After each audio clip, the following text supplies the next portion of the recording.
burns not clear, 'tis I must snuff it, then out it goes. What though I know her virtuous and well deserving, yet I know her for a spleeny Lutheran and not wholesome to our cause that she should lie ith bosom of our hard-ruled king. Again there is sprung up an heretic, an arch one Cranmer, one hath crawled into the favour of the king and is his oracle. Norfolk, he is vexed at something. Enter king, reading a schedule and Lovell.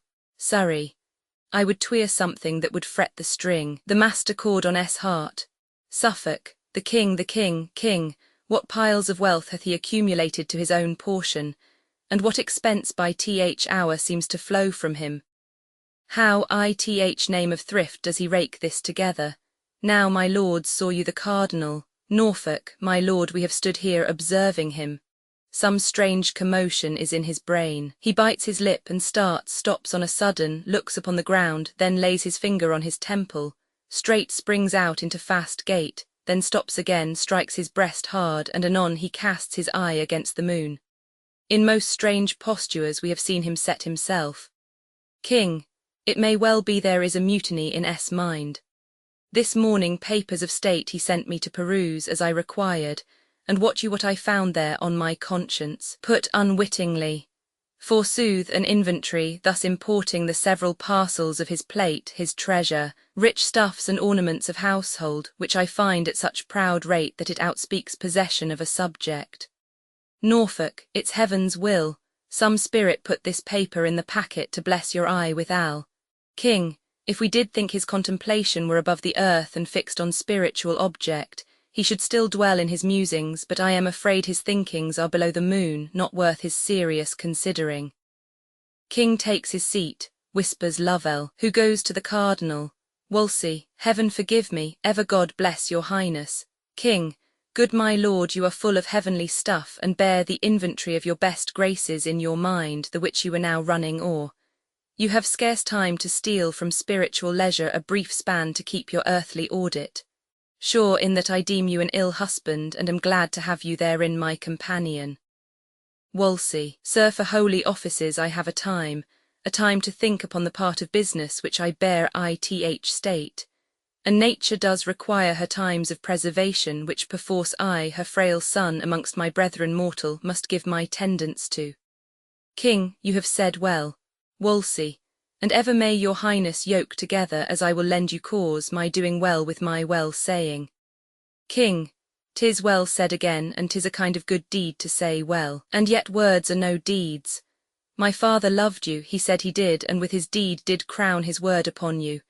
Since I had my office I have kept you next my heart, have not alone employed you where high profits might come home, but pared my present havings to bestow my bounties upon you. Wolsey, aside, what should this mean? Surrey, aside, the Lord increase this business. King, have I not made you the prime man of the state? I pray you tell me if what I now pronounce you have found true, and if you may confess it, say withal if you are bound to us or no. What say you? Wolsey, my sovereign, I confess your royal graces, showered on me daily, have been more than could my studied purposes requite, which went beyond all man's endeavours. My endeavours have ever come too short of my desires, yet filed with my abilities. Mine own ends have been mine, so that evermore they pointed to th good of your most sacred person and the profit of the state. For your great graces heaped upon me, poor undeserver, I can nothing render but allegiant thanks, my prayers to heaven for you, my loyalty, which ever has and ever shall be growing, till death that winter kill it. King, fairly answered. A loyal and obedient subject is therein illustrated. The honour of it does pay the act of it. As ith contrary, the foulness is the punishment. I presume that, as my hand has opened bounty to you, my heart dropped love. My power rained honour more on you than any, so your hand and heart, your brain, and every function of your power, should, notwithstanding that your bond of duty, as tweer in love's particular, be more to me your friend than any. Wolsey, I do profess that for your highness good I ever laboured more than mine own, that am, have, and will be, though all the world should crack their duty to you and throw it from their soul, though perils did abound as thick as thought could make and appear in forms more horrid. Yet my duty, as doth a rock against the chiding flood, should the approach of this wild river break, and stand unshaken yours. King, 'tis nobly spoken. Take notice, lords, he has a loyal breast, for you have seen him opened, giving him papers. Read all this and after this, and then to breakfast with what appetite you have. Exit King, frowning upon the cardinal, the nobles throng after him, smiling and whispering. Wolsey. What should this mean? What sudden anger's this? How have I reaped it? He parted frowning from me, as if ruin leaped from his eyes. So looks the chafed lion upon the daring huntsman that has galled him, then makes him nothing. I must read this paper, I fear, the story of his anger. 'Tis so, this paper has undone me. 'Tis account of all that world of wealth I have drawn together for mine own ends, indeed, to gain the popedom and fee my friends in Rome. O negligence fit for a fool to fall by! What cross devil made me put this main secret in the packet I sent the king?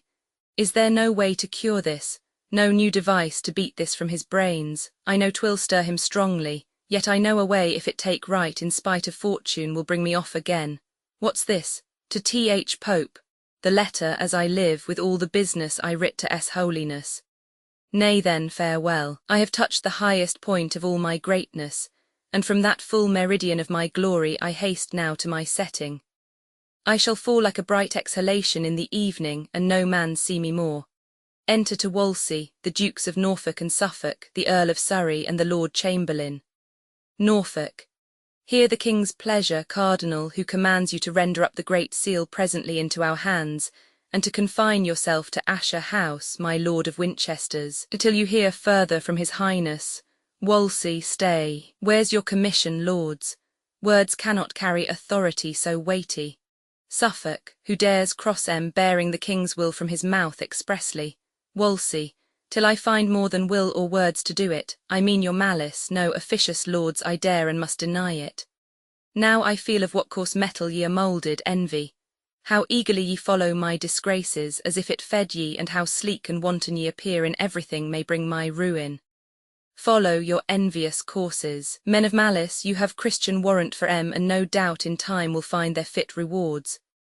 That seal you ask with such a violence, the king, mine and your master, with his own hand gave me, bade me enjoy it with the place and honours during my life, and to confirm his goodness tied it by letters patents.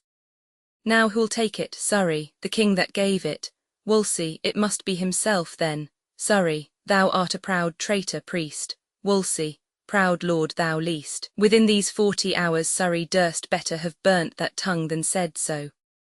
Surrey, thy ambition, thou scarlet sin, robbed this bewailing land of noble Buckingham, my father-in-law. The heads of all thy brother cardinals, with thee and all thy best parts bound together, weighed not a hair of his. Plague of your policy! You sent me deputy for Ireland, far from his succour, from the king, from all that might have mercy on the fault thou gav'st him, whilst your great goodness, out of holy pity, absolved him with an axe. Wolsey, this and all else this talking lord can lay upon my credit, I answer is most false. The Duke by law found his deserts. How innocent I was, from any private malice in his end, his noble jury and foul cause can witness. If I loved many words, Lord, I should tell you have as little honesty as honour, that in the way of loyalty and truth toward the king, my ever royal master, dare mate a sounder man than Surrey can be, and all that love his follies.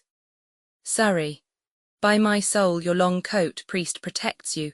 Thou shouldst feel my sword, ith lifeblood of the else. My lords, can ye endure to hear this arrogance, and from this fellow? If we live thus tamely, to be thus jaded by a piece of scarlet, farewell nobility.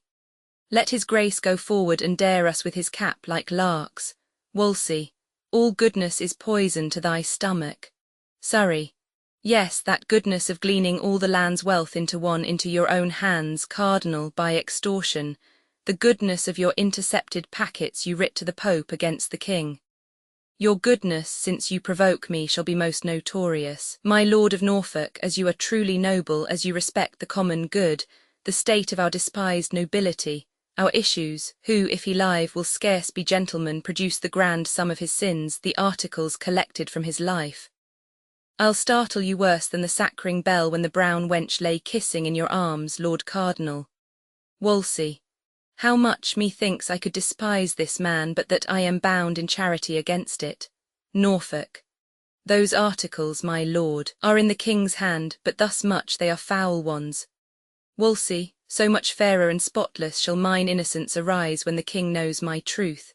Surrey, this cannot save you. I thank my memory I yet remember some of these articles, and out they shall. Now if you can blush and cry guilty, Cardinal, you'll show a little honesty. Wolsey, speak on, sir, I dare your worst objections. If I blush, it is to see a nobleman want manners. Surrey, I had rather want those than my head. Have at you. First, that without the king's assent or knowledge you wrought to be a legate, by which power you maimed the jurisdiction of all bishops. Norfolk, then that in all you writ to Rome or else to foreign princes, ego et rex muse was still inscribed, in which you brought the king to be your servant. Suffolk, then that without the knowledge either of king or council, when you went ambassador to the emperor, you made bold to carry into Flanders the great seal. Surrey, item, you sent a large commission to Gregory de Casado, to conclude, without the king's will or the state's allowance, a league between his highness and Ferrara. Suffolk, that out of mere ambition you have caused your holy hat to be stamped on the king's coin. Surrey, then that you have sent innumerable substance, by what means got, I leave to your own conscience, to furnish Rome, and to prepare the ways you have for dignities, to the mere undoing of all the kingdom. Many more there are, which, since they are of you and odious, I will not taint my mouth with. Chamberlain, O my lord, press not a falling man too far, 'tis virtue. His faults lie open to the laws, let them not you correct him. My heart weeps to see him so little of his great self. Surrey, I forgive him. Suffolk, Lord Cardinal, the king's further pleasure is, because all those things you have done of late, by your power legative within this kingdom, fall into compass of a premunia, that therefore such a writ be sued against you to forfeit all your goods, lands, tenements, chattels, and whatsoever, and to be out of the king's protection. This is my charge, Norfolk, and so we'll leave you to your meditations how to live better. For your stubborn answer about the giving back the great seal to us, the king shall know it, and no doubt shall thank you. So fare you well, my little good Lord Cardinal. Exeunt all but Wolsey. Wolsey, so farewell to the little good you bear me. Farewell, a long farewell to all my greatness. This is the state of man. Today he puts forth the tender leaves of hopes, tomorrow blossoms and bears his blushing honours thick upon him. The third day comes a frost, a killing frost, and when he thinks good easy man, full surely his greatness is ripening, nips his root, and then he falls as I do. I have ventured, like little wanton boys that swim on bladders, this many summers in a sea of glory, but far beyond my depth. My high-blown pride at length broke under me, and now has left me, weary and old with service, to the mercy of a rude stream that must for ever hide me. Vain pomp and glory of this world, I hate ye, I feel my heart new opened. Oh, how wretched is that poor man that hangs on princes' favours. There is betwixt that smile we would aspire to, that sweet aspect of princes, and their ruin, more pangs and fears than wars or women have. And when he falls like Lucifer, never to hope again. Enter Cromwell, standing amazed. Why, how now, Cromwell, Cromwell, I have no power to speak, sir. Wolsey, what, amazed at my misfortunes? Can thy spirit wonder a great man should decline? Nay, and you weep, I am fallen indeed. Cromwell, how does your grace? Wolsey. Why, well, never so truly happy, my good Cromwell. I know myself now, and I feel within me a peace above all earthly dignities, a still and quiet conscience. The king has cured me, I humbly thank his grace. And from these shoulders, these ruined pillars, out of pity, taken a load would sink a navy, too much honour. Oh, 'tis a burden, Cromwell, 'tis a burden too heavy for a man that hopes for heaven. Cromwell, I am glad your grace has made that right use of it. Wolsey, I hope I have.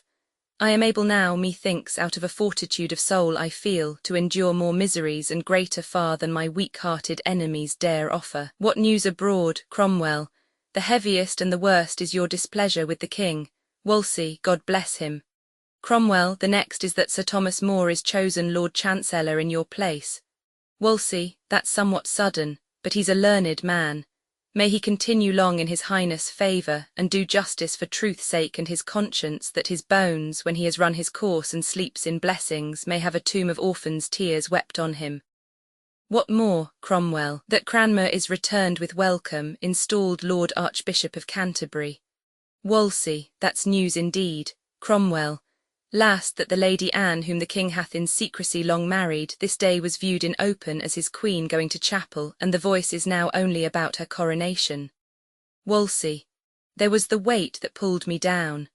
O Cromwell, the king has gone beyond me. All my glories in that one woman I have lost for ever. No son shall ever usher forth mine honours, or gild again the noble troops that waited upon my smiles. Go, get thee from me, Cromwell. I am a poor fallen man, unworthy now to be thy lord and master. Seek the king, that sun, I pray, may never set. I have told him what and how true thou art. He will advance thee, some little memory of me will stir him. I know his noble nature, not to let thy hopeful service perish too.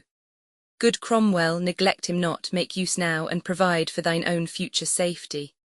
Cromwell, O my lord, must I then leave you? Must I needs forego so good, so noble, and so true a master? Bear witness, all that have not hearts of iron, with what a sorrow Cromwell leaves his lord. The king shall have my service, but my prayers for ever and for ever shall be yours. Wolsey. Cromwell, I did not think to shed a tear in all my miseries, but thou hast forced me out of thy honest truth to play the woman. Let's dry our eyes, and thus far hear me, Cromwell, and when I am forgotten, as I shall be, and sleep in dull cold marble, where no mention of me more must be heard of, say I taught thee. Say Wolsey, that once trod the ways of glory and sounded all the depths and shoals of honour, found thee a way out of his wreck to rise in, a sure and safe one, though thy master missed it. Mark but my fall, and that ruined me. Cromwell, I charge thee, fling away ambition. By that sin fell the angels, how can man then, the image of his Maker, hope to win by it? Love thyself last, cherish those hearts that hate thee. Corruption wins not more than honesty. Still in thy right hand carry gentle peace to silence envious tongues, be just and fear not. Let all the ends thou aim'st at be thy country's, thy gods and truths. Then if thou fall'st, O Cromwell, thou fall'st a blessed martyr. Serve the king, and prithee lead me in. There take an inventory of all I have, to the last penny 'tis the king's. My robe and my integrity to heaven is all I dare now call mine own. O Cromwell, Cromwell, had I but served my God with half the zeal I served my king, he would not in mine age have left me naked to mine enemies. Cromwell, good sir, have patience. Wolsey, so I have. Farewell the hopes of court, my hopes in heaven do dwell. Exeunt, Act Roman 4 Scene I. A street in Westminster. Enter two gentlemen meeting one another. First gentleman, you're well met once again. Second gentleman, so are you. First gentleman, you come to take your stand here and behold the Lady Anne pass from her coronation. Second gentleman, 'tis all my business. At our last encounter the Duke of Buckingham came from his trial. First gentleman, 'tis very true, but that time offered sorrow, this general joy. Second gentleman, 'tis well. The citizens, I am sure, have shown at full their royal minds, as let 'em have their rights, they are ever forward in celebration of this day with shows, pageants, and sights of honour. First gentleman, never greater, nor I'll assure you better taken, sir. Second gentleman, may I be bold to ask what that contains, that paper in your hand? First gentleman, yes, 'tis the list of those that claim their offices this day by custom of the coronation. The Duke of Suffolk is the first, and claims to be High Steward, next the Duke of Norfolk he to be Earl Marshal. You may read the rest. Second gentleman, I thank you, sir. Had I not known those customs, I should have been beholding to your paper. But I beseech you, what's become of Catherine, the Princess Dowager? How goes her business? First gentleman, that I can tell you too. The Archbishop of Canterbury, accompanied with other learned and reverend fathers of his order, held a late court at Dunstable, 6 miles off from Ampthill, where the princess lay, to which she was often cited by them, but appeared not. And to be short, for not appearance and the king's late scruple, by the main assent of all these learned men she was divorced, and the late marriage made of non-effect, since which she was removed to Kimbolton, where she remains now sick. Second gentleman, Alas, good lady, trumpets, the trumpets sound, stand close, the Queen is coming, the order of the coronation. 1. A lively flourish of trumpets. 2. Then 2 judges. 3. Lord Chancellor with purse and mace before him. 4. Choristers singing, music. 5. Mayor of London bearing the mace. Then Garter in his coat of arms, and on his head he wore a gilt copper crown. 6. Marquess Dorset bearing a sceptre of gold, on his head a demi-coronal of gold. With him the Earl of Surrey bearing the rod of silver with the dove, crowned with an earl's coronet, collars of estiquesse. 7. Duke of Suffolk in his robe of estate, his coronet on his head, bearing a long white wand as high steward. With him the Duke of Norfolk with the rod of marshalship, a coronet on his head, collars of estiquesse. 8. A canopy borne by 4 of the Cinque Ports under it, the Queen in her robe, in her hair, richly adorned with pearl, crowned. On each side her the bishops of London and Winchester. 9. The old Duchess of Norfolk in a coronal of gold wrought with flowers, bearing the Queen's train. 10.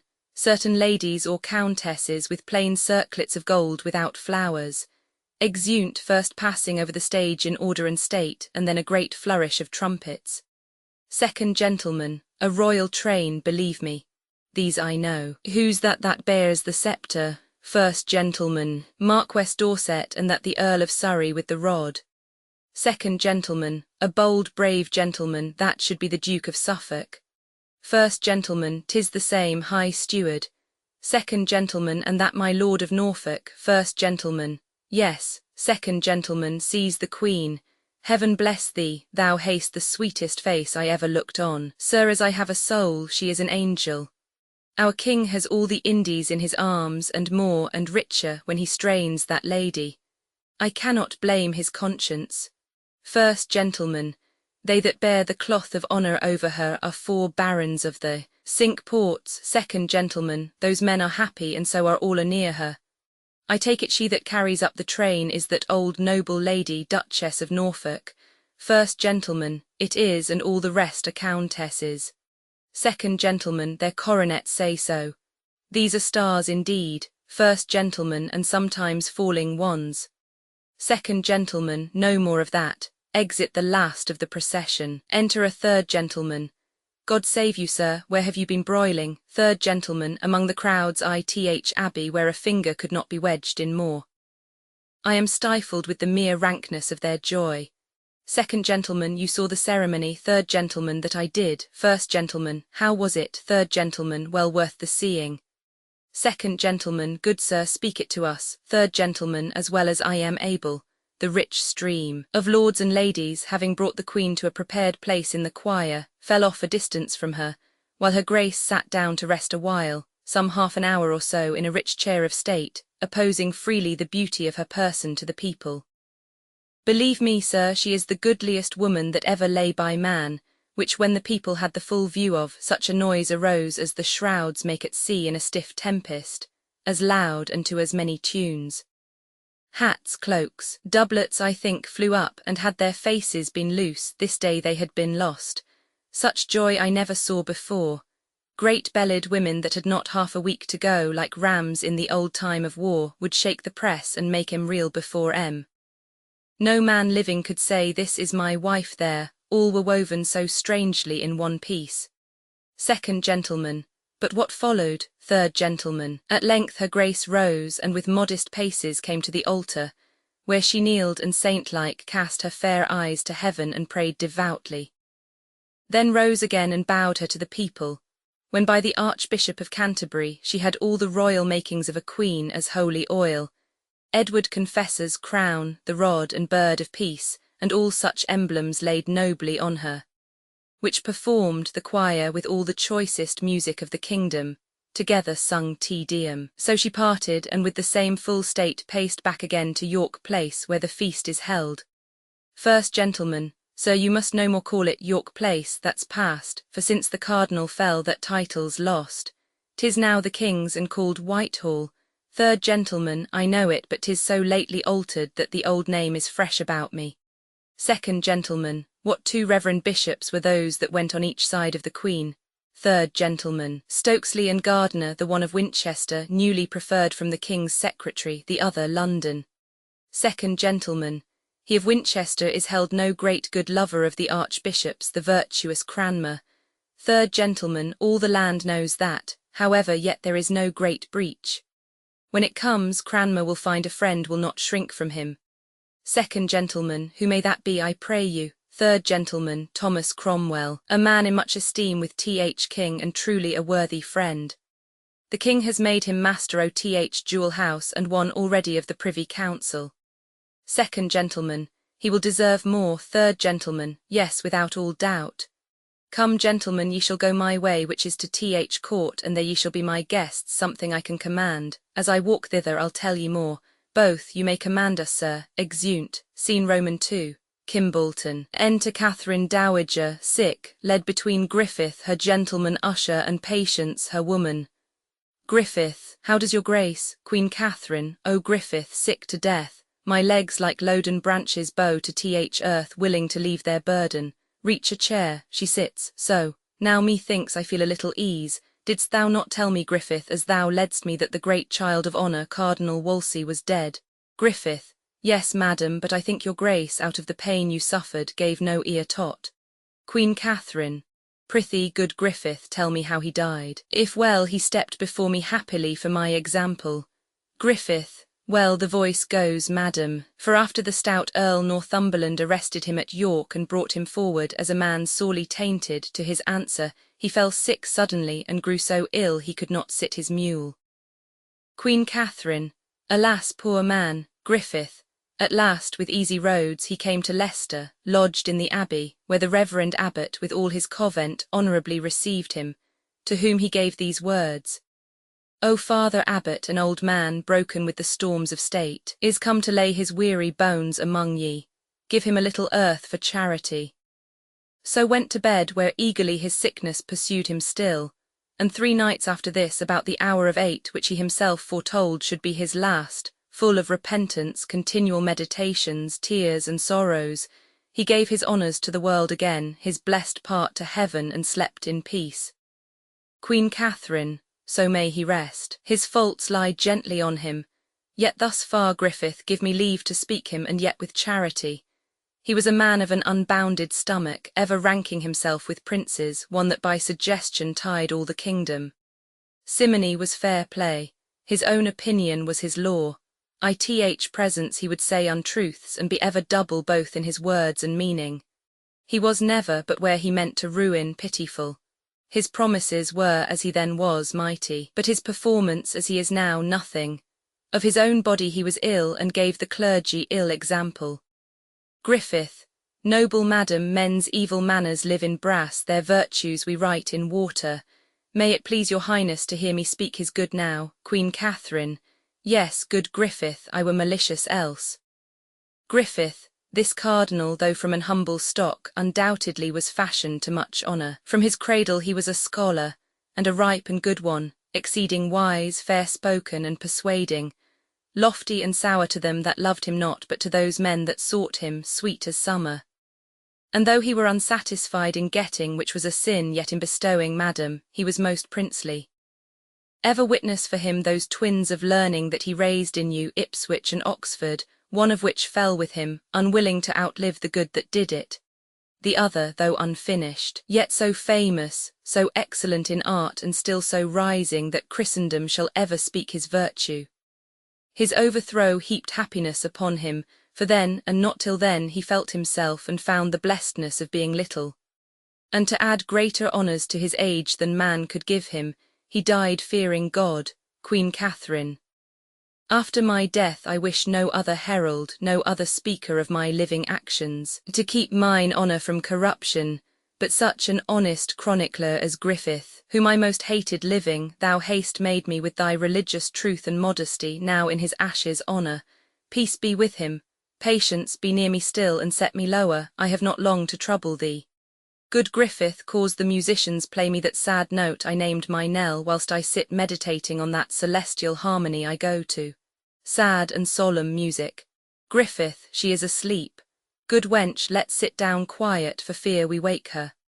Softly, a gentle Patience, the vision, enter, solemnly tripping one after another, 6 personages, clad in white robes, wearing on their heads garlands of bays and golden vizards on their faces, branches of bays or palm in their hands.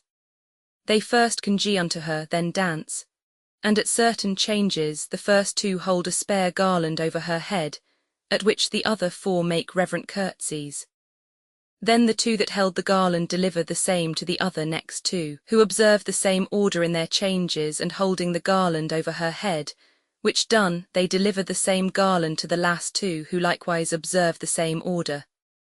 At which, as it were by inspiration, she makes in her sleep signs of rejoicing and holdeth up her hands to heaven. And so in their dancing vanish, carrying the garland with them. The music continues. Queen Catherine, spirits of peace, where are ye? Are ye all gone, and leave me here in wretchedness behind ye?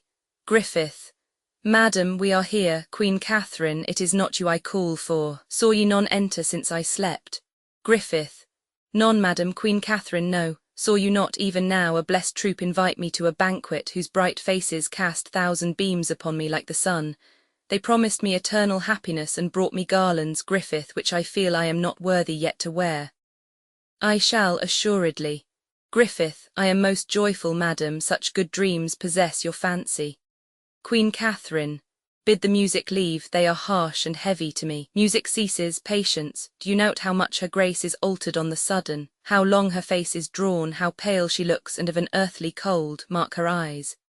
Griffith, she is going, wench, pray, patience, heaven comfort her, enter a messenger, an't like your grace. Queen Catherine, you are a saucy fellow, deserve we no more reverence? Griffith, you are to blame, knowing she will not lose her wonted greatness to use so rude behaviour. Go to kneel. O messenger, I humbly do entreat your highness pardon. My haste made me unmannerly. There is staying a gentleman sent from the king to see you. Queen Catherine, admit him entrance. Griffith, but this fellow let me ne'er see again. Exit messenger, enter Lord Caputius. If my sight fail not, you should be Lord Ambassador from the Emperor, my royal nephew, and your name Caputius. Caputius. Madam, the same, your servant. Queen Catherine, O my lord, the times and titles now are altered strangely with me since first you knew me. But I pray you, what is your pleasure with me? Caputius. Noble lady, first mine own service to your grace, the next the king's request that I would visit you, who grieves much for your weakness, and by me sends you his princely commendations, and heartily entreats you take good comfort. Queen Catherine, O my good lord, that comfort comes too late. 'Tis like a pardon after execution. That gentle physic given in time had cured me, but now I am past all comforts here but prayers. How does his highness, Caputius? Madam, in good health. Queen Catherine, so may he ever do and ever flourish, when I shall dwell with worms and my poor name banished the kingdom. Patience, is that letter I caused you write yet sent away? Patience. No, madam. Giving it to Catherine. Queen Catherine, sir, I most humbly pray you to deliver this to my lord the king. Caputius, most willing, madam. Queen Catherine, in which I have commended to his goodness the model of our chaste loves. His young daughter, the dews of heaven fall thick in blessings on her. Beseeching him to give her virtuous breeding, she is young and of a noble modest nature. I hope she will deserve well, and a little to love her for her mother's sake that loved him, heaven knows how dearly. My next poor petition is that his noble grace would have some pity upon my wretched women, that so long have followed both my fortunes faithfully, of which there is not one I dare avow, and now I should not lie, but will deserve for virtue and true beauty of the soul, for honesty and decent carriage, a right good husband. Let him be a noble, and sure those men are happy that shall have em. The last is for my men, they are the poorest, but poverty could never draw em from me, that they may have their wages duly paid em, and something over to remember me by. If heaven had pleased to have given me longer life and able means, we had not parted thus. These are the whole contents, and good my lord, by that you love the dearest in this world, as you wish Christian peace to souls departed, stand these poor people's friend, and urge the king to do me this last right. Caputius. By heaven I will, or let me lose the fashion of a man. Queen Catherine. I thank you, honest lord, remember me in all humility unto his highness. Say his long trouble now is passing out of this world. Tell him in death I blessed him, for so I will. Mine eyes grow dim. Farewell, my lord. Griffith, farewell. Nay, patience, you must not leave me yet, I must to bed, call in more women. When I am dead, good wench, let me be used with honour. Strew me over with maiden flowers, that all the world may know I was a chaste wife to my grave. Embalm me, then lay me forth, although unqueened, yet like a queen and daughter to a king inter me. I can no more. Exeunt leading Catherine. Act V Scene I, a gallery in the palace. Enter Gardiner, Bishop of Winchester, a page with a torch before him, met by Sir Thomas Lovell. Gardiner, it's 1 o'clock, boy, is't not? Page, it hath struck. Gardiner, these should be hours for necessities, not for delights, times to repair our nature with comforting repose, and not for us to waste these times. Good hour of night, Sir Thomas, whither so late? Lovell, came you from the king, my lord? Gardiner, I did, Sir Thomas, and left him at Primero with the Duke of Suffolk. Lovell, I must to him too before he go to bed. I'll take my leave. Gardiner, not yet, Sir Thomas Lovell, what's the matter? It seems you are in haste, and if there be no great offence belongs tot, give your friend some touch of your late business. Affairs that walk, as they say spirits do, at midnight have in them a wilder nature than the business that seeks dispatch by day. Lovell, my lord, I love you, and durst commend a secret to your ear much weightier than this work. The queen's in labour, they say in great extremity, and feared she'll with the labour end. Gardiner, the fruit she goes with I pray for heartily, that it may find good time and live. But for the stock, Sir Thomas, I wish it grubbed up. Now, Lovell, methinks I could cry the amen, and yet my conscience says she's a good creature, and sweet lady does deserve our better wishes. Gardiner, but sir, hear me, Sir Thomas, you're a gentleman, of mine own way. I know you wise, religious, and let me tell you it will ne'er be well, 'twill not, Sir Thomas Lovell, taked of me till Cranmer, Cromwell, her 2 hands, and she sleep in their graves. Lovell, now, sir, you speak of 2 the most remarked ith kingdom. As for Cromwell, beside that of the Jewel House, is made Master o' Rolls, and the King's Secretary. Further, sir, stands in the gap and trade of more preferments with which the time will load him. Archbishop is the King's hand and tongue, and who dare speak one syllable against him? Gardiner, yes, Sir Thomas, there are that dare, and I myself have ventured to speak my mind of him, and indeed this day, sir, I may tell it you, I think, I have incensed the Lords O.T.H. Council, that he is, for so I know he is, they know he is, a most arch heretic, a pestilence that does infect the land. With which they moved have broken with the king, who hath so far given ear to our complaint, of his great grace and princely care, foreseeing those fell mischiefs our reasons laid before him, hath commanded tomorrow morning to the council board he be convented. He's a rank weed, Sir Thomas, and we must root him out. From your affairs I hinder you too long. Good night, Sir Thomas Lovell, many good nights, my lord, I rest your servant. Exeunt Gardiner and page. Enter King and Suffolk. King, Charles, I will play no more tonight, my mind's not on't, you are too hard for me. Suffolk, sir, I did never win of you before. King, but little Charles, nor shall not when my fancy's on my play. Now, Lovell, from the Queen what is the news? Lovell, I could not personally deliver to her what you commanded me, but by her woman I sent your message, who returned her thanks in the greatest humbleness, and desired your highness most heartily to pray for her. King, what say'st thou, to pray for her? What is she crying out? Lovell, so said her woman, and that her sufferance made almost each pang a death. King, alas, good lady, Suffolk, God safely quit her of her burden, and with gentle travail, to the gladding of your highness with an air. King, 'tis midnight, Charles, prithee to bed, and in thy prayers remember estate of my poor queen. Leave me alone, for I must think of that which company will not be friendly to. Suffolk, I wish your highness a quiet night, and my good mistress will remember in my prayers. King, Charles, good night. Exit Suffolk, enter Sir Anthony Denny. Well, sir, what follows? Denny. Sir, I have brought my lord the Archbishop, as you commanded me. King, Canterbury. Denny, ay, my good lord King, 'tis true. Where is he, Denny? Denny, he attends your highness' pleasure. King, bring him to us. Exit Denny. Lovell, aside, this is about that which the bishop spake. I am happily come hither. Enter Cranmer and Denny. King, avoid the gallery. Lovell seems to stay. I have said, begone. What? Exeunt Lovell and Denny. Cranmer, aside, I am fearful, wherefore frowns he thus? 'tis his aspect of terror, all's not well. King. How? Now, my lord, you do desire to know wherefore I sent for you. Cranmer, kneeling. It is my duty to attend your highness' pleasure. King, pray you arise, my good and gracious Lord of Canterbury. Come, you and I must walk a turn together. I have news to tell you. Come, come, give me your hand. Ah, my good lord, I grieve at what I speak, and am right sorry to repeat what follows. I have, and most unwillingly, of late heard many grievous, I do say, my lord, grievous, complaints of you, which, being considered, have moved us in our council that you shall this morning come before us, where I know you cannot with such freedom purge yourself, but that, till further trial in those charges which will require your answer, you must take your patience to you and be well contented to make your house our tower. You a brother of us, it fits we thus proceed, or else no witness would come against you. Cranmer, kneeling. I humbly thank your highness, and am right glad to catch this good occasion most throughly to be winnowed where my chaff and corn shall fly asunder. For I know there's none stands under more calumnious tongues than I myself, poor man. King, stand up, good Canterbury. Thy truth and thy integrity is rooted in us, thy friend.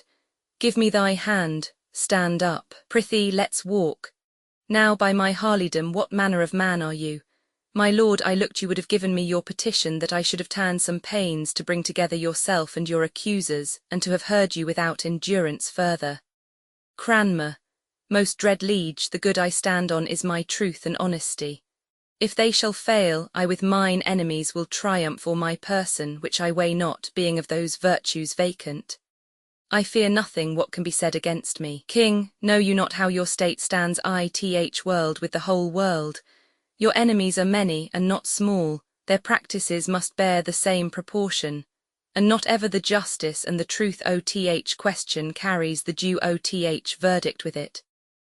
At what ease might corrupt minds procure knaves as corrupt to swear against you? Such things have been done.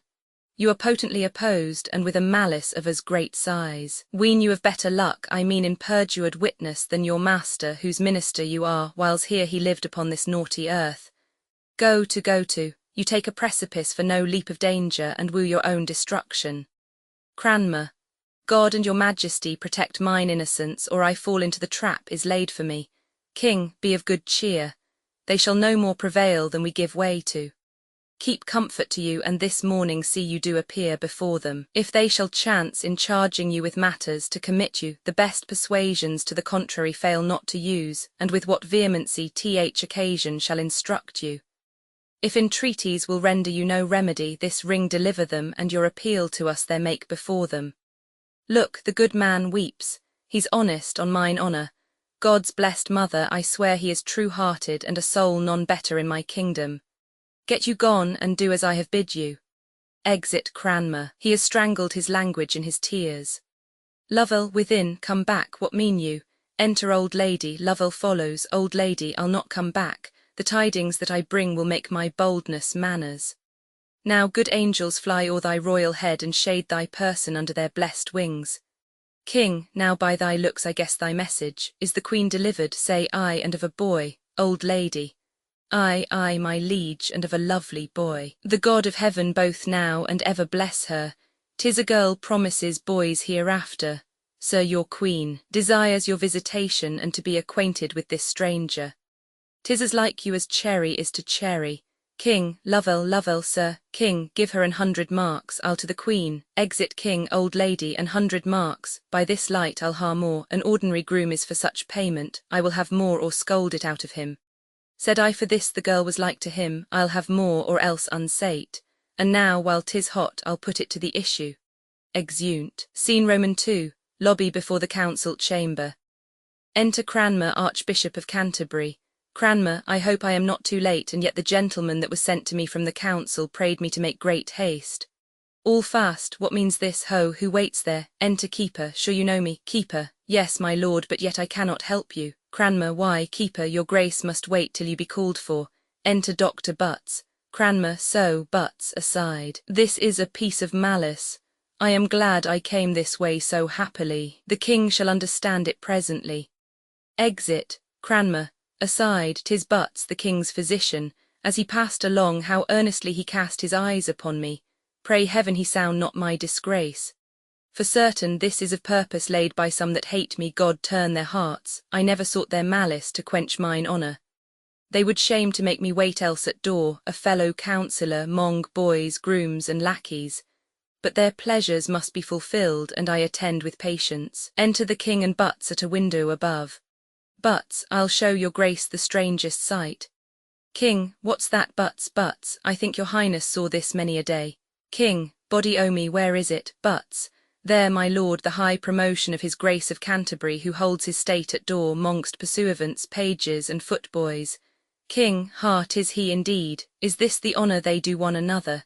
'Tis well there's one above em yet. I had thought they had parted so much honesty among em, at least good manners, as not thus to suffer a man of his place and so near our favour to dance attendance on their lordships' pleasures, and at the door too like a post with packets. By Holy Mary, Butts, there's knavery.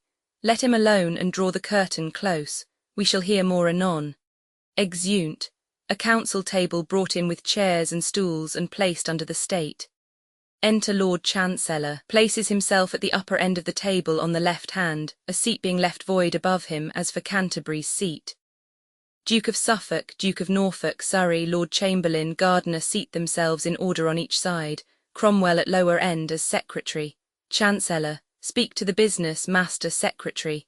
Why are we met in council? Cromwell, please your honours, the chief cause concerns his grace of Canterbury. Gardiner, has he had knowledge of it? Cromwell, yes. Norfolk, who waits there? Keeper, without my noble lords. Gardiner, yes, keeper, my lord archbishop, and has done half an hour to know your pleasures. Chancellor, let him come in. Keeper, your grace may enter now. Cranmer approaches the council table. Chancellor, my good lord archbishop, I'm very sorry to sit here at this present and behold that chair stand empty. But we all are men in our own natures, frail and capable of our flesh, few are angels, out of which frailty and want of wisdom you that best should teach us, have misdemeaned yourself, and not a little, toward the king first, then his laws in filling the whole realm by your teaching and your chaplains, for so we are informed, with new opinions divers and dangerous, which are heresies and not reformed may prove pernicious. Gardiner, which reformation must be sudden too, my noble lords. For those that tame wild horses pace em not in their hands to make em gentle, but stop their mouth with stubborn bits and spur em till they obey the manage. If we suffer out of our easiness and childish pity to one man's honour, this contagious sickness, farewell all physic. And what follows then? Commotions, uproars with a general taint of the whole state, as of late days our neighbours, the Upper Germany, can dearly witness, yet freshly pitied in our memories. Cranmer, my good lords, hitherto in all the progress both of my life and office, I have laboured, and with no little study, that my teaching and the strong course of my authority might go one way, and safely. And the end was ever to do well. Nor is there living, I speak it with a single heart, my lords, a man that more detests, more stirs against, both in his private conscience and his place, defacers of a public peace than I do. Pray heaven the king may never find a heart with less allegiance in it. Men that make envy and crooked malice nourishment dare bite the best. I do beseech your lordships that in this case of justice my accusers, be what they will, may stand forth face to face and freely urge against me. Suffolk, nay, my lord, that cannot be. You are a counsellor, and by that virtue no man dare accuse you. Gardiner, my lord, because we have business of more moment, we will be short with you. 'Tis his highness' pleasure and our consent for better trial of you. From hence you be committed to the Tower, where, being but a private man again, you shall no many dare accuse you boldly. More than I fear you are provided for. Cranmer, ah, my good lord of Winchester, I thank you. You are always my good friend. If your will pass, I shall both find your lordship judge and juror, you are so merciful. I see your end, 'tis my undoing. Love and meekness, lord, become a churchman better than ambition. Win straying souls with modesty again, cast none away. That I shall clear myself, lay all the weight ye can upon my patience, I make as little doubt as you do conscience in doing daily wrongs. I could say more, but reverence to your calling makes me modest. Gardiner, my lord, you are a sectary, that's the plain truth. Your painted gloss discovers, to men that understand you, words and weakness. Cromwell, my Lord of Winchester, you are a little, by your good favour, too sharp. Men so noble, however faulty, yet should find respect for what they have been. 'Tis a cruelty to load a falling man. Gardiner, good master secretary, I cry your honour mercy, you may worst of all this table say so. Cromwell, why my Lord Gardiner, do not I know you for a favour of this new sect, ye are not sound. Cromwell, not sound, Gardiner, not sound, I say. Cromwell, would you were half so honest. Men's prayers then would seek you, not their fears. Gardiner, I shall remember this bold language. Cromwell, do remember your bold life too. Chancellor, this is too much. Forbear for shame, my lords. Gardiner, I have done. Cromwell, and I, Chancellor. Then thus for you, my lord, it stands agreed, I take it by all voices, that forthwith you be conveyed to Th Tower a prisoner, there to remain till the king's further pleasure be known unto us.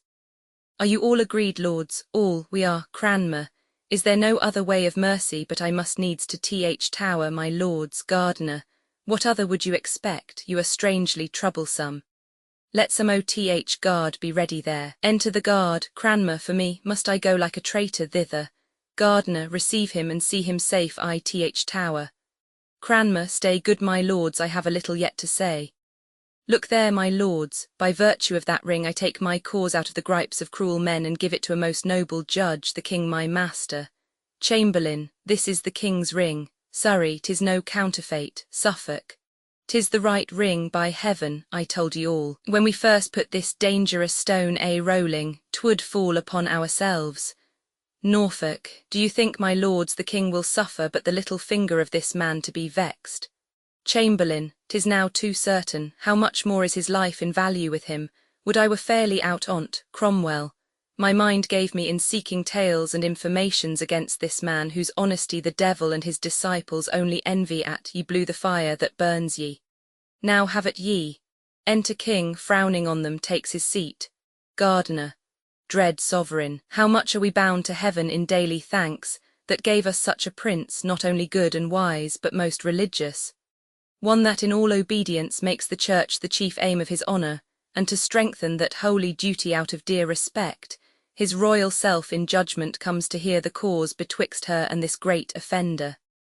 King, you were ever good at sudden commendations, Bishop of Winchester. But no, I come not to hear such flattery now, and in my presence they are too thin and bare to hide offences. To me you cannot reach, you play the spaniel, and think with wagging of your tongue to win me. But whatsoe'er thou taxed me for, I'm sure thou hast a cruel nature and a bloody. To Cranmer, good man, sit down. Now let me see the proudest he that dares most but wag his finger at thee. By all that's holy, he had better starve than but once think this place becomes thee not. Surrey, may it please your grace, king. No, sir, it does not please me. I had thought I had had men of some understanding and wisdom of my counsel, but I find none. Was it discretion, lords, to let this man, this good man, few of you deserve that title, this honest man, wait like a lousy footboy at chamber door, and one as great as you are? Why, what a shame was this! Did my commission bid ye so far forget yourselves? I gave ye power as he was a counsellor to try him, not as a groom. There's some of ye, I see, more out of malice than integrity, would try him to the utmost, had ye mean which ye shall never have while I live. Chancellor, thus far, my most dread sovereign, may it like your grace to let my tongue excuse all. What was purposed concerning his imprisonment was rather, if there be faith in men, meant for his trial and fair purgation to the world than malice, I'm sure, in me. King, well, well, my lords, respect him. Take him and use him well. He's worthy of it, I will say thus much for him, if a prince may be beholding to a subject, I am for his love and service, so to him. Make me no more ado, but all embrace him. Be friends, for shame, my lords. My Lord of Canterbury, I have a suit which you must not deny me. That is, a fair young maid that yet wants baptism. You must be godfather and answer for her. Cranmer, the greatest monarch now alive may glory in such an honour. How may I deserve it that am a poor and humble subject to you? King, come, come, my lord, you'd spare your spoons. You shall have two noble partners with you, the old Duchess of Norfolk and Lady Marquess Dorset. Will these please you? Once more, my Lord of Winchester, I charge you, embrace and love this man. Gardner, with a true heart and brother love I do it. Cranmer, and let heaven witness how dear I hold this confirmation. King, good man, those joyful tears show thy true heart.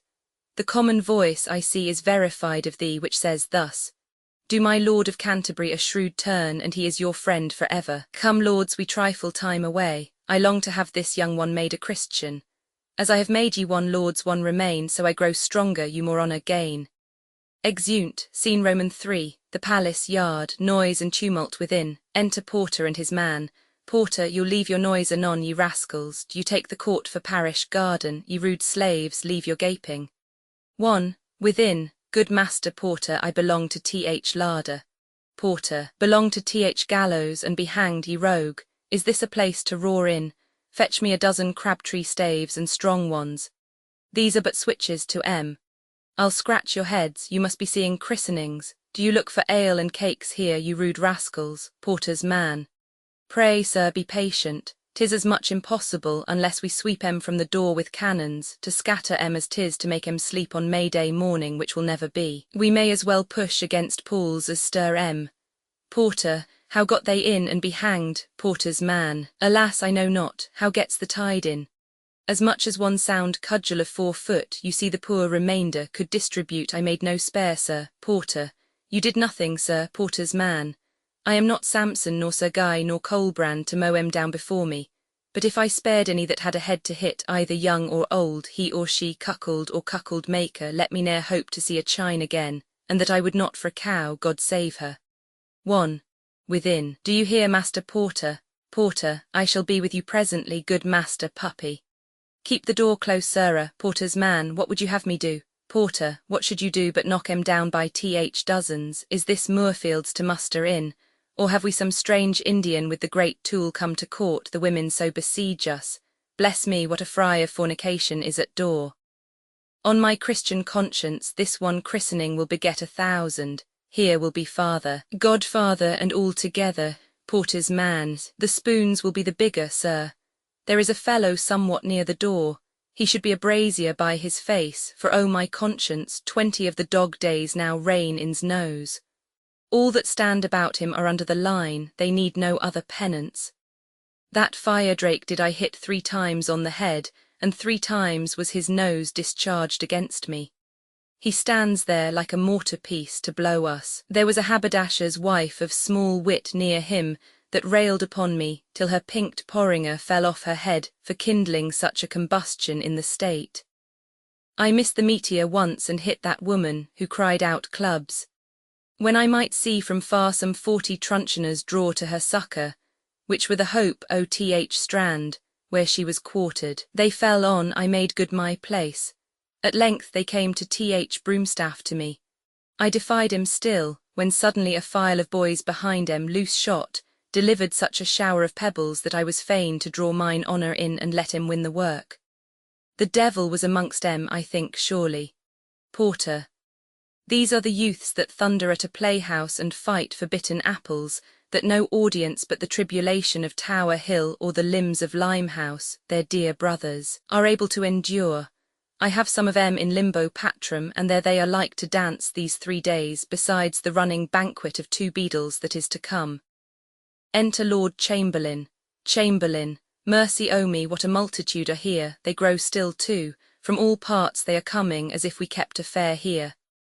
Where are these porters, these lazy knaves? You've made a fine hand, fellows, there's a trim rabble let in. Are all these your faithful friends, O Th suburbs? We shall have great store of room, no doubt, left for the ladies when they pass back from the christening. Porter, an't please your honour, we are but men, and what so many may do, not being torn a pieces, we have done. An army cannot rule em. Chamberlain. As I live, if the king blame me faught, I'll lay ye all by Th heels, and suddenly and on your heads clap round fines for neglect. Your lazy knaves, and here ye lie baiting of bombards when ye should do service. Hark, the trumpets sound, they are come already from the christening. Go break among the press, and find a way out to let the troops pass fairly, or I'll find a marshalsea shall hold ye play these 2 months. Porter, make way there for the princess. Porter's man, you great fellow, stand close up, or I'll make your head ache. Porter, you ith Camlet, get up, oth rail, I'll peck you o'er the pales else. Exeunt, scene Roman 4, the palace. Enter trumpets, sounding. Then 2 aldermen, Lord Mayor Garter, Cranmer, Duke of Norfolk with his marshal's staff, Duke of Suffolk, 2 noblemen bearing great standing bowls for the christening gifts. Then 4 noblemen bearing a canopy, under which the Duchess of Norfolk, godmother, bearing the child richly habited in a mantle, etc., train borne by a lady. Then follows the Marchioness Dorset, the other godmother and ladies. The troop pass once about the stage, and Garter speaks. Garter, heaven from thy endless goodness send prosperous life, long and ever happy, to the high and mighty Princess of England Elizabeth. Flourish. Enter King and Guard. Cranmer, kneeling. And to your royal grace and the good Queen, my noble partners and myself thus pray. All comfort, joy in this most gracious lady heaven ever laid up to make parents happy may hourly fall upon ye. King, thank you, good Lord Archbishop. What is her name? Cranmer. Elizabeth. King, stand up, Lord. The King kisses the child. With this kiss take my blessing, God protect thee, into whose hand I give thy life. Cranmer, amen. King, my noble gossips, you have been too prodigal. I thank ye heartily, so shall this lady when she has so much English. Cranmer, let me speak, sir, for heaven now bids me, and the words I utter let none think flattery, for they'll find truth. This royal infant, heaven still move about her. Though in her cradle, yet now promises upon this land 1,000,000 blessings, which time shall bring to ripeness. She shall be, but few now living can behold that goodness, a pattern to all princes living with her and all that shall succeed. Saba was never more covetous of wisdom and fair virtue than this pure soul shall be. All princely graces that mould up such a mighty piece as this is, with all the virtues that attend the good, shall still be doubled on her. Truth shall nurse her, holy and heavenly thoughts still counsel her, she shall be loved and feared. Her own shall bless her, her foes shake like a field of beaten corn and hang their heads with sorrow. Good grows with her. In her days every man shall eat in safety under his own vine what he plants, and sing the merry songs of peace to all his neighbours. God shall be truly known, and those about her from her shall read the perfect ways of honour, and by those claim their greatness, not by blood. Nor shall this peace sleep with her. But as when the bird of wonder dies, the maiden phoenix, her ashes new create another heir as great in admiration as herself, so shall she leave her blessedness to one, when heaven shall call her from this cloud of darkness, who from the sacred ashes of her honour shall star-like rise as great in fame as she was, and so stand fixed. Peace, plenty, love, truth, terror, that were the servants to this chosen infant, shall then be his, and like a vine grow to him. Wherever the bright sun of heaven shall shine, his honour and the greatness of his name shall be and make new nations. He shall flourish, and like a mountain cedar reach his branches to all the plains about him. Our children's children shall see this and bless heaven. King, thou speakest wonders. Cranmer, she shall be to the happiness of England an aged princess. Many days shall see her, and yet no day without a deed to crown it. Would I had known no more. But she must die, she must, the saints must have her. Yet a virgin, a most unspotted lily, shall she pass to the ground, and all the world shall mourn her. King, O Lord Archbishop, thou hast made me now a man.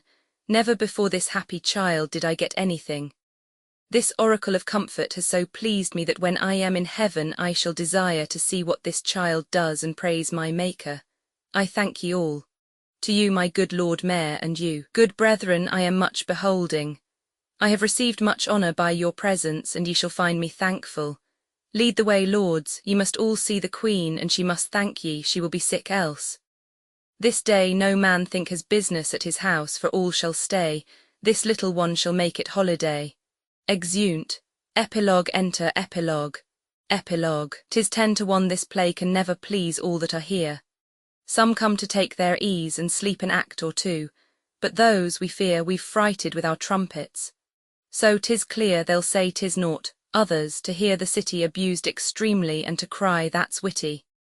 Which we have not done neither, that I fear all the expected good we're like to hear for this play at this time is only in the merciful construction of good women, for such a one we showed 'em. If they smile and say 'twill do, I know within a while all the best men are ours, for 'tis ill hap if they hold when their ladies bid 'em clap.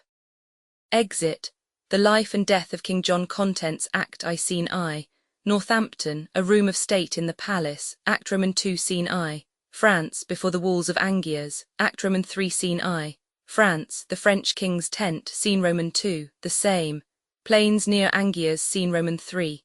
The same. Scene Roman 4. The same. The French king's tent. Act Roman 4. Scene I. Northampton, a room in the castle. Scene Roman 2. The same. A room of state in the palace. Scene Roman 3. The same. Before the castle. Act V. Scene I. Northampton, a room in the palace. Scene Roman 2. Near St. Edmundsbury, the French camp. Scene Roman 3. The same. The field of battle. Scene Roman 4. The same. Another part of the same. Scene V. The same. The French camp. Scene VI. An open place in the neighbourhood of Swinstead Abbey. Scene Roman 7. The orchard of Swinstead Abbey. Dramatis Personae. King John. Prince Henry, son to King John, afterwards King Henry. Roman 3. Arthur, Duke of Brittany, nephew to King John. Earl of Pembroke, Earl of Essex, Earl of Salisbury, Robert Bigot, Earl of Norfolk, Hubert de Bourgh, Chamberlain to the King, Robert Falconbridge, son to Sir Robert Falconbridge. The bastard Philip Falconbridge, his half-brother, bastard son to King Richard I. James Gurney, servant to Lady Falconbridge. Peter of Pomfret, a prophet. King Philip. Roman 2. King of France, Louis the Dauphin, son to King Philip. Roman 2. Duke of Austria, also called Limoges. Melun, a French lord. Chatillon, ambassador from France to King John. Cardinal Pandulph, the Pope's legate. Queen Elena, mother to King John and widow of King Henry. Roman 2. Constance, mother to Arthur. Blanche of Spain, daughter to Alfonso, King of Castile and niece to King John. Lady Falconbridge, mother to the bastard and Robert Falconbridge. Lords, citizens of Angiers, sheriff, heralds, officers, soldiers, executioners, messengers, and other attendants. Scene, sometimes in England, and sometimes in France. Act I. Scene I. Northampton, a room of state in the palace. Enter King John, Queen Elena, Pembroke, Essex, Salisbury, and others with Chatillon. King John. Now say, Chatillon, what would France with us? Chatillon. Thus, after greeting, speaks the King of France in my behaviour to the majesty, the borrowed majesty of England here. Queen Elena. A strange beginning, borrowed majesty. King John.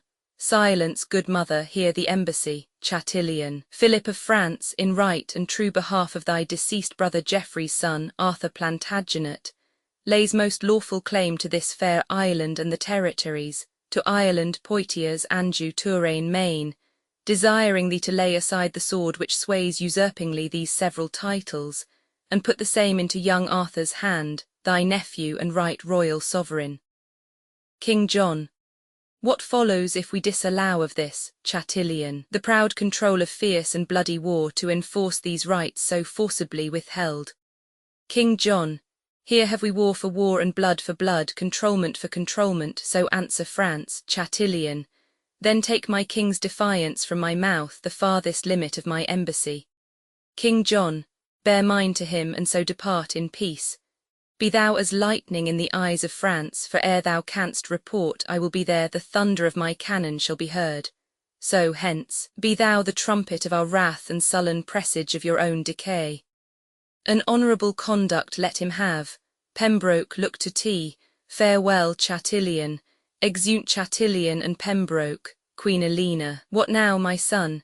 Have I not ever said how that ambitious Constance would not cease till she had kindled France and all the world upon the right and party of her son? This might have been prevented and made whole with very easy arguments of love, which now the manage of two kingdoms must with fearful bloody issue arbitrate. King John. Our strong possession and our right for us.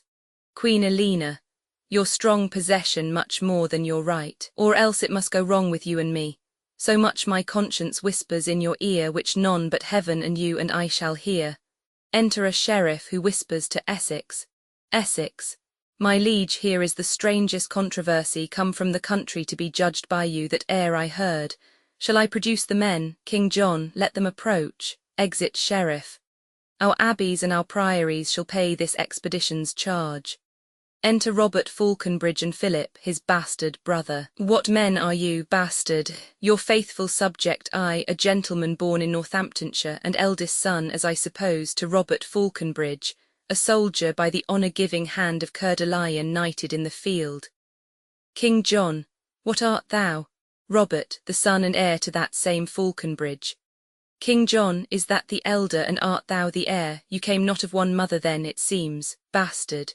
Most certain of one mother, mighty king, that is well known, and as I think one father. But for the certain knowledge of that truth I put you all to heaven and to my mother. Of that I doubt, as all men's children may. Queen Elena, out on thee, rude man, thou dost shame thy mother and wound her honour with this diffidence. Bastard.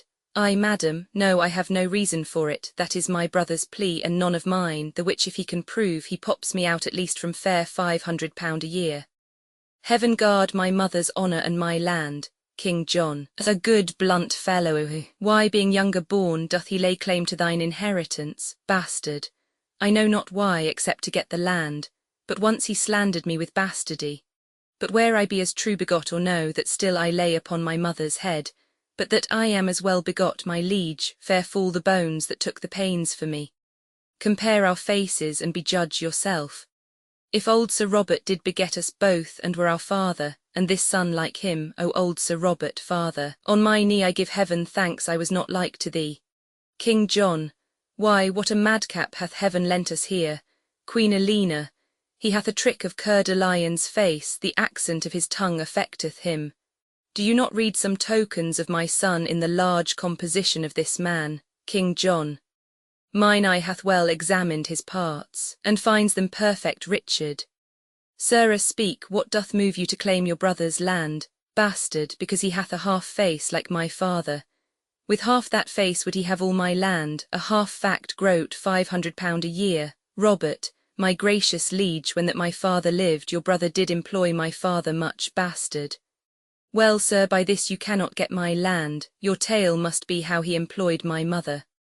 Robert, and once dispatched him in an embassy to Germany, there with the emperor to treat of high affairs touching that time. Th advantage of his absence took the king, and in the meantime sojourned at my father's, where how he did prevail I shame to speak. But truth is truth. Large lengths of seas and shores between my father and my mother lay, as I have heard my father speak himself, when this same lusty gentleman was got. Upon his deathbed he by will bequeathed his lands to me, and took it, on his death, that this my mother's son was none of his. And if he were, he came into the world full 14 weeks before the course of time. Then, good my liege, let me have what is mine, my father's land, as was my father's will. King John, sirrah, your brother is legitimate. Your father's wife did after wedlock bear him, and if she did play false, the fault was hers, which fault lies on the hazards of all husbands that marry wives. Tell me, how if my brother, who, as you say, took pains to get this son, had of your father claimed this son for his? In sooth, good friend, your father might have kept this calf, bred from his cow, from all the world. In sooth he might. Then, if he were my brother's, my brother might not claim him, nor your father, being none of his, refuse him. This concludes, my mother's son did get your father's heir. Your father's heir must have your father's land. Robert, shall then my father's will be of no force to dispossess that child which is not his, bastard. Of no more force to dispossess me, sir, than was his will to get me, as I think. Queen Elena, whether hadst thou rather be a Falconbridge and like thy brother to enjoy thy land, or the reputed son of Coeur de Lion, lord of thy presence and no land besides? Bastard. Madam, and if my brother had my shape and I had his, Sir Robert's his like him, and if my legs were two such riding rods, my arms such eelskins stuffed, my face so thin that in mine ear I durst not stick a rose, lest men should say, look where three farthings goes. And to his shape were heir to all this land, would I might never stir from off this place, I would give it every foot to have this face. I would not be Sir Nob in any case. Queen Elena, I like thee well. Wilt thou forsake thy fortune, bequeath thy land to him, and follow me? I am a soldier, and now bound to France. Bastard, brother, take you my land, I'll take my chance. Your face hath got £500 a year, yet sell your face for 5 pence, and 'tis dear. Madam, I'll follow you unto the death. Queen Elena, nay, I would have you go before me thither. Bastard, our country manners give our betters way. King John, what is thy name? Bastard, Philip, my liege, so is my name begun. Philip, good old Sir Robert's wife's eldest son. King John, from henceforth bear his name whose form thou bearest. Kneel thou down, Philip, but rise more great. Arise, Sir Richard and Plantagenet. Bastard, brother by mother's side, give me your hand. My father gave me honour, yours gave land. Now blessed be the hour by night or day when I was got, Sir Robert was away. Queen Elena, the very spirit of Plantagenet. I am thy grandam, Richard, call me so. Bastard, madam, by chance but not by truth, what though? Something about a little from the right in at the window or else o'er the hatch. Who dares not stir by day must walk by night and have his have, however men do catch. Near or far off, well one is still well shot, and I am I, howe'er I was begot. King John, go, Falconbridge, now haste thou thy desire. A landless knight makes thee a landed squire. Come, madam, and come, Richard, we must speed for France, for it is more than need. Bastard, brother, adieu, good fortune come to thee, for thou wast got ith way of honesty. Exeunt all but the bastard, a foot of honour better than I was, but many a many foot of land the worse. Well, now can I make any Joan a lady? Good den, Sir Richard. God a mercy, fellow, and if his name be George, I'll call him Peter, for new-made honour doth forget men's names. 'Tis too respective and too sociable for your conversion. Now your traveller, he and his toothpick at my worship's mess, and when my nightly stomach is surfeited, why then I suck my teeth and catechize my picked man of countries.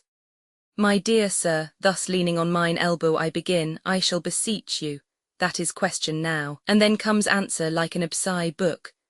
Oh, sir, says answer, at your best command, at your employment, at your service, sir. No, sir, says question, I, sweet sir, at yours. And so, ere answer knows what question would, saving in dialogue of compliment and talking of the Alps and Apennines, the Pyrenean and the River Po, it draws toward supper in conclusion so. But this is worshipful society and fits the mounting spirit like myself. For he is but a bastard to the time that doth not smack of observation, and so am I, whether I smack or no. And not alone in habit and device, exterior form, outward accoutrement, but from the inward motion to deliver sweet, sweet, sweet poison for the age's tooth, which, though I will not practice to deceive, yet to avoid deceit I mean to learn. For it shall strew the footsteps of my rising. But who comes in such haste in riding robes? What woman post is this? Hath she no husband that will take pains to blow a horn before her? Enter Lady Falconbridge and James Gurney. O me, 'tis my mother. How now, good lady, what brings you here to court so hastily? Lady Falconbridge, where is that slave thy brother? Where is he that holds in chase mine honour up and down? Bastard, my brother Robert, old Sir Robert's son. Colbrand the giant, that same mighty man. Is it Sir Robert's son that you seek so? Lady Falconbridge, Sir Robert's son. Ay, thou unreverend boy, Sir Robert's son. Why scorn'st thou at Sir Robert? He is Sir Robert's son, and so art thou. Bastard, James Gurney, wilt thou give us leave a while? Gurney. Good leave, good Philip. Bastard, Philip. Sparrow, James, there's toys abroad, anon I'll tell thee more. Exit Gurney. Madam, I was not old Sir Robert's son. Sir Robert might have eat his part in me upon Good Friday, and ne'er broke his fast. Sir Robert could do well marry to confess, could get me. Sir Robert could not do it. We know his handiwork. Therefore, good mother, to whom am I beholding for these limbs? Sir Robert never holp to make this leg. Lady Falconbridge, haste thou conspired with thy brother too, that for thine own gain shouldst defend mine honour. What means this scorn, thou most untoward knave? Bastard.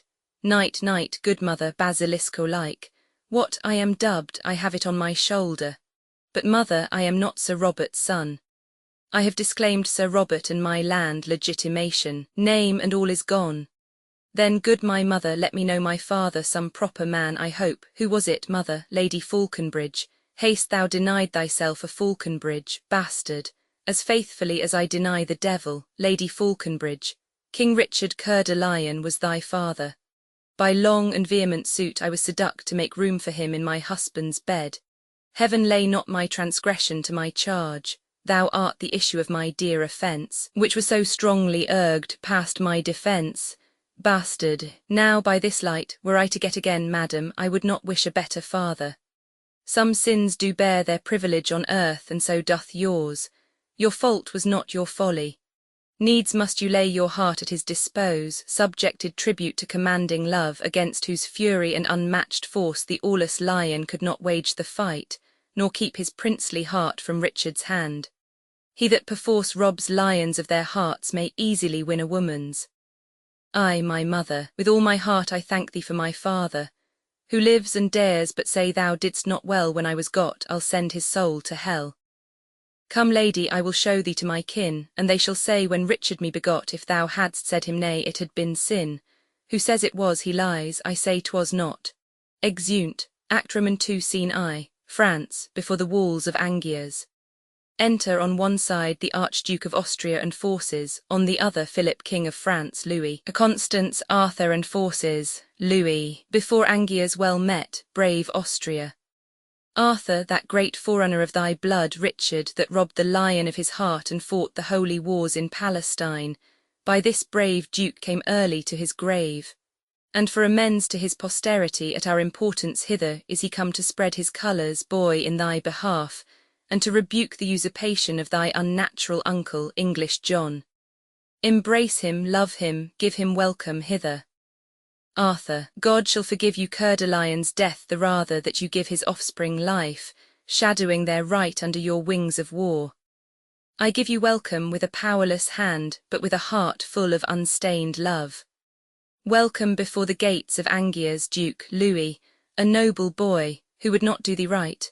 Austria, upon thy cheek lay I this zealous kiss, as seal to this indenture of my love, that to my home I will no more return, till Angers and the right thou haste in France, together with that pale, that white-fact shore, whose foot spurns back the ocean's roaring tides and coops from other lands her islanders, even till that England, hedged in with the main, that water-walled bulwark, still secure and confident from foreign purposes, even till that utmost corner of the west salute thee for her king. Till then, fair boy, will I not think of home, but follow arms. Constance, oh, take his mother's thanks, a widow's thanks, till your strong hand shall help to give him strength, to make a more requital to your love. Austria, the peace of heaven is theirs that lift their swords in such a just and charitable war. King Philip, well then, to work, our cannon shall be bent against the brows of this resisting town. Call for our chiefest men of discipline to cull the plots of best advantages. We lay before this town our royal bones, weighed to the marketplace in Frenchmen's blood, but we will make it subject to this boy. Constance, stay for an answer to your embassy, lest unadvised you stain your swords with blood. My Lord Chatillon may from England bring that right in peace which here we urge in war, and then we shall repent each drop of blood that hot rash haste so indirectly shed. Enter Chatillon. King Philip, a wonder, lady, lo, upon thy wish our messenger Chatillon is arrived. What England says, say briefly, gentle lord, we coldly pause for thee. Chatillon, speak, Chatillon. Then turn your forces from this paltry siege and stir them up against a mightier task. England, impatient of your just demands, hath put himself in arms. The adverse winds, whose leisure I have stayed, have given him time to land his legions all as soon as I. His marches are expedient to this town, his forces strong, his soldiers confident. With him along is come the mother queen and 8, stirring him to blood and strife, with her niece, the Lady Blanche of Spain, with them a bastard of the king's deceased. And all unsettled humours of the land, rash, inconsiderate, fiery voluntaries, with ladies' faces and fierce dragon spleens, have sold their fortunes at their native homes, bearing their birthrights proudly on their backs, to make a hazard of new fortunes here. In brief, a braver choice of dauntless spirits than now the English bottoms have wafted or did never float upon the swelling tide to do offence and scathe in Christendom. The drums beat within, the interruption of their churlish drums cuts off more circumstance. They are at hand to parley or to fight, therefore prepare. King Philip, how much unlooked for is this expedition, Austria, by how much unexpected, by so much we must awake endeavour for defence, for courage mounteth with occasion. Let them be welcome, then, we are prepared. Enter King John, Elena, Blanche, the bastard, Pembroke, lords and forces. King John, peace be to France, if France in peace permit our just and lineal entrance to our own. If not, bleed France and peace ascend to heaven, whiles we, God's wrathful agent, do correct their proud contempt that beats his peace to heaven. King Philip, peace be to England if that war return from France to England there to live in peace. England we love, and for that England's sake with burden of our armour here we sweat. This toil of ours should be a work of thine. But thou from loving England art so far that thou hast underwrought his lawful king, cut off the sequence of posterity, outfaced infant state, and done a rape upon the maiden virtue of the crown. Look here upon thy brother Geoffrey's face. These eyes, these brows were moulded out of his. This little abstract doth contain that large which died in Geoffrey, and the hand of time shall draw this brief into as huge a volume. That Geoffrey was thy elder brother born, and this his son. England was Geoffrey's right, and this is Geoffrey's. In the name of God, how comes it then that thou art called a king, when living blood doth in these temples beat which owe the crown that thou o'ermasterest? King John, from whom hast thou this great commission, France, to draw my answer from thy articles? King Philip, from that supernal judge that stirs good thoughts in any breast of strong authority to look into the blots and stains of right. That judge hath made me guardian to this boy, under whose warrant I impeach thy wrong and by whose help I mean to chastise it. King John, alack, thou dost usurp authority. King Philip, excuse it is to beat usurping down. Queen Elena, who is it thou dost call usurper? France, Constance, let me make answer, thy usurping son. Queen Elena, out insolent, thy bastard shall be king that thou mayst be a queen and check the world. Constance, my bed was ever to thy son as true as thine was to thy husband, and this boy liker in feature to his father Geoffrey than thou and John in manners, being as like as rain to water, or devil to his dam. My boy a bastard. By my soul I think his father never was so true begot, it cannot be, and if thou wert his mother. Queen Elena, there's a good mother boy that blots thy father. Constance, there's a good grandam boy that would blot thee. Austria, peace, bastard, hear the crier. Austria, what the devil art thou, bastard? One that will play the devil, sir, with you, and he may catch your hide and you alone. You are the hare of whom the proverb goes, whose valour plucks dead lions by the beard. I'll smoke your skin coat and I catch you right. Sirrah, look to tea. I faith I will, I faith. Blanche, oh well did he become that lion's robe that did disrobe the lion of that robe. Bastard, it lies as sightly on the back of him as great Alcides shows upon an ass. But ass, I'll take that burden from your back, or lay on that shall make your shoulders crack. Austria, what cracker is this same that deafs our ears with this abundance of superfluous breath? King Philip, Louis, determine what we shall do straight. Louis, women and fools, break off your conference. King Philip, King John, this is the very sum of all. England and Ireland, Anjou, Touraine, Maine, in right of Arthur do I claim of thee. Wilt thou resign them and lay down thy arms, King John? My life as soon I do defy thee, France. Arthur of Brittany, yield thee to my hand, and out of my dear love I'll give thee more than e'er the coward hand of France can win. Submit thee, boy. Queen Elena, come to thy grandam, child. Constance, do, child, go to it, grandam, child. Give grandam kingdom, and it grandam will give it a plum, a cherry, and a fig. There's a good grandam. Arthur, good my mother, peace, I would that I were low laid in my grave. I am not worth this coil that's made for me. Queen Elena, his mother shames him so, poor boy, he weeps. Constance, now shame upon you, where she does or no. His grandam's wrongs, and not his mother's shames, draws those heaven-moving pearls from his poor eyes, which heaven shall take in nature of a fee. Ay, with these crystal beads heaven shall be bribed to do him justice and revenge on you.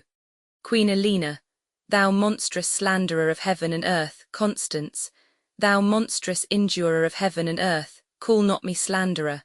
Thou and thine usurp the dominations, royalties, and rights of this oppressed boy. This is thy eldest son's son, infortunate in nothing but in thee. Thy sins are visited in this poor child. The canon of the law is laid on him, being but the second generation removed from thy sin-conceiving womb. King John, Bedlam have done, Constance. I have but this to say, that he is not only plagued for her sin, but God hath made her sin and her the plague on this removed issue, plagued for her and with her plague. Her sin his injury, her injury the beadle to her sin, all punished in the person of this child, and all for her. A plague upon her, Queen Elena, thou unadvised scold, I can produce a will that bars the title of thy son.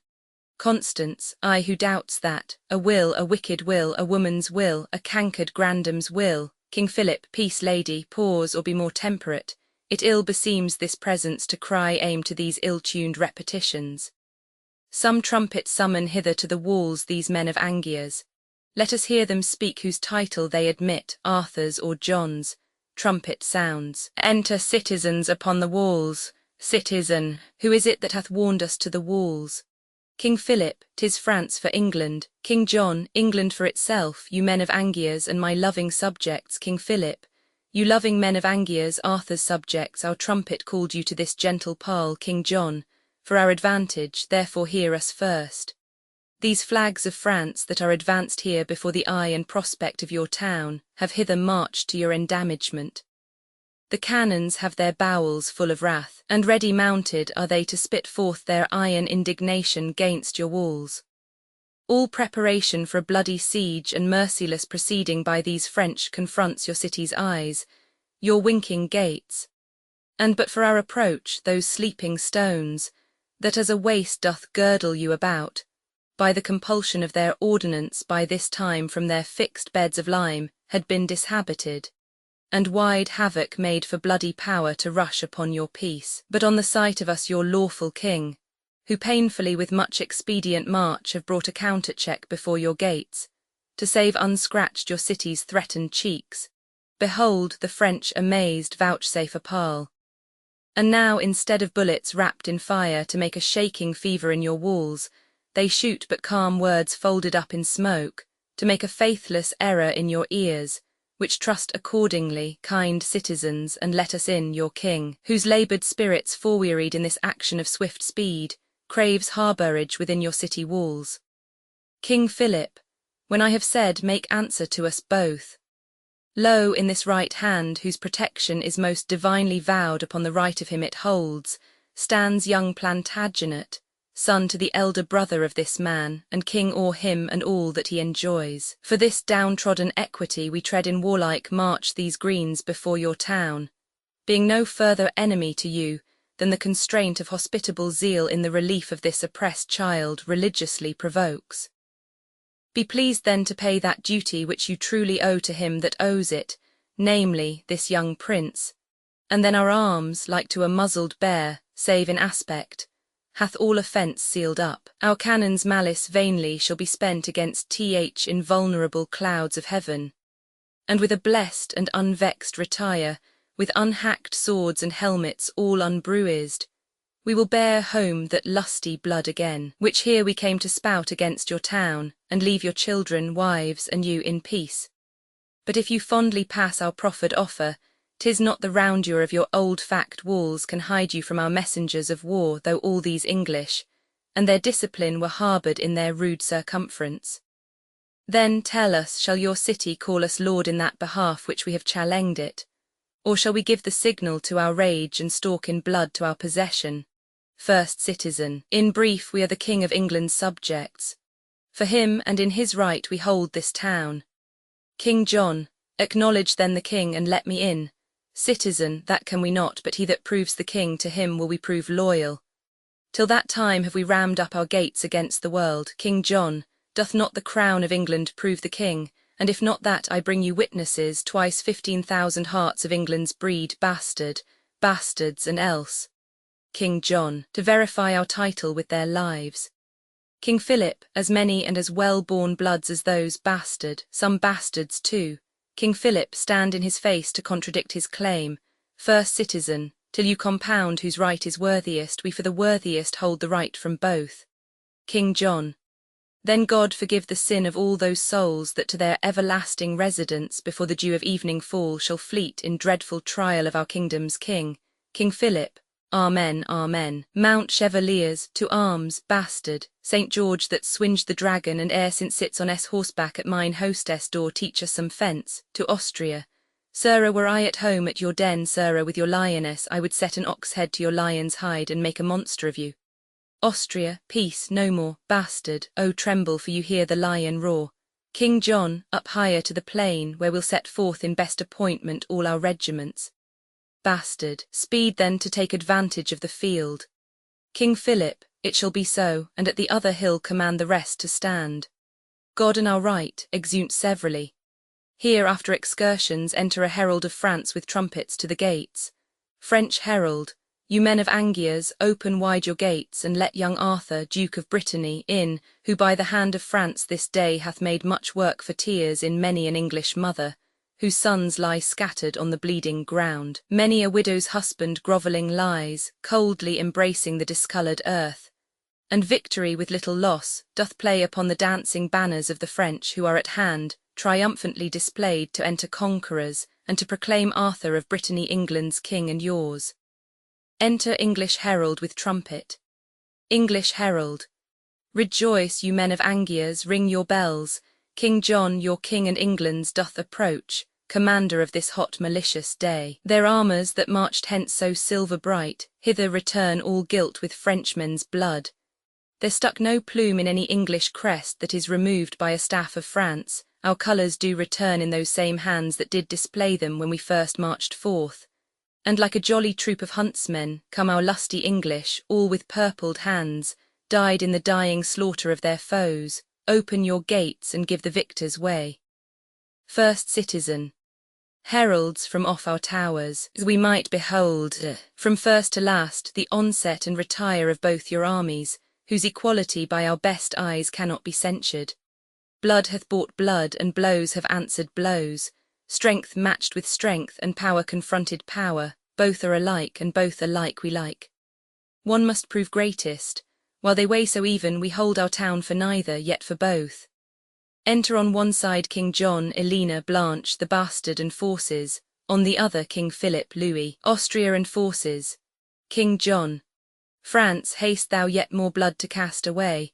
Say, shall the current of our right run on, whose passage, vexed with thy impediment, shall leave his native channel, and Orswell with course disturbed even thy confining shores, unless thou let his silver water keep a peaceful progress to the ocean? King Philip. England, thou hast not salved one drop of blood in this hot trial more than we of France, rather lost more. And by this hand I swear that sways the earth this climate overlooks, before we will lay down our just-born arms, we'll put thee down, gainst whom these arms we bear, or add a royal number to the dead, gracing the scroll that tells of this war's loss with slaughter coupled to the name of kings. Bastard. Ha, Majesty. How high thy glory towers when the rich blood of kings is set on fire. Oh, now doth death line his dead chaps with steel, the swords of soldiers are his teeth, his fangs, and now he feasts, mousing the flesh of men in undetermined differences of kings. Why stand these royal fronts amazed thus? Cry havoc, kings, back to the stained field, you equal potents, fiery kindled spirits, then let confusion of one part confirm the other's peace. Till then blows, blood and death, King John, whose party do the townsmen yet admit, King Philip. Speak, citizens, for England, who's your king? First citizen, the king of England when we know the king. King Philip. Know him in us that here hold up his right. King John. In us that are our own great deputy and bear possession of our person here, lord of our presence, Angiers, and of you. First citizen. A greater power than we denies all this, until it be undoubted we do lock our former scruple in our strong-barred gates, kings of our fear until our fears resolved be by some certain king purged and deposed. Bastard. By heaven, these scroils of Angiers flout you kings, and stand securely on their battlements as in a theatre, whence they gape and point at your industrious scenes and acts of death. Your royal presences be rolled by me. Do like the mutines of Jerusalem, be friends awhile, and both conjointly bend your sharpest deeds of malice on this town.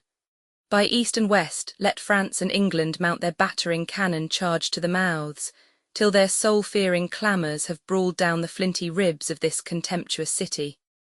I'd play incessantly upon these jades, even till unfenced desolation leave them as naked as the vulgar air.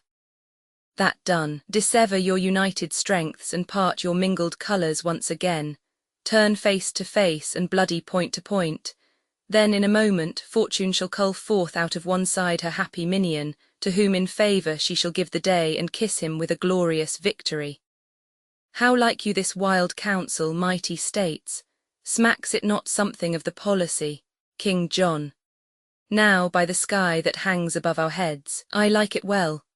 France, shall we knit our powers and lay this Angiers even with the ground, then after fight who shall be king of it, bastard? And if thou haste the mettle of a king, being wronged as we are by this peevish town, turn thou the mouth of thy artillery, as we will ours, against these saucy walls, and when that we have dashed them to the ground, why then defy each other and pell-mell make work upon ourselves for heaven or hell? King Philip, let it be so. Say, where will you assault, King John? We, from the west, will send destruction into this city's bosom. Austria, I from the north, King Philip, our thunder from the south shall rain their drift of bullets on this town. Bastard, O prudent discipline, from north to south Austria and France shoot in each other's mouth, I'll stir them to it. Come away, away, first citizen, hear us great kings, vouchsafe a while to stay, and I shall show you peace and fair fact league, win you this city without stroke or wound. Rescue those breathing lives to die in beds that here come sacrifices for the field, persevere not, but hear me, mighty kings. King John, speak on with favour, we are bent to hear. First citizen, that daughter there of Spain, the Lady Blanche, is niece to England. Look upon the years of Louis the Dauphin and that lovely maid. If lusty love should go in quest of beauty, where should he find it fairer than in Blanche? If zealous love should go in search of virtue, where should he find it purer than in Blanche? If love ambitious sought a match of birth, whose veins bound richer blood than Lady Blanche?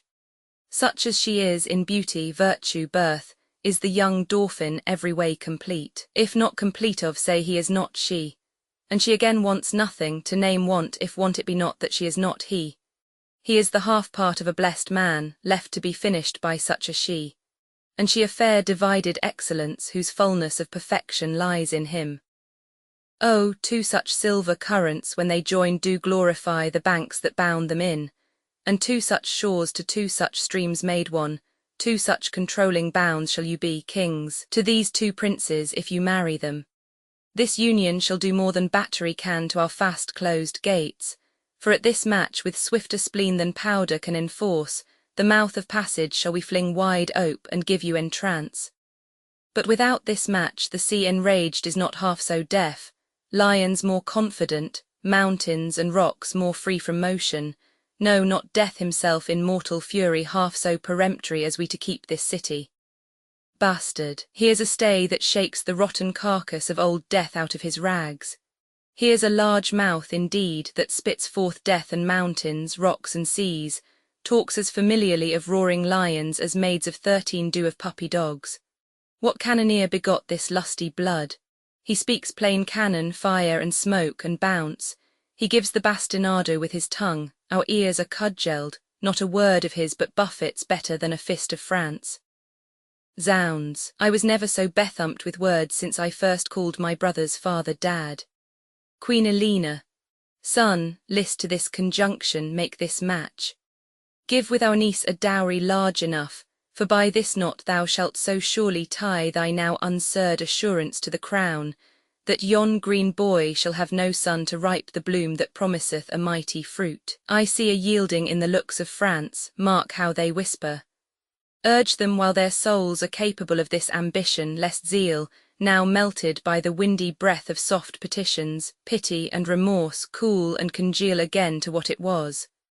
First citizen, why answer not the double majesties this friendly treaty of our threatened town? King Philip, speak England first that hath been forward first to speak unto this city. What say you, King John, if that the Dauphin there, thy princely son, can in this book of beauty read, I love, her dowry shall weigh equal with a queen. For Anjou, and fair Touraine, Maine, Poitiers, and all that we upon this side the sea, except this city now by us besieged, find liable to our crown and dignity, shall gild her bridal bed and make her rich in titles, honours, and promotions, as she in beauty, education, blood holds hand with any princess of the world. King Philip. What say'st thou, boy? Look in the lady's face. Louis. I do, my lord, and in her eye I find a wonder, or a wondrous miracle, the shadow of myself formed in her eye, which, being but the shadow of your son, becomes a sun and makes your son a shadow. I do protest I never loved myself till now infixed I beheld myself drawn in the flattering table of her eye, whispers with Blanche, bastard, aside, drawn in the flattering table of her eye, hanged in the frowning wrinkle of her brow and quartered in her heart. He doth espy himself love's traitor. This is pity now, that, hanged and drawn and quartered, there should be in such a love so vile a lout as he. Blanche. My uncle's will in this respect is mine. If he see aught in you that makes him like, that anything he sees which moves his liking, I can with ease translate it to my will, or if you will, to speak more properly, I will enforce it easily to my love. Further, I will not flatter you, my lord, that all I see in you is worthy love than this, that nothing do I see in you, though churlish thoughts themselves should be your judge, that I can find should merit any hate. King John, what say these young ones? What say you, my niece, Blanche, that she is bound in honour still to do what you in wisdom still vouchsafe to say? King John. Speak then, Prince Dauphin, can you love this lady? Louis. Nay, ask me if I can refrain from love, for I do love her most unfeignedly. King John. Then do I give Volquesson, Touraine, Maine, Poitiers, and Anjou, these 5 provinces with her to thee, and this addition more, full 30,000 marks of English coin. Philip of France, if thou be pleased withal, command thy son and daughter to join hands. King Philip, it likes us well. Young princes, close your hands, Austria, and your lips too, for I am well assured that I did so when I was first assured. King Philip. Now, citizens of Angiers, ope your gates, let in that amity which you have made, for at St. Mary's Chapel presently the rites of marriage shall be solemnized. Is not the Lady Constance in this troop? I know she is not, for this match made up her presence would have interrupted much. Where is she and her son? Tell me who knows. Louis, she is sad and passionate at your highness' tent. King Philip. And by my faith, this league that we have made will give her sadness very little cure. A brother of England, how may we content this widow lady? In her right we came, which we, God knows, have turned another way, to our own vantage. King John, we will heal up all, for we'll create young Arthur Duke of Brittany and Earl of Richmond, and this rich fair town we make him lord of, call the Lady Constance. Some speedy messenger bid her repair to our solemnity. I trust we shall, if not fill up the measure of her will, yet in some measure satisfy her so that we shall stop her exclamation. Go we, as well as haste will suffer us to this unlooked-for, unprepared pomp. Exeunt all but the bastard, the citizens retire from the walls, bastard, mad world, mad kings, mad composition. John, to stop Arthur's title in the whole, hath willingly departed with a part. And France, whose armour conscience buckled on, whom zeal and charity brought to the field as God's own soldier, rounded in the ear with that same purpose changer, that sly devil, that broker, that still breaks the pate of faith, that daily break vow, he that wins of all, of kings, of beggars, old men, young men, maids, who having no external thing to lose but the word maid, cheats the poor maid of that smooth fact gentleman, tickling commodity, the bias of the world, who of itself is prized well, made to run even upon even ground, till this advantage, this vile drawing bias, this sway of motion, this commodity, makes it take head from all indifferency, from all direction, purpose, course, intent, and this same bias, this commodity, this board, this broker, this alt-changing word clapped on the outward eye of fickle France, hath drawn him from his own determined aid, from a resolved and honourable war, to a most base and vile concluded peace. And why rail I on this commodity? But for because he hath not wooed me yet. Not that I have the power to clutch my hand when his fair angels would salute my palm, but for my hand, as unattempted yet, like a poor beggar, raileth on the rich. Well, whiles I am a beggar, I will rail and say there is no sin but to be rich, and being rich, my virtue then shall be to say there is no vice but beggary. Since kings break faith upon commodity gain, be my lord, for I will worship thee. Exit, Act Roman 3 Scene I. France, the French king's tent. Enter Constance, Arthur and Salisbury. Constance, gone to be married, gone to swear a peace. False blood to false blood joined, gone to be friends, shall Louis have Blanche and Blanche those provinces. It is not so, thou hast misspoke, misheard, be well advised, tell all thy tale again. It cannot be, thou dost but say 'tis so. I trust I may not trust thee, for thy word is but the vain breath of a common man. Believe me, I do not believe thee, man, I have a king's oath to the contrary. Thou shalt be punished for thus frighting me. For I am sick and capable of fears, oppressed with wrongs, and therefore full of fears. A widow husbandless, subject to fears, a woman naturally born to fears. And though thou now confess thou didst but jest, with my vexed spirits I cannot take a truce, but they will quake and tremble all this day. What dost thou mean by shaking of thy head? Why dost thou look so sadly on my son? What means that hand upon that breast of thine? Why holds thine eye that lamentable room, like a proud river peering o'er his bounds? Be these sad signs confirmers of thy words? Then speak again, not all thy former tale, but this one word, whether thy tale be true. Salisbury, as true as I believe you think them false that give you cause to prove my saying true. Constance, oh, if thou teach me to believe this sorrow, teach thou this sorrow how to make me die, and let belief and life encounter so as doth the fury of two desperate men which in the very meeting fall and die. Louis marry Blanche, O boy, then where art thou? France friend with England, what becomes of me? Fellow, begone, I cannot brook thy sight. This news hath made thee a most ugly man. Salisbury, what other harm have I, good lady, done, but spoke the harm that is by others done? Constance, which harm within itself so heinous is as it makes harmful all that speak of it. Arthur, I do beseech you, madam, be content. Constance, if thou that bidst me be content, wert grim, ugly, and slanderous to thy mother's womb, full of unpleasing blots and sightless stains, lame, foolish, crooked, swart, prodigious, patched with foul moles and eye-offending marks, I would not care. I then would be content, for then I should not love thee. No, nor thou become thy great birth, nor deserve a crown. But thou art fair, and at thy birth, dear boy, nature and fortune join to make thee great. Of nature's gifts thou mayst with lilies boast, and with the half-blown rose. But fortune, oh, she is corrupted, changed, and won from thee.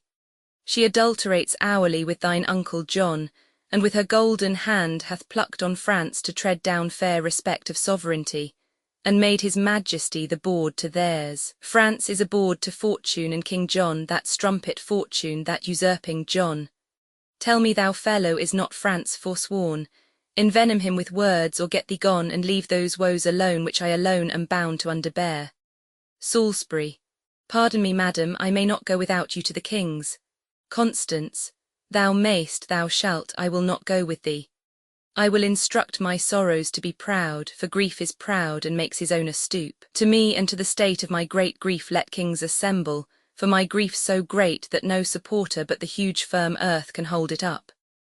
Here I and sorrows sit, here is my throne, bid kings come bow to it, seats herself on the ground. Enter King John, King Philip, Louis, Blanche, Elena, Bastard, Austria, and attendants.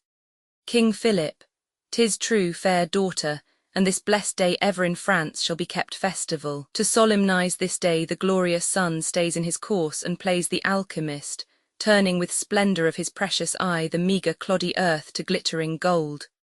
The yearly course that brings this day about shall never see it but a holy day. Constance, rising, a wicked day and not a holy day, what hath this day deserved? What hath it done that it in golden letters should be set among the high tides in the calendar? Nay, rather turn this day out of the week, this day of shame, oppression, perjury, or if it must stand still, let wives with child pray that their burdens may not fall this day, lest that their hopes prodigiously be crossed. But on this day let seamen fear no rack, no bargains break that are not this day made. This day all things begun come to ill end, yea, faith itself to hollow falsehood change. King Philip, by heaven, lady, you shall have no cause to curse the fair proceedings of this day. Have I not pawned to you my majesty? Constance, you have beguiled me with a counterfeit, resembling majesty, which, being touched and tried, proves valueless. You are forsworn, forsworn. You came in arms to spill mine enemy's blood, but now in arms you strengthen it with yours. The grappling vigour and rough frown of war is cold in amity and painted peace, and our oppression hath made up this league. Arm, arm, you heavens, against these perjured kings. A widow cries, be husband to me, heavens. Let not the hours of this ungodly day wear out the day in peace, but, ere sunset, set armed discord twixt these perjured kings. Hear me, oh hear me, Austria, Lady Constance, peace, Constance, war, war, no peace, peace is to me a war. O Limoges, O Austria, thou dost shame that bloody spoil, thou slave, thou wretch, thou coward, thou little valiant, great in villainy, thou ever strong upon the stronger side. Thou fortune's champion that dost never fight but when her humorous ladyship is by to teach thee safety. Thou art perjured too, and soothest up greatness. What a fool art thou, a ramping fool, to brag and stamp and swear upon my party. Thou cold-blooded slave, haste thou not spoke like thunder on my side, been sworn my soldier, bidding me depend upon thy stars, thy fortune, and thy strength. And dost thou now fall over to my foes, thou wear a lion's hide, doff it for shame, and hang a calf's skin on those recreant limbs. Austria, oh that a man should speak those words to me. Bastard, and hang a calf's skin on those recreant limbs. Austria, thou darst not say so, villain, for thy life, bastard, and hang a calf's skin on those recreant limbs. King John, we like not this, thou dost forget thyself. King Philip, here comes the holy legate of the Pope, enter Pandulph. Pandulph, hail, you anointed deputies of heaven. To thee, King John, my holy errand is. I, Pandulph of fair Milan Cardinal, and from Pope Innocent the legate here, do in his name religiously demand why thou against the Church, our holy mother, so wilfully dost spurn, and force perforce keep Stephen Langton, chosen Archbishop of Canterbury, from that holy see. This in our foresaid holy father's name, Pope Innocent, I do demand of thee. King John, what earthly name to interrogatories can task the free breath of a sacred king? Thou canst not, Cardinal, devise a name so slight, unworthy, and ridiculous to charge me to an answer as the Pope.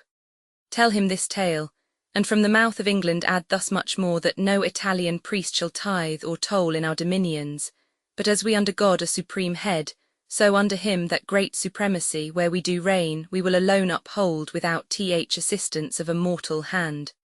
So tell the Pope, all reverence set apart to him and his usurped authority. King Philip, a brother of England, you blaspheme in this. King John, though you and all the kings of Christendom are led so grossly by this meddling priest, dreading the curse that money may buy out, and by the merit of vile gold, dross, dust, purchase corrupted pardon of a man, who in that sale sells pardon from himself, though you and all the rest so grossly led this juggling witchcraft with revenue cherish, yet I alone do me oppose against the Pope and count his friends my foes.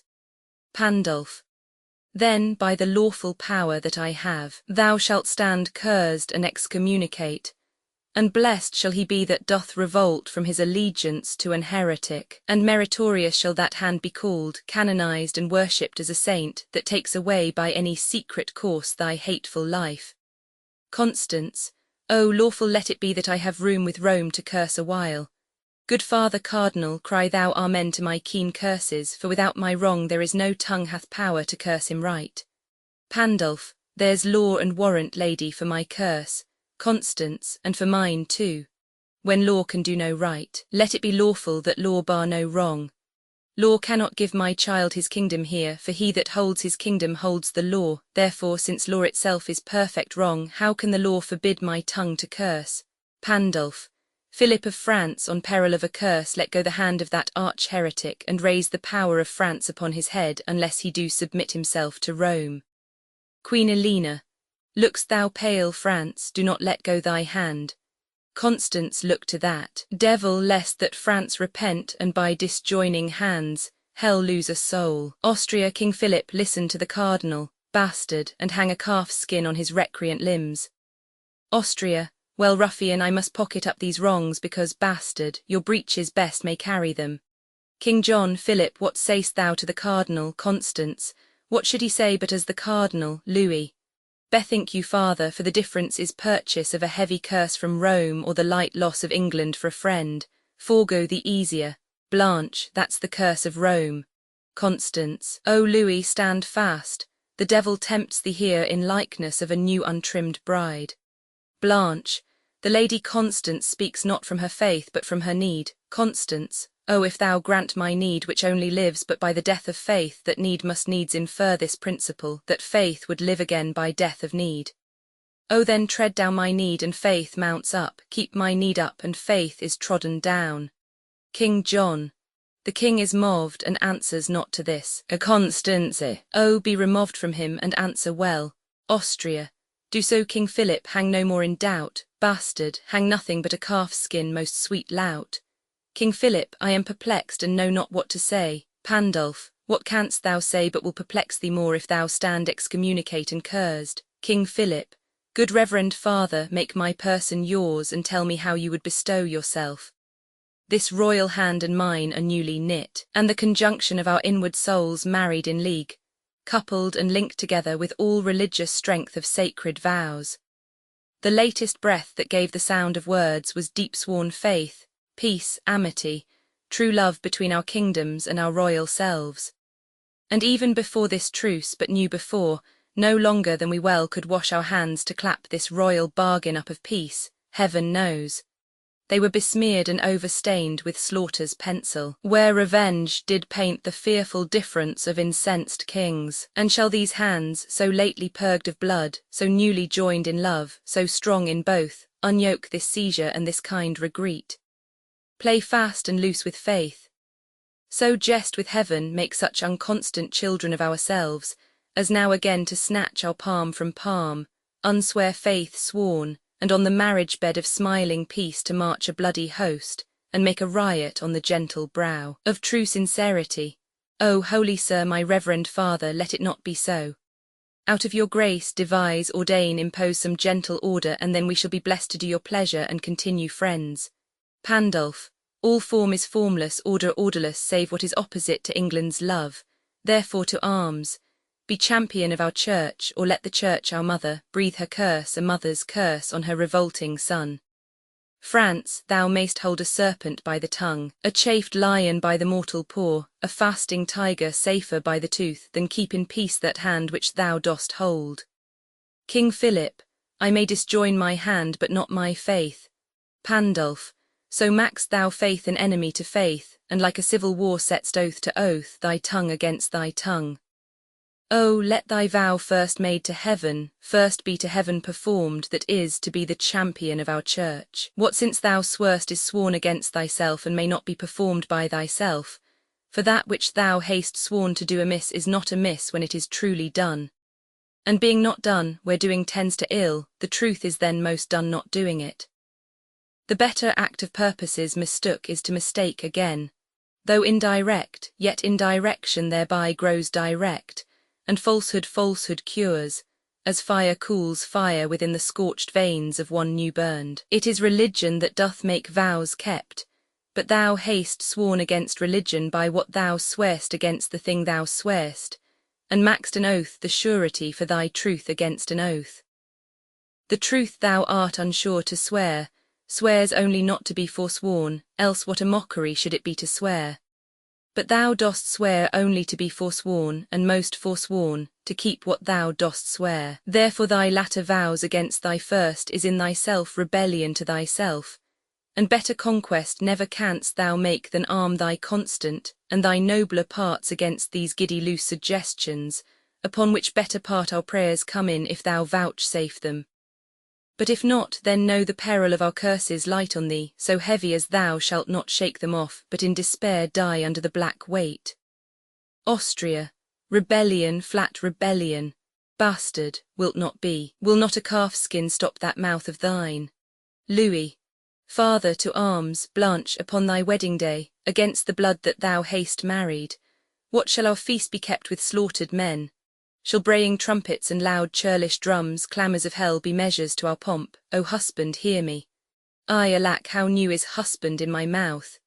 Even for that name which till this time my tongue did ne'er pronounce, upon my knee I beg, go not to arms against mine uncle. A Constance.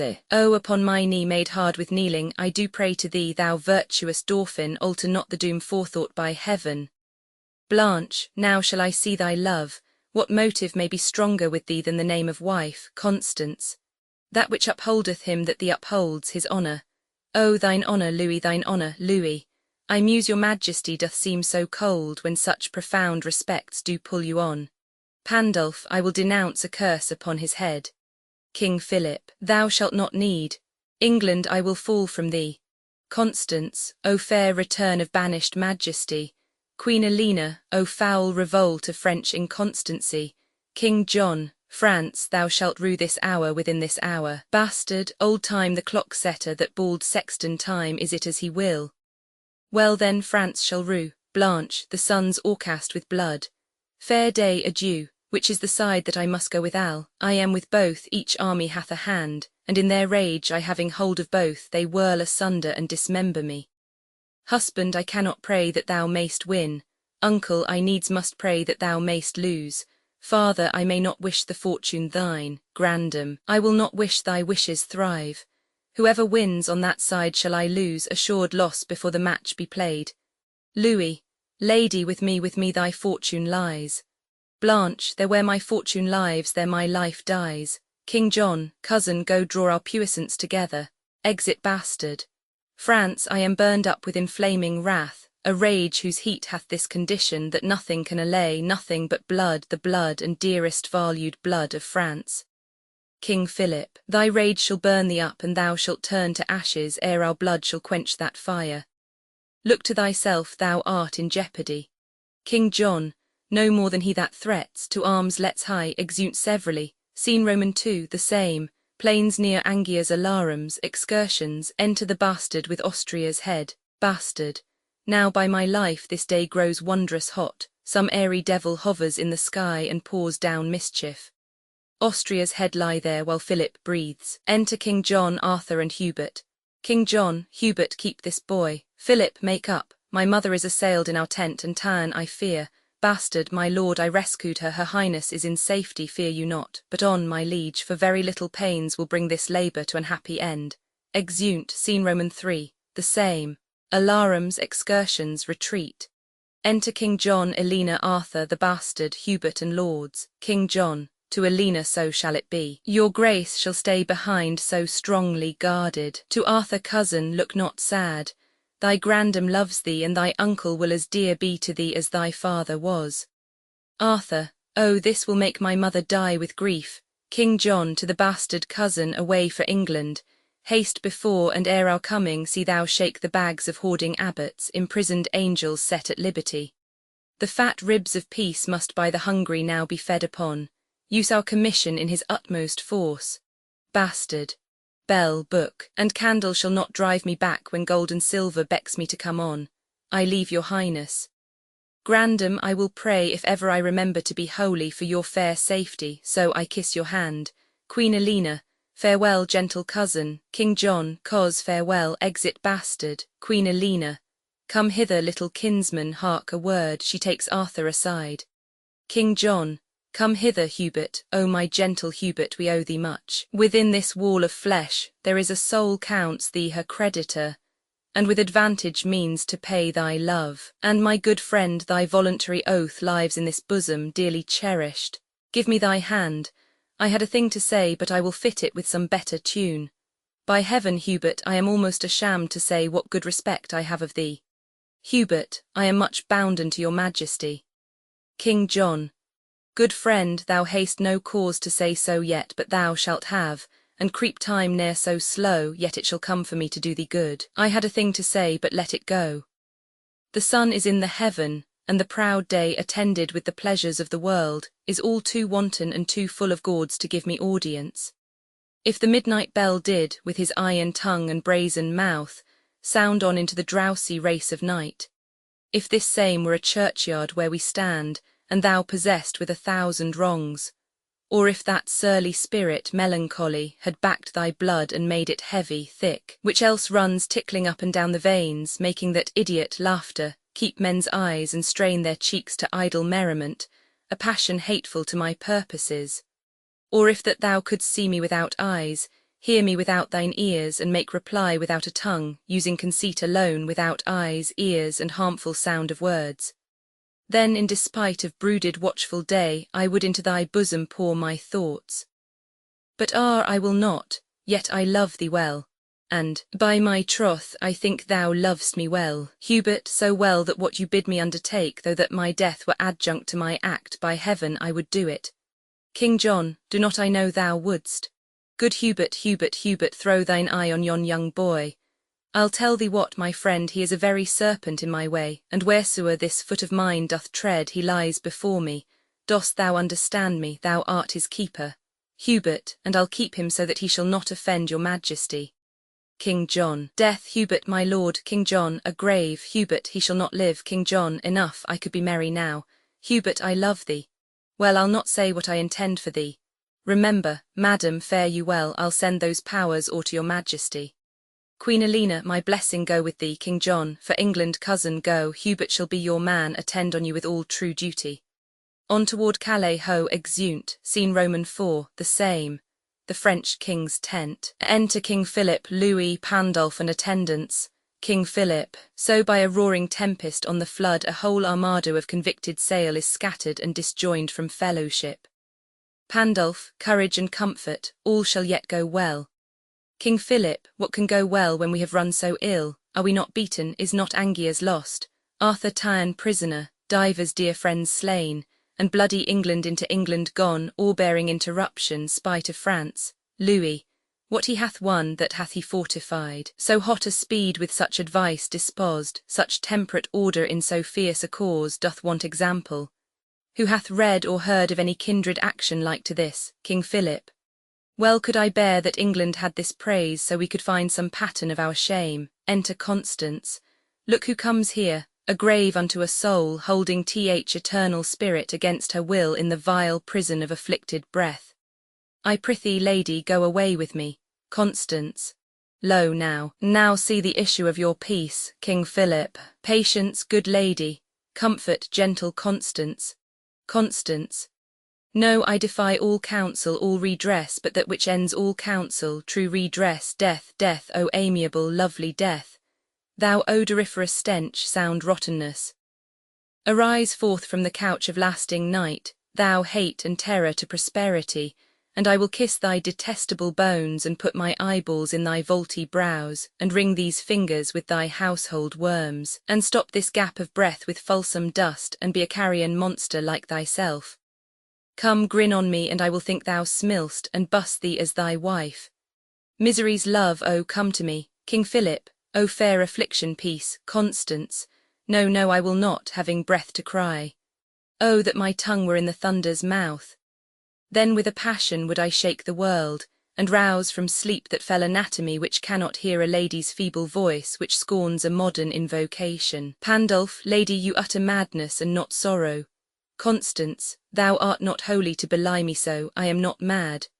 This hair I tear is mine, my name is Constance, I was Geoffrey's wife. Young Arthur is my son, and he is lost.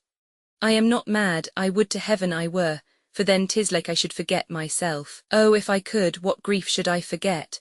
Preach some philosophy to make me mad, and thou shalt be canonized cardinal.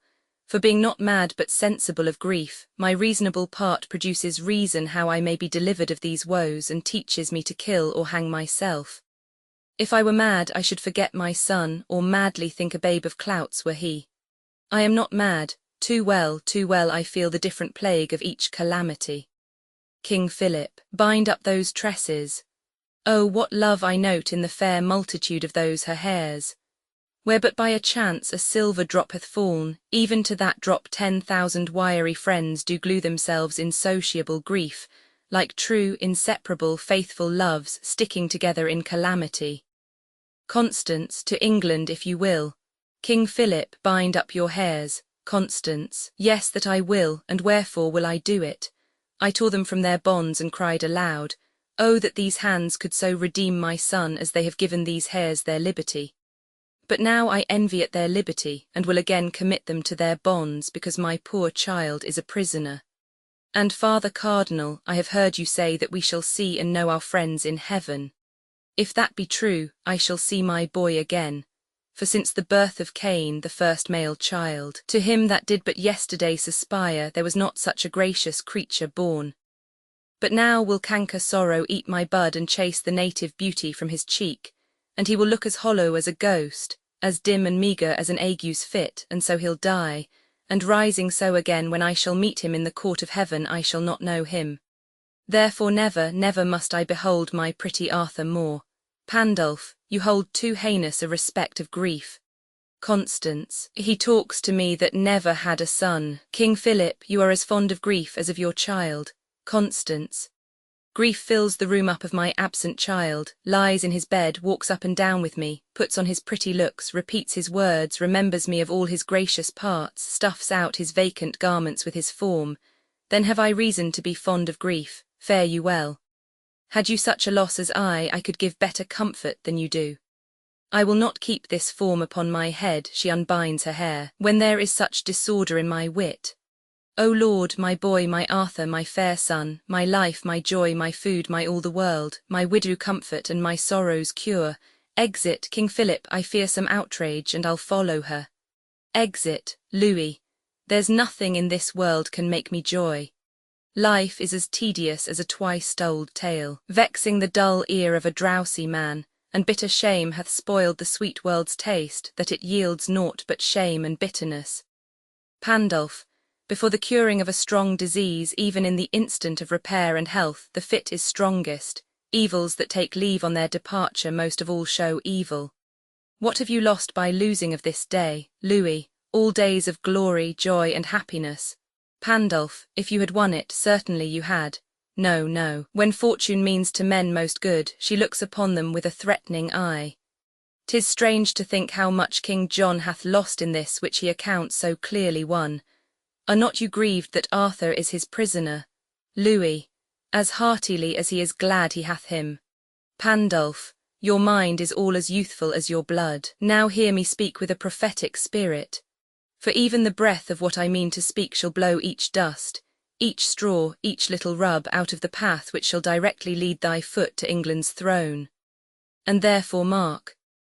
John hath seized Arthur, and it cannot be that, whiles warm life plays in that infant's veins, the misplacked John should entertain an hour, 1 minute, nay, 1 quiet breath of rest. A sceptre snatched with an unruly hand must be boisterously maintained as gained. And he that stands upon a slippery place makes nice of no vile hold to stay him up. That John may stand then, Arthur needs must fall. So be it, for it cannot be but so. Louis, but what shall I gain by young Arthur's fall? Pandulph, you in the right of Lady Blanche your wife may then make all the claim that Arthur did. Louis, and lose it, life and all, as Arthur did.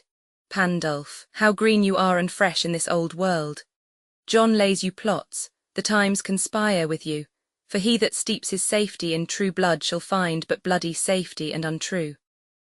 This act so evilly born shall cool the hearts of all his people, and freeze up their zeal, that none so small advantage shall step forth to check his reign, but they will cherish it. No natural exhalation in the sky, no scope of nature, no distempered day, no common wind, no customed event, but they will pluck away his natural cause and call them meteors, prodigies and signs, abortives, presages and tongues of heaven, plainly denouncing vengeance upon John. Louis, maybe he will not touch young Arthur's life, but hold himself safe in his prisonment. Pandulph, O sir, when he shall hear of your approach, if that young Arthur be not gone already, even at that news he dies. And then the hearts of all his people shall revolt from him, and kiss the lips of unacquainted change, and pick strong matter of revolt and wrath out of the bloody fingers' ends of John. Methinks I see this hurly all on foot, and oh, what better matter breeds for you than I have named. The bastard Falconbridge is now in England ransacking the church, offending charity. If but a dozen French were there in arms, they would be as a call to train 10,000 English to their side, or as a little snow tumbled about anon becomes a mountain. O noble Dauphin, go with me to the king. 'Tis wonderful what may be wrought out of their discontent now that their souls are topfull of offence. For England go, I will wet on the king. Louis, strong reasons make strong actions, let us go. If you say aye, the king will not say no.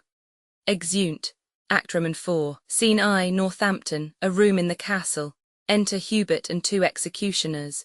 Hubert, heap me these irons hot, and look thou stand within the arras. When I strike my foot upon the bosom of the ground, rush forth and bind the boy which you shall find with me fast to the chair. Be heedful, hence, and watch.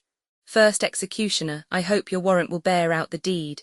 Hubert, uncleanly scruples. Fear not, you look tot. Exeunt executioners. Young lad, come forth. I have to say with you. Enter Arthur. Arthur, good morrow, Hubert. Hubert, good morrow, little prince. Arthur, as little prince, having so great a title to be more prince as may be, you are sad. Hubert, indeed I have been merrier. Arthur, mercy on me, methinks nobody should be sad but I. Yet I remember when I was in France, young gentlemen would be as sad as night, only for wantonness. By my Christendom, so I were out of prison and kept sheep, I should be as merry as the day is long. And so I would be here, but that I doubt my uncle practices more harm to me. He is afraid of me and I of him. Is it my fault that I was Geoffrey's son? No, indeed, is't not, and I would to heaven I were your son, so you would love me, Hubert. Hubert, aside.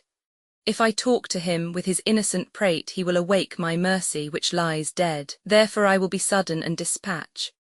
Arthur, are you sick, Hubert? You look pale today. In sooth, I would you were a little sick, that I might sit all night and watch with you. I warrant I love you more than you do me. Hubert, aside, his words do take possession of my bosom. Read here, young Arthur, showing a paper. Aside, how now, foolish room, turning dispiteous torture out of door. I must be brief, lest resolution drop out at mine eyes in tender womanish tears. Can you not read it? Is it not fair writ, Arthur? Too fairly, Hubert, for so foul effect. Must you with hot irons burn out both mine eyes? Hubert, young boy, I must. Arthur, and will you? Hubert, and I will. Arthur, have you the heart? When your head did but ache, I knit my handkercher about your brows, the best I had, a princess wrought it me, and I did never ask it you again. And with my hand at midnight held your head, and like the watchful minutes to the hour, still and anon cheered up the heavy time, saying, what lack you, and where lies your grief? Or what good love may I perform for you? Many a poor man's son would have lien still and ne'er have spoke a loving word to you, but you at your sick service had a prince. Nay, you may think my love was crafty love, and call it cunning. Do, and if you will, if heaven be pleased that you must use me ill, why then you must. Will you put out mine eyes, these eyes that never did nor never shall so much as frown on you? Hubert, I have sworn to do it, and with hot irons must I burn them out. Arthur, none but in this iron age would do it. The iron of itself, though heat red hot, approaching near these eyes would drink my tears and quench his fiery indignation even in the matter of mine innocence. Nay, after that consume away in rust, but for containing fire to harm mine eye. Are you more stubborn hard than hammered iron? And if an angel should have come to me and told me Hubert should put out mine eyes, I would not have believed him. No tongue but Hubert's. Hubert, stamps, come forth. Enter executioners with cords, irons, and see. Do as I bid you do. Arthur, oh, save me, Hubert, save me. My eyes are out even with the fierce looks of these bloody men. Hubert, give me the iron, I say, and bind him here. Arthur, alas, what need you be so boisterous rough? I will not struggle, I will stand stone still. For heaven's sake, Hubert, let me not be bound. Nay, hear me, Hubert, drive these men away, and I will sit as quiet as a lamb. I will not stir nor wince nor speak a word, nor look upon the iron angrily. Thrust but these men away, and I'll forgive you whatever torment you do put me to. Hubert, go, stand within, let me alone with him. First executioner, I am best pleased to be from such a deed. Exeunt executioners. Arthur, alas, I then have chid away my friend. He hath a stern look but a gentle heart. Let him come back that his compassion may give life to yours. Hubert, come, boy, prepare yourself. Arthur, is there no remedy? Hubert, none but to lose your eyes. Arthur, O heaven, that there were but a mote in yours, a grain, a dust, a gnat, a wandering hair, any annoyance in that precious sense. Then, feeling what small things are boisterous there, your vile intent must needs seem horrible. Hubert, is this your promise? Go to, hold your tongue. Arthur, Hubert, the utterance of a brace of tongues must needs want pleading for a pair of eyes. Let me not hold my tongue. Let me not, Hubert, or Hubert if you will, cut out my tongue, so I may keep mine eyes. Oh, spare mine eyes, though to no use but still to look on you. Lo, by my troth, the instrument is cold and would not harm me. Hubert, I can heat it, boy. Arthur, no, in good sooth, the fire is dead with grief, being create for comfort to be used in undeserved extremes. See else yourself. There is no malice in this burning coal, the breath of heaven hath blown his spirit out and strewed repentant ashes on his head. Hubert, but with my breath I can revive it, boy. Arthur's, and if you do, you will but make it blush and glow with shame of your proceedings, Hubert. Nay, it perchance will sparkle in your eyes, and like a dog that is compelled to fight, snatch at his master that doth tar him on. All things that you should use to do me wrong deny their office. Only you do lack that mercy which fierce fire and iron extends, creatures of note for mercy lacking uses. Hubert, well, see to live, I will not touch thine eye for all the treasure that thine uncle owes. Yet I am sworn, and I did purpose, boy, with this same very iron to burn them out. Arthur, oh, now you look like Hubert, all this while you were disguised. Hubert, peace, no more, adieu, your uncle must not know but you are dead. I'll fill these dogged spies with false reports. And pretty child, sleep doubtless and secure that Hubert for the wealth of all the world will not offend thee. Arthur, O heaven, I thank you, Hubert. Hubert, silence, no more. Go closely in with me. Much danger do I undergo for thee. Exeunt, scene Roman 2, the same, a room of state in the palace. Enter King John, crowned, Pembroke, Salisbury, and other lords. The king takes his state. King John, here once again we sit, once again crowned and looked upon, I hope, with cheerful eyes. Pembroke, this once again, but that your highness pleased, was once superfluous. You were crowned before, and that high royalty was ne'er plucked off, the faiths of men ne'er stained with revolt. Fresh expectation troubled not the land with any longed-for change or better state. Salisbury, therefore to be possessed with double pomp, to guard a title that was rich before, to gild refined gold, to paint the lily, to throw a perfume on the violet, to smooth the ice, or add another hue unto the rainbow, or with taper light to seek the beauteous eye of heaven to garnish, is wasteful and ridiculous excess. Pembroke, but that your royal pleasure must be done. This act is as an ancient tale new told, and in the last repeating troublesome, being urged at a time unseasonable. Salisbury, in this the antique and well-noted face of plain old form is much disfigured, and like a shifted wind unto a sail, it makes the course of thoughts to fetch about, startles and frights consideration, makes sound opinion sick and truth suspected, for putting on so new a fashioned robe. Pembroke, when workmen strive to do better than well, they do confound their skill in covetousness, and oftentimes excusing of a fault doth make the fault the worse by the excuse, as patches set upon a little breach discredit more in hiding of the fault than did the fault before it was so patched. Salisbury, to this effect, before you were new crowned, we breathed our counsel, but it pleased your highness to overbear it, and we are all well pleased, since all and every part of what we would doth make a stand at what your highness will. King John, some reasons of this double coronation I have possessed you with, and think them strong, and more strong, when lesser is my fear, I shall endue you with. Meantime but ask what you would have reformed that is not well, and well shall you perceive how willingly I will both hear and grant you your requests.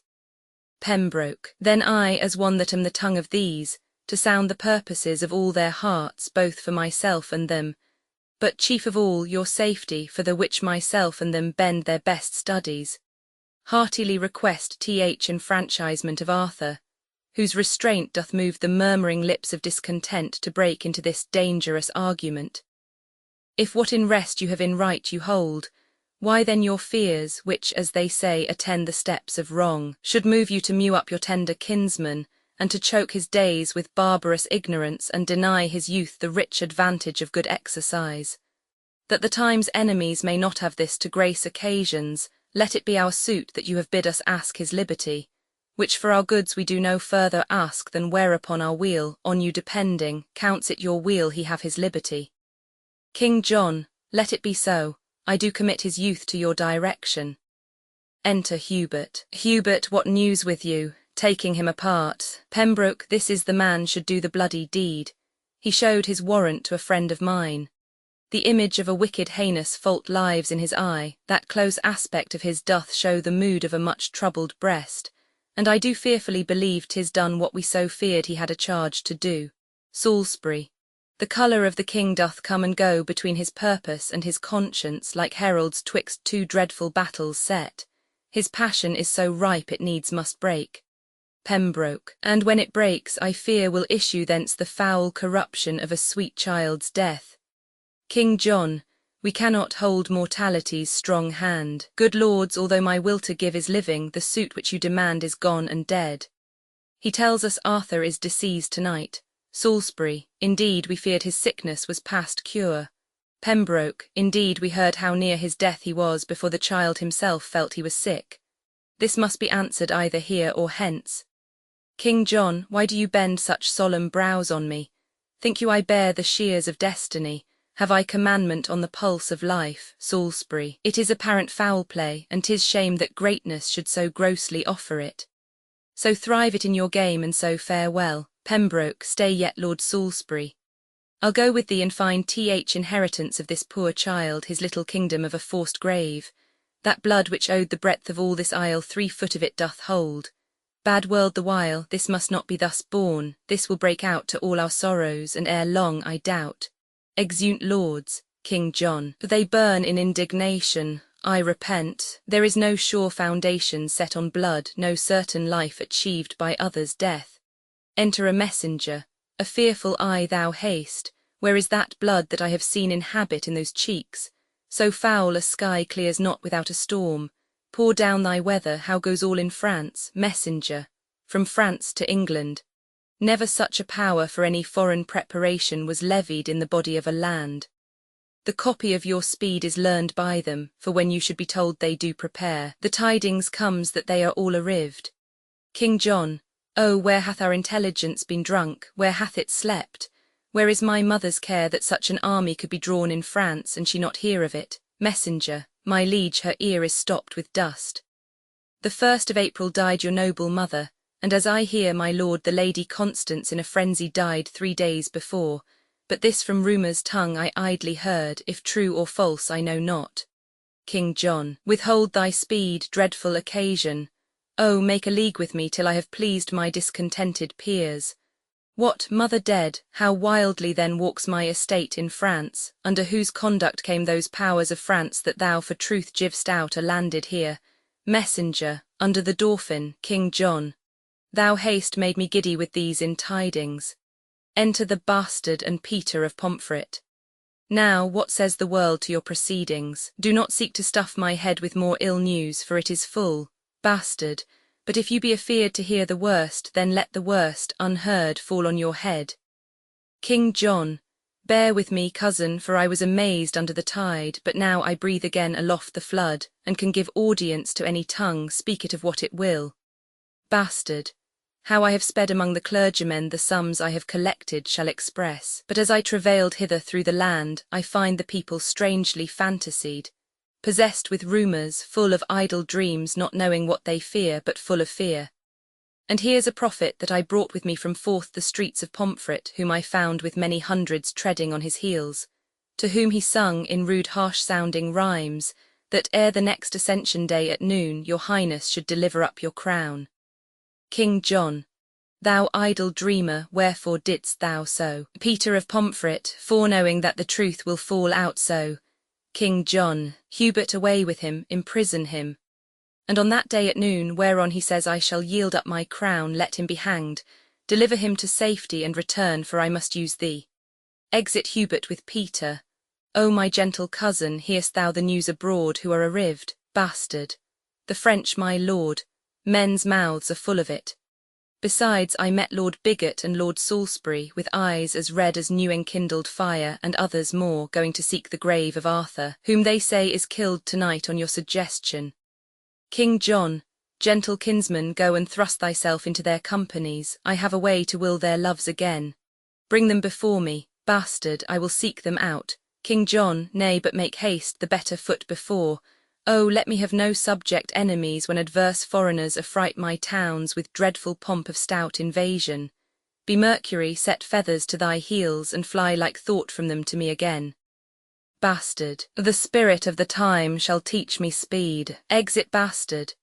King John spoke like a spriteful noble gentleman. Go after him, for he perhaps shall need some messenger betwixt me and the peers, and be thou he. Messenger, with all my heart, my liege. Exit, King John, my mother dead. Enter Hubert. Hubert, my lord, they say 5 moons were seen tonight, 4 fixed, and the 5th did whirl about the other 4 in wondrous motion. King John, 5 moons, Hubert. Old men and beldams in the streets do prophecy upon it dangerously. Young Arthur's death is common in their mouths, and when they talk of him they shake their heads and whisper one another in the ear.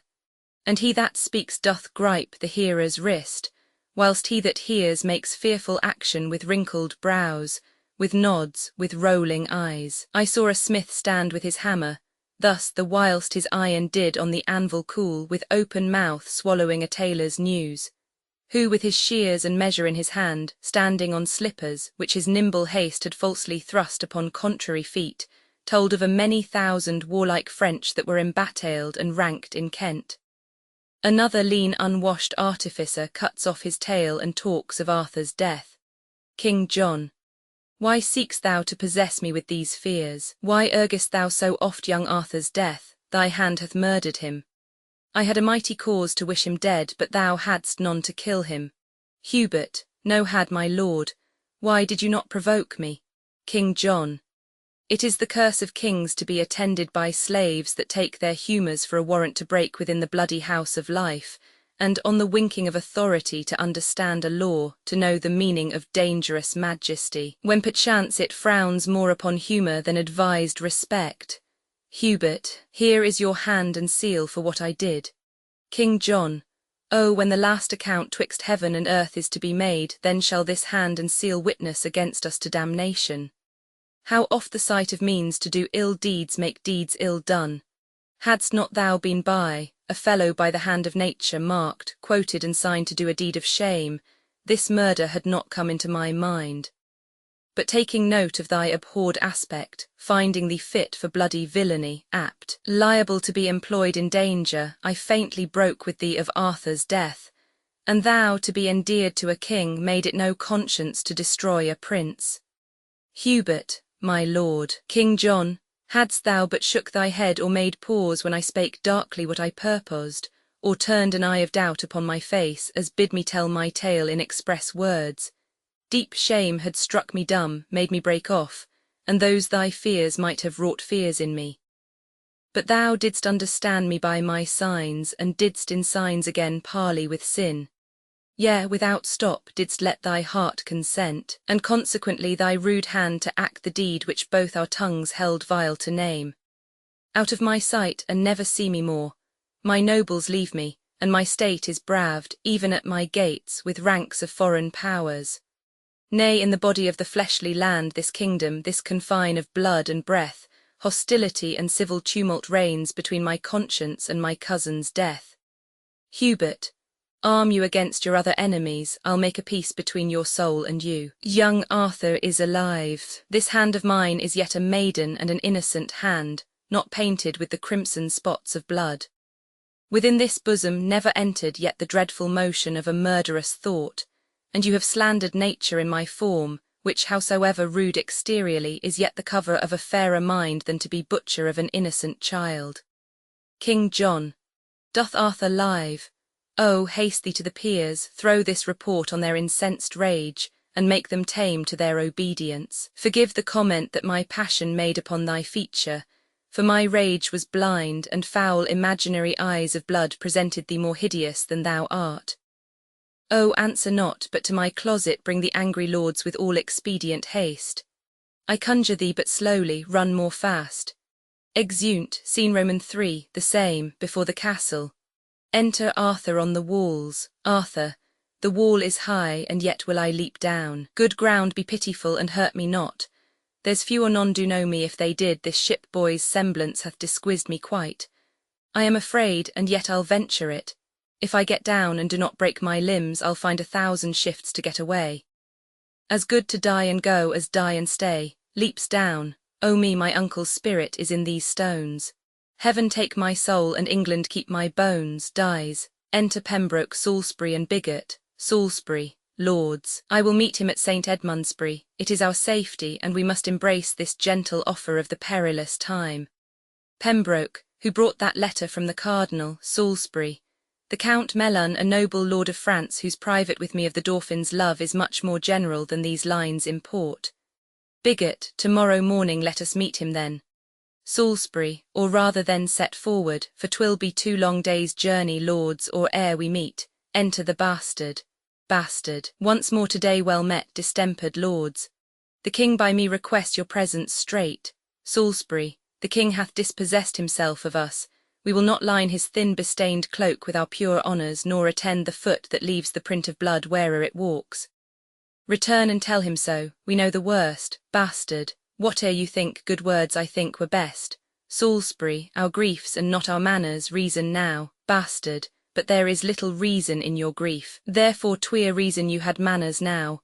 Pembroke, sir, impatience hath his privilege. Bastard, 'tis true to hurt his master no man's else. Salisbury, this is the prison, what is he lies here? Seeing Arthur, Pembroke, O death made proud with pure and princely beauty, the earth had not a hole to hide this deed. Salisbury, murder as hating what himself hath done doth lay it open to urge on revenge. Bigot, or when he doomed this beauty to a grave, found it too precious princely for a grave. Salisbury, Sir Richard, what think you? Have you beheld, or have you read or heard, or could you think, or do you almost think, although you see, that you do see? Could thought without this object form such another? This is the very top, the height, the crest, or crest unto the crest, of murder's arms. This is the bloodiest shame, the wildest savagery, the vilest stroke, that ever wall-eyed wrath or staring rage presented to the tears of soft remorse. Pembroke, all murders past do stand excused in this, and this so sole and so unmatchable shall give a holiness, a purity to the yet unbegotten sin of times, and prove a deadly bloodshed but a jest exampled by this heinous spectacle. Bastard, it is a damned and a bloody work, the graceless action of a heavy hand, if that it be the work of any hand. Salisbury, if that it be the work of any hand, we had a kind of light what would ensue. It is the shameful work of Hubert's hand, the practice and the purpose of the king, from whose obedience I forbid my soul, kneeling before this ruin of sweet life, and breathing to his breathless excellence the incense of a vow, a holy vow, never to taste the pleasures of the world, never to be infected with delight, nor conversant with ease and idleness, till I have set a glory to this hand, by giving it the worship of revenge. Pembroke and Bigot, our souls religiously confirm thy words. Enter Hubert. Hubert, lords, I am hot with haste in seeking you. Arthur doth live, the king hath sent for you. Salisbury, oh, he is bold and blushes not at death. Avaunt, thou hateful villain, get thee gone. Hubert, I am no villain. Salisbury, must I rob the law, drawing his sword. Bastard, your sword is bright, sir, put it up again. Salisbury, not till I sheathe it in a murderer's skin. Hubert, stand back, Lord Salisbury, stand back, I say, by heaven, I think my sword's as sharp as yours. I would not have you, Lord, forget yourself, nor tempt the danger of my true defence, lest I, by marking of your rage, forget your worth, your greatness and nobility. Bigot, out, dunghill, darst thou brave a nobleman? Hubert, not for my life, but yet I dare defend my innocent life against an emperor. Salisbury, thou art a murderer. Hubert, do not prove me so, yet I am none. Whose tongue sower speaks false, not truly speaks, who speaks not truly lies. Pembroke, cut him to pieces. Bastard, keep the peace, I say. Salisbury, stand by, or I shall gall you. Falconbridge, bastard, thou wert better gall the devil. Salisbury, if thou but frown on me, or stir thy foot, or teach thy hasty spleen to do me shame, I'll strike thee dead. Put up thy sword betime, or I'll so maul you and your toasting iron that you shall think the devil is come from hell. Bigot, what wilt thou do, renowned Falconbridge? Second, a villain and a murderer. Hubert, Lord Bigot, I am none. Bigot, who killed this prince. Hubert, 'tis not an hour since I left him well. I honoured him, I loved him, and will weep my date of life out for his sweet life's loss. Salisbury, trust not those cunning waters of his eyes, for villainy is not without such room, and he long traded in it makes it seem like rivers of remorse and innocency. Away with me, all you whose souls abhor uncleanly savours of a slaughter-house, for I am stifled with this smell of sin. Bigot, away toward Bury to the Dauphin there, Pembroke, there tell the king he may inquire us out. Exeunt lords, bastard, here's a good world, knew you of this fair work. Beyond the infinite and boundless reach of mercy, if thou didst this deed of death, art thou damned, Hubert. Hubert, do but hear me, sir, bastard. Ha, I'll tell thee what, thou art damned as black, nay, nothing is so black, thou art more deep damned than Prince Lucifer. There is not yet so ugly a fiend of hell as thou shalt be if thou didst kill this child. Hubert, upon my soul, bastard, if thou didst but consent to this most cruel act, do but despair. And if thou want'st a cord, the smallest thread that ever spider twisted from her womb will serve to strangle thee. A rush will be a beam to hang thee on, or wouldst thou drown thyself, put but a little water in a spoon, and it shall be as all the ocean, enough to stifle such a villain up. I do suspect thee very grievously, Hubert. If I in act, consent, or sin of thought, be guilty of the stealing that sweet breath which was embounded in this beauteous clay, let hell want pains enough to torture me. I left him well. Bastard, go, bear him in thine arms. I am amazed, methinks, and lose my way among the thorns and dangers of this world. How easy dost thou take all England up? From forth this morsel of dead royalty, the life, the right, and truth of all this realm is fled to heaven, and England now is left to tug and scamble, and to part by teeth, the unowed interest of proud swelling state. Now for the bare-picked bone of majesty doth dogged war bristle his angry crest, and snarleth in the gentle eyes of peace. Now powers from home and discontents at home meet in one line, and vast confusion waits, as doth a raven on a sick fallen beast, the imminent decay of rested pomp. Now happy he whose cloak and cincture can hold out this tempest. Bear away that child, and follow me with speed. I'll to the king. 1,000 businesses are brief in hand, and heaven itself doth frown upon the land. Exeunt, Act V, Scene I, Northampton, a room in the palace. Enter King John, Pandulph with the crown and attendants. King John, thus have I yielded up into your hand the circle of my glory. Pandulph, giving King John the crown, take again from this my hand, as holding of the Pope, your sovereign greatness and authority. King John, now keep your holy word, go meet the French, and from his holiness use all your power to stop their marches, for we are inflamed, our discontented counties do revolt. Our people quarrel with obedience, swearing allegiance and the love of soul to stranger blood, to foreign royalty. This inundation of mistempered humour rests by you only to be qualified. Then pause not, for the present time so sick that present medicine must be ministered, or overthrow incurable ensues. Pandulph, it was my breath that blew this tempest up upon your stubborn usage of the Pope. But since you are a gentle convertite, my tongue shall hush again this storm of war, and make fair weather in your blustering land. On this Ascension Day, remember well, upon your oath of service to the Pope, go I to make the French lay down their arms. Exit. King John, is this Ascension Day? Did not the prophet say that before Ascension Day at noon my crown I should give off? Even so I have. I did suppose it should be on constraint, but heaven be thanked it is but voluntary. Enter the bastard, all Kent hath yielded, nothing there holds out but Dover Castle. London hath received, like a kind host, the Dauphin and his powers. Your nobles will not hear you, but are gone to offer service to your enemy, and wild amazement hurries up and down the little number of your doubtful friends. King John, would not my lords return to me again after they heard young Arthur was alive? Bastard! They found him dead and cast into the streets, an empty casket where the jewel of life by some damned hand was robbed and ta'en away. King John, that villain Hubert told me he did live. Bastard, so on my soul he did, for aught he knew. But wherefore do you droop? Why look you sad? Be great in act as you have been in thought. Let not the world see fear and sad distrust govern the motion of a kingly eye. Be stirring as the time, be fire with fire, threaten the threatener and outface the brow of bragging horror. So shall inferior eyes that borrow their behaviours from the great grow great by your example, and put on the dauntless spirit of resolution. Away, and glister like the god of war when he intendeth to become the field. show boldness and aspiring confidence. What shall they seek the lion in his den and fright him there, and make him tremble there? Oh, let it not be said. Forage and run to meet displeasure farther from the doors, and grapple with him ere he comes so nigh. King John, the legate of the Pope, hath been with me, and I have made a happy peace with him, and he hath promised to dismiss the powers led by the Dauphin. Bastard, O inglorious league! Shall we, upon the footing of our land, send fair play orders and make compromise, insinuation, parley, and base truce to arms invasive?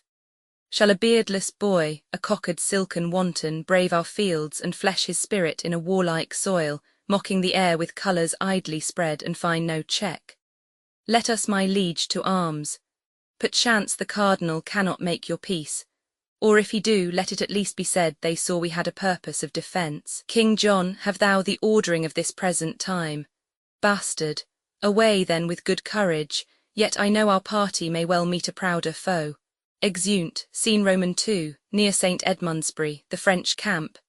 Enter in arms Louis, Salisbury, Melun, Pembroke, Bigot, and soldiers.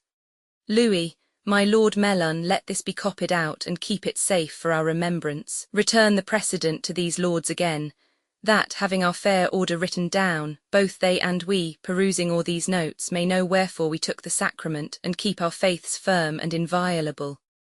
Salisbury, upon our sides it never shall be broken. And noble Dauphin, albeit we swear a voluntary zeal and an unerged faith to your proceedings, yet believe me, Prince, I am not glad that such a sore of time should seek a plaster by contemned revolt, and heal the inveterate canker of one wound by making many. Oh, it grieves my soul that I must draw this metal from my side to be a widow-maker.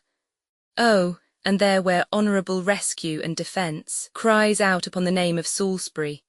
But such is the infection of the time, that for the health and physic of our right, we cannot deal but with the very hand of stern injustice and confused wrong.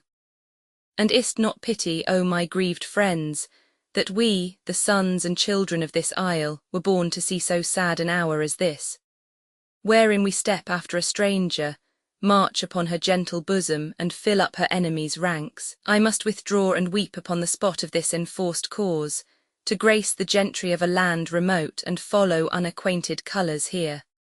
What here, O nation, that thou couldst remove, that Neptune's arms, who clippeth thee about, would bear thee from the knowledge of thyself, and grapple thee unto a pagan shore, where these two Christian armies might combine the blood of malice in a vein of league, and not to spend it so unneighbourly?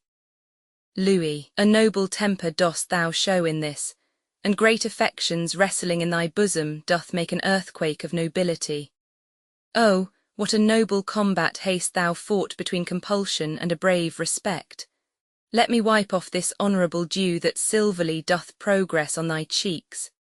My heart hath melted at a lady's tears, being an ordinary inundation, but this effusion of such manly drops, this shower, blown up by tempest of the soul, startles mine eyes and makes me more amazed than had I seen the vaulty top of heaven figured quite o'er with burning meteors.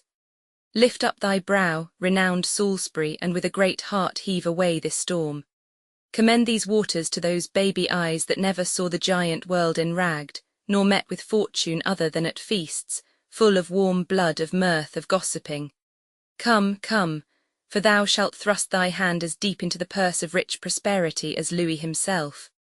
So, nobles, shall you all, that knit your sinews to the strength of mine, and even there, methinks, an angel spake. Enter Pandulph.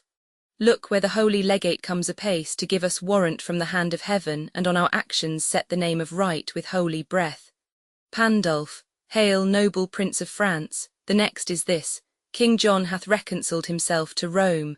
His spirit is come in that so stood out against the holy church, the great metropolis and see of Rome. Therefore thy threatening colours now wind up, and tame the savage spirit of wild war, that like a lion fostered up at hand, it may lie gently at the foot of peace and be no further harmful than in show. Louis, your grace shall pardon me, I will not back. I am too high born to be propertied, to be a secondary at control, or useful serving man and instrument to any sovereign state throughout the world. Your breath first kindled the dead coal of wars between this chastised kingdom and myself, and brought in matter that should feed this fire. And now 'tis far too huge to be blown out with that same weak wind which enkindled it. You taught me how to know the face of right, acquainted me with interest to this land, yea, thrust this enterprise into my heart, and come ye now to tell me John hath made his peace with Rome. What is that peace to me? I, by the honour of my marriage bed, after young Arthur, claim this land for mine, and now it is half conquered, must I back because that John hath made his peace with Rome? Am I Rome's slave? What penny hath Rome borne, what men provided, what munitions sent, to underprop this action? Is't not I that undergo this charge? Who else but I, and such as to my claim are liable, sweat in this business and maintain this war? Have I not heard these islanders shout out Vive le Roi, as I have banked their towns? Have I not here the best cards for the game to win this easy match played for a crown? And shall I now give all the yielded set? No, no, on my soul it never shall be said. Pandulph, you look but on the outside of this work. Louis, outside or inside, I will not return till my attempt so much be glorified as to my ample hope was promised before I drew this gallant head of war, and culled these fiery spirits from the world, to outlook conquest and to win renown even in the jaws of danger and of death. Trumpet sounds. What lusty trumpet thus doth summon us? Enter the bastard attended. Bastard, according to the fair play of the world, let me have audience. I am sent to speak, my holy lord of Milan, from the king I come to learn how you have dealt for him, and as you answer I do know the scope and warrant limited unto my tongue. Pandulph, the Dauphin is too wilful opposite and will not temporize with my entreaties, he flatly says he'll not lay down his arms. Bastard, by all the blood that ever fury breathed, the youth says well. Now hear our English king, for thus his royalty doth speak in me. He is prepared, and reason too he should. This apish and unmannerly approach, this harnessed mask and unadvised revel, this unhaired sauciness and boyish troops, the king doth smile at, and is well prepared to whip this dwarfish war, these pygmy arms, from out the circle of his territories. That hand which had the strength, even at your door, to cudgel you and make you take the hatch, to dive like buckets in concealed wells, to crouch in litter of your stable planks, to lie like pawns locked up in chests and trunks, to hug with swine, to seek sweet safety out in vaults and prisons, and to thrill and shake even at the crying of your nation's crow, thinking this voice an armed Englishman. Shall that victorious hand be feebled here that in your chambers gave you chastisement? No, no, the gallant monarch is in arms, and like an eagle o'er his airy towers to souse annoyance that comes near his nest. And you degenerate, you in great revolts, you bloody Neros, ripping up the womb of your dear mother England, blush for shame. For your own ladies and pale-visaged maids like Amazons come tripping after drums, their thimbles into armed gauntlets change, their needles to lances, and their gentle hearts to fierce and bloody inclination. Louis, there end thy brave and turn thy face in peace, we grant thou canst outscold us. Fare thee well, we hold our time too precious to be spent with such a brabbler. Pandulph, give me leave to speak. Bastard, no, I will speak. Louis, we will attend to neither. Strike up the drums and let the tongue of war plead for our interest and our being here.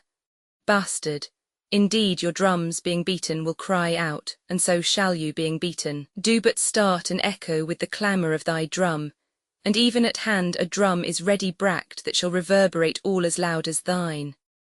Sound but another, and another shall, as loud as thine, rattle the welkin's ear and mock the deep-mouthed thunder. For at hand, not trusting to this halting legate here, whom he hath used rather for sport than need, is warlike John, and in his forehead sits a bare-ribbed death whose office is this day to feast upon whole thousands of the French. Louis, strike up our drums to find this danger out, bastard, and thou shalt find it, Dauphin, do not doubt. Exeunt, scene Roman 3. The same, the field of battle, alarums, enter King John and Hubert. King John, how goes the day with us? Oh, tell me, Hubert, Hubert, badly I fear, how fares your majesty? King John, this fever that hath troubled me so long lies heavy on me. Oh, my heart is sick. Enter a messenger, messenger. My lord, your valiant kinsman, Falconbridge, desires your majesty to leave the field and send him word by me which way you go. King John, tell him toward Swinstead to the abbey there. Messenger, be of good comfort, for the great supply that was expected by the Dauphin here are racked 3 nights ago on Goodwin sands. This news was brought to Richard, but even now, the French fight coldly and retire themselves. King John, me this tyrant fever burns me up and will not let me welcome this good news. Set on toward Swinstead, to my litter straight. Weakness possesseth me and I am faint. Exeunt, scene Roman 4, the same, another part of the same. Enter Salisbury, Pembroke and Bigot. Salisbury, I did not think the king so stored with friends. Pembroke, up once again, put spirit in the French. If they miscarry, we miscarry too. Salisbury, that misbegotten devil, Falconbridge, in spite of spite, alone upholds the day. Pembroke, they say King John, sore sick, hath left the field. Enter Melun, wounded and led by soldiers. Melun, lead me to the revolts of England here. Salisbury, when we were happy we had other names. Pembroke, it is the Count Melun. Salisbury, wounded to death. Melun, fly, noble English, you are bought and sold. Unthread the rude eye of rebellion and welcome home again discarded faith. Seek out King John and fall before his feet, for if the French be lords of this loud day, he means to recompense the pains you take by cutting off your heads.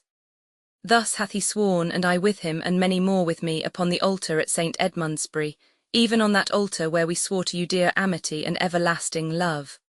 Salisbury, may this be possible, may this be true. Melun, have I not hideous death within my view, retaining but a quantity of life, which bleeds away even as a form of wax resolveth from his figure gainst the fire? What in the world should make me now deceive, since I must lose the use of all deceit? Why should I then be false, since it is true that I must die here and live hence by truth?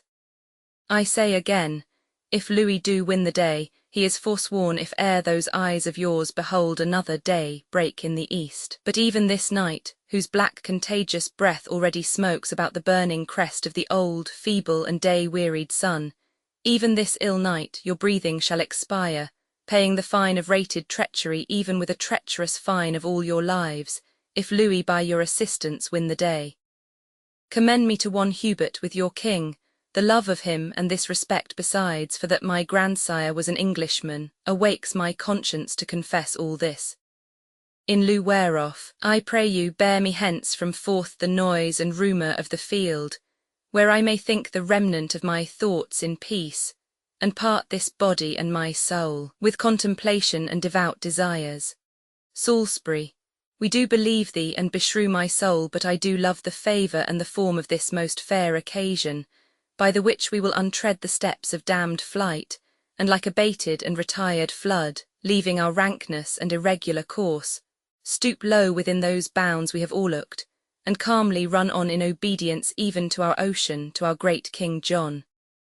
My arm shall give thee help to bear thee hence, for I do see the cruel pangs of death right in thine eye. Away, my friends, new flight and happy newness that intends old right, exeunt leading off Melun. Scene V, the same, the French camp, enter Louis and his train. Louis, the son of heaven methought, was loath to set but stayed and made the western welkin blush when the English measure backward their own ground in faint retire. Oh, bravely came we off, when with a volley of our needless shot after such bloody toil we bid good night, and wound our tottering colours clearly up, last in the field and almost lords of it. Enter a messenger, messenger, where is my prince the Dauphin? Louis, here, what news, messenger? The Count Melun is slain, the English lords by his persuasion are again fall'n off, and your supply, which you have wished so long, are cast away and sunk on Goodwin sands. Louis. Ah, foul shrewd news, beshrew thy very heart, I did not think to be so sad tonight as this hath made me. Who was he that said King John did fly an hour or two before the stumbling night did part our weary powers? Messenger. Whoever spoke it, it is true, my lord. Louis. Well, keep good quarter and good care tonight. The day shall not be up so soon as I, to try the fair adventure of tomorrow. Exeunt, scene VI. An open place in the neighbourhood of Swinstead Abbey. Enter the bastard and Hubert, meeting. Hubert, who's there? Speak ho, speak quickly, or I shoot. Bastard, a friend, what art thou, Hubert, of the part of England? Bastard, whither dost thou go? Hubert, what's that to thee? Why may I not demand of thine affairs as well as thou of mine? Bastard. Hubert, I think, Hubert, thou hast a perfect thought. I will upon all hazards well believe thou art my friend that know'st my tongue so well. Who art thou, bastard? Who thou wilt. And if thou please, thou mayst befriend me so much as to think I come one way of the Plantagenets. Hubert, unkind remembrance, thou and eyeless knight have done me shame. Brave soldier, pardon me that any accent breaking from thy tongue should scape the true acquaintance of mine ear. Bastard. Come, come, sans compliment, what news abroad, Hubert? Why, here walk I in the black brow of night to find you out. Bastard. Brief then, and what's the news, Hubert? Oh, my sweet sir, news fitting to the night, black, fearful, comfortless, and horrible. Bastard, show me the very wound of this ill news. I am no woman, I'll not swoon at it. Hubert. The king, I fear, is poisoned by a monk. I left him almost speechless and broke out to acquaint you with this evil that you might the better arm you to the sudden time than if you had at leisure known of this. Bastard. How did he take it? Who did taste to him? Hubert. A monk, I tell you, a resolved villain whose bowels suddenly burst out. The king yet speaks, and peradventure may recover. Bastard. Who didst thou leave to tend his majesty? Hubert. Why know you not? The lords are all come back and brought Prince Henry in their company, at whose request the king hath pardoned them, and they are all about his majesty. Bastard. Withhold thine indignation, mighty heaven, and tempt us not to bear above our power. I'll tell thee, Hubert, half my power this night, passing these flats, are taken by the tide. These Lincoln washes have devoured them, myself well mounted, hardly have escaped. Away before. Conduct me to the king. I doubt he will be dead or ere I come. Exeunt. Scene Romans 7. The orchard of Swinstead Abbey. Enter Prince Henry, Salisbury, and Bigot. Prince Henry, it is too late. The life of all his blood is touched corruptibly, and his pure brain, which some suppose the soul's frail dwelling house, doth, by the idle comments that it makes, foretell the ending of mortality. Enter Pembroke. Pembroke. His Highness yet doth speak, and holds belief that, being brought into the open air, it would allay the burning quality of that fell poison which assaileth him. Prince Henry. Let him be brought into the orchard here. Doth he still rage? Exit Bigot. Pembroke. He is more patient than when you left him, even now he sung. Prince Henry. O vanity of sickness! Fierce extremes in their continuance will not feel themselves.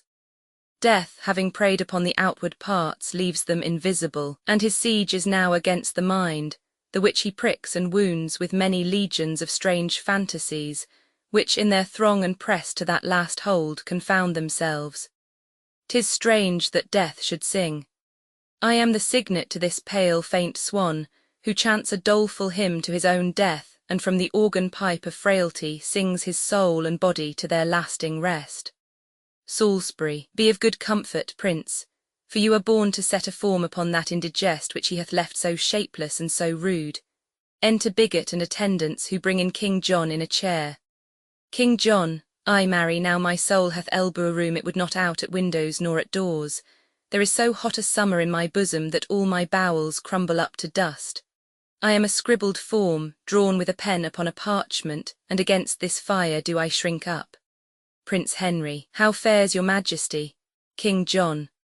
Poisoned, ill fare, dead, forsook, cast off, and none of you will bid the winter come to thrust his icy fingers in my maw, nor let my kingdom's rivers take their course through my burned bosom, nor entreat the north to make his bleak winds kiss my parched lips and comfort me with cold.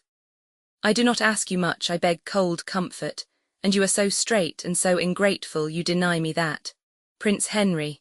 Oh, that there were some virtue in my tears that might relieve you. King John. The salt in them is hot. Within me is a hell, and there the poison is as a fiend confined to tyrannize on unreprievable condemned blood. Enter the bastard. Bastard. Oh, I am scalded with my violent motion and spleen of speed to see your majesty. King John. O cousin, thou art come to set mine eye. The tackle of my heart is cracked and burned, and all the shrouds wherewith my life should sail are turned to one thread, one little hair. My heart hath one poor string to stay it by, which holds but till thy news be uttered, and then all this thou seest is but a clod and module of confounded royalty. Bastard, the Dauphin is preparing hitherward, where God he knows how we shall answer him.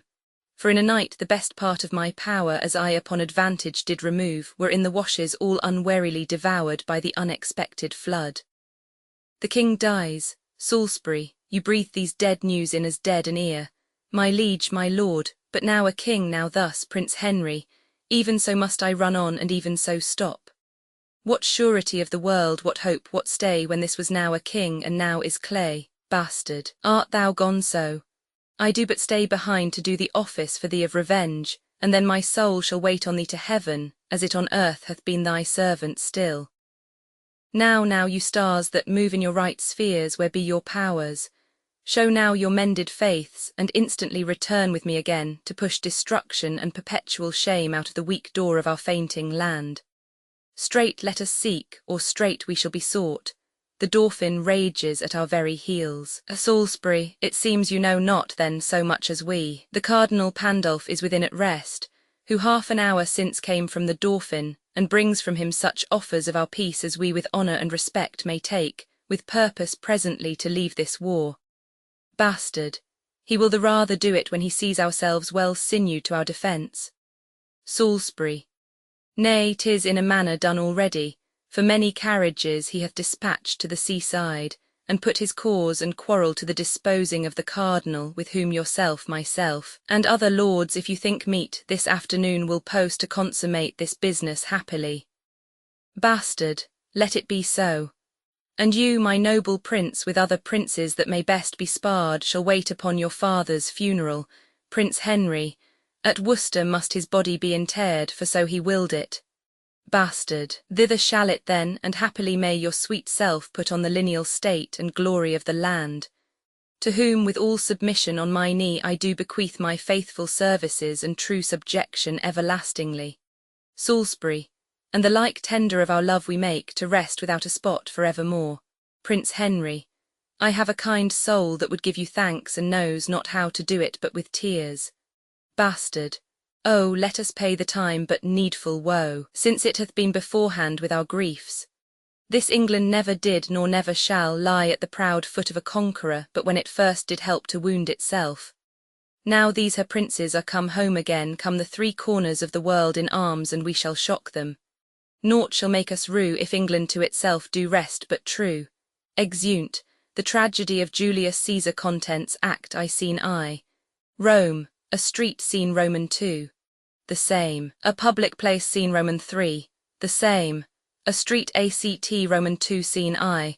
Rome, Brutus orchard scene Roman 2. A room in Caesar's palace scene Roman 3. A street near the Capitol scene Roman 4. Another part of the same street before the house of Brutus act Roman 3 scene I. Rome, before the Capitol, the Senate sitting scene Roman 2. The same. The Forum scene Roman 3. The same. A street act Roman 4 scene I. A room in Antony's house scene Roman 2. Before Brutus' tent in the camp near Sardes scene Roman 3. Within the tent of Brutus act v scene I. The plains of Philippi scene Roman 2. The same. The field of battle scene Roman 3. Another part of the field scene Roman 4. Another part of the field scene v. Another part of the field dramatis personae. Julius Caesar Octavius Caesar triumvir after his death. Marcus Antonius, M. Aemilius Lepidus, Cicero Publius Popilius Lena senators, Marcus Brutus conspirator against Caesar, Cassius, Casca, Trebonius, Ligarius, Decius Brutus, Metellus Cimber, Cinna, Flavius, Tribune Marillus, Tribune Artemidorus, a sophist of Cnidos. A soothsayer Cinna, a poet, another poet. Lucilius, Titinius, Messala, young Cato and Volumnius, friends to Brutus and Cassius. Varro, Clitus, Claudius, Strato, Lucius, Dardanius, servants to Brutus. Pindarus, servant to Cassius. Calphurnia, wife to Caesar. Portia, wife to Brutus. The ghost of Caesar. Senators, citizens, soldiers, commoners, messengers, and servants. Scene, Rome, the conspirators camp near Sardes and the plains of Philippi. Act I scene I. Rome, a street, enter Flavius, Marillus, and a throng of citizens. Flavius, Hence, home, you idle creatures, get you home. Is this a holiday? What know you not, being mechanical, you ought not walk upon a labouring day without the sign of your profession. Speak, what trade art thou? Carpenter. Why, sir, a carpenter, marvellous, where is thy leather apron and thy rule? What dost thou with thy best apparel on? You, sir, what trade are you? Cobbler. Truly, sir, in respect of a fine workman, I am but, as you would say, a cobbler, marvellous, but what trade art thou? Answer me directly. Cobbler, a trade, sir, that I hope I may use with a safe conscience, which is indeed, sir, a mender of bad souls. Marvellous. What trade, thou knave, thou naughty knave, what trade? Cobbler, nay, I beseech you, sir, be not out with me, yet if you be out, sir, I can mend you. Marvellous. What mean'st thou by that? Mend me, thou saucy fellow. Cobbler. Why, sir, cobble you, Flavius. Thou art a cobbler, art thou, cobbler? Truly, sir, all that I live by is with thee all.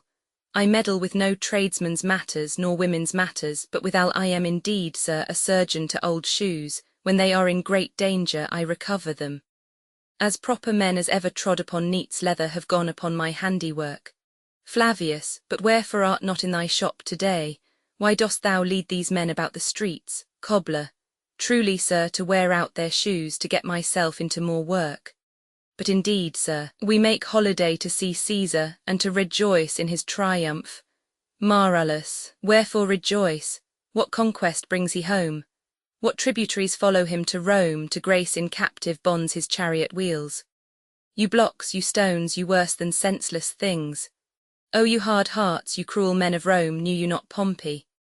Many a time and oft have you climbed up to walls and battlements, to towers and windows, yea, to chimney tops, your infants in your arms, and they have sat the livelong day with patient expectation, to see great Pompey pass the streets of Rome. And when you saw his chariot but appear, have you not made an universal shout, that Tiber trembled underneath her banks to hear the replication of your sounds made in her concave shores? And do you now put on your best attire? And do you now cull out a holiday? And do you now strew flowers in his way that comes in triumph over Pompey's blood? Be gone.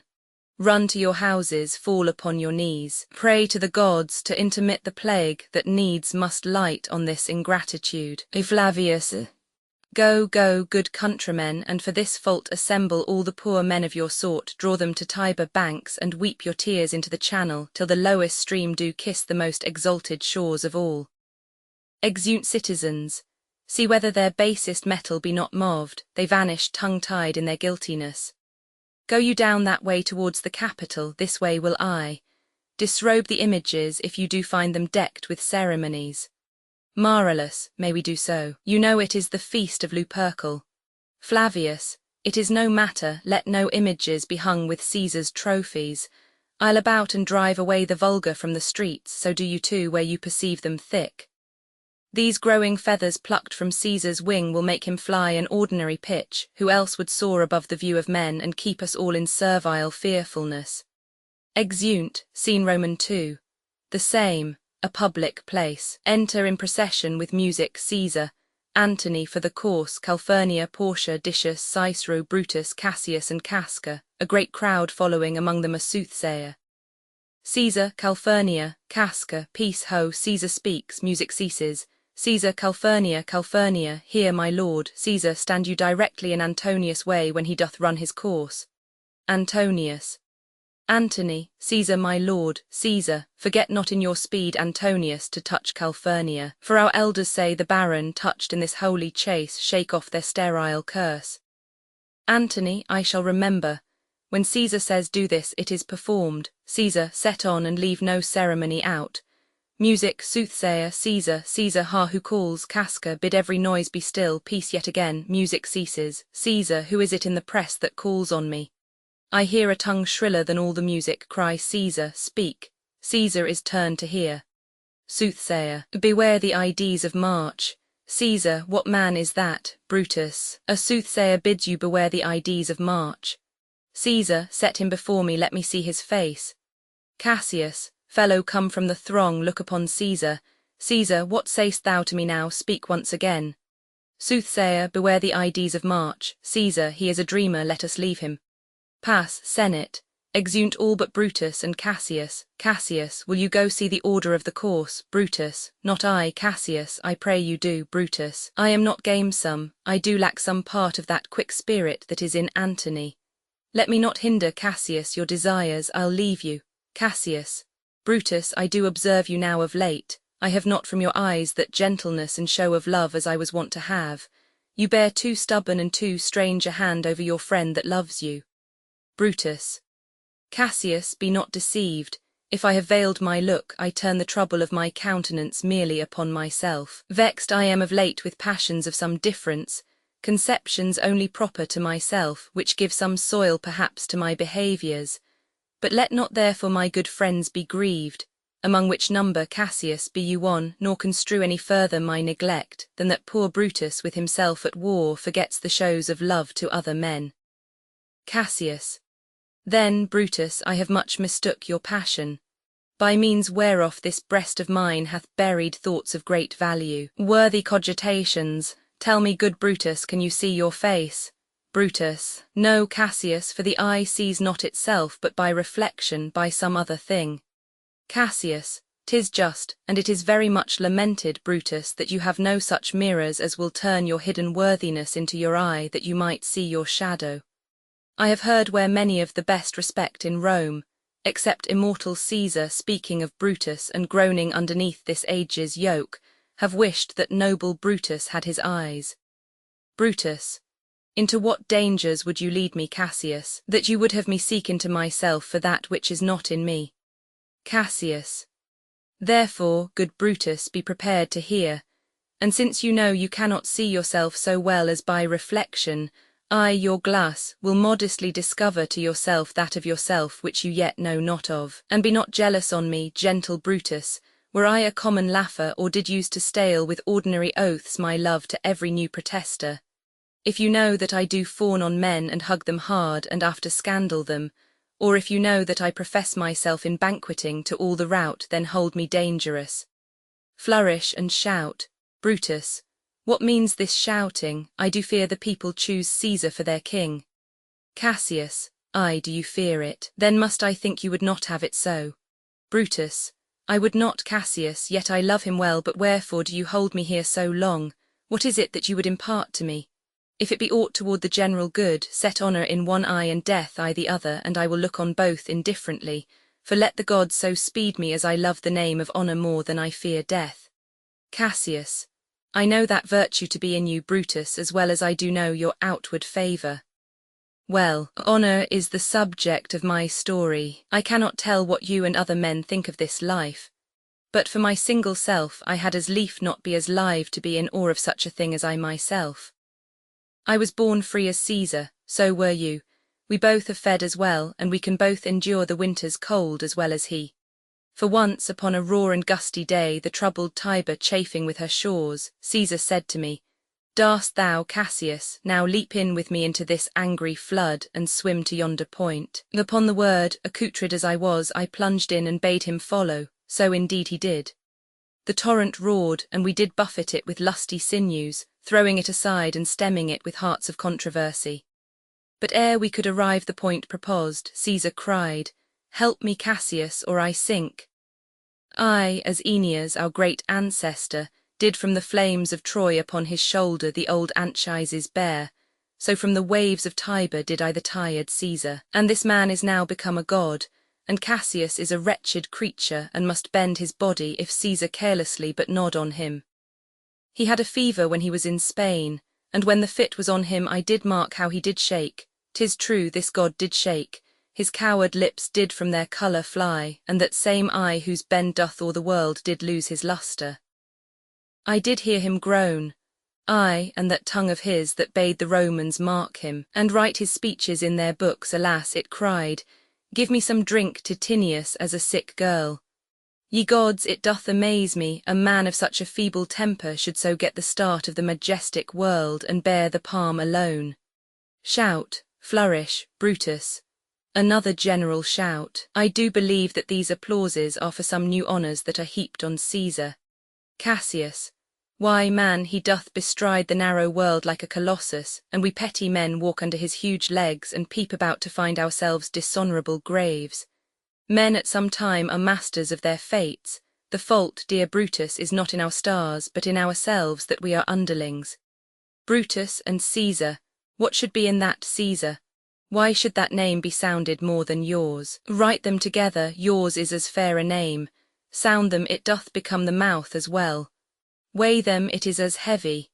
Conjure with Brutus will start a spirit as soon as Caesar. Now in the names of all the gods at once, upon what meat doth this our Caesar feed, that he is grown so great? Age, thou art shammed. Rome, thou hast lost the breed of noble bloods. When went there by an age since the great flood, but it was fammed with more than with one man? When could they say till now that talked of Rome, that her wide walls encompassed but one man? Now is it Rome indeed, and room enough when there is in it but one only man? Oh, you and I have heard our fathers say, there was a Brutus once that would have brooked eternal devil to keep his state in Rome, as easily as a king. Brutus, that you do love me I am nothing jealous, what you would work me to I have some aim. How I have thought of this and of these times I shall recount hereafter.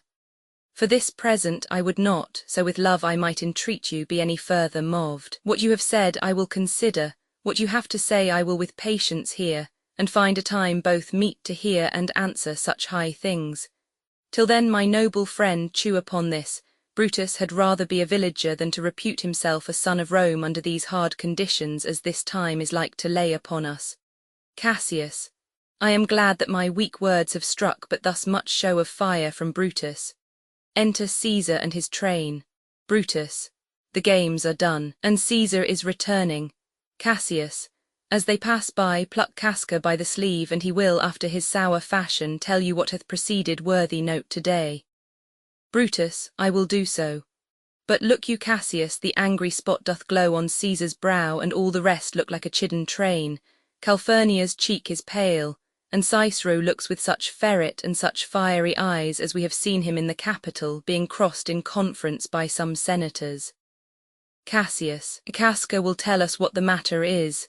Caesar, Antonius, Antony, Caesar, Caesar, let me have men about me that are fat, sleek-headed men, and such as sleep nights. Yond Cassius has a lean and hungry look, he thinks too much, such men are dangerous. Antony, fear him not, Caesar, he's not dangerous, he is a noble Roman and well given. Caesar, would he were fatter, but I fear him not, yet if my name were liable to fear, I do not know the man I should avoid so soon as that spare Cassius.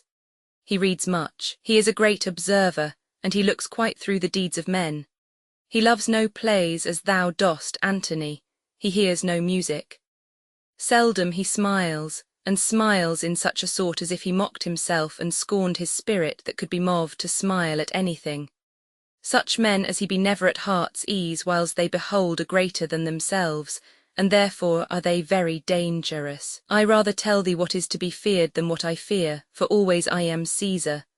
Come on my right hand, for this ear is deaf, and tell me truly what thou thinkst of him. Exeunt Caesar and his train. Casca stays. Casca, you pulled me by the cloak, would you speak with me? Brutus, ay, Casca, tell us what hath chanked today that Caesar looks so sad. Casca, why, you were with him, were you not? Brutus, I should not then ask Casca what had chanked. Casca, why, there was a crown offered him, and being offered him he put it by with the back of his hand thus, and then the people fell shouting. Brutus, what was the second noise for? Casca, why, for that too. Cassius, they shouted thrice. What was the last cry for? Casca, why, for that too. Brutus, was the crown offered him thrice? Casca, ay, marry, wast, and he put it by thrice, every time gentler than other, and at every putting by mine honest neighbours shouted. Cassius, who offered him the crown. Casca, why, Antony. Brutus, tell us the manner of it, gentle Casca. Casca, I can as well be hanged as tell the manner of it. It was mere foolery, I did not mark it. I saw Mark Antony offer him a crown, yet 'twas not a crown neither, 'twas one of these coronets, and as I told you he put it by once. But for all that, to my thinking, he would fain have had it. Then he offered it to him again, then he put it by again. But to my thinking he was very loath to lay his fingers off it, and then he offered it the third time, he put it the third time by, And still as he refuzzed it the rabblement hooted and clapped their chopped hands and threw up their sweaty nightcaps and uttered such a deal of stinking breath because Caesar refuzzed the crown that it had almost choked Caesar, for he swooned and fell down at it. And for mine own part I durst not laugh, for fear of opening my lips and receiving the bad air. Cassius. But soft, I pray you. What, did Caesar swoon, Casca? He fell down in the market-place and foamed at mouth and was speechless. Brutus. 'Tis very like he hath the falling sickness. Cassius. No, Caesar hath it not, but you and I and honest Casca, we have the falling sickness. Casca. I know not what you mean by that, but I am sure Caesar fell down. If the Tagrag people did not clap him and hiss him, according as he pleased and displeased them as they used to do the players in the theatre, I am no true man. Brutus. What said he when he came unto himself? Casca. Marry, before he fell down, when he perceived the common herd was glad he refused the crown, he plucked me ope his doublet and offered them his throat to cut. And I had been a man of any occupation, if I would not have taken him at a word, I would I might go to hell among the rogues. And so he fell. When he came to himself again, he said, if he had done or said anything amiss, he desired their worships to think it was his infirmity. 3 or 4 wenches where I stood cried, Alas, good soul, and forgave him with all their hearts. But there's no heed to be taken of them. If Caesar had stabbed their mothers, they would have done no less. Brutus. And after that he came thus sad away. Casca. I, Cassius. Did Cicero say anything? Casca. Aye, he spoke Greek. Cassius. To what effect? Casca. Nay, and I tell you that I'll ne'er look you eye the face again. But those that understood him smiled at one another and shook their heads, but for mine own part it was Greek to me. I could tell you more news too. Marillus and Flavius for pulling scarfs off Caesar's images are put to silence. Fare you well, there was more foolery yet if I could remember it. Cassius. Will you sup with me tonight? Casca. Casca. No, I am promised forth. Cassius. Will you dine with me tomorrow? Casca. Aye, if I be alive, and your mind hold, and your dinner worth the eating. Cassius. Good, I will expect you. Casca. Do so. Farewell both. Exit Casca. Brutus. What a blunt fellow is this grown to be. He was quick metal when he went to school. Cassius. So is he now in execution of any bold or noble enterprise, however he puts on this tardy form. This rudeness is a sauce to his good wit, which gives men's stomach to digest his words with better appetite. Brutus. And so it is. For this time I will leave you. Tomorrow, if you please to speak with me, I will come home to you, or if you will, come home to me, and I will wait for you. Cassius. I will do so. Till then think of the world. Exit Brutus. Well, Brutus, thou art noble. Yet I see thy honourable metal may be wrought from that it is disposed. Therefore 'tis meet that noble minds keep ever with their likes, for who so firm that cannot be seduct? Caesar doth bear me hard, but he loves Brutus. If I were Brutus now, and he were Cassius, he should not humour me. I will this night in several hands in at his windows throw, as if they came from several citizens' writings, all tending to the great opinion that Rome holds of his name, wherein obscurely Caesar's ambition shall be glanced at. And after this let Caesar seat him sure, for we will shake him or worse days endure. Exit. Scene Roman 3. The same, a street, thunder and lightning. Enter from opposite sides Casca with his sword drawn and Cicero. Cicero. Good even, Casca, brought you Caesar home. Why are you breathless, and why stare you so? Casca. Are not you moved when all the sway of earth shakes like a thing unfirm? O Cicero, I have seen tempests when the scolding winds have rived the knotty oaks, and I have seen ambitious oceans swell and rage and foam to be exalted with the threatening clouds. But never till tonight, never till now, did I go through a tempest dropping fire. Either there is a civil strife in heaven, or else the world too saucy with the gods incenses them to send destruction. Cicero. Why, saw you anything more wonderful? Casca. A common slave, you'd know him well by sight, held up his left hand, which did flame and burn like 20 torches joined, and yet his hand, not sensible of fire, remained unscorched. Besides, I ha not since put up my sword. Against the Capitol I met a lion, who glared upon me and went surly by without annoying me. And there were drawn upon a heap 100 ghastly women, transformed with their fear, who swore they saw men all in fire walk up and down the streets. And yesterday the bird of night did sit, even at noonday upon the market-place, hooting and shrieking. When these prodigies do so conjointly meet, let not men say, these are their reasons, they are natural, for I believe they are portentous things unto the climate that they point upon. Cicero. Indeed, it is a strange disposed time, but men may construe things after their fashion, clean from the purpose of the things themselves. Comes Caesar to the Capitol tomorrow. Casca, he doth, for he did bid Antonius send word to you he would be there tomorrow. Cicero. Good night then, Casca, this disturbed sky is not to walk in. Casca. Farewell, Cicero. Exit Cicero, enter Cassius. Cassius, who's there? Casca, a Roman. Cassius. Casca, by your voice. Casca, your ear is good. Cassius, what night is this? Cassius. A very pleasing night to honest men. Casca, who ever knew the heavens menace so? Cassius. Those that have known the earth so full of faults.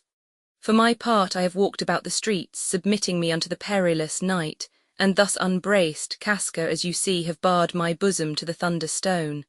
And when the cross-blue lightning seemed to open the breast of heaven, I did present myself even in the aim and very flash of it. Casca, but wherefore did you so much tempt the heavens? It is the part of men to fear and tremble, when the most mighty gods by tokens send such dreadful heralds to astonish us. Cassius, you are dull, Casca, and those sparks of life that should be in a Roman you do want, or else you use not. You look pale and gaze and put on fear and cast yourself in wonder to see the strange impatience of the heavens. But if you would consider the true cause why all these fires, why all these gliding ghosts, why birds and beasts from quality and kind, why old men, fools, and children calculate, why all these things change from their ordinance, their natures and preformed faculties, to monstrous quality. Why, you shall find that heaven hath infussed them with these spirits, to make them instruments of fear and warning unto some monstrous state. Now could I, Casca, name to thee a man most like this dreadful night, that thunders, lightens, opens graves and roars as doth the lion in the Capitol. A man no mightier than thyself or me in personal action, yet prodigious grown and fearful as these strange eruptions are. Casca. 'Tis Caesar that you mean, is it not? Cassius. Cassius. Let it be who it is, for Romans now have thews and limbs like to their ancestors, but woe the while. Our fathers' minds are dead, and we are governed with our mothers' spirits, our yoke and sufferance show us womanish. Casca. Indeed, they say the senators tomorrow mean to establish Caesar as a king, and he shall wear his crown by sea and land in every place save here in Italy. Cassius. I know where I will wear this dagger then. Cassius from bondage will deliver Cassius. Therein, ye gods, you make the weak most strong. Therein, ye gods, you tyrants do defeat. Nor stony tower, nor walls of beaten brass, nor airless dungeon, nor strong links of iron can be retentive to the strength of spirit. But life, being weary of these worldly bars, never lacks power to dismiss itself. If I know this, know all the world besides, that part of tyranny that I do bear I can shake off at pleasure. Thunder still. Casca, so can I, so every bondman in his own hand bears the power to cancel his captivity. Cassius, and why should Caesar be a tyrant then? Poor man, I know he would not be a wolf but that he sees the Romans are but sheep, he were no lion were not Romans hinds. Those that with haste will make a mighty fire begin it with weak straws. What trash is Rome, what rubbish and what offal when it serves for the base matter to illuminate so vile a thing as Caesar. But O grief, where haste thou led me. I perhaps speak this before a willing bondman, then I know my answer must be made, but I am armed and dangers are to me indifferent. Casca, you speak to Casca and to such a man that is no fleering tell-tale. Hold my hand, be factious for redress of all these griefs, and I will set this foot of mine as far as who goes farthest. Cassius, there's a bargain made. Now know you, Casca, I have moved already some certain of the noblest-minded Romans to undergo with me an enterprise of honourable dangerous consequence, and I do know by this they stay for me in Pompey's porch. For now this fearful night there is no stir or walking in the streets, and the complexion of the element in favours like the work we have in hand, most bloody, fiery, and most terrible. Enter Cinna. Casca, stand close a while. For here comes one in haste. Cassius, 'tis Sinner, I do know him by his gait, he is a friend. Sinner, where haste you so? Sinner, to find out you, who's that? Meet Hellas Simba, Cassius. No, it is Casca, one incorporate to our attempts. Am I not stayed for Sinner? Sinner, I am glad on't. What a fearful night is this, there's 2 or 3 of us have seen strange sights. Cassius, am I not stayed for? Tell me. Sinner, yes you are, O Cassius, if you could but win the noble Brutus to our party. Cassius, be you content? Good Sinner, take this paper, and look you lay it in the praetor's chair, where Brutus may but find it, and throw this in at his window. Set this up with wax upon old Brutus' statue. All this done, repair to Pompey's porch, where you shall find us. Is Decius Brutus and Trebonius there? Sinner, all but meet Hellas Simba, and he's gone to seek you at your house. Well, I will hie, and so bestow these papers as you bade me. Cassius, that done, repair to Pompey's theatre. Exit Sinner. Come, Casca, you and I will yet ere day see Brutus at his house. 3 parts of him is ours already, and the man entire upon the next encounter yields him ours. Casca, oh, he sits high in all the people's hearts, and that which would appear offence in us, his countenance, like richest alchemy, will change to virtue and to worthiness. Cassius, him and his worth and our great need of him you have right well conceited. Let us go, for it is after midnight, and ere day we will awake him and be sure of him. Exeunt. Act Roman 2 Scene I. Rome, Brutus' orchard, enter Brutus. Brutus, what Lucius, ho, I cannot by the progress of the stars give guess how near to day. Lucius, I say, I would it were my fault to sleep so soundly. When Lucius, when? Awake, I say, what Lucius, enter Lucius. Lucius, called you my lord, Brutus. Get me a taper in my study, Lucius, when it is lighted, come and call me here. Lucius, I will. O my lord, exit, Brutus. It must be by his death, and for my part I know no personal cause to spurn at him but for the general. He would be crowned, how that might change his nature, there's the question. It is the bright day that brings forth the adder and that craves wary walking. Crown him. That, and then I grant we put a sting in him that at his will he may do danger with. Abuse of greatness is when it disjoins remorse from power, and to speak truth of Caesar, I have not known when his affections swayed more than his reason. But 'tis a common proof that lowliness is young ambition's ladder, whereto the climber upward turns his face. But when he once attains the utmost round, he then unto the ladder turns his back, looks in the clouds, scorning the base degrees by which he did ascend. So Caesar may, then lest he may, prevent. And since the quarrel will bear no colour for the thing he is, fashion it thus, that what he is, augmented, would run to these and these extremities, and therefore think him as a serpent's egg which hatched would as his kind grow mischievous, and kill him in the shell. Enter Lucius. Lucius, the taper burneth in your closet, sir. Searching the window for a flint, I found this paper thus sealed up, and I am sure it did not lie there when I went to bed. Gives him the letter. Brutus, get you to bed again, it is not day. Is not tomorrow, boy, the Ides of March? Lucius, I know not, sir. Brutus, look in the calendar and bring me word. Lucius, I will, sir. Exit. Brutus, the exhalations whizzing in the air give so much light that I may read by them. Opens the letter and reads. Brutus, thou sleepst, awake and see thyself, shall roam and see, speak, strike, redress. Brutus, thou sleepst, awake, such instigations have been often dropped where I have took them up. Shall roam and see. Thus must I piece it out. Shall Rome stand under one man's awe? What Rome? My ancestors did from the streets of Rome the Tarquin drive when he was called a king. Speak, strike, redress. Am I entreated to speak and strike? O Rome, I make thee promise, if the redress will follow, thou receivest thy full petition at the hand of Brutus. Enter Lucius. Lucius, Sir, March is wasted 15 days. Knock within, Brutus, 'tis good. Go to the gate, somebody knocks. Exit Lucius. Since Cassius first did wet me against Caesar, I have not slept. Between the acting of a dreadful thing and the first motion, all the interim is like a phantasma or a hideous dream. The genius and the mortal instruments are then in council, and the state of man, like to a little kingdom, suffers then the nature of an insurrection. Enter Lucius. Lucius, sir, 'tis your brother Cassius at the door, who doth desire to see you. Brutus, is he alone? Lucius, no, sir, there are mo with him. Brutus, do you know them? Lucius, no, sir. Their hats are plucked about their ears, and half their faces buried in their cloaks, that by no means I may discover them by any mark of favour. Brutus, let him enter. Exit Lucius, they are the faction. O conspiracy, sham'st thou to show thy dangerous brow by night when evils are most free? O then, by day where wilt thou find a cavern dark enough to mask thy monstrous visage? Seek non-conspiracy, hide it in smiles and affability, for if thou path thy native semblance on, not Erebus itself were dim enough to hide thee from prevention. Enter Cassius, Casca, Decius, Cinna, Metellus, Cimber, and Trebonius. Cassius, I think we are too bold upon your rest, good morrow. Brutus, do we trouble you? Brutus, I have been up this hour, awake all night.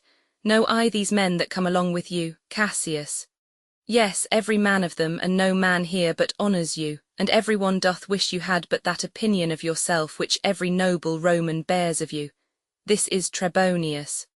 Brutus, he is welcome hither. Cassius, this Decius. Brutus, Brutus, he is welcome too. Cassius, this Casca, this Cinna, and this Metellus Cimber.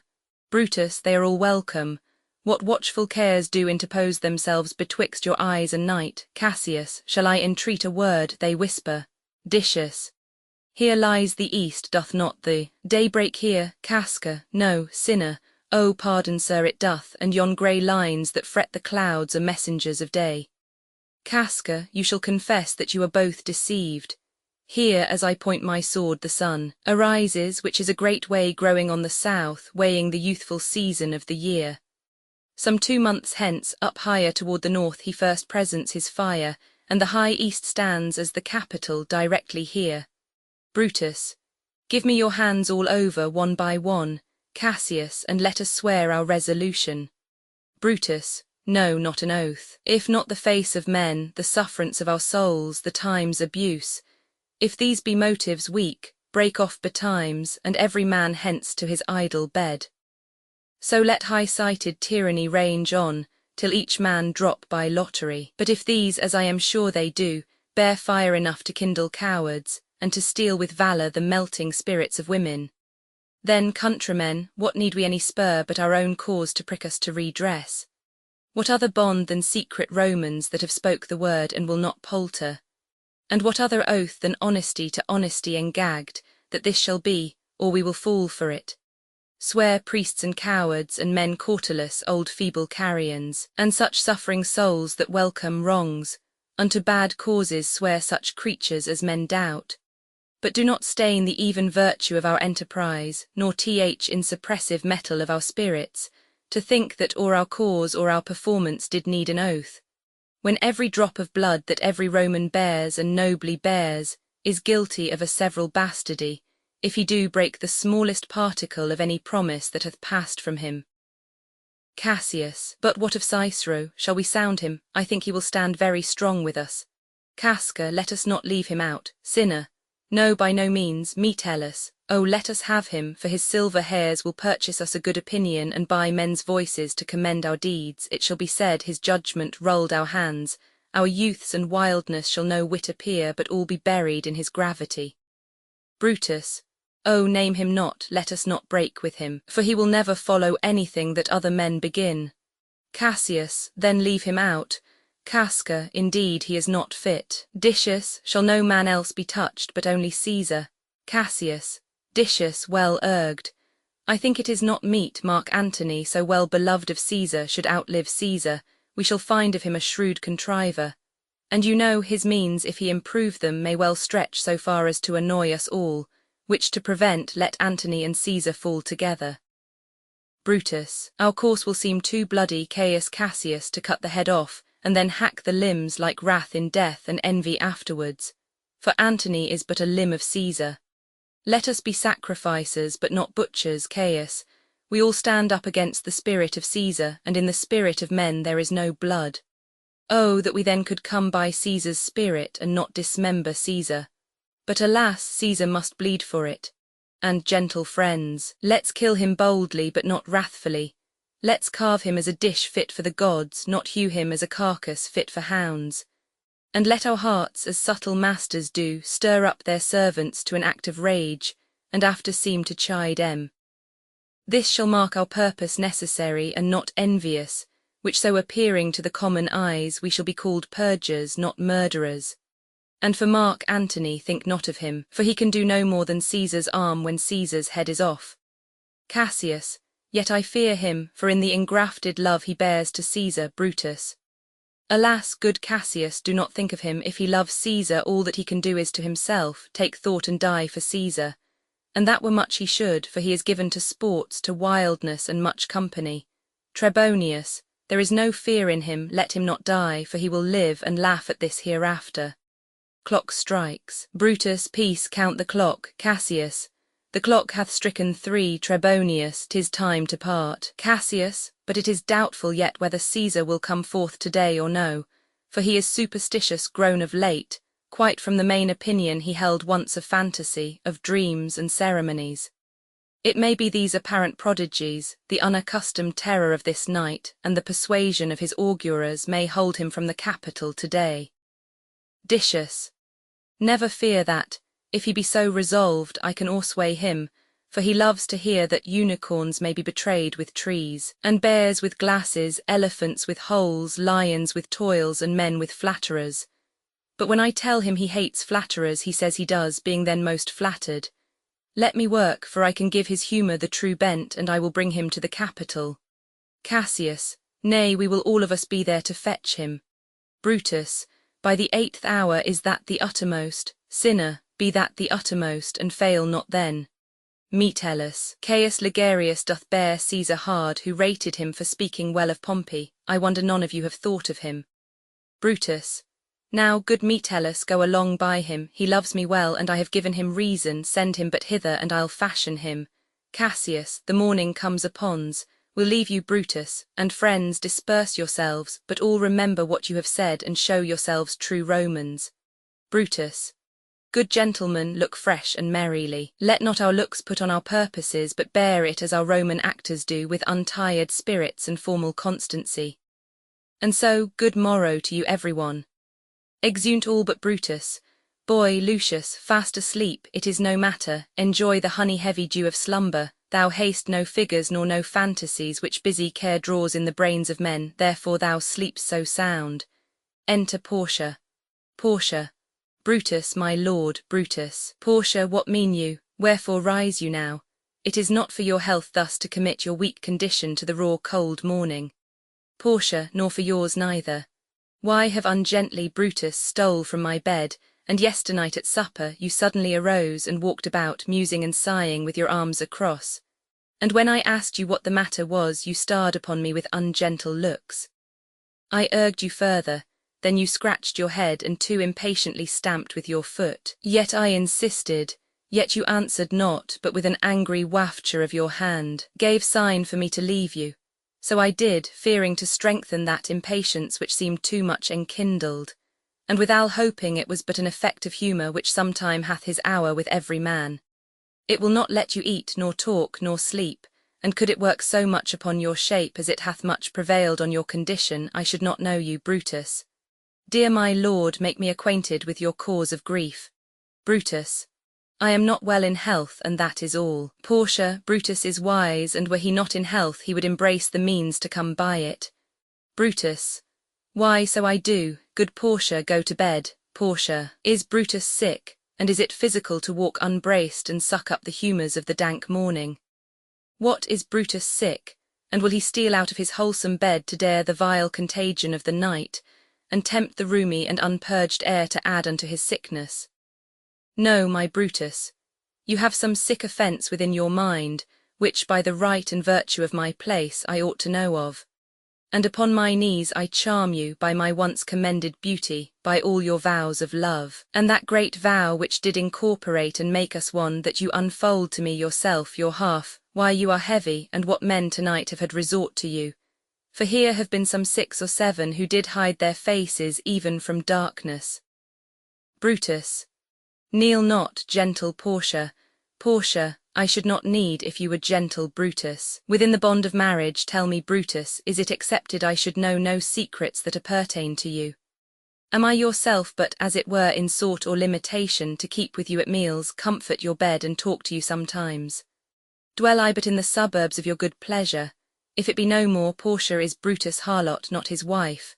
Brutus, you are my true and honourable wife, as dear to me as are the ruddy drops that visit my sad heart. Portia, if this were true, then should I know this secret. I grant I am a woman, but withal a woman that Lord Brutus took to wife. I grant I am a woman, but withal a woman well reputed, Cato's daughter. Think you I am no stronger than my sex, being so fathered and so husbanded? Tell me your counsels, I will not disclose em. I have made strong proof of my constancy, giving myself a voluntary wound here in the thigh. Can I bear that with patience, and not my husband's secrets? Brutus, O ye gods, render me worthy of this noble wife. Knock, hark, hark, one knocks. Portia, go in a while, and by thy bosom shall partake the secrets of my heart. All my engagements I will construe to thee, all the charactery of my sad brows. Leave me with haste. Exit Portia, enter Lucius with Ligarius. Lucius, who's that knocks? Lucius, here is a sick man that would speak with you. Brutus, Caius Ligarius, that Metellus spake of. Boy, stand aside. Caius Ligarius, how Ligarius, vouchsafe good morrow from a feeble tongue. Brutus, oh, what a time have you chose out, brave Caius, to wear a kerchief? Would you were not sick? Ligarius, I am not sick, if Brutus have in hand any exploit worthy the name of honour. Brutus, such an exploit have I in hand, Ligarius, had you a healthful ear to hear of it. Ligarius, by all the gods that Romans bow before, I here discard my sickness. Soul of Rome, brave son derived from honourable loins, thou, like an exorcist, haste conjured up my mortified spirit. Now bid me run, and I will strive with things impossible, yea, get the better of them. What's to do? Brutus, a piece of work that will make sick men whole. Ligarius, but are not some whole that we must make sick? Brutus, that must we also. What it is, my Caius, I shall unfold to thee as we are going, to whom it must be done. Ligarius, set on your foot, and with a heart new-furred I follow you, to do I know not what, but it sufficeth that Brutus leads me on. Thunder, Brutus, follow me then. Exeunt, scene Roman 2, a room in Caesar's palace. Thunder and lightning, enter Caesar in his nightgown. Caesar, nor heaven nor earth have been at peace tonight. Thrice hath Calphurnia in her sleep cried out, Help, ho, they murder Caesar. Who's within? Enter a servant. Servant, my lord, Caesar. Go bid the priests do present sacrifice, and bring me their opinions of success. Servant, I will. My lord, exit, enter Calphurnia. Calphurnia, what mean you, Caesar? Think you to walk forth? You shall not stir out of your house today. Caesar, Caesar shall forth. The things that threatened me ne'er looked but on my back. When they shall see the face of Caesar, they are vanished. Calphurnia, Caesar, I never stood on ceremonies, yet now they fright me. There is one within, besides the things that we have heard and seen, recounts most horrid sights seen by the watch. A lioness hath whelped in the streets, and graves have yawned, and yielded up their dead. Fierce fiery warriors fight upon the clouds in ranks and squadrons, and right form of war, which drizzled blood upon the Capitol. The noise of battle hurtled in the air, horses did neigh, and dying men did groan, and ghosts did shriek and squeal about the streets. O Caesar, these things are beyond all use, and I do fear them. Caesar, what can be avoided whose end is purposed by the mighty gods? Yet Caesar shall go forth, for these predictions are to the world in general as to Caesar. Calphurnia, when beggars die there are no comets seen, the heavens themselves blaze forth the death of princes. Caesar, cowards die many times before their deaths, the valiant never taste of death but once. Of all the wonders that I yet have heard, it seems to me most strange that men should fear, seeing that death, a necessary end, will come when it will come. Enter servant. What say the augurers? Servant, they would not have you to stir forth today. Plucking the entrails of an offering forth, they could not find a heart within the beast. Caesar, the gods do this in shame of cowardice. Caesar should be a beast without a heart if he should stay at home today for fear. No, Caesar shall not. Danger knows full well that Caesar is more dangerous than he. We are two lions littered in one day, and I the elder and more terrible, and Caesar shall go forth. Calphurnia, alas, my lord, your wisdom is consumed in confidence. Do not go forth today, call it my fear that keeps you in the house, and not your own. Will send Mark Antony to the Senate house, and he shall say you are not well today. Let me upon my knee prevail in this. Caesar, Mark Antony shall say I am not well, and for thy humour I will stay at home. Enter Decius. Here's Decius Brutus, he shall tell them so. Decius, Caesar, all hail. Good morrow, worthy Caesar, I come to fetch you to the Senate house. Caesar, and you are come in very happy time, to bear my greeting to the senators, and tell them that I will not come today. Cannot is false, and that I dare not falser, I will not come today. Tell them so. Decius, Calphurnia, say he is sick. Caesar, shall Caesar send a lie? Have I in conquest stretched mine arm so far to be afeard to tell greybeards the truth? Decius, go tell them Caesar will not come. Decius, most mighty Caesar, let me know some cause, lest I be laughed at when I tell them so. Caesar, the cause is in my will, I will not come. That is enough to satisfy the Senate. But for your private satisfaction, because I love you, I will let you know. Calphurnia here, my wife, stays me at home. She dreamt tonight she saw my statue, which like a fountain with 100 spouts did run pure blood, and many lusty Romans came smiling, and did bathe their hands in it. And these does she apply for warnings and portents and evils imminent, and on her knee hath begged that I will stay at home today. Decius, this dream is all amiss interpreted.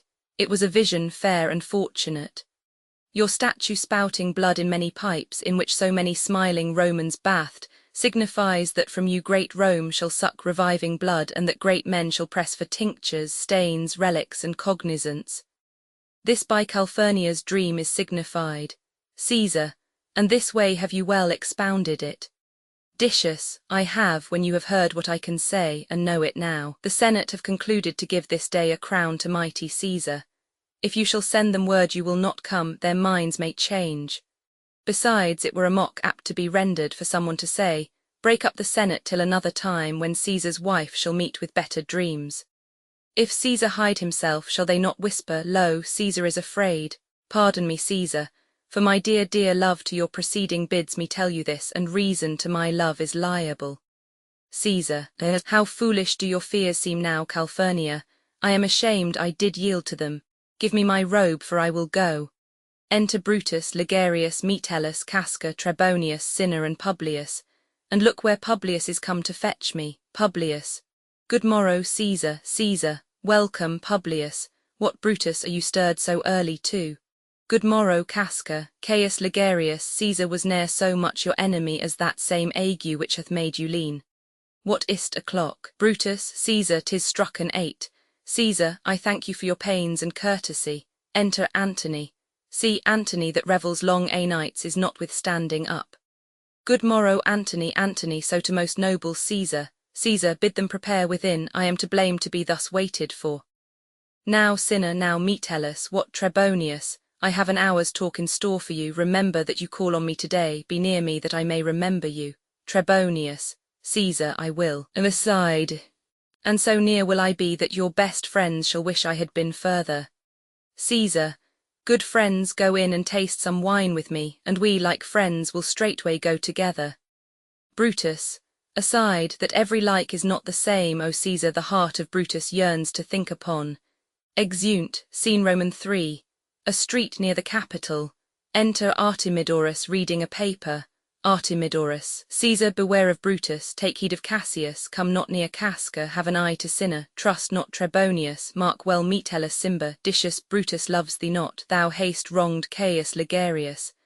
There is but one mind in all these men, and it is bent against Caesar. If thou best not immortal, look about you, security gives way to conspiracy. The mighty gods defend thee, thy lover Artemidorus. Here will I stand till Caesar pass along, and as a suitor will I give him this. My heart laments that virtue cannot live out of the teeth of emulation. If thou read this, O Caesar, thou mayest live, if not, the fates with traitors do contrive. Exit, scene Roman 4, another part of the same street before the house of Brutus. Enter Portia and Lucius. Portia. I prithee thee, boy, run to the Senate house, stay not to answer me, but get thee gone. Why dost thou stay? Lucius, to know my errand, madam. Portia, I would have had thee there and here again. ere I can tell thee what thou shouldst do there. Aside, O constancy, be strong upon my side, set a huge mountain tween my heart and tongue. I have a man's mind but a woman's might. How hard it is for women to keep counsel. Art thou here yet, Lucius? Madam, what should I do? Run to the capital and nothing else, and so return to you and nothing else, Portia. Yes, bring me word, boy, if thy lord look well, for he went sickly forth, and take good note what Caesar doth, what suitors press to him. Hark, boy, what noise is that? Lucius, I hear none, madam. Portia, Prithee, listen well. I heard a bustling rumour like a fray, and the wind brings it from the capital. Lucius, sooth, madam, I hear nothing. Enter the soothsayer. Portia, come hither, fellow, which way haste thou been? Soothsayer, at mine own house, good lady. Portia, what is't o'clock? Soothsayer, about the 9th hour, lady. Portia, is Caesar yet gone to the capital? Soothsayer, madam, not yet. I go to take my stand, to see him pass on to the capital. Portia, thou haste some suit to Caesar, haste thou not? Soothsayer, that I have, lady. If it will please Caesar to be so good to Caesar as to hear me, I shall beseech him to befriend himself. Portia, why, know'st thou any harms intended towards him? Soothsayer, none that I know will be, much that I fear may chance. Good morrow to you. Here the street is narrow. The throng that follows Caesar at the heels of senators, of praetors, common suitors, will crowd a feeble man almost to death. I'll get me to a place more void, and there speak to great Caesar as he comes along. Exit. Portia, I must go in. Aside, eye me, how weak a thing the heart of woman is. O Brutus, the heavens speed thee in thine enterprise. Sure the boy heard me. Brutus hath a suit that Caesar will not grant. Oh, I grow faint. Run, Lucius, and commend me to my lord. Say I am merry, come to me again, and bring me word what he doth say to thee. Exeunt. Act Roman 3, Scene I. Rome, before the Capitol, the Senate sitting, a crowd of people in the street leading to the Capitol. Flourish. Enter Caesar, Brutus, Cassius, Casca, Decius, Metellus, Trebonius, Cinna, Antony, Lepidus, Artemidorus, Publius, Papilius, and the soothsayer. Caesar, the ides of March are come. Soothsayer, I, Caesar, but not gone. Artemidorus, hail, Caesar, read this schedule. Decius, Trebonius doth desire you to o'erread at your best leisure this his humble suit. Artemidorus, O Caesar, read mine first, for mine's a suit that touches Caesar nearer. Read it, great Caesar. Caesar, what touches us ourself shall be last served. Artemidorus, delay not. Caesar, read it instantly. Caesar, what is the fellow mad? Publius, Sirrah, give place. Cassius, what urge you your petitions in the street? Come to the Capitol. Caesar enters the Capitol, the rest following. All the senators rise. Papilius, I wish your enterprise today may thrive. Cassius, what enterprise? Papilius, Papilius, fare you well. Advances to Caesar. Brutus, what said Papilius? Lena. Cassius, he wished today our enterprise might thrive. I fear our purpose is discovered. Brutus, look how he makes to Caesar, mark him. Cassius, Casca, be sudden, for we fear prevention. Brutus, what shall be done, if this be known? Cassius, or Caesar never shall turn back, for I will slay myself. Brutus, Cassius, be constant. Papilius, Lena speaks not of our purposes, for look, he smiles, and Caesar doth not change. Cassius, Trebonius knows his time, for look you, Brutus, he draws Mark Antony out of the way. Exeunt Antony and Trebonius. Caesar and the senators take their seats. Decius, where is Metellus Cimber? Let him go, and presently prefer his suit to Caesar. Brutus, he is addressed, press near and second him. Cinna, Casca, you are the first that rears your hand. Caesar, are we all ready? What is now amiss that Caesar and his senate must redress? Metellus, most high, most mighty, and most puissant Caesar, Metellus Cimber throws before thy seat and humble heart. Kneeling, Caesar, I must prevent thee, Cimber. These couchings and these lowly courtesies might fire the blood of ordinary men, and turn pre-ordinance and first decree into the law of children. Be not fond to think that Caesar bears such rebel blood that will be thawed from the true quality with that which melteth fools. I mean sweet words, low crooked curtsies, and base spaniel fawning. Thy brother by decree is banished. If thou dost bend and pray and fawn for him, I spurn thee like a cur out of my way. No, Caesar dost not wrong, nor without cause will he be satisfied. Metellus, Is there no voice more worthy than my own to sound more sweetly in great Caesar's ear for the repealing of my banished brother? Brutus. I kiss thy hand, but not in flattery, Caesar, desiring thee that Publius Cimber may have an immediate freedom of repeal. Caesar. What, Brutus? Cassius, pardon, Caesar, Caesar, pardon. As low as to thy foot doth Cassius fall to beg enfranchisement for Publius Cimber. Caesar. I could be well moved if I were as you, if I could pray to move, prayers would move me. But I am constant as the northern star, of whose true fixed and resting quality there is no fellow in the firmament. The skies are painted with unnumbered sparks, they are all fire, and every one doth shine. But there's but one in all doth hold his place. So in the world, 'tis furnished well with men, and men are flesh and blood and apprehensive. Yet in the number I do know but one that unassailable holds on his rank unshacked of motion.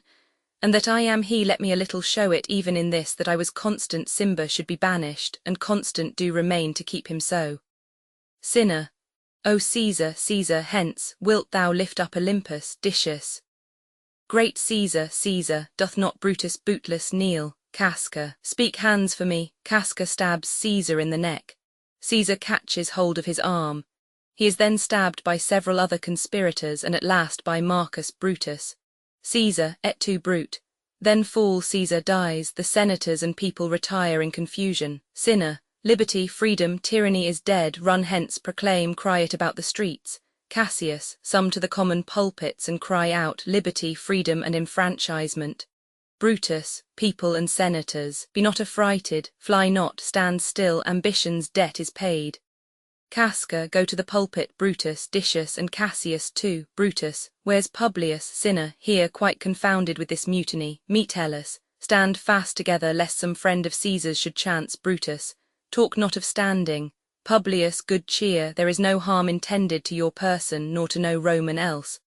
So tell them Publius, Cassius, and leave us Publius, lest that the people rushing on us should do your age some mischief. Brutus, do so, and let no man abide this deed but we the doers. Enter Trebonius. Cassius, where's Antony? Trebonius, fled to his house amazed. Men, wives, and children stare, cry out, and run as it were doomsday. Brutus, fates, we will know your pleasures, that we shall die we know, 'tis but the time and drawing days out that men stand upon. Casca, why, he that cuts off 20 years of life cuts off so many years of fearing death. Brutus, grant that, and then is death a benefit? So are we Caesar's friends that have abridged his time of fearing death. Stoop, Romans, stoop, and let us bathe our hands in Caesar's blood up to the elbows, and besmear our swords. Then walk we forth even to the market-place, and waving our red weapons o'er our heads, let's all cry, peace, freedom, and liberty. Cassius. Stoop then, and wash. How many ages hence shall this our lofty scene be acted over in states unborn, and accents yet unknown? Brutus. How many times shall Caesar bleed in sport, that now on Pompey's basis lies along, no worthier than the dust? Cassius. So oft as that shall be, so often shall the not of us be called the men that gave their country liberty. Decius. What shall we forth, Cassius? Ay, every man away, Brutus shall lead, and we will grace his heels with the most boldest and best hearts of Rome. Enter a servant. Brutus. Soft, who comes here? A friend of Antony's. Servant. Thus, Brutus, did my master bid me kneel. Thus did Mark Antony bid me fall down, and being prostrate, thus he bade me say, Brutus is noble, wise, valiant, and honest. Caesar was mighty, bold, royal, and loving. Say I love Brutus and I honour him. Say I feared Caesar, honoured him, and loved him. If Brutus will vouchsafe that Antony may safely come to him, and be resolved how Caesar hath deserved to lie in death, Mark Antony shall not love Caesar dead so well as Brutus living, but will follow the fortunes and affairs of noble Brutus, thorough the hazards of this untrod state, with all true faith. So says my master Antony. Brutus. Thy master is a wise and valiant Roman, I never thought him worse. Tell him, so please him come unto this place, he shall be satisfied, and by my honour depart untouched. Servant, I'll fetch him presently. Exit. Brutus, I know that we shall have him well to friend. Cassius, I wish we may, but yet have I a mind that fears him much, and my misgiving still falls shrewdly to the purpose. Enter Antony. Brutus, but here comes Antony. Welcome, Mark Antony, Antony, O mighty Caesar, dost thou lie so low? Are all thy conquests, glories, triumphs, spoils shrunk to this little measure? Fare thee well. I know not, gentlemen, what you intend, who else must be let blood, who else is rank. If I myself, there is no hour so fit as Caesar's death's hour, nor no instrument of half that worth as those your swords, made rich with the most noble blood of all this world. I do beseech ye, if you bear me hard now, whilst your purpled hands do reek and smoke, fulfil your pleasure. Live 1,000 years, I shall not find myself so apt to die. No place will please me so, no means of death as here by Caesar, and by you cut off the choice and master spirits of this age. Brutus. O Antony, beg not your death of us, though now we must appear bloody and cruel, as by our hands and this our present act you see we do. Yet see you but our hands and this the bleeding business they have done. Our hearts you see not, they are pitiful, and pity to the general wrong of Rome, as fire drives out fire, so pity hath done this deed on Caesar. For your part, to you our swords have leaden points, Mark Antony, our arms in strength of malice, and our hearts of brothers' temper, do receive you in with all kind love, good thoughts, and reverence. Cassius, your voice shall be as strong as any man's in the disposing of new dignities. Brutus, only be patient till we have appeased the multitude beside themselves with fear, and then we will deliver you the cause why I, that did love Caesar when I struck him, have thus proceeded. Antony, I doubt not of your wisdom. Let each man render me his bloody hand. First, Marcus Brutus, will I shake with you next. Caius Cassius, do I take your hand. Now Decius Brutus, yours, now yours Metellus, yours Cinna, and my valiant Casca, yours, though last, not least in love, yours, good Trebonius. Gentlemen all, alas, what shall I say? My credit now stands on such slippery ground, that one of two bad ways you must conceit me either a coward or a flatterer. That I did love thee, Caesar, oh, 'tis true. If then thy spirit look upon us now, shall it not grieve thee dearer than thy death, to see thy Antony making his peace, shaking the bloody fingers of thy foes, most noble in the presence of thy course? Had I as many eyes as thou haste wounds, weeping as fast as they stream forth thy blood, it would become me better than to close in terms of friendship with thine enemies. Pardon me, Julius, here wast thou bade, brave heart, here didst thou fall, and here thy hunters stand, signed in thy spoil and crimsoned in thy leath. O world, thou wast the forest to this heart, and this indeed, O world, the heart of thee. How like a deer strucken by many princes dost thou here lie. Cassius, Mark Antony, Antony, pardon me, Caius Cassius, the enemies of Caesar shall say this, then in a friend it is cold modesty. Cassius, I blame you not for praising Caesar so, but what compact mean you to have with us? Will you be pricked in number of our friends, or shall we on and not depend on you? Antony, therefore I took your hands, but was indeed swayed from the point by looking down on Caesar. Friends am I with you all, and love you all upon this hope, that you shall give me reasons why and wherein Caesar was dangerous. Brutus, or else were this a savage spectacle? Our reasons are so full of good regard that were you Antony, the son of Caesar, you should be satisfied. Antony, that's all I seek, and am moreover suitor that I may produce his body to the market-place, and in the pulpit, as becomes a friend, speak in the order of his funeral. Brutus, you shall, Mark Antony. Cassius, Brutus, a word with you. Aside to Brutus, you know not what you do. Do not consent that Antony speak in his funeral. Know you how much the people may be moved by that which he will utter? Brutus, aside to Cassius, by your pardon, I will myself into the pulpit first, and show the reason of our Caesar's death. What Antony shall speak, I will protest he speaks by leave and by permission, and that we are contented Caesar shall have all true rights and lawful ceremonies.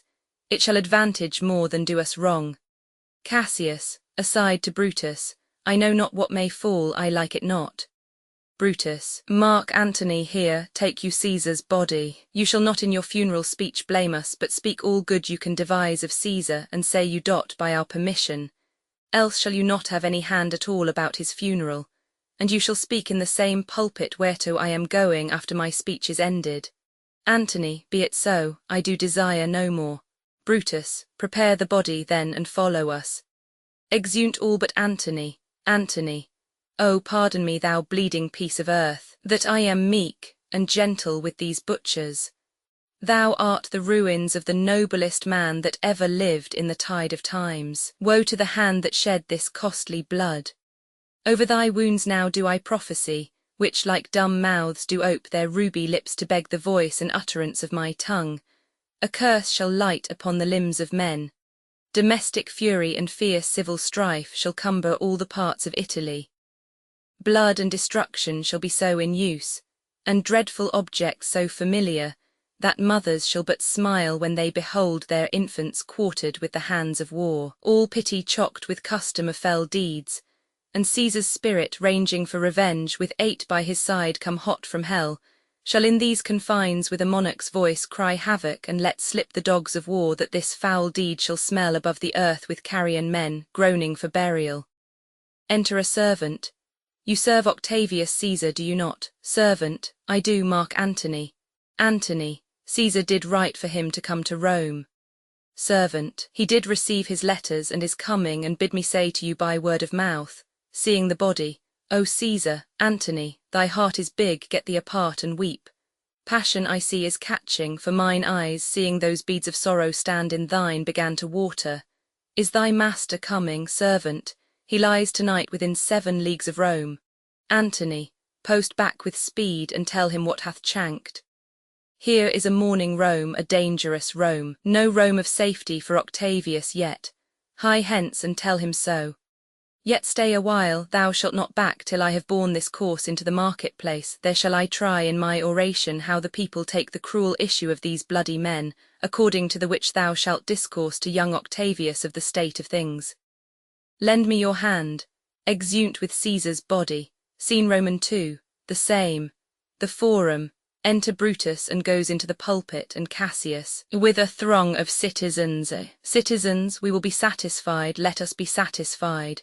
Brutus, then follow me and give me audience, friends. Cassius, go you into the other street and part the numbers.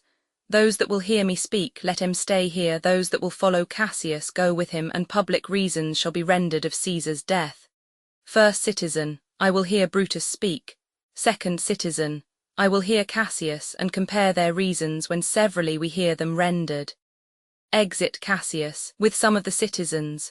Brutus goes into the rostrum. Third citizen, the noble Brutus is ascended. Silence. Brutus, be patient till the last. Romans, countrymen and lovers, hear me for my cause, and be silent that you may hear. Believe me for mine honour, and have respect to mine honour that you may believe. Censure me in your wisdom, and awake your senses that you may the better judge. If there be any in this assembly, any dear friend of Caesar's, to him I say that Brutus' love to Caesar was no less than his. If then that friend demand why Brutus rose against Caesar, this is my answer. Not that I loved Caesar less, but that I loved Rome more. Had you rather Caesar were living and die all slaves than that Caesar were dead to live all free men? As Caesar loved me, I weep for him. As he was fortunate, I rejoice at it. As he was valiant, I honour him. But as he was ambitious, I slew him. There is tears for his love, joy for his fortune, honour for his valour, and death for his ambition. Who is here so base that would be a bondman? If any speak, for him have I offended. Who is here so rude that would not be a Roman? If any speak, for him have I offended. Who is here so vile that will not love his country? If any speak, for him have I offended. I pause for reply. Citizens. None, Brutus, none, Brutus, then none have I offended. I have done no more to Caesar than you shall do to Brutus. The question of his death is enrolled in the Capitol, his glory not extenuated wherein he was worthy, nor his offences enforked for which he suffered death. Enter Antony and others with Caesar's body. Here comes his body, mourned by Mark Antony, who, though he had no hand in his death, shall receive the benefit of his dying, a place in the Commonwealth. As which of you shall not? With this I depart, that as I slew my best lover for the good of Rome, I have the same dagger for myself, when it shall please my country to need my death.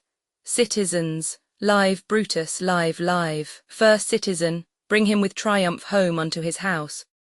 Second citizen, give him a statue with his ancestors. Third citizen, let him be Caesar. Fourth citizen, Caesar's better parts shall be crowned in Brutus. First citizen, we'll bring him to his house with shouts and clamours. Brutus, my countrymen. Second citizen, peace, silence. Brutus speaks. First citizen, peace, ho, Brutus. Good countrymen, let me depart alone, and for my sake stay here with Antony. Do grace to Caesar's corpse, and grace his speech tending to Caesar's glories, which Mark Antony by our permission is allowed to make. I do entreat you not a man depart, save I alone, till Antony have spoke. Exit. First citizen, stay, ho, and let us hear Mark Antony. Third citizen, let him go up into the public chair, we'll hear him. Noble Antony, go up. Antony, if for Brutus' sake I am beholding to you, goes up. Fourth citizen, what does he say of Brutus? Third citizen, he says for Brutus' sake he finds himself beholding to us all. Fourth citizen, 'twere best he speak no harm of Brutus here. First citizen, this Caesar was a tyrant. Third citizen, nay, that's certain, we are blessed that Rome is rid of him. Second citizen, peace, let us hear what Antony can say. Antony, you gentle Romans. Citizens, peace, ho, let us hear him. Antony, friends, Romans, countrymen, lend me your ears. I come to bury Caesar, not to praise him. The evil that men do lives after them, the good is oft interred with their bones, so let it be with Caesar. The noble Brutus hath told you Caesar was ambitious. If it were so, it was a grievous fault, and grievously hath Caesar answered it. Here, under leave of Brutus and the rest, for Brutus is an honourable man, so are they all honourable men, come I to speak in Caesar's funeral. He was my friend, faithful and just to me, but Brutus says he was ambitious, and Brutus is an honourable man. He hath brought many captives home to Rome, whose ransoms did the general coffers fill. Did this in Caesar seem ambitious? When that the poor have cried, Caesar hath wept. Ambition should be made of sterner stuff, yet Brutus says he was ambitious, and Brutus is an honourable man. You all did see that on the Lupercal I thrice presented him a kingly crown, which he did thrice refuse. Was this ambition? Yet Brutus says he was ambitious, and sure he is an honourable man. I speak not to disprove what Brutus spoke, but here I am to speak what I do know. You all did love him once, not without cause. What cause withholds you then to mourn for him? O judgment, thou art fled to brutish beasts, and men have lost their reason. Bear with me. My heart is in the coffin there with Caesar, and I must pause till it come back to me. First citizen, methinks there is much reason in his sayings. Second citizen, if thou consider rightly of the matter, Caesar has had great wrong. Third citizen, has he masters? I fear there will a worse come in his place. Fourth citizen, marked ye his words, he would not take the crown, therefore 'tis certain he was not ambitious. First citizen, if it be found so, some will dear abide it.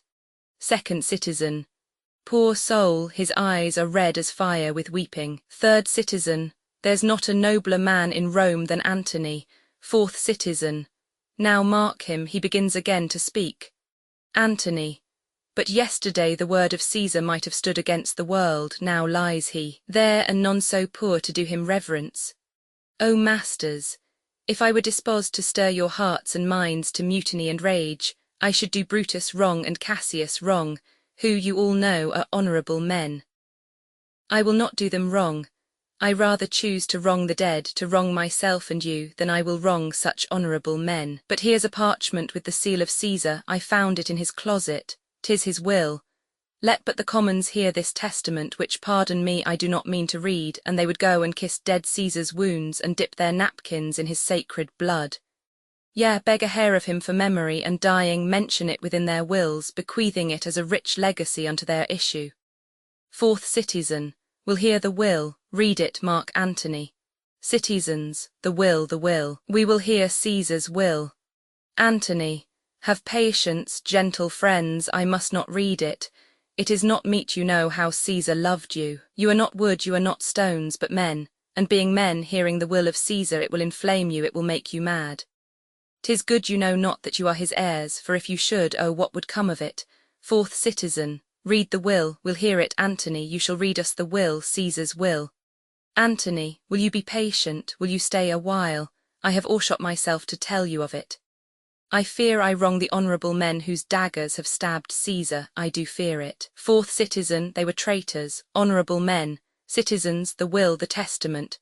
Second citizen, they were villains, murderers, the will, read the will. Antony, you will compel me then to read the will, then make a ring about the corpse of Caesar, and let me show you him that made the will.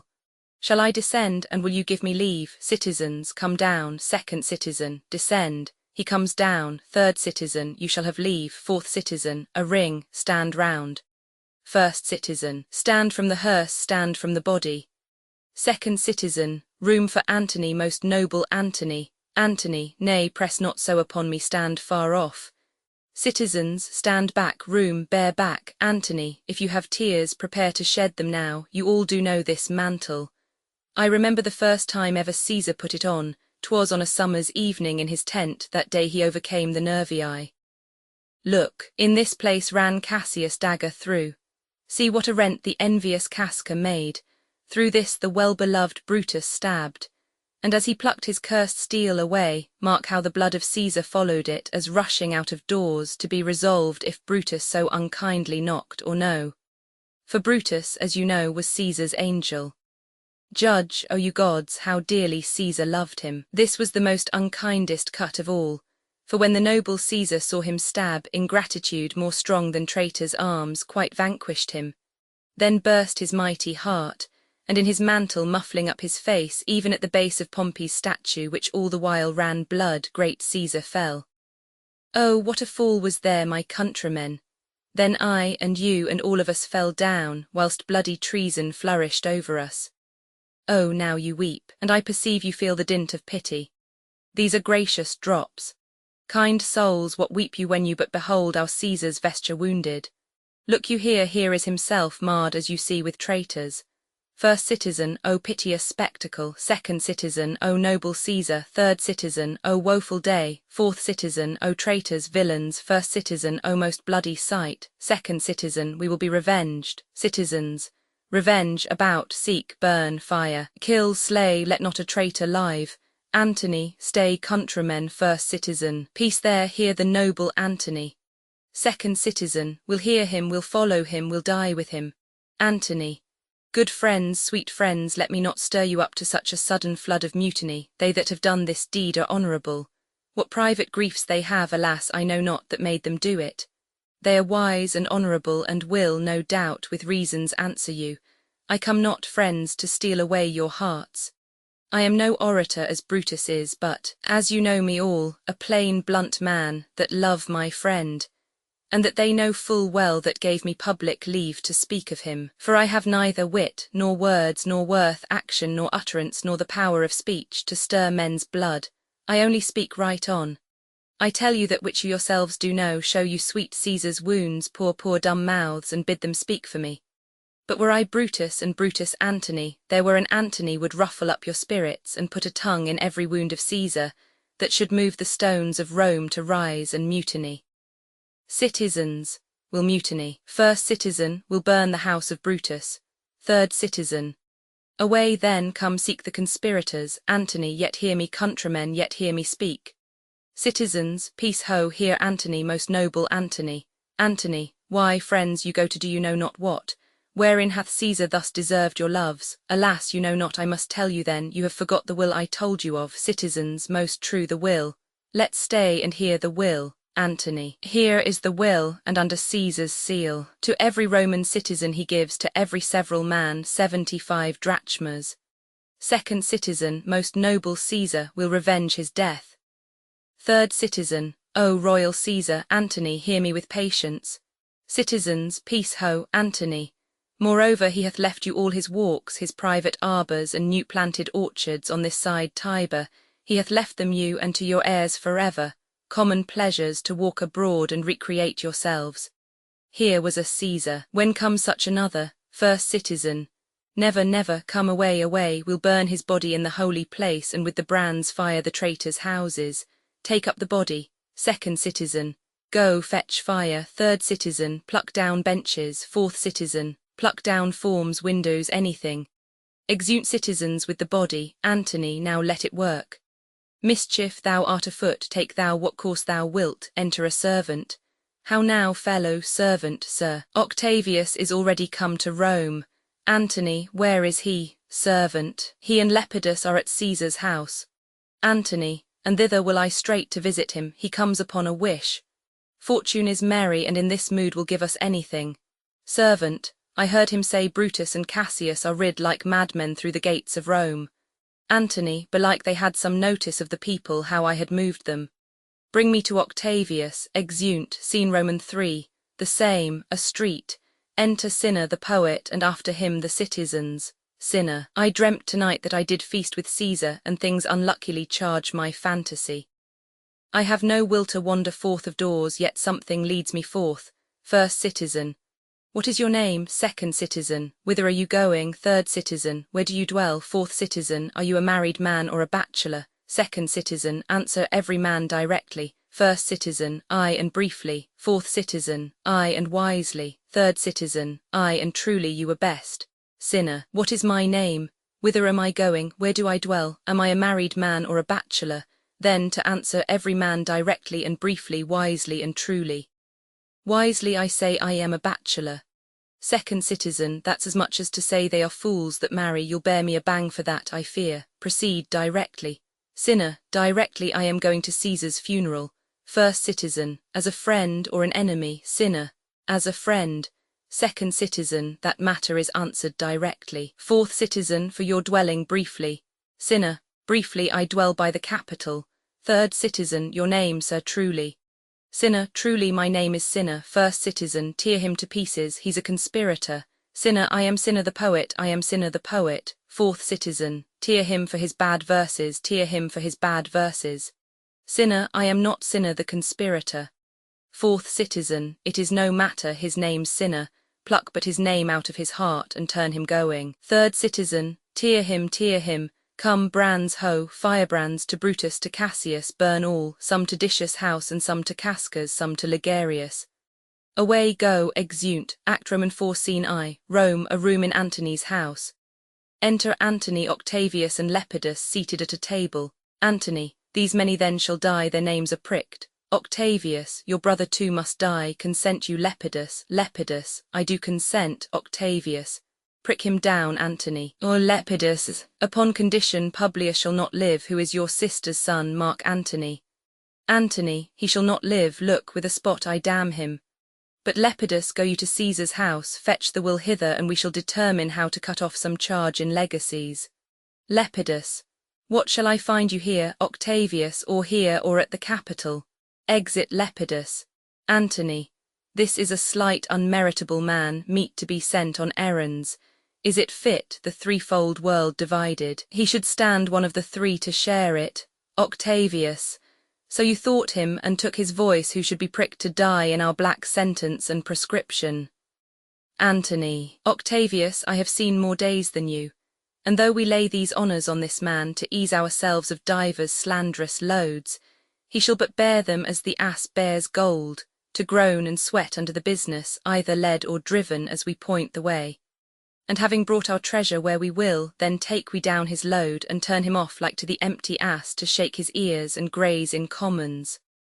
Octavius, you may do your will, but he's a tried and valiant soldier. Antony, so is my horse Octavius, and for that I do appoint him store of provender. It is a creature that I teach to fight, to wind, to stop, to run directly on, his corporal motion governed by my spirit. And in some taste is Lepidus but so, he must be taught and trained and bid go forth, a barren-spirited fellow, one that feeds on objects, arts, and imitations, which out of use and styled by other men begin his fashion. Do not talk of him but as a property. And now, Octavius, listen great things. Brutus and Cassius are levying powers, we must straight make head. Therefore let our alliance be combined, our best friends made, our means stretched. And let us presently go sit in council how covert matters may be best disclosed and open perils surest answered. Octavius, let us do so, for we are at the stake and bade about with many enemies, and some that smile have in their hearts, I fear, millions of mischiefs.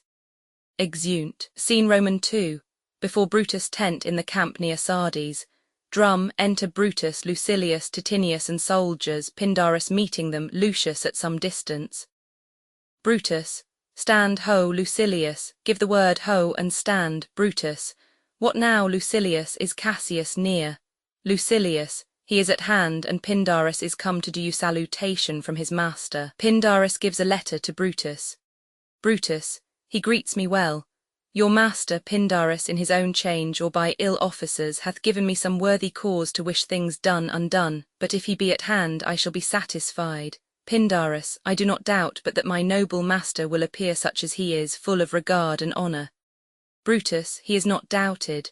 A word, Lucilius, how he received you, let me be resolved. Lucilius, with courtesy and with respect enough, but not with such familiar instances, nor with such free and friendly conference as he hath us of old.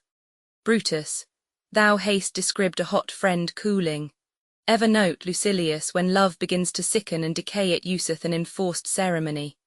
There are no tricks in plain and simple faith, but hollow men like horses hot at hand make gallant show and promise of their mettle, low march within. But when they should endure the bloody spur, they fall their crests, and like deceitful jades sink in the trial. Comes his army on, Lucilius. They meant this night in Sardes to be quartered, the greater part, the horse in general, are come with Cassius. Enter Cassius and soldiers. Brutus, hark, he is arrived, march gently on to meet him. Cassius, stand ho, Brutus, stand ho, speak the word along. First soldier, stand, second soldier, stand, third soldier, stand. Cassius, most noble brother, you have done me wrong. Brutus, judge me, you gods, wrong I mine enemies, and if not so, how should I wrong a brother? Cassius. Brutus, this sober form of yours hides wrongs, and when you do them, Brutus. Cassius, be content, speak your griefs softly, I do know you well. Before the eyes of both our armies here, which should perceive nothing but love from us, let us not wrangle.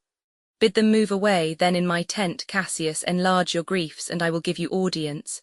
Cassius, Pindarus, bid our commanders lead their charges off a little from this ground. Brutus, Lucilius, do you the like, and let no man come to our tent till we have done our conference. Lucius and Titinius guard our door. Exeunt, scene Roman 3, within the tent of Brutus. Enter Brutus and Cassius. Cassius, that you have wronged me doth appear in this. You have condemned and noted Lucius Pella for taking bribes here of the Sardians, wherein my letters, praying on his side because I knew the man, were slighted off. Brutus, you wronged yourself to write in such a case. Cassius, in such a time as this it is not meet that every nice offence should bear his comment. Brutus, let me tell you, Cassius, you yourself are much condemned to have an itching palm, to sell and mart your offices for gold to undeservers. Cassius, I an itching palm, you know that you are Brutus that speak this, or by the gods this speech were else your last. Brutus, the name of Cassius honours this corruption, and chastisement doth therefore hide his head. Cassius, chastisement. Brutus, remember March, the Ides of March remember. Did not great Julius bleed for justice' sake? What villain touched his body that did stab, and not for justice? What? Shall one of us that struck the foremost man of all this world but for supporting robbers, shall we now contaminate our fingers with base bribes, and sell the mighty space of our large honours for so much trash as may be grasped thus? I had rather be a dog, and bay the moon, than such a Roman. Cassius, Brutus, bait not me, I'll not endure it, you forget yourself to hedge me in. I am a soldier, I, older in practice, abler than yourself to make conditions. Brutus, go to, you are not. Cassius, Cassius, I am. Brutus, I say you are not. Cassius, urge me no more, I shall forget myself, have mind upon your health, tempt me no farther. Brutus, away, slight man. Cassius, is't possible? Brutus, hear me, for I will speak. Must I give way and room to your rash choler? Shall I be frighted when a madman stares? Cassius, O ye gods, must I endure all this? Brutus, all this, aye more, fret till your proud heart break, go show your slaves how choleric you are, and make your bondmen tremble. Must I budge, must I observe you? Must I stand and crouch under your testy humour? By the gods, you shall digest the venom of your spleen, though it do split you, for from this day forth, I'll use you for my mirth, yea, for my laughter when you are waspish. Cassius, is it come to this? Brutus, you say you are a better soldier, let it appear so, make your vaunting true, and it shall please me well. For mine own part I shall be glad to learn of noble men. Cassius, you wrong me every way, you wrong me. Brutus, I said an elder soldier, not a better. Did I say better? Brutus, if you did I care not. Cassius, when Caesar lived he durst not thus have moved me. Brutus, peace, peace, you durst not so have tempted him. Cassius, I durst not. Brutus, no. Cassius, what, durst not tempt him? Brutus, for your life you durst not. Cassius, do not presume too much upon my love, I may do that I shall be sorry for. Brutus, you have done that you should be sorry for. There is no terror, Cassius, in your threats, for I am armed so strong in honesty, that they pass by me as the idle wind, which I respect not. I did send to you for certain sums of gold, which you denied me, for I can raise no money by vile means. By heaven, I had rather coin my heart, and drop my blood for drachmas, than to wring from the hard hands of peasants their vile trash by any indirection. I did send to you for gold to pay my legions, which you denied me. Was that done like Cassius? Should I have answered Caius Cassius so? When Marcus Brutus grows so covetous, to lock such rascal counters from his friends, be ready, gods, with all your thunderbolts dash him to pieces. Cassius, I denied you not. Brutus, you did. Cassius, I did not. He was but a fool that brought my answer back. Brutus hath rived my heart. A friend should bear his friend's infirmities, but Brutus makes mine greater than they are. Brutus, I do not, till you practice them on me. Cassius, you love me not. Brutus, I do not like your faults. Cassius, a friendly eye could never see such faults. Brutus, a flatterers would not, though they do appear as huge as high Olympus. Cassius, come Antony and young Octavius, come, revenge yourselves alone on Cassius, for Cassius is weary of the world, hated by one he loves, braved by his brother, checked like a bondman, all his faults observed, set in a notebook, learned and conned by rote, to cast into my teeth. Oh, I could weep my spirit from mine eyes, there is my dagger, and here my naked breast. Within, a heart dearer than Plutus mine, richer than gold, if that thou best a Roman take it forth. I that denied thee gold will give my heart, strike as thou didst at Caesar, for I know when thou didst hate him worst, thou lovedst him better than ever thou lovedst Cassius. Brutus, sheathe your dagger, be angry when you will, it shall have scope, do what you will, dishonour shall be humour. O Cassius, you are yoked with a lamb that carries anger as the flint bears fire, who much enforced shows a hasty spark and straight is cold again. Cassius, hath Cassius lived to be but mirth and laughter to his Brutus, when grief and blood ill-tempered vexeth him? Brutus, when I spoke that I was ill-tempered too. Cassius, do you confess so much? Give me your hand. Brutus, and my heart too. Cassius, O Brutus, Brutus, what's the matter? Cassius, have not you love enough to bear with me when that rash humour which my mother gave me makes me forgetful? Brutus, yes, Cassius, and from henceforth when you are over-earnest with your Brutus, he'll think your mother chides and leave you so. Enter Poet, followed by Lucilius, Titinius and Lucius. Poet, within, let me go in to see the generals, there is some grudge between 'em, 'tis not meet they be alone. Lucilius, within, you shall not come to them. Poet, within, nothing but death shall stay me. Cassius, how now, what's the matter? Poet, for shame, you generals, what do you mean? Love and be friends as two such men should be, for I have seen more years, I'm sure, than ye. Cassius, ha ha, how vilely doth this cynic rhyme. Brutus, get you hence, sirrah, saucy fellow, hence. Cassius, bear with him. Brutus, 'tis his fashion. Brutus, I'll know his humour when he knows his time. What should the wars do with these jigging fools? Companion, hence. Cassius, away, away, be gone. Exit Poet. Brutus, Lucilius and Titinius, bid the commanders prepare to lodge their companies tonight. Cassius, and come yourselves and bring Messala with you immediately to us. Exeunt Lucilius and Titinius. Brutus, Lucius, a bowl of wine. Exit Lucius. Cassius, I did not think you could have been so angry. Brutus, O Cassius, I am sick of many griefs. Cassius, of your philosophy you make no use if you give place to accidental evils. Brutus, no man bears sorrow better. Portia is dead. Cassius, ha, Portia. Brutus, she is dead. Cassius, how scapt I killing when I crossed you so? O insupportable and touching loss, upon what sickness? Brutus, impatient of my absence, and grief that young Octavius with Mark Antony have made themselves so strong, for with her death that tidings came. With this she fell distract, and her attendants absent swallowed fire. Cassius, and died so. Brutus, even so. Cassius, O ye immortal gods, enter Lucius with wine and a taper. Brutus, speak no more of her. Give me a bowl of wine. In this I bury all unkindness. Cassius drinks. Cassius, my heart is thirsty for that noble pledge. Fill, Lucius, till the wine o'erswell the cup. I cannot drink too much of Brutus' love. Drinks. Exit Lucius. Enter Titinius and Messala. Brutus, come in. Titinius, welcome, good Messala. Now sit we close about this taper here and call in question our necessities. Cassius, Portia, art thou gone? Brutus, no more I pray you. Messala, I have here received letters that young Octavius and Mark Antony come down upon us with a mighty power, bending their expedition toward Philippi. Messala, myself have letters of the self-same tenor. Brutus, with what addition? Messala, that by prescription and bills of outlawry Octavius, Antony, and Lepidus have put to death 100 senators. Brutus, therein our letters do not well agree. Mine speak of 70 senators that died by their prescriptions, Cicero being one. Cassius, Cicero one. Messala, Cicero is dead, and by that order of prescription. Had you your letters from your wife, my lord? Brutus, no. Messala, Messala, nor nothing in your letters writ of her. Brutus, nothing. Messala, Messala, that methinks is strange. Brutus, why ask you? Hear you aught of her in yours? Messala, no, my lord. Brutus, now as you are a Roman, tell me true. Messala, then like a Roman bear the truth I tell, for certain she is dead, and by strange manner. Brutus, why farewell, Portia, we must die. Messala, with meditating that she must die once, I have the patience to endure it now. Messala, even so great men great losses should endure. Cassius, I have as much of this in art as you, but yet my nature could not bear it so. Brutus, well, to our work alive, what do you think of marching to Philippi presently? Cassius, I do not think it good.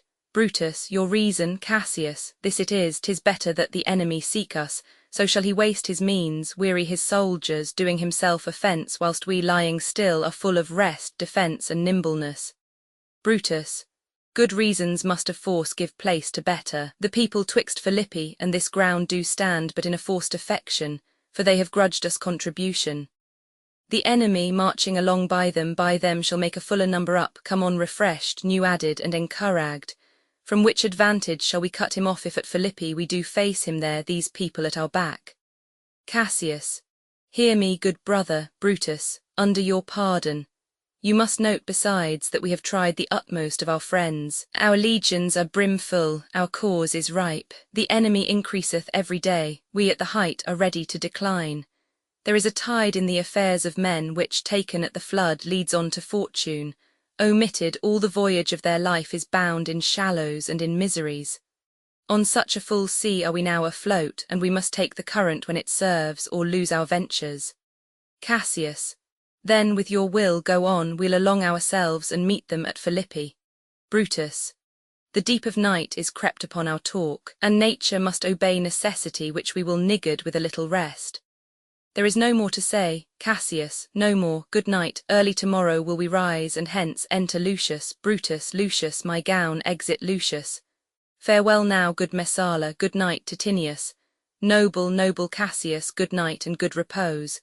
Cassius, O my dear brother, this was an ill beginning of the night. Never come such division 'tween our souls. Let it not. Brutus, enter Lucius with the gown. Brutus, everything is well. Cassius, good night, my lord. Brutus, good night, good brother. Titinius and Messala. Good night, Lord Brutus. Brutus, farewell everyone. Exeunt Cassius, Titinius and Messala. Give me the gown. Where is thy instrument? Lucius, here in the tent. Brutus, what thou speakst drowsily, poor knave, I blame thee not, thou art o'erwatched. Call Claudius and some other of my men, I'll have them sleep on cushions in my tent. Lucius, Varro and Claudius, enter Varro and Claudius. Varro calls my lord. Brutus, I pray you, sirs, lie in my tent and sleep, it may be I shall raise you by and by on business to my brother Cassius. Varro, so please you we will stand and watch your pleasure. Brutus, I will not have it so, lie down, good sirs, it may be I shall otherwise bethink me. Look, Lucius, here's the book I sought for, so I put it in the pocket of my gown. Servants, lie down. Lucius, I was sure your lordship did not give it me. Brutus, bear with me, good boy, I am much forgetful. Canst thou hold up thy heavy eyes a while and touch thy instrument a strain or two? Lucius, I, my lord, an't please you. Brutus, it does, my boy, I trouble thee too much, but thou art willing. Lucius, it is my duty, sir. Brutus, I should not urge thy duty past thy might, I know young bloods look for a time of rest. Lucius, I have slept, my lord, already. Brutus, it was well done, and thou shalt sleep again. I will not hold thee long. If I do live, I will be good to thee. Lucius plays and sings till he falls asleep. This is a sleepy tune. O murderous slumber, layest thou thy leaden mace upon my boy that plays thee music. Gentle knave, good night, I will not do thee so much wrong to wake thee. If thou dost nod, thou break'st thy instrument, I'll take it from thee, and good boy, good night. Let me see, is not the leaf turned down where I left reading? Here it is, I think. Enter the ghost of Caesar. How ill this taper burns! Ha, who comes here? I think it is the weakness of mine eyes that shapes this monstrous apparition. It comes upon me. Art thou anything? Art thou some god, some angel, or some devil that mak'st my blood cold and my hair to stare? Speak to me what thou art. Ghost, thy evil spirit, Brutus, Brutus, why comest thou, ghost, to tell thee thou shalt see me at Philippi? Brutus. Well, then I shall see thee again, ghost, I. At Philippi, Brutus. Why, I will see thee at Philippi then. Ghost vanishes, now I have taken heart thou vanishest. Ill spirit, I would hold more talk with thee. Boy, Lucius, Varro, Claudius, sirs, awake. Claudius, Lucius, the strings, my lord, are false. Brutus, he thinks he still is at his instrument. Lucius, awake. Lucius, my lord. Brutus. Didst thou dream, Lucius, that thou so criedst out? Lucius, my lord, I do not know that I did cry. Brutus. Yes, that thou didst. Didst thou see anything, Lucius? Nothing. My lord. Brutus. Sleep again, Lucius. Sirrah Claudius. Fellow, thou awake. Varro, my lord. Claudius, my lord. Brutus. Why did you so cry out, sirs, in your sleep? Varro, Claudius. Did we, my lord? Brutus. I saw you anything? Varro. No, my lord, I saw nothing. Claudius. Nor I, my lord. Brutus. Go and commend me to my brother Cassius, bid him set on his powers betimes before, and we will follow. Varro, Claudius. It shall be done, my lord. Exeunt, Act V, Scene I. The plains of Philippi. Enter Octavius, Antony, and their army. Octavius. Now, Antony, our hopes are answered. You said the enemy would not come down, but keep the hills and upper regions.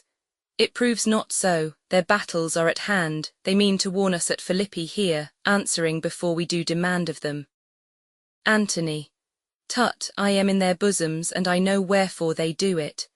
They could be content to visit other places and come down, with fearful bravery, thinking by this face to fasten in our thoughts that they have courage, but 'tis not so. Enter a messenger. Messenger, prepare you generals, the enemy comes on in gallant show, their bloody sign of battle is hung out, and something to be done immediately. Antony, Octavius, lead your battle softly on upon the left hand of the even field.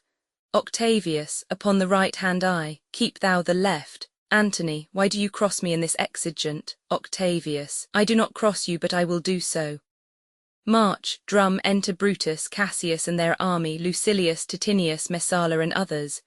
Brutus, they stand and would have parley. Cassius, stand fast. Titinius, we must out and talk. Octavius, mark Antony, shall we give sign of battle? Antony, no, Caesar, we will answer on their charge. Make forth, the generals would have some words. Octavius, stir not until the signal. Brutus, words before blows, is it so, countrymen? Octavius, not that we love words better as you do. Brutus, good words are better than bad strokes. Octavius. Antony, in your bad strokes, Brutus, you give good words, witness the hole you made in Caesar's heart, crying, long live, hail Caesar. Cassius, Antony, the posture of your blows are yet unknown, but for your words they rob the hibbler bees and leave them honeyless. Antony, not stingless too. Brutus, oh yes, and soundless too, for you have stolen their buzzing. Antony, and very wisely threat before you sting. Antony, villains, you did not so when your vile daggers hacked one another in the sides of Caesar. You showed your teeth like apes, and fawned like hounds, and bowed like bondmen kissing Caesar's feet, whilst damned Casca like a cur behind struck Caesar on the neck. O you flatterers, Cassius! Flatterers, now Brutus, thank yourself. This tongue had not offended so today if Cassius might have rolled. Octavius. Come, come, the cause, if arguing makes us sweat, the proof of it will turn to redder drops. Look, I draw a sword against conspirators. When think you that the sword goes up again? Never, till Caesar's 33 wounds be well avenged, or till another Caesar have added slaughter to the sword of traitors. Brutus, Caesar, thou canst not die by traitors' hands unless thou bringst them with thee. Octavius, so I hope, I was not born to die on Brutus' sword. Brutus, oh, if thou wert the noblest of thy strain, young man, thou couldst not die more honourable. Cassius, a peevish schoolboy, worthless of such honour, joined with a masker and a reveller. Antony, old Cassius still. Octavius, come Antony, away, defiance, traitors, hurl we in your teeth. If you dare fight today, come to the field, if not, when you have stomachs. Exeunt Octavius, Antony, and their army. Cassius, why now blow wind, swell billow, and swim bark? The storm is up, and all is on the hazard. Brutus, ho, Lucilius, hark, a word with you. Lucilius, my lord. Brutus and Lucilius talk apart. Cassius, Messala. Messala, what says my general? Cassius, Messala, this is my birthday, as this very day was Cassius born. Give me thy hand, Messala, be thou my witness that against my will as Pompey was, am I compelled to set upon one battle all our liberties. You know that I held Epicurus strong and his opinion. Now I change my mind, and partly credit things that do presage. Coming from Sardes on our former ensign, 2 mighty eagles fell, and there they perched, gorging and feeding from our soldiers' hands, who to Philippi here consorted us. This morning are they fled away and gone, and in their steads do ravens, crows, and kites fly o'er our heads, and downward look on us as we were sickly prey. Their shadows seem a canopy most fatal, under which our army lies, ready to give up the ghost. Messala, believe not so. Cassius, I but believe it partly, for I am fresh of spirit, and resolved to meet all perils very constantly. Brutus, even so, Lucilius. Cassius, now, most noble Brutus, the gods today stand friendly, that we may, lovers in peace, lead on our days to age. But since the affairs of men rest still uncertain, let's reason with the worst that may befall. If we do lose this battle, then is this the very last time we shall speak together. What are you then determined to do? Brutus, even by the rule of that philosophy by which I did blame Cato for the death which he did give himself, I know not how, but I do find it cowardly and vile, for fear of what might fall, so to prevent the time of life, arming myself with patience to stay the providence of some high powers that govern us below. Cassius, then if we lose this battle, you are contented to be led in triumph through the streets of Rome. Brutus, no, Cassius, no. Think not, thou noble Roman, that ever Brutus will go bound to Rome, he bears too great a mind. But this same day must end that work the Ides of March begun, and whether we shall meet again I know not, therefore our everlasting farewell take. For ever and for ever farewell, Cassius. If we do meet again, why we shall smile, if not, why then this parting was well made. Cassius, for ever and for ever farewell, Brutus. If we do meet again, we'll smile indeed, if not, it is true this parting was well made. Brutus, why then lead on? Oh, that a man might know the end of this day's business ere it come. But it sufficeth that the day will end, and then the end is known. Come ho, away, exeunt, scene Roman 2. The same, the field of battle, alarum, enter Brutus and Messala. Brutus, ride, ride, Messala, ride, and give these bills unto the legions on the other side. Loud alarum, let them set on at once, for I perceive but cold demeanour in Octavius' wing, and sudden push gives them the overthrow. Ride, ride, Messala, let them all come down. Exeunt, scene Roman 3. Another part of the field, alarum, enter Cassius and Titinius. Cassius, oh look, Titinius, look, the villains fly. Myself have to mine own turned enemy, this ensign here of mine was turning back, I slew the coward and did take it from him. Titinius, O Cassius, Brutus gave the word too early, who, having some advantage on Octavius, took it too eagerly, his soldiers fell to spoil, whilst we by Antony are all enclosed. Enter Pindarus, Pindarus, fly further off, my lord, fly further off. Mark Antony is in your tents, my lord. Fly, therefore, noble Cassius, fly far off. Cassius, this hill is far enough. Look, look, Titinius, are those my tents where I perceive the fire? Titinius, they are, my lord. Cassius, Titinius, if thou lovest me, mount thou my horse and hide thy spurs in him, till he have brought thee up to yonder troops, and here again, that I may rest assured whether yond troops are friend or enemy. Titinius, I will be here again, even with a thought. Exit, Cassius. Go, Pindarus, get higher on that hill, my sight was ever thick. Regard Titinius and tell me what thou notest about the field. Pindarus goes up, this day I breathed first. Time is come round, and where I did begin there shall I end. My life is run his compass. Sirrah, what news, Pindarus, above? O my lord, Cassius, what news, Pindarus, above? Titinius is enclosed round about with horsemen that make to him on the spur, yet he spurs on. Now they are almost on him. Now Titinius, now some light, oh he lights too, he's turned, shout, and hark they shout for joy, Cassius, come down, behold no more, oh coward that I am to live so long to see my best friend turn before my face.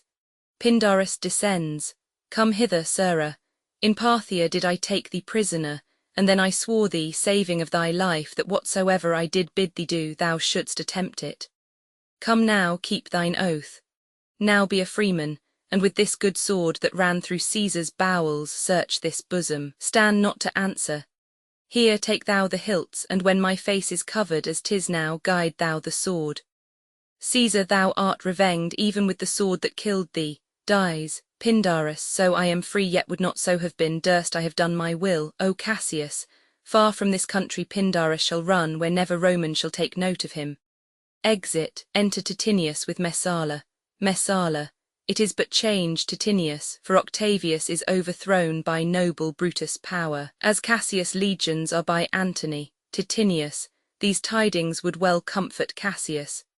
Messala, where did you leave him? Titinius, all disconsolate with Pindarus his bondman on this hill. Messala, is not that he that lies upon the ground? Titinius, he lies not like the living. O my heart, Messala, is not that he? Titinius, no, this was he, Messala, but Cassius is no more.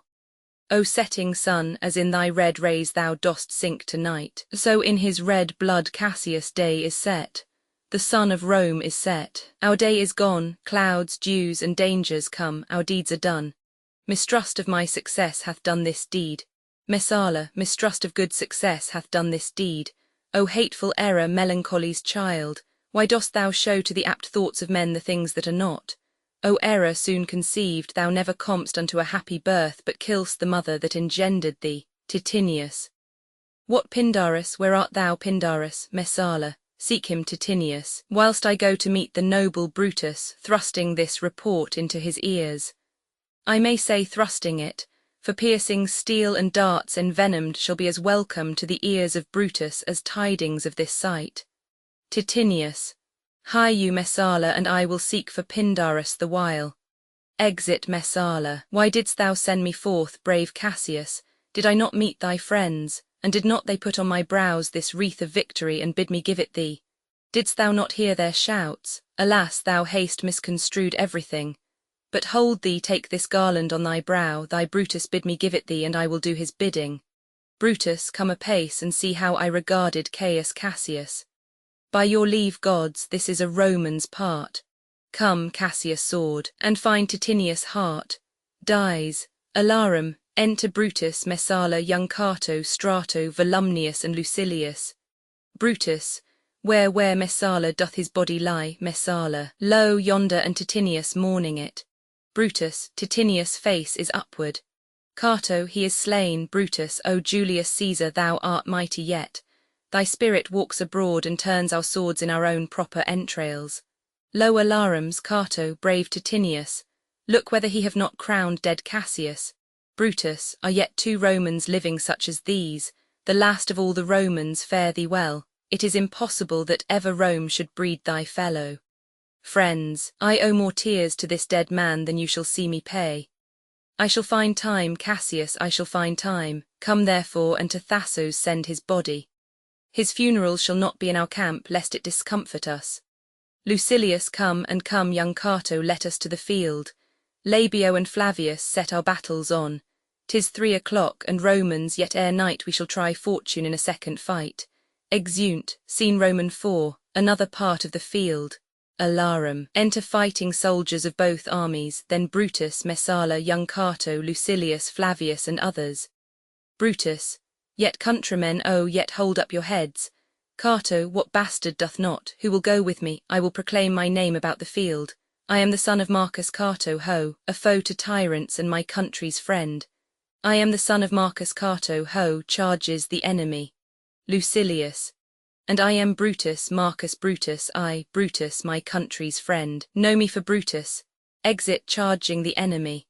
Cato is overpowered and falls. Lucilius, O young and noble Cato, art thou down? Why, now thou deest as bravely as Titinius, and mayst be honoured, being Cato's son. First soldier, yield or thou deest, Lucilius.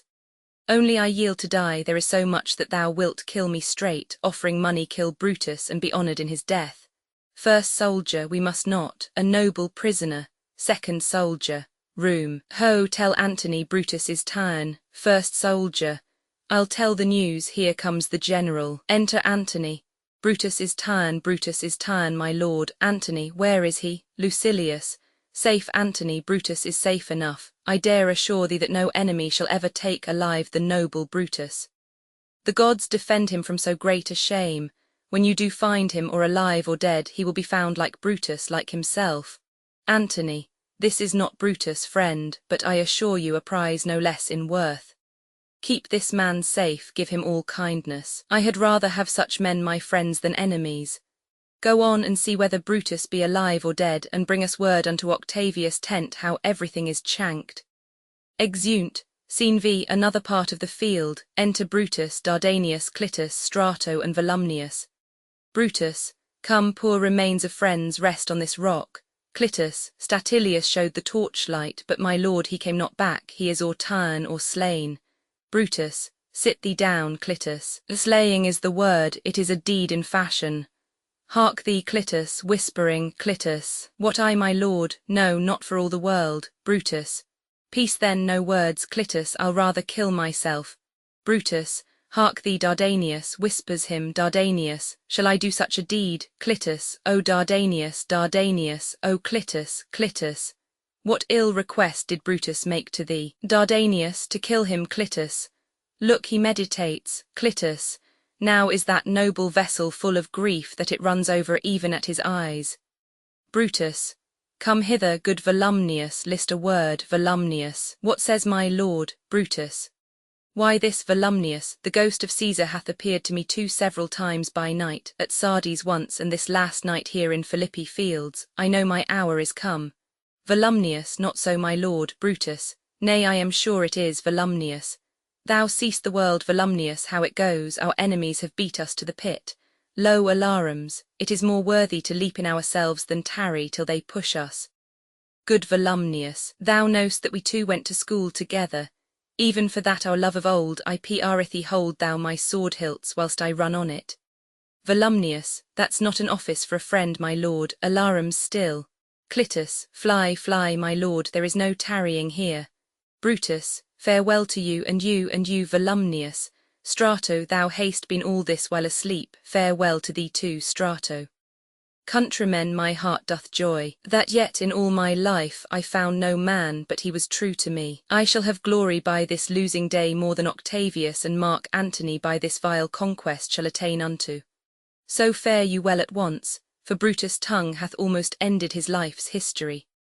Night hangs upon mine eyes, my bones would rest that have but laboured to attain this hour.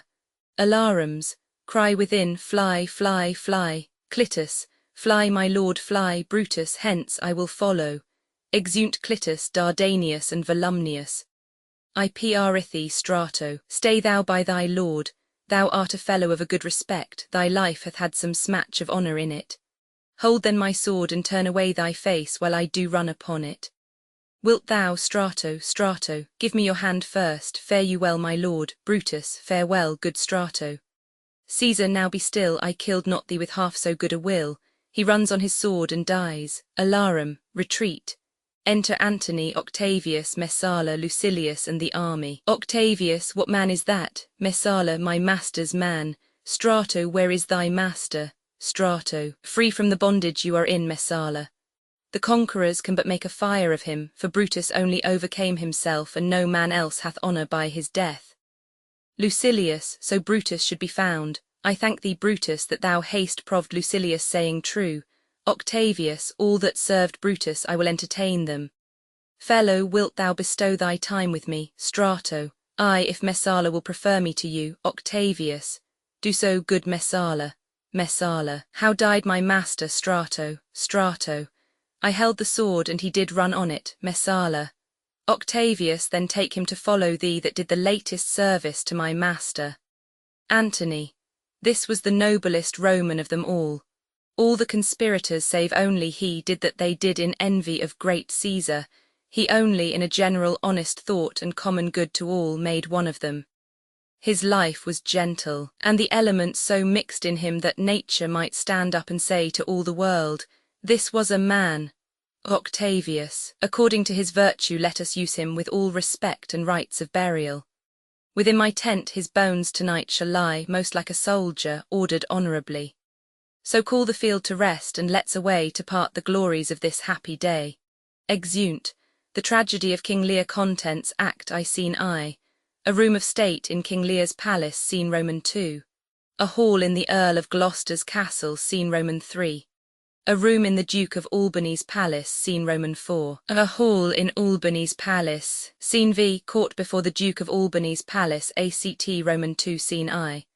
A court within the castle of the Earl of Gloucester scene Roman 2. Before Gloucester's castle scene Roman 3.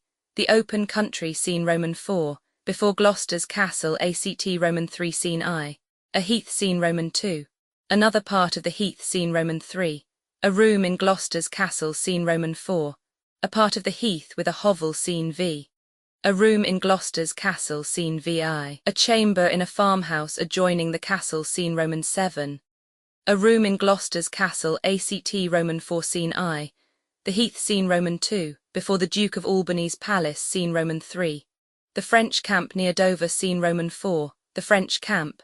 A tent scene V. A room in Gloucester's castle scene VI. The country near Dover scene Roman 7. A tent in the French camp ACTV scene I. The camp of the British forces near Dover scene Roman 2. A field between the two camps scene Roman 3. The British camp near Dover Dramatis Personae Lear, King of Britain. Goneril, eldest daughter to Lear. Regan, second daughter to Lear. Cordelia, youngest daughter to Lear. Duke of Albany married to Goneril. Duke of Cornwall married to Regan, King of France. Duke of Burgundy, Earl of Gloucester. Edgar, elder son to Gloucester. Edmund, younger bastard son to Gloucester, Earl of Kent. Fool, Oswald, steward to Goneril. Curin, a courtier. Old man, tenant to Gloucester. Physician, an officer employed by Edmund. Gentleman, attendant on Cordelia. A herald, servants to Cornwall. Knights attending on the king, officers, messengers, soldiers, and attendants. Scene, Britain act I scene I. A room of state in King Lear's palace enter Kent, Gloucester, and Edmund. Kent, I thought the king had more affected the Duke of Albany than Cornwall.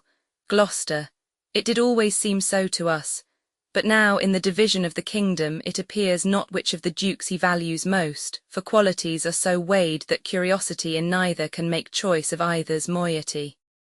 Kent, is not this your son, my lord, Gloucester? His breeding, sir, hath been at my charge. I have so often blushed to acknowledge him that now I am braz tot. Kent, I cannot conceive you. Gloucester, sir, this young fellow's mother could, whereupon she grew round-wombed and had indeed, sir, a son for her cradle ere she had a husband for her bed. Do you smell a fault, Kent? I cannot wish the fault undone, the issue of it being so proper. Gloucester, but I have a son, sir, by order of law some year elder than this, who yet is no dearer in my account, though this knave came something saucily to the world before he was sent for, yet was his mother fair. There was good sport at his making, and the whoreson must be acknowledged. Do you know this noble gentleman Edmund? Edmund, no, my lord, Gloucester, my lord of Kent, remember him hereafter as my honourable friend. Edmund, my services to your lordship. Kent, I must love you and sue to know you better. Edmund, sir, I shall study deserving. Gloucester, he hath been out 9 years, and away he shall again. The king is coming, senate within. Enter Lear, Cornwall, Albany, Goneril, Regan, Cordelia, and attendants. Lear, attend the lords of France and Burgundy. Gloucester, Gloucester, I shall, my lord, exeunt Gloucester and Edmund. Lear, meantime we shall express our darker purpose. Give me the map there. Know that we have divided in 3 our kingdom, and 'tis our fast intent to shake all cares and business from our age. conferring them on younger strengths while we unburdened crawl toward death. Our son of Cornwall, and you, our no less loving son of Albany, we have this hour a constant will to publish our daughters' several dowers, that future strife may be prevented now. The princes, France and Burgundy, great rivals in our youngest daughter's love, long in our court have made their amorous sojourn, and here are to be answered. Tell me, my daughters, since now we will divest us both of rule, interest of territory, cares of state, which of you shall we say doth love us most, that we our largest bounty may extend where nature doth with merit challenge? Goneril, our eldest born, speak first. Goneril, sir, I love you more than word can wield the matter, dearer than eyesight, space and liberty. Beyond what can be valued, rich or rare, no less than life, with grace, health, beauty, honour, as much as child e'er loved or father found, a love that makes breath poor and speech unable, beyond all manner of so much I love you. Cordelia, aside, what shall Cordelia speak? Love and be silent. Lear, of all these bounds, even from this line to this, with shadowy forests and with champaigns riched, with plenteous rivers and wide-skirted meads, we make thee lady. To thine and Albany's issue be this perpetual. What says our second daughter, our dearest Regan, wife of Cornwall? Speak. Regan, sir, I am made of the self-metal as my sister, and prize me at her worth. In my true heart I find she names my very deed of love. Only she comes too short, that I profess myself an enemy to all other joys which the most precious square of sense possesses, and find I am alone felicitate in your dear highness' love. Cordelia, aside, then poor Cordelia, and yet not so, since I am sure my love's more ponderous than my tongue. Lear, to thee and thine hereditary ever remain this ample third of our fair kingdom, no less in space, validity, pleasure than that conferred on Goneril. Now our joy, although the last and least, to whose young love the vines of France and milk of Burgundy strive to be interest, what can you say to draw a third more opulent than your sisters? Speak, Cordelia. Nothing, my lord. Lear, nothing. Cordelia, nothing. Lear, nothing will come of nothing. Speak again. Cordelia, unhappy that I am, I cannot heave my heart into my mouth. I love your majesty according to my bond, no more nor less. Lear, how, Cordelia? Mend your speech a little, lest you may mar your fortunes. Cordelia, good my lord, you have begot me, bred me, loved me. I return those duties back as a right fit, obey you, love you, and most honour you. Why have my sisters husbands if they say they love you all? Haply, when I shall wed, that lord whose hand must take my plight shall carry half my love with him, half my care and duty. Sure I shall never marry like my sisters, to love my father all. Lear, but goes thy heart with this, Cordelia? I, my good lord. Lear, so young and so untender. Cordelia, so young, my lord, and true. Lear, let it be so, thy truth then be thy dower, for by the sacred radiance of the sun, the mysteries of Hecate and the night, by all the operation of the orbs from whom we do exist and cease to be. Here I disclaim all my paternal care, propinquity and property of blood, and as a stranger to my heart and me, hold thee from this for ever. The barbarous Scythian, or he that makes his generation messes to gorge his appetite, shall to my bosom be as well neighboured, pitied, and relieved as thou, my sometime daughter. Kent, good my liege. Lear, peace, Kent, come not between the dragon and his wrath. I loved her most, and thought to set my rest on her kind nursery. To Cordelia, hence and avoid my sight, so be my grave my peace, as here I give her father's heart from her. Call France, who stirs, call Burgundy. Cornwall and Albany with my two daughters' dowers digest this third. Let pride, which she calls plainness, marry her. I do invest you jointly with my power, preeminence, and all the large effects that troop with majesty.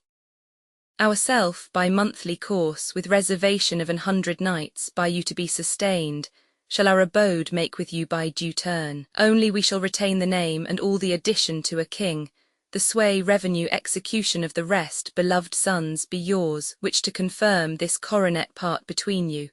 Giving the crown. Kent, royal Lear, whom I have ever honoured as my king, loved as my father, as my master, followed as my great patron, thought on in my prayers. Lear, the bow is bent and drawn, make from the shaft. Kent, let it fall rather. Though the fork invade the region of my heart, be Kent unmannerly when Lear is mad. What wouldst thou do, old man? Think'st thou that duty shall have dread to speak when power to flattery bows, to plainness honours bound when majesty falls to folly? Reverse thy state, and in thy best consideration check this hideous rashness. Answer my life, my judgment, thy youngest daughter does not love thee least, nor are those empty-hearted whose low sounds reverb no hollowness. Lear. Kent, on thy life no more, Kent, my life I never held but as a pawn to wage against thine enemies. Ne'er fear to lose it, thy safety being the motive. Lear, out of my sight, Kent, see better, Lear, and let me still remain the true blank of thine eye. Lear, now by Apollo, Kent, now by Apollo king, thou swear'st thy gods in vain. Lear, O vassal, miscreant, laying his hand on his sword, Albany and Cornwall, dear sir, forbear, Kent, kill thy physician and the fee bestow upon the foul disease. Revoke thy gift, or, whilst I can vent clamour from my throat, I'll tell thee thou dost evil. Lear, hear me, recreant, on thine allegiance hear me. Since thou hast sought to make us break our vows, which we durst never yet, and with strained pride to come betwixt our sentences and our power, which nor our nature, nor our place can bear, our potency made good, take thy reward. 5 days we do allot thee for provision, to shield thee from disasters of the world, and on the 6th to turn thy hated back upon our kingdom. If on the next day following thy banished trunk be found in our dominions, the moment is thy death. Away, by Jupiter, this shall not be revoked. Kent, fare thee well, king, sith thus thou wilt appear, freedom lives hence, and banishment is here. To Cordelia. The gods to their dear shelter take thee, maid, that justly think'st and hast most rightly said, to Goneril and Regan. And your large speeches may your deeds approve, that good effects may spring from words of love.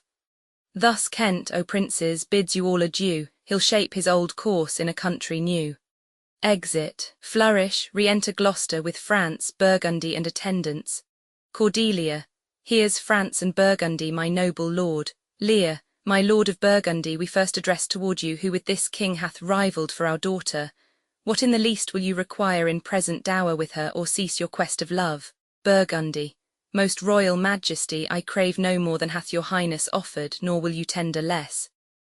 Lear, right noble Burgundy, when she was dear to us, we did hold her so, but now her price is fall'n. Sir, there she stands, if aught within that little seeming substance, or all of it with our displeasure piked, and nothing more may fitly like your grace, she's there and she is yours. Burgundy, I know no answer. Lear, will you with those infirmities she owes, unfriended, new adopted to our hate, dowered with our curse, and strangered with our oath, take her or leave her? Burgundy, pardon me, royal sir, election makes not up in such conditions. Lear, then leave her, sir, for by the power that made me, I tell you all her wealth. To France for you, great king, I would not from your love make such a stray to match you where I hate. Therefore beseech you avert your liking a more worthier way than on a wretch whom nature is ashamed almost to acknowledge hers. France, this is most strange, that she, who even but now was your best object, the argument of your praise, balm of your age, the best, the dearest, should in this trice of time commit a thing so monstrous, to dismantle so many folds of favour. Sure her offence must be of such unnatural degree that monsters it, or your forevouched affection fall into taint, which to believe of her must be a faith that reason without miracle should never plant in me. Cordelia, I yet beseech your majesty, if for I want that glib and oily art to speak and purpose not. Since what I well intend I'll dot before I speak, that you make known it is no vicious blot, murder or foulness, no unchaste action or dishonoured step, that hath deprived me of your grace and favour. But even for want of that for which I am richer, a still soliciting eye and such a tongue as I am glad I have not, though not to have it hath lost me in your liking. Lear, better thou hadst not been born than not to have pleased me better. France, is it but this? A tardiness in nature which often leaves the history unspoke that it intends to do. My lord of Burgundy, what say you to the lady?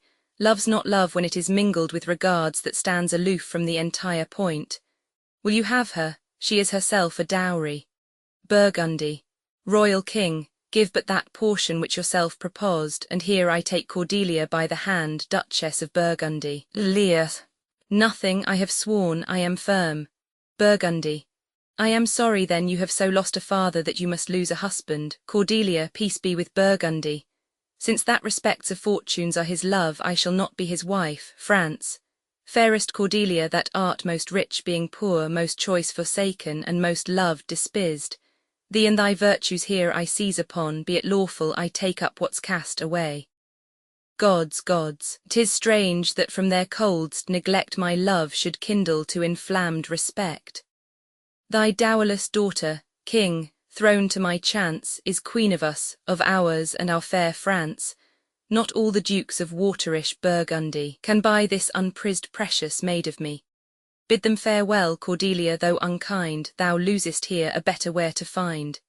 Lear, thou haste her, France, let her be thine, for we have no such daughter, nor shall ever see that face of hers again. Therefore be gone without our grace, our love, our benison. Come, noble Burgundy, flourish, exeunt Lear, Burgundy, Cornwall, Albany, Gloucester, and attendants.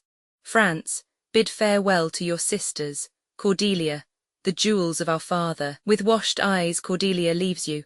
I know you what you are, and like a sister am most loath to call your faults as they are named. Love well our father, to your professed bosoms I commit him, but yet, alas, stood I within his grace, I would prefer him to a better place. So farewell to you both. Regan, prescribe not us our duties. Goneril, let your study be to content your lord who hath received you at fortune's arms. You have obedience scanted, and well are worth the want that you have wanted.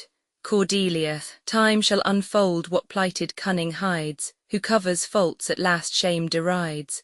Well may you prosper. France, come my fair Cordelia, exeunt France and Cordelia. Goneril, sister, it is not little I have to say of what most nearly appertains to us both. I think our father will hence tonight. Regan, that's most certain, and with you next month with us. Goneril, you see how full of changes his age is. The observation we have made of it hath not been little. He always loved our sister most, and with what poor judgment he hath now cast her off appears too grossly. Regan, 'tis the infirmity of his age, yet he hath ever but slenderly known himself. Goneril, the best and soundest of his time hath been but rash. Then must we look from his age to receive not alone the imperfections of long engrafted condition, but therewithal the unruly waywardness that infirm and choleric years bring with them. Regan, such unconstant starts are we like to have from him as this of Kent's banishment. Goneril, there is further compliment of leave-taking between France and him. Pray you let us hit together, if our father carry authority with such disposition as he bears, this last surrender of his will but offend us. Regan, we shall further think of it. Goneril, we must do something, and ith heat. Exeunt, scene Roman 2. A hall in the Earl of Gloucester's castle, enter Edmund with a letter. Edmund, thou nature art my goddess, to thy law my services are bound. Wherefore should I stand in the plague of custom, and permit the curiosity of nations to deprive me? For that I am some 12 or 14 moonshines lag of a brother. Why bastard? Wherefore base? When my dimensions are as well compact, my mind as generous, and my shape as true as honest madam's issue. Why brand they us with base, with baseness, bastardy, base? Who, in the lusty stealth of nature, take more composition and fierce quality than doth within a dull stale tired bed go to the creating a whole tribe of fops got tween asleep and wake. Well then, legitimate Edgar, I must have your land. Our father's love is to the bastard Edmund as to the legitimate. Fine word, legitimate. Well, my legitimate, if this letter speed and my invention thrive, Edmund the base shall top the legitimate. I grow, I prosper. Now, gods, stand up for bastards. Enter Gloucester. Kent banished thus, and France in choler parted, and the king gone tonight, prescribed his power, confined to exhibition, all this done upon the gad. Edmund, how now, what news? Edmund, so please your lordship, none putting up the letter. Gloucester, why so earnestly seek you to put up that letter? Edmund, I know no news, my lord. Gloucester, what paper were you reading? Edmund.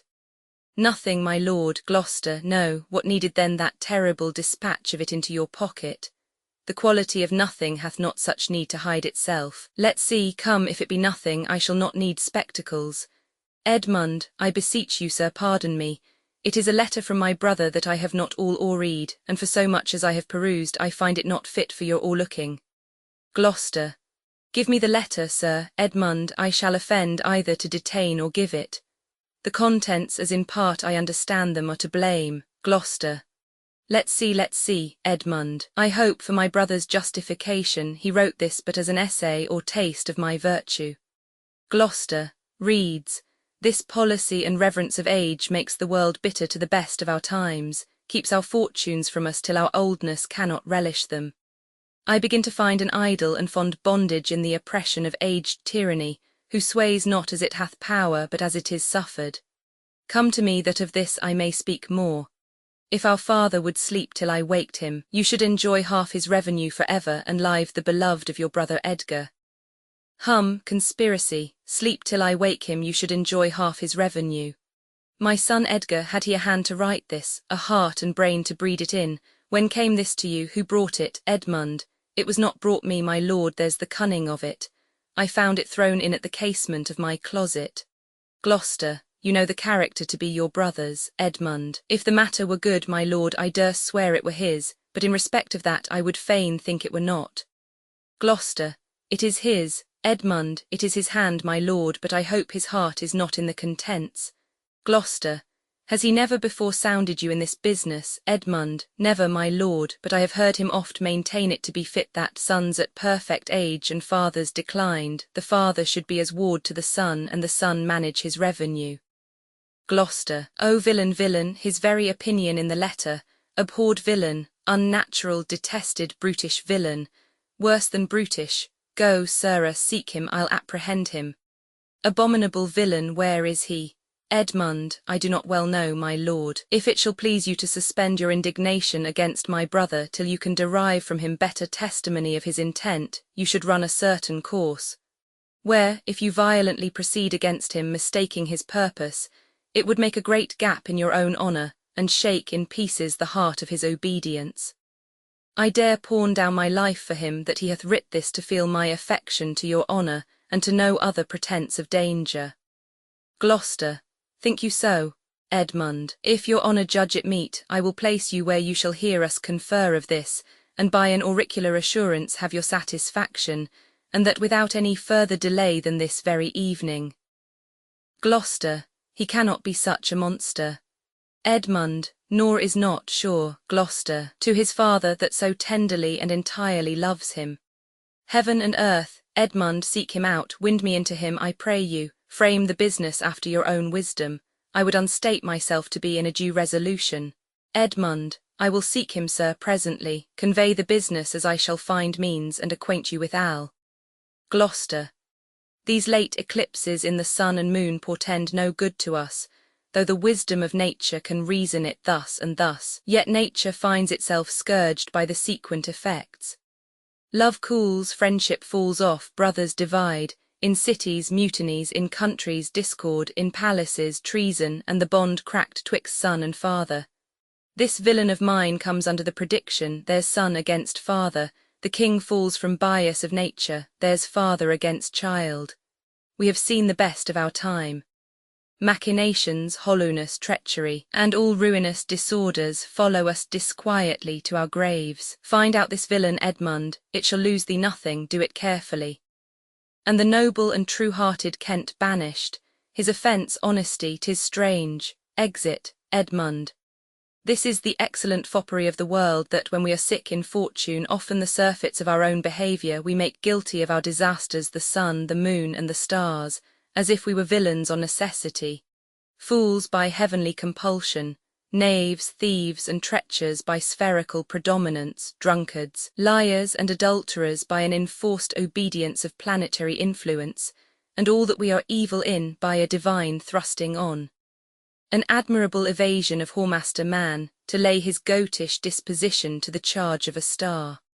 My father compounded with my mother under the dragon's tail, and my nativity was under Ursa Major, so that it follows I am rough and lecherous. Phut, I should have been that I am, had the maidenliest star in the firmament twinkled on my bastardizing. Enter Edgar. Pat, he comes like the catastrophe of the old comedy. My cue is villainous melancholy with a sigh like Tom o' Bedlam. Oh, these eclipses do portend these divisions. Far soul am I. Edgar, how now, brother Edmund, what serious contemplation are you in? Edmund, I am thinking, brother, of a prediction I read this other day what should follow these eclipses. Edgar, do you busy yourself with that? Edmund, I promise you. The effects he writes of succeed unhappily, as of unnaturalness between the child and the parent. Death, dearth, dissolutions of ancient amities, divisions in state, menaces and maledictions against king and nobles, needless diffidences, banishment of friends, dissipation of cohorts, nuptial breaches, and I know not what. Edgar, how long have you been a sectary astronomical? Edmund, come, come, when saw you my father last? Edgar, the night gone by. Edmund, spake you with him? Edgar, I, 2 hours together. Edmund, parted you in good terms? Found you no displeasure in him by word nor countenance? Edgar, none at all.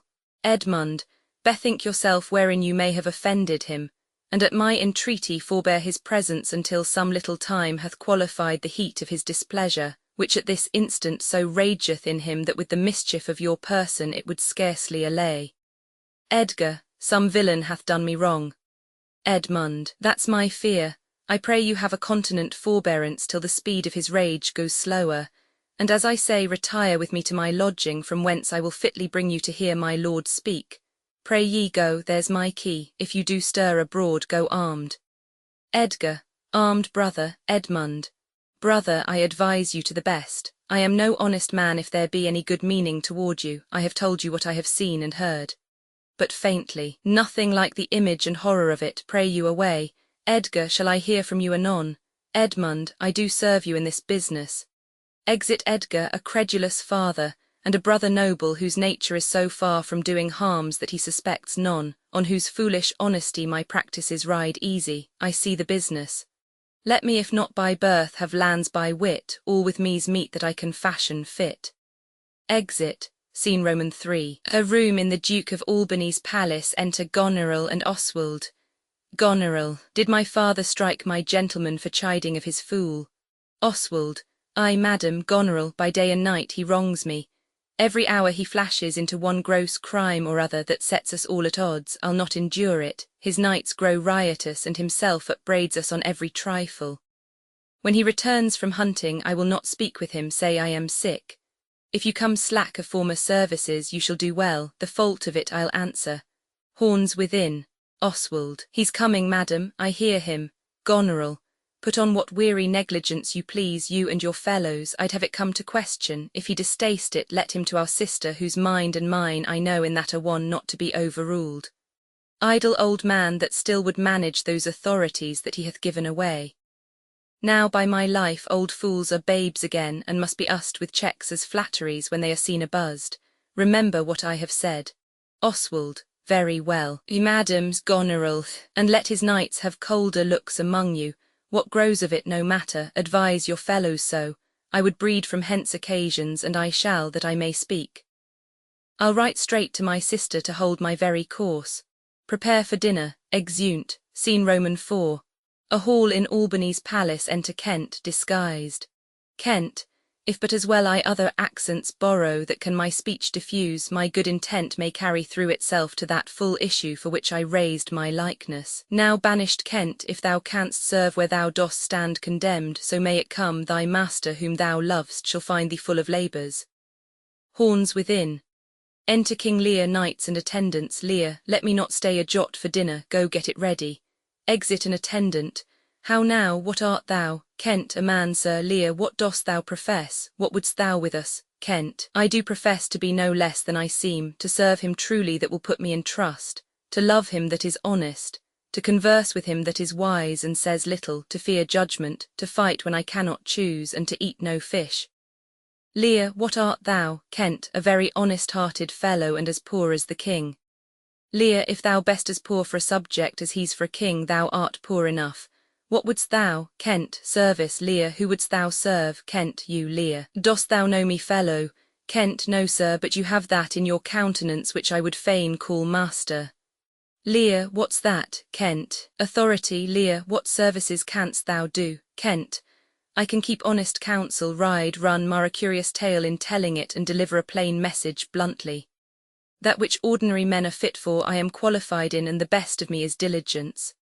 Lear, how old art thou? Kent, not so young, sir, to love a woman for singing, nor so old to dote on her for anything. I have years on my back, 48. Lear, follow me, thou shalt serve me. If I like thee no worse after dinner, I will not part from thee yet. Dinner, ho dinner, where's my knave, my fool? Go you and call my fool hither. Exit an attendant. Enter Oswald. You sirrah, where's my daughter? Oswald, so please you. Exit. Lear, what says the fellow there? Call the clotpole back. Exit a knight. Where's my fool? Ho, I think the world's asleep. Re-enter knight. How now? Where's that mongrel? Knight. He says, my lord, your daughter is not well. Lear, why came not the slave back to me when I called him? Knight, sir, he answered me in the roundest manner, he would not. Lear, he would not. Knight, my lord, I know not what the matter is, but to my judgment your highness is not entertained with that ceremonious affection as you were wont. There's a great abatement of kindness appears as well in the general dependents as in the duke himself also, and your daughter. Lear, ha, say'st thou so? Knight, I beseech you pardon me, my lord, if I be mistaken, for my duty cannot be silent when I think your highness wronged. Lear, thou but rememberest me of mine own conception. I have perceived a most faint neglect of late, which I have rather blamed as mine own jealous curiosity than as a very pretence and purpose of unkindness. I will look further in tot. But where's my fool? I have not seen him this 2 days. Knight, since my young lady's going into France, sir, the fool hath much pined away. Lear, no more of that. I have noted it well. Go you and tell my daughter I would speak with her.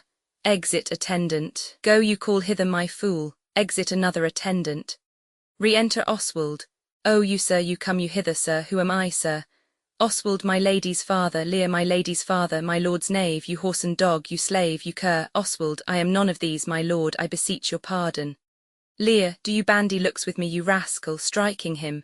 Oswald, I'll not be struck, my lord. Kent, nor tripped neither, you base football player, tripping up his heels. Lear, I thank thee, fellow, thou servest me, and I'll love thee. Kent, come sir, arise away, I'll teach you differences, away, away. If you will measure your lubber's length again, tarry, but away, go to have you wisdom, so pushes Oswald out. Lear, now my friendly knave, I thank thee, there's earnest of thy service. Giving Kent money, enter fool, fool, let me hire him too, here's my coxcomb, giving Kent his cap. Lear, how now my pretty knave, how dost thou, fool? Sirrah, you were best take my coxcomb. Kent, why fool, fool, why for taking one's part that's out of favour? Nay, and thou canst not smile as the wind sits, thou'lt catch cold shortly, there take my coxcomb. Why, this fellow has banished 2 on's daughters, and did the 3rd a blessing against his will. If thou follow him, thou must needs wear my coxcomb. How now, nuncle, would I had 2 coxcombs and 2 daughters? Lear, why, my boy, fool, if I gave them all my living, I'd keep my coxcombs myself. There's mine, beg another of thy daughters. Lear, take heed, sirrah, the whip, fool, truth's a dog must to kennel, he must be whipped out when the lady Brack may stand by the fire and stink. Lear, a pestilent gall to me, fool, sirrah, I'll teach thee a speech. Lear, do, fool, mark it, nuncle, have more than thou showest, speak less than thou knowest, lend less than thou owest, ride more than thou goest, learn more than thou trowest, set less than thou throwest. Leave thy drink and thy whore, and keep in a door, and thou shalt have more than 2 tens to a score. Kent, this is nothing, fool, fool, then 'tis like the breath of an unfeed lawyer, you gave me nothing for't. Can you make no use of nothing, nuncle? Lear, why no, boy, nothing can be made out of nothing, fool, to Kent. Prithee tell him so much the rent of his land comes to, he will not believe a fool. Lear, a bitter fool. A fool. Dost thou know the difference, my boy, between a bitter fool and a sweet one? Lear, no, lad, teach me. Fool, that lord that counselled thee to give away thy land, come place him here by me, do thou for him stand. The sweet and bitter fool will presently appear, the one in motley here, the other found out there. Lear, dost thou call me fool, boy, fool, all thy other titles thou hast given away that thou wast born with. Kent, this is not altogether fool, my lord. Fool. No, faith, lords and great men will not let me. If I had a monopoly out, they would have part on't, and ladies too. They will not let me have all the fool to myself, they'll be snatching. Nuncle, give me an egg, and I'll give thee 2 crowns. Lear, what 2 crowns shall they be? Fool. Why, after I have cut the egg I the middle, and eat up the meat, the 2 crowns of the egg. When thou clovest thy crown I the middle, and gav'st away both parts, thou borest thine ass on thy back o'er the dirt. Thou hadst little wit in thy bald crown when thou gav'st thy golden one away. If I speak like myself in this, let him be whipped that first finds it so.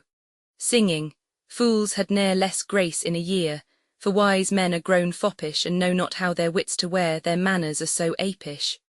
Lear, when were you wont to be so full of songs, sirrah? Fool, I have used it, nuncle, ere since thou madst thy daughters thy mothers. For when thou gav'st them the rod, and putst down thine own breeches, singing, then they for sudden joy did weep, and I for sorrow sung, that such a king should play bo-peep, and go the fools among. Prithee, nuncle, keep a schoolmaster that can teach thy fool to lie. I would fain learn to lie. Lear, an you lie, sirrah, we'll have you whipped. Fool, I marvel what kin thou and thy daughters are. They'll have me whipped for speaking true. Thou'lt have me whipped for lying, and sometimes I am whipped for holding my peace.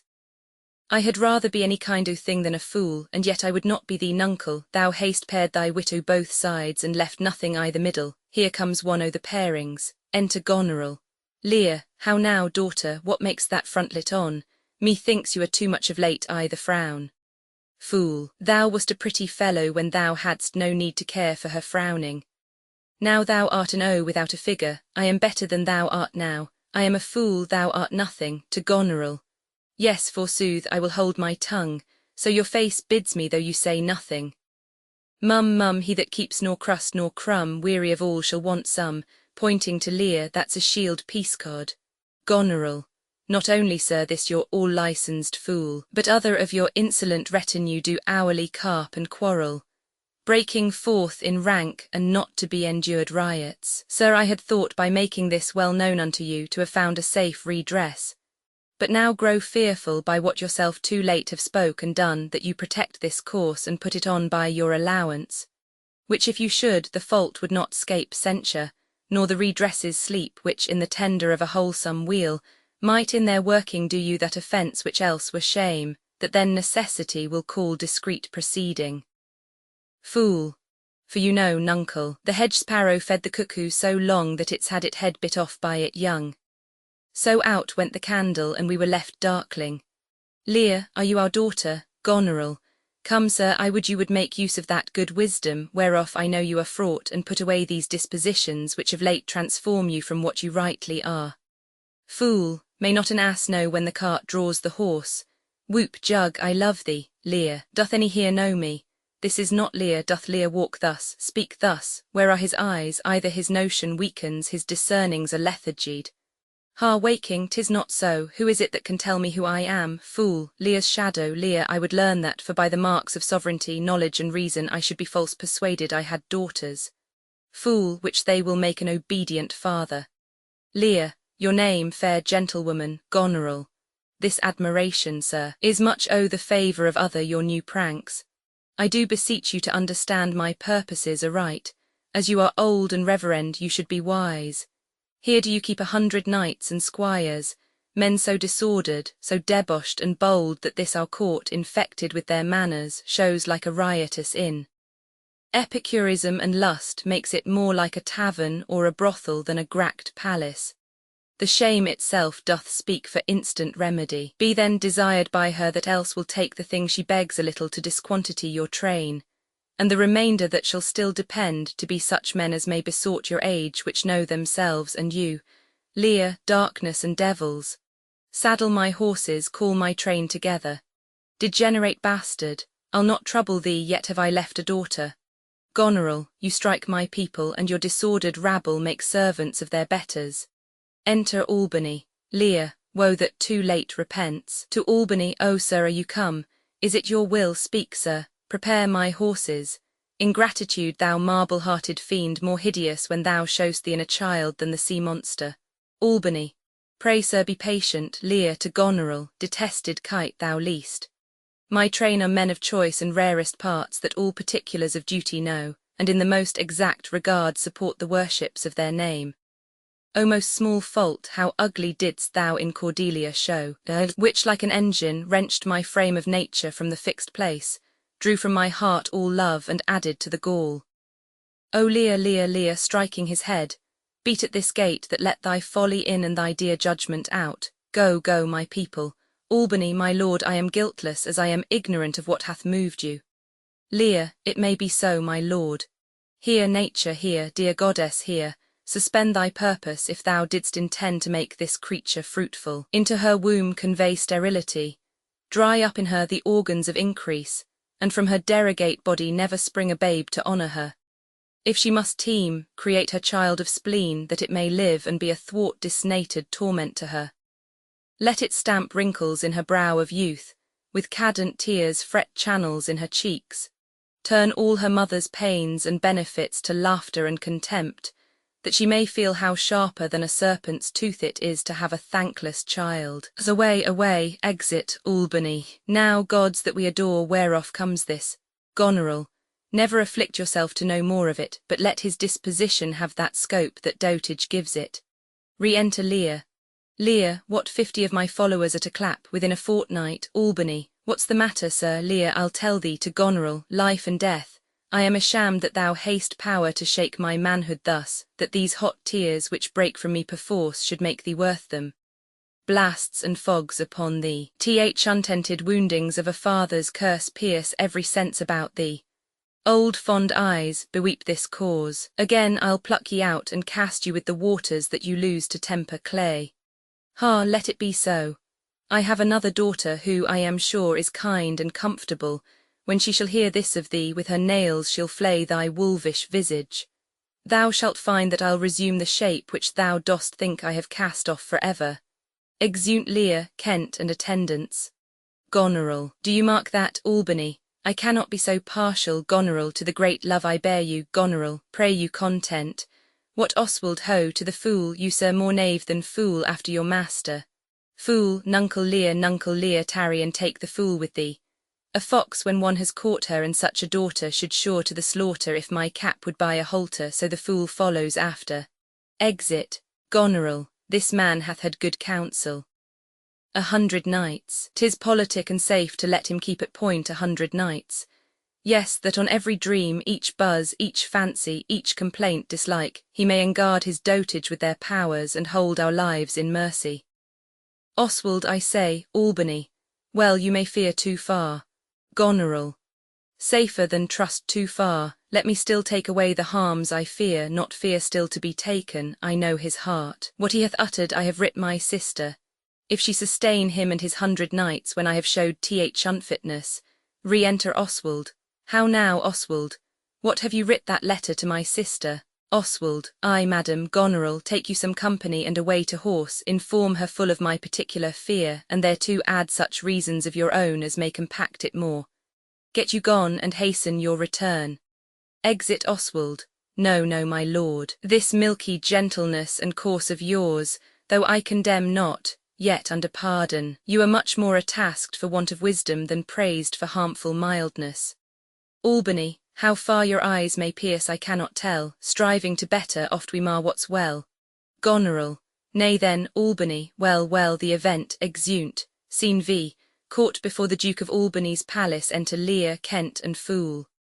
Lear, go you before to Gloucester with these letters, acquaint my daughter no further with anything you know than comes from her demand out of the letter. If your diligence be not speedy, I shall be there afore you. Kent, I will not sleep, my lord, till I have delivered your letter. Exit. Fool, if a man's brains were in's heels, were't not in danger of kibes. Lear, I, boy. Fool, then I prithee be merry, thy wit shall not go slipshod. Lear, ha, ha, ha. Fool, shalt see thy other daughter will use thee kindly, for though she's as like this as a crab's like an apple, yet I can tell what I can tell. Lear, what canst tell, boy? Fool, she'll taste as like this as a crab does to a crab. Thou canst tell why one's nose stands i'th middle on's face. Lear, no. Fool, why, to keep one's eyes of either side's nose, that what a man cannot smell out he may spy into. Lear, I did her wrong. Fool, canst tell how an oyster makes his shell? Lear, no, fool, nor I neither, but I can tell why a snail has a house. Lear, why, fool, why to put's head in, not to give it away to his daughters and leave his horns without a case. Lear, I will forget my nature. So kind a father, be my horses ready. Fool, thy asses are gone about The reason why the 7 stars are no more than 7 is a pretty reason. Lear, because they are not 8. Fool, yes indeed, thou wouldst make a good fool. Lear, to tact again perforce, monster ingratitude. Fool, if thou wert my fool nuncle, I'd have thee beaten for being old before thy time. Lear, how's that? Fool, thou shouldst not have been old till thou hadst been wise. Lear, oh, let me not be mad, not mad, sweet heaven, keep me in temper, I would not be mad. Enter gentlemen, how now, are the horses ready? Gentlemen, ready my lord. Lear, come boy. Fool, she that's a maid now and laughs at my departure shall not be a maid long unless things be cut shorter. Exeunt, Act Roman 2 Scene I. A court within the castle of the Earl of Gloucester. Enter Edmund and Curan meeting.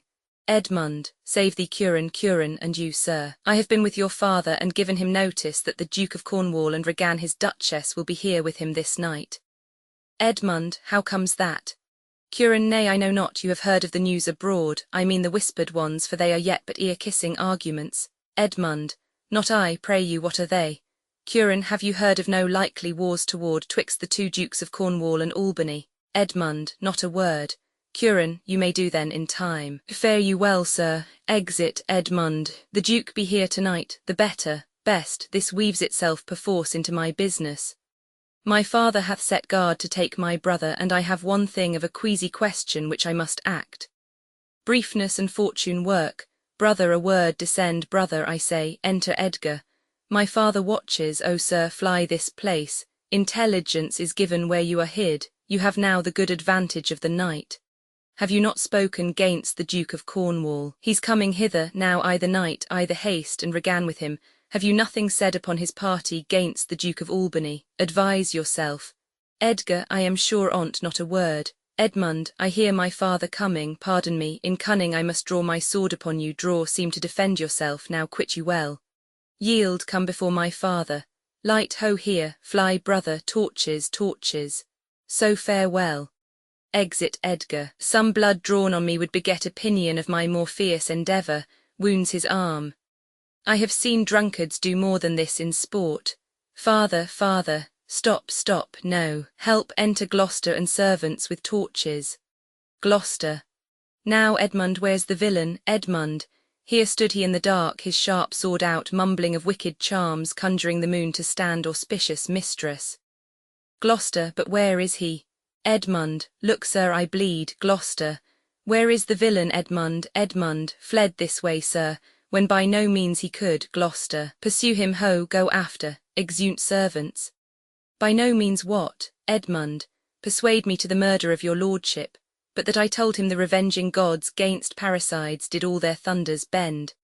Spoke with how manifold and strong a bond the child was bound to the father. Sir, in fine, seeing how loathly opposite I stood to his unnatural purpose, in fell motion with his prepared sword, he charges home my unprovided body, latched mine arm, but when he saw my best alarumed spirits, bold in the quarrel's right, roused to th encounter, or whether gasted by the noise I made, full suddenly he fled. Gloucester, let him fly far, not in this land shall he remain uncaught and found dispatched. The noble Duke my master, my worthy arch and patron, comes tonight. By his authority I will proclaim it, that he which finds him shall deserve our thanks, bringing the murderous coward to the stake, he that conceals him death. Edmund, when I dissuaded him from his intent, and found him pight to do it, with cursed speech I threatened to discover him. He replied, thou unpossessing bastard, dost thou think if I would stand against thee with the reposal of any trust, virtue, or worth in thee make thy words faithed? No, what I should deny as this I would. I, though thou didst produce my very character, I'd turn it all to thy suggestion, plot, and damned practice. And thou must make a dullard of the world, if they not thought the profits of my death were very pregnant and potential spurs to make thee seek it. Gloucester, O strange and fastened villain, would he deny his letter, said he, I never got him, tuck it within. Hark, the Duke's trumpets, I know not why he comes. All ports I'll bar, the villain shall not scape. The Duke must grant me that. Besides, his picture I will send far and near, that all the kingdom may have due note of him. And of my land, loyal and natural boy, I'll work the means to make thee capable. Enter Cornwall, Regan and attendants. Cornwall, how now, my noble friend, since I came hither, which I can call, but now I have heard strange news. Regan, if it be true, all vengeance comes too short which can pursue th offender. How dost, my lord, Gloucester? O madam, my old heart is cracked, it's cracked. Regan, what did my father's godson seek your life? He whom my father named, your Edgar, Gloucester. O lady, lady, shame would have it hid. Regan, was he not companion with the riotous knights that tend upon my father, Gloucester? I know not, madam, 'tis too bad, too bad. Edmund, yes, madam, he was of that consort, Regan. No marvel then, though he were ill affected, 'tis they have put him on the old man's death to have the expense and waste of his revenues. I have this present evening from my sister been well informed of them, and with such cautions that if they come to sojourn at my house I'll not be there. Cornwall, nor I. Assure thee, Regan. Edmund, I hear that you have shown your father a childlike office. Edmund, it was my duty, sir, Gloucester. He did bewray his practice, and received this hurt you see, striving to apprehend him. Cornwall, is he pursued, Gloucester? Ay, my good lord. Cornwall, if he be taken, he shall never more be feared of doing harm. Make your own purpose, how in my strength you please. For you, Edmund, whose virtue and obedience doth this instant so much commend itself, you shall be ours. Natures of such deep trust we shall much need, you we first seize on. Edmund, I shall serve you, sir, truly, however else. Gloucester, for him I thank your grace. Cornwall, you know not why we came to visit you. Regan, thus out of season, threading dark-eyed night, occasions, noble Gloucester, of some poise wherein we must have use of your advice.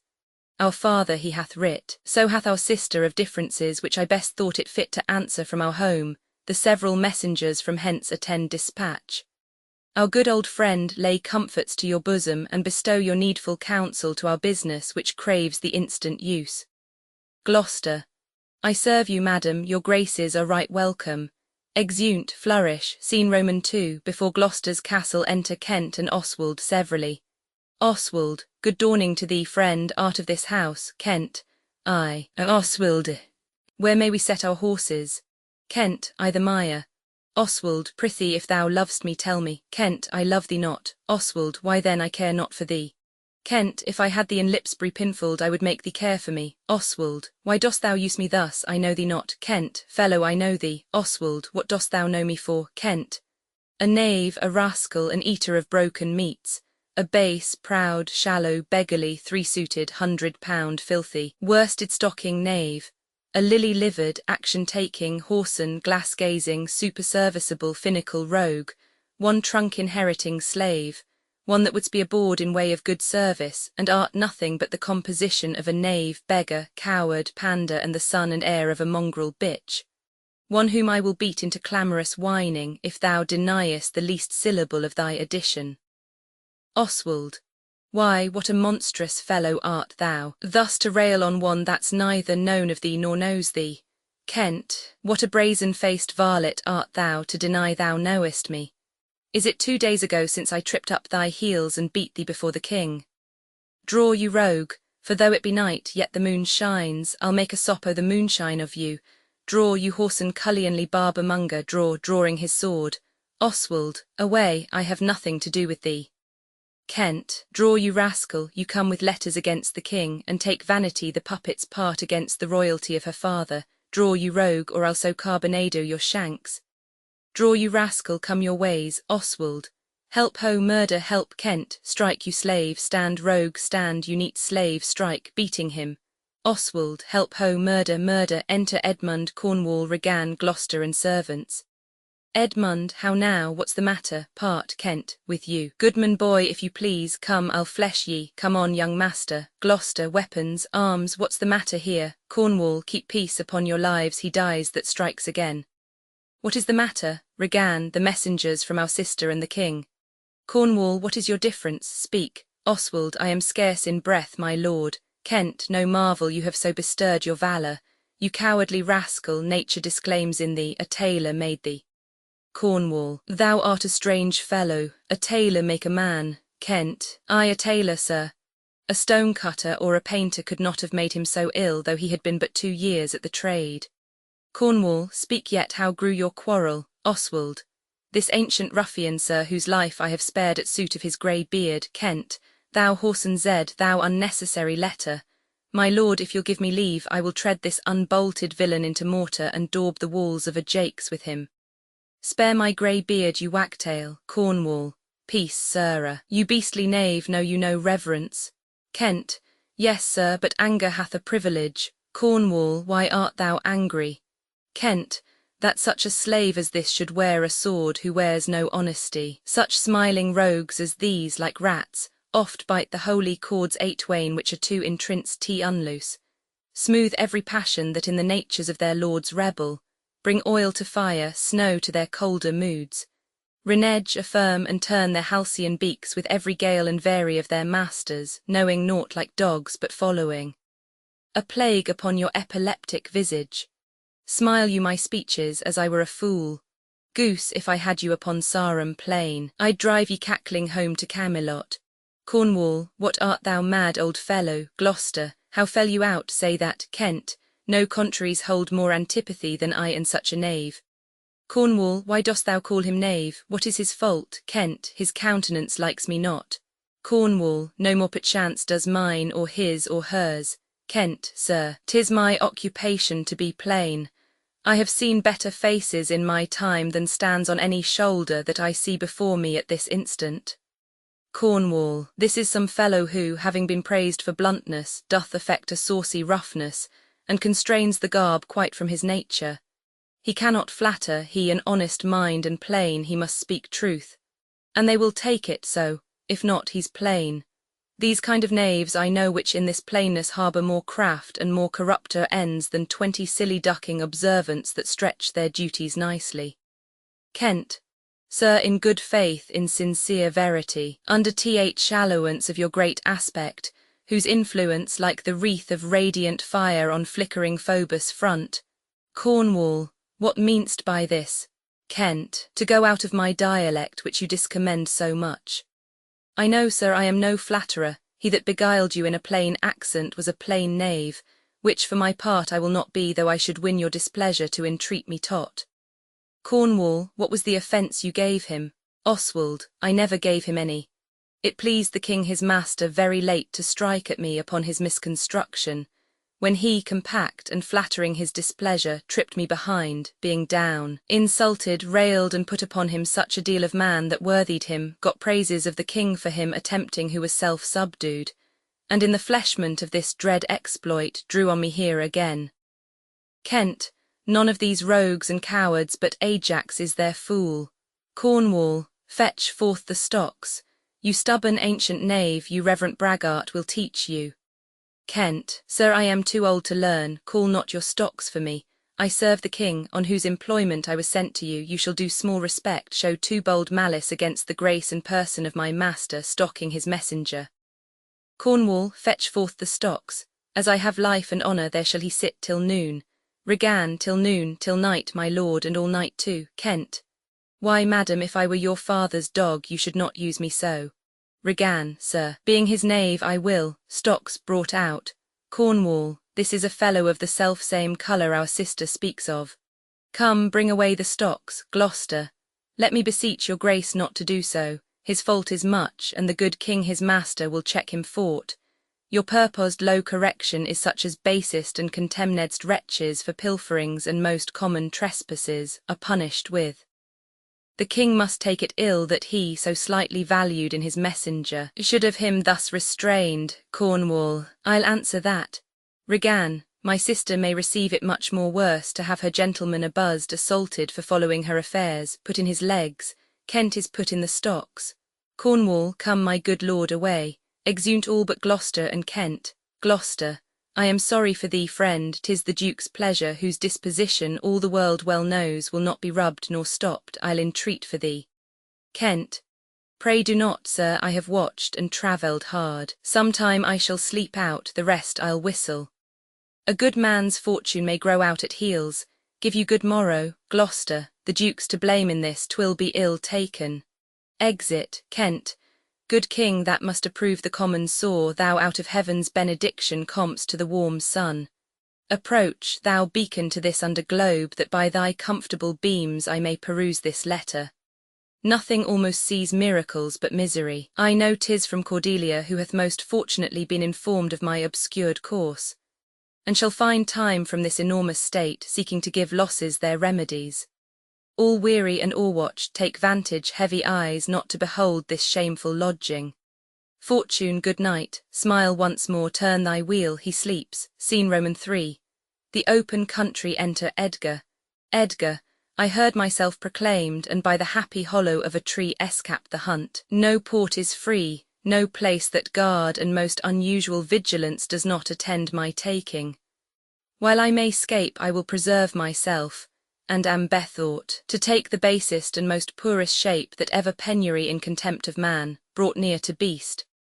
My face I'll grime with filth, blanket my loins, elf all my hair in knots, and with presented nakedness outface the winds and persecutions of the sky. The country gives me proof and precedent of bedlam beggars, who with roaring voices strike in their numbed and mortified bare arms pins, wooden pricks, nails, sprigs of rosemary. And with this horrible object, from low farms, poor pelting villages, sheepcotes and mills, sometime with lunatic bands, sometime with prayers, enforce their charity. Poor Turligod, poor Tom, that something yet, Edgar I nothing am. Exit, scene Roman 4, before Gloucester's castle, Kent in the stocks enter Lear, fool and gentleman.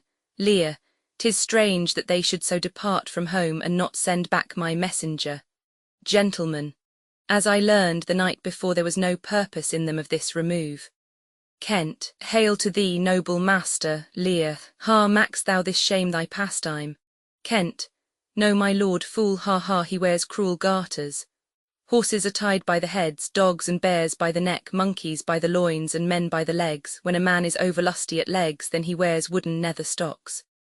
Lear, what's he that hath so much thy place mistook to set thee here? Kent, it is both he and she your son and daughter. Lear, no. Kent, yes. Lear, no, I say. Kent, I say, yeah. Lear, no, no. They would not. Kent, yes, they have. Lear, by Jupiter I swear no.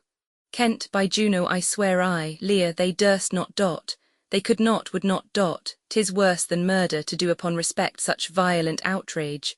Resolve me with all modest haste which way thou mightst deserve or they impose this usage coming from us. Kent, my lord, when at their home I did commend your highness letters to them, ere I was risen from the place that showed my duty kneeling, came there a reeking post, stewed in his haste, half breathless, panting forth from Goneril his mistress' salutations. Delivered letters, spite of intermission, which presently they read. On those contents they summoned up their many, straight took horse, commanded me to follow and attend the leisure of their answer, gave me cold looks, and meeting here the other messenger, whose welcome I perceived had poisoned mine, being the very fellow which of late displayed so saucily against your highness, having more man than wit about me drew. He raised the house with loud and coward cries. Your son and daughter found this trespass worth the shame which here it suffers. Fool, winter's not gone yet if the wild geese fly that way. Fathers that wear rags do make their children blind, but fathers that bear bags shall see their children kind. Fortune, that arrant whore, ne'er turns the key to th poor. But for all this thou shalt have as many dollars for thy daughters as thou canst tell in a year. Lear, oh, how this mother swells up toward my heart. Hystrica passio down, thou climbing sorrow, thy elements below. Where is this daughter? Kent, with the earl, sir, here within. Lear, follow me not, stay here.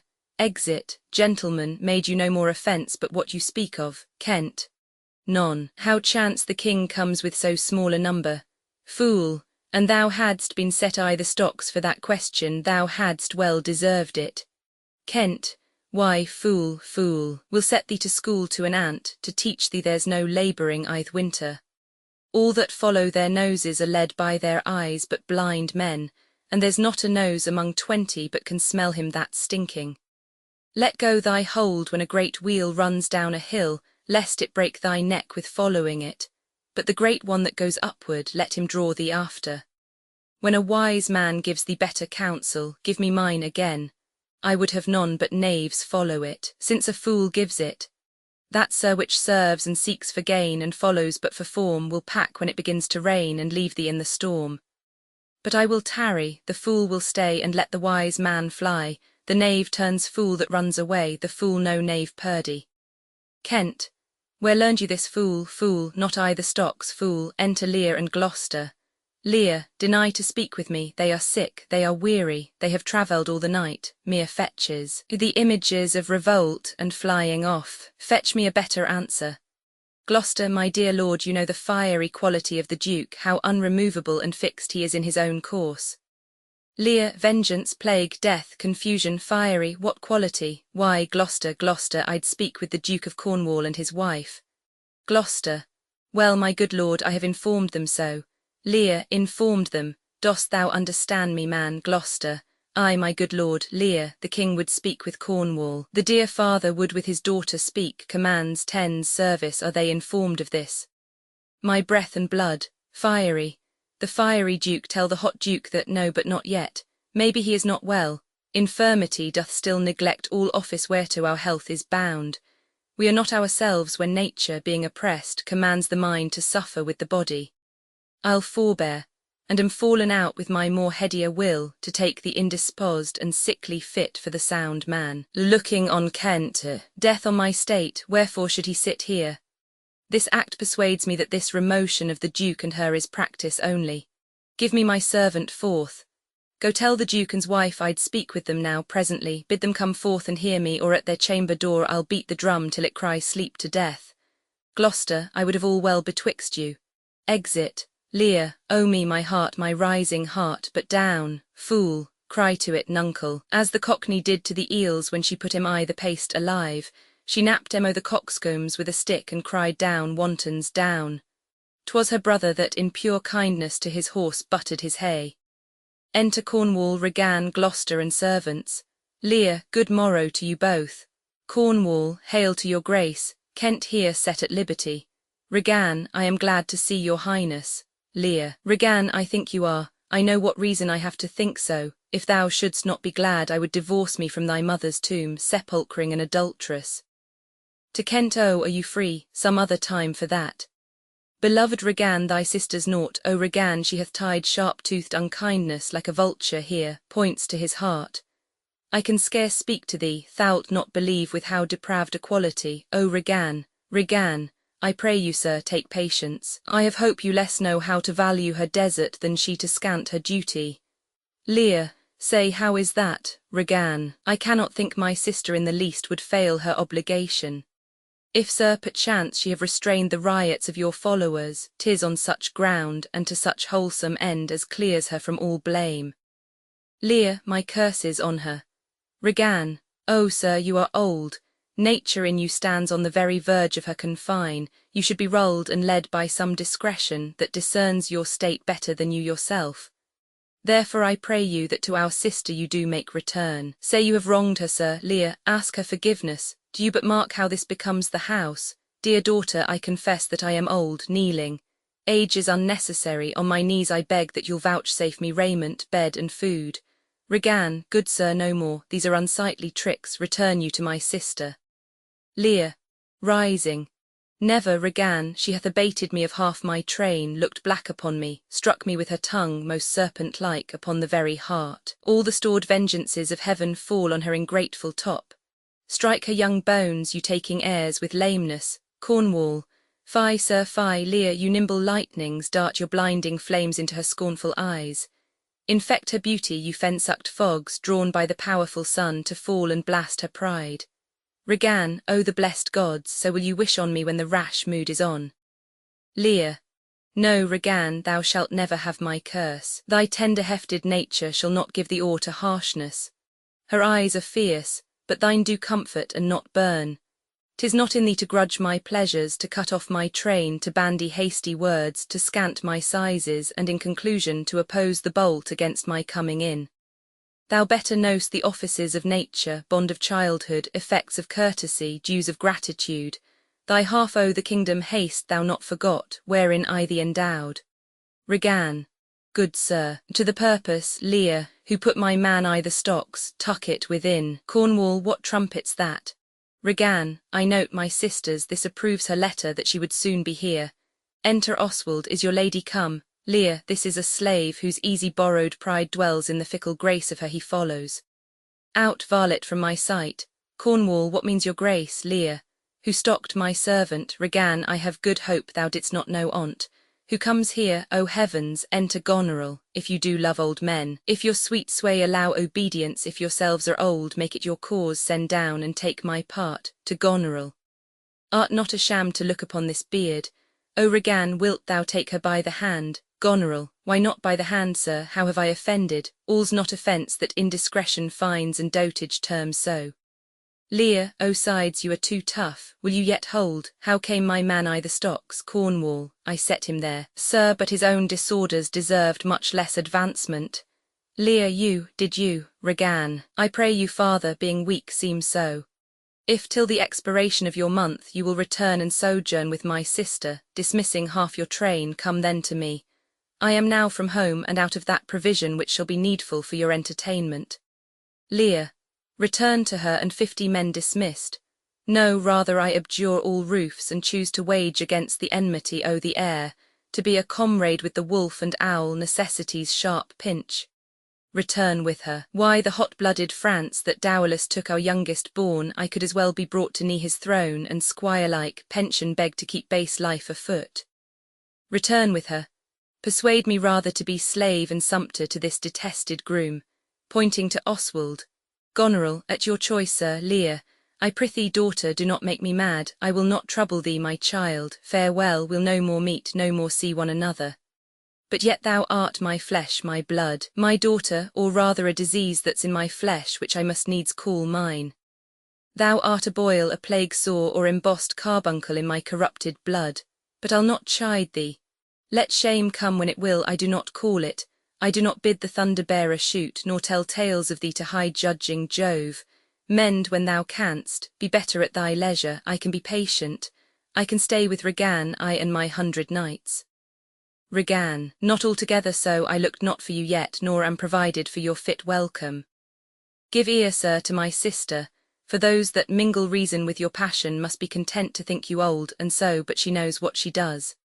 Lear. Is this well spoken? Regan. I dare avouch it, sir. What 50 followers, is it not well? What should you need of more?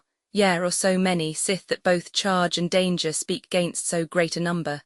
How in one house should many people, under 2 commands, hold amity? 'Tis hard, almost impossible. Goneril. Why might not you, my lord, receive attendance from those that she calls servants, or from mine? Regan. Why not, my lord? If then they chank to slack ye, we could control them. If you will come to me, for now I spy a danger, I entreat you to bring but 25, to no more will I give place or notice. Lear. I gave you all, Regan, and in good time you gave it. Lear. Made you my guardians, my depositaries, but kept a reservation to be followed with such a number. What, must I come to you with 25? Regan. Said you so? Regan. And speak't again, my lord, no more with me. Lear. Those wicked creatures yet do look well favoured when others are more wicked, not being the worst stands in some rank of praise. To Goneril. I'll go with thee, thy 50 yet doth double 25, and thou art twice her love. Goneril. Hear me. My lord, what need you 25? 10, or 5, to follow in a house where twice so many have a command to tend you. Regan. What need one? Lear. Oh, reason not the need. Our basest beggars are in the poorest things superfluous. Allow not nature more than nature needs, man's life is cheap as beasts. Thou art a lady. If only to go warm were gorgeous, why, nature needs not what thou gorgeous wear'st, which scarcely keeps thee warm. But for true need, you heavens, give me that patience, patience I need. You see me here, you gods, a poor old man, as full of grief as age, wretched in both. If it be you that stirs these daughters' hearts against their father, fool me not so much to bear it tamely. Touch me with noble anger, and let not women's weapons, water drops, stain my man's cheeks. No, you unnatural hags, I will have such revenges on you both that all the world shall. I will do such things, what they are yet I know not, but they shall be the terrors of the earth. You think I'll weep? No, I'll not weep. Storm and tempest, I have full cause of weeping, but this heart shall break into 100,000 flaws, or ere I'll weep. O fool, I shall go mad, exeunt Lear, Gloucester, Kent, and fool. Cornwall, let us withdraw, 'twill be a storm. Regan, this house is little, the old man and his people cannot be well bestowed. Goneril, 'tis his own blame, hath put himself from rest, and must needs taste his folly. Regan, for his particular I'll receive him gladly, but not one follower. Goneril, so am I purposed. Where is my Lord of Gloucester? Enter Gloucester. Cornwall, followed the old man forth, he is returned. Gloucester, the king is in high rage. Cornwall, whither is he going? Gloucester, he calls to horse, but will I know not whither. Cornwall, 'tis best to give him way, he leads himself. Goneril, my lord, entreat him by no means to stay. Gloucester, alack, the night comes on, and the high winds do sorely ruffle, for many miles about there's scarce a bush. Regan, O sir, to wilful men the injuries that they themselves procure must be their schoolmasters. Shut up your doors. He is attended with a desperate train, and what they may incense him to, being apt to have his ear abuzzed, wisdom bids fear. Cornwall, shut up your doors, my lord, 'tis a wild night. My Regan counsels well, come out o' the storm. Exeunt, Act Roman 3 Scene I. A heath a storm with thunder and lightning. Enter Kent and a gentleman severally. Kent, who's there, besides foul weather? Gentleman, one minded like the weather, most unquietly. Kent, I know you, where's the king? Gentleman, contending with the fretful elements, bids the wind blow the earth into the sea, or swell the curled waters bove the main, that things might change or cease.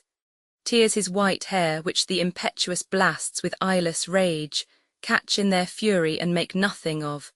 Strives in his little world of man to outscorn the to and fro conflicting wind and rain. This night, wherein the cub-drawn bear would couch, the lion and the belly-pinched wolf keep their fur dry, unbonneted he runs and bids what will take all. Kent, but who is with him? Gentleman, none but the fool who labours to outjest his heart-struck injuries. Kent, sir, I do know you, and dare upon the warrant of my note commend a dear thing to you. There is division, although as yet the face of it be covered with mutual cunning, twixt Albany and Cornwall, who have, as who have not, that their great stars throned and set high. Servants, who seem no less, which are to France the spies and speculations intelligent of our state, what hath been seen, either in snuffs and packings of the dukes, or the hard reign which both of them have borne against the old kind king, or something deeper whereof perchance these are but furnishings. But true it is, from France there comes a power into this scattered kingdom, who already wise in our negligence have secret feet in some of our best ports, and are at point to show their open banner. Now to you, if on my credit you dare build so far to make your speed to Dover, you shall find some that will thank you, making just report of how unnatural and bemadding sorrow the king hath cause to plain. I am a gentleman of blood and breeding, and from some knowledge and assurance offer this office to you. Gentlemen, I will talk further with you. Kent, no, do not, for confirmation that I am much more than my outwall, open this purse and take what it contains. If you shall see Cordelia, as fear not but you shall, show her this ring, and she will tell you who your fellow is that yet you do not know. Fie on this storm, I will go seek the king. Gentlemen, give me your hand, have you no more to say? Kent, few words, but to effect more than all yet, that when we have found the king, in which your pain that way, I'll this, he that first lights on him holler the other. Exeunt. Scene Roman 2. Another part of the heath storm continues. Enter Lear and fool. Lear, blow winds and crack your cheeks. Rage, blow, you cataracts and hurricanos, spout till you have drenched our steeples, drown the cocks. You sulphurous and thought-executing fires, vaunt couriers to oak-cleaving thunderbolts, singe my white head. And thou, all-shaking thunder, strike flat the thick rotundity o' the world. Crack nature's moulds, all germans spill at once. Did that make ingrateful man, fools? O nuncle, caught holy water in a dry house is better than this rain-water out o' door. Good nuncle, in, and ask thy daughter's blessing. Here's a night pities neither wise men nor fools. Lear, rumble thy bellyful, spit fire, spout rain, nor rain, wind, thunder, fire are my daughters. I tax not you, you elements, with unkindness. I never gave you kingdom, called you children, you owe me no subscription, then let fall your horrible pleasure. Here I stand your slave, a poor, infirm, weak, and despised old man. But yet I call you servile ministers, that will with two pernicious daughters join your high-engendered battles gainst a head so old and white as this. Oh, oh, 'tis foul, fool, he that has a house to put's head in has a good head-piece. The codpiece that will house before the head has any, the head and he shall louse, so beggars marry many. The man that makes his toe what he his heart should make shall of a corn cry woe and turn his sleep to wake, for there was never yet fair woman but she made mouths in a glass. Lear, no, I will be the pattern of all patience, I will say nothing. Enter Kent. Kent, who's there? Fool, marry, here's grace and a codpiece that's a wise man and a fool. Kent, alas, sir, are you here? Things that love night love not such nights as these. The wrathful skies gallow the very wanderers of the dark and make them keep their caves. Since I was man, such sheets of fire, such bursts of horrid thunder, such groans of roaring wind and rain I never remember to have heard. Man's nature cannot carry affliction nor the fear. Lear, let the great gods that keep this dreadful pudder o'er our heads find out their enemies now. Tremble, thou wretch, that haste within the undivulged crimes unwhipped of justice. Hide thee, thou bloody hand, thou perjured, and thou simuler of virtue that art incestuous. Caitiff, to pieces shake that under covert and convenient seeming haste practised on man's life. Close pent-up guilts, rive your concealing continence and cry these dreadful summoners grace. I am a man more sinned against than sinning.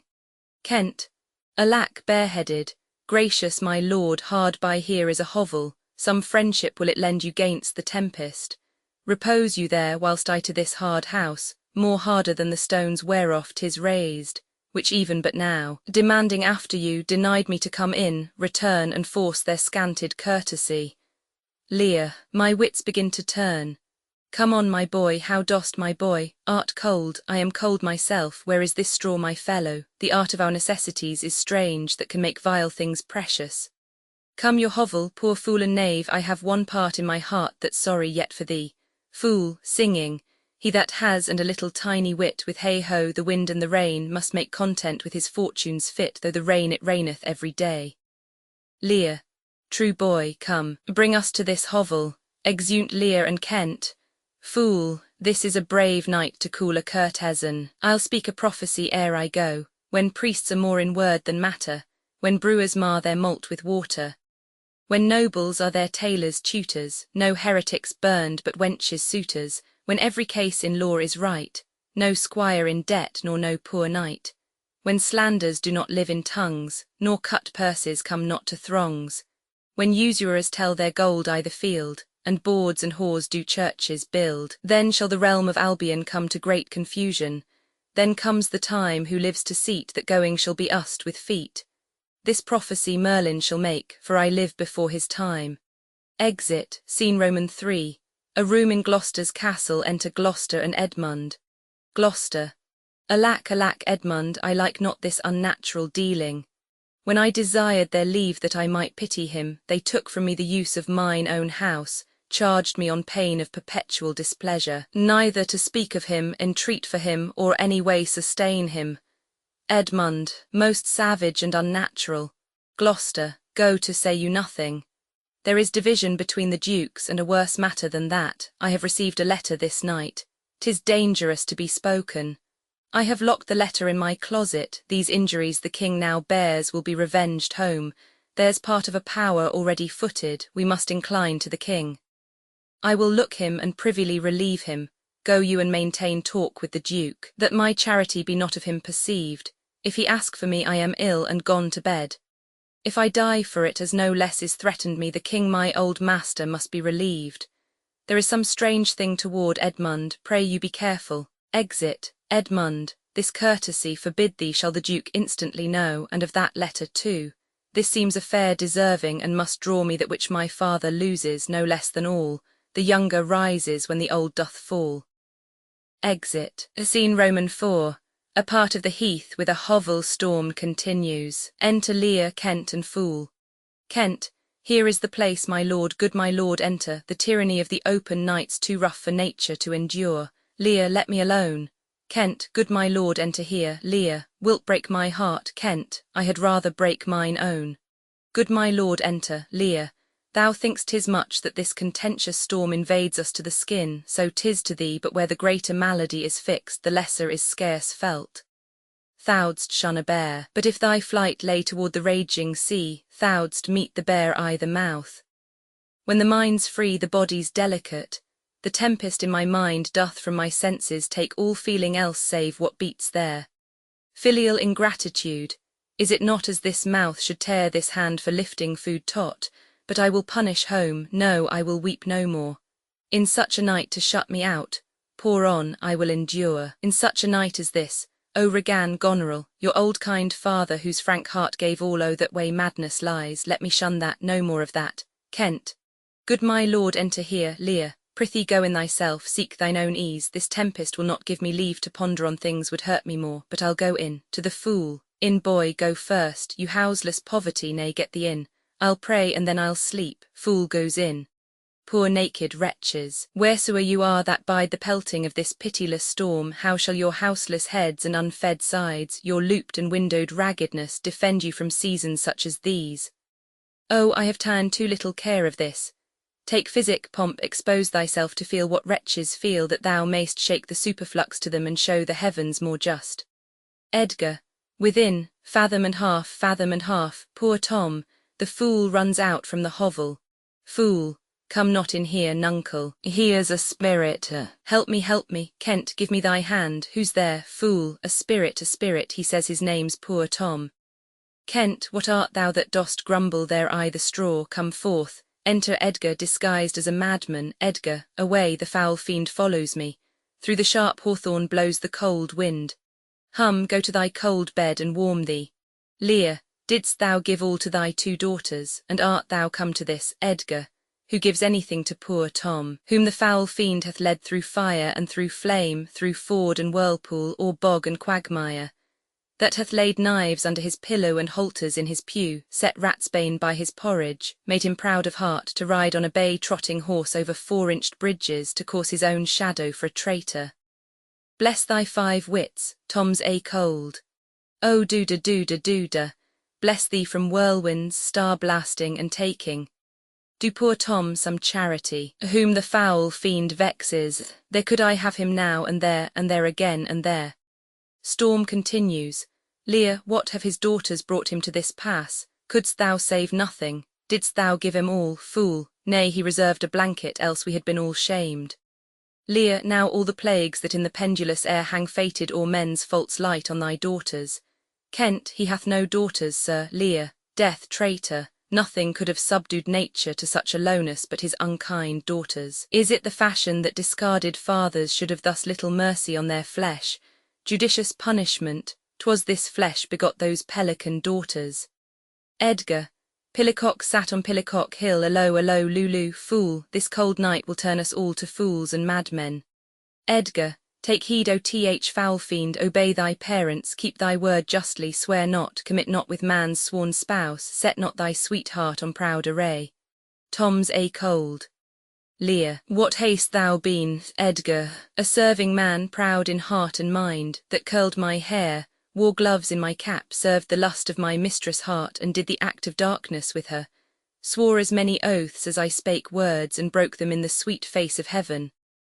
One that slept in the contriving of lust, and waked to do it.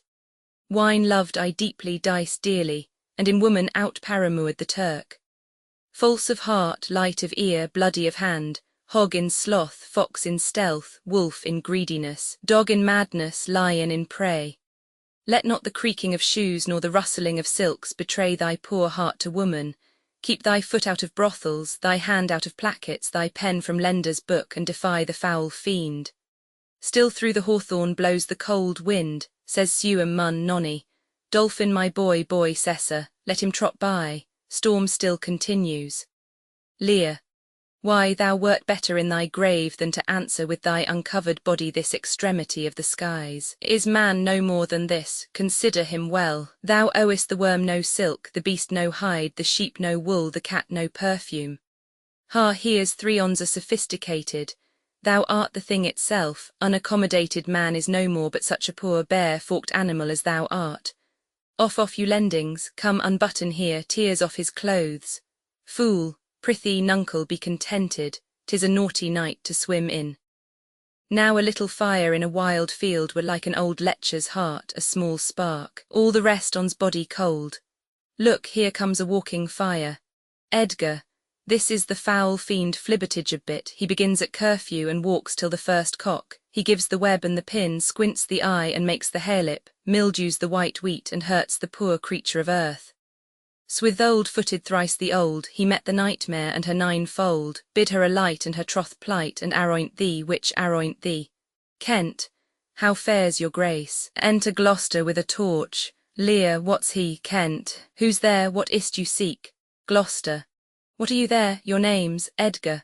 Poor Tom, that eats the swimming frog, the toad, the todpole, the walnut and the water, that in the fury of his heart, when the foul fiend rages, eats cow-dung for sallets, swallows the old rat and the ditch dog, drinks the green mantle of the standing pool, who is whipped from tithing to tithing, and stocked, punished, and imprisoned, who hath had 3 suits to his back, 6 shirts to his body, horse to ride, and weapon to wear, but mice and rats and such small deer have been Tom's food for 7 long year. Beware my follower. Peace, Smulkin, peace, thou fiend. Gloucester, what hath your grace no better company? Edgar, the Prince of Darkness is a gentleman, Modo he's called, and Mahu. Gloucester, our flesh and blood, my lord, is grown so vile that it doth hate what gets it. Edgar, poor Tom's a cold. Gloucester, go in with me, my duty cannot suffer Tob and all your daughters' hard commands, though their injunction be to bar my doors and let this tyrannous night take hold upon you, yet have I ventured to come seek you out and bring you where both fire and food is ready. Lear, first let me talk with this philosopher. What is the cause of thunder? Kent, good my lord, take his offer, go into the house. Lear, I'll talk a word with this same learned Theban. What is your study? Edgar, how to prevent the fiend and to kill vermin. Lear, let me ask you one word in private. Kent, importune him once more to go, my lord, his wits begin to unsettle. Gloucester, canst thou blame him? His daughters seek his death. Ah, that good Kent, he said it would be thus, poor banished man. Thou sayest the king grows mad, I'll tell thee, friend, I am almost mad myself. I had a son now outlawed from my blood, he sought my life but lately, very late. I loved him, friend, no father his son dearer, true to tell thee. Storm continues, the grief hath crazed my wits. What a night's this, I do beseech your grace. Lear, oh, cry you mercy, sir, noble philosopher. Your company, Edgar, Tom's a cold. Gloucester, in fellow there into the hovel, keep thee warm. Lear, come, let's in all. Kent, this way, my lord. Lear, with him, I will keep still with my philosopher. Kent, good my lord, soothe him, let him take the fellow. Gloucester, take him you on. Kent, sirrah, come on, go along with us. Lear, come, good Athenian. Gloucester, no words, hush. Edgar, child Roland to the dark tower came, his word was still. Fie, foe and fum, I smell the blood of a British man. Exeunt, Scene V. A room in Gloucester's castle, enter Cornwall and Edmund. Cornwall, I will have my revenge ere I depart his house. Edmund, how, my lord, I may be censured, that nature thus gives way to loyalty, something fears me to think of. Cornwall, I now perceive it was not altogether your brother's evil disposition made him seek his death, but a provoking merit, set a-work by a reprovable badness in himself. Edmund, how malicious is my fortune that I must repent to be just. This is the letter he spoke of, which approves him an intelligent party to the advantages of France. O heavens, that this treason were not, or not I, the detector. Cornwall, go with me to the Duchess. Edmund, if the matter of this paper be certain, you have mighty business in hand. Cornwall, true or false, it hath made the Earl of Gloucester. Seek out where thy father is, that he may be ready for our apprehension. Edmund, aside, if I find him comforting the king, it will stuff his suspicion more fully. I will persevere in my course of loyalty, though the conflict be sore between that and my blood. Cornwall, I will lay trust upon thee, and thou shalt find a dearer father in my love. Exeunt, Scene VI. A chamber in a farmhouse adjoining the castle, enter Gloucester, Lear, Kent, Fool and Edgar.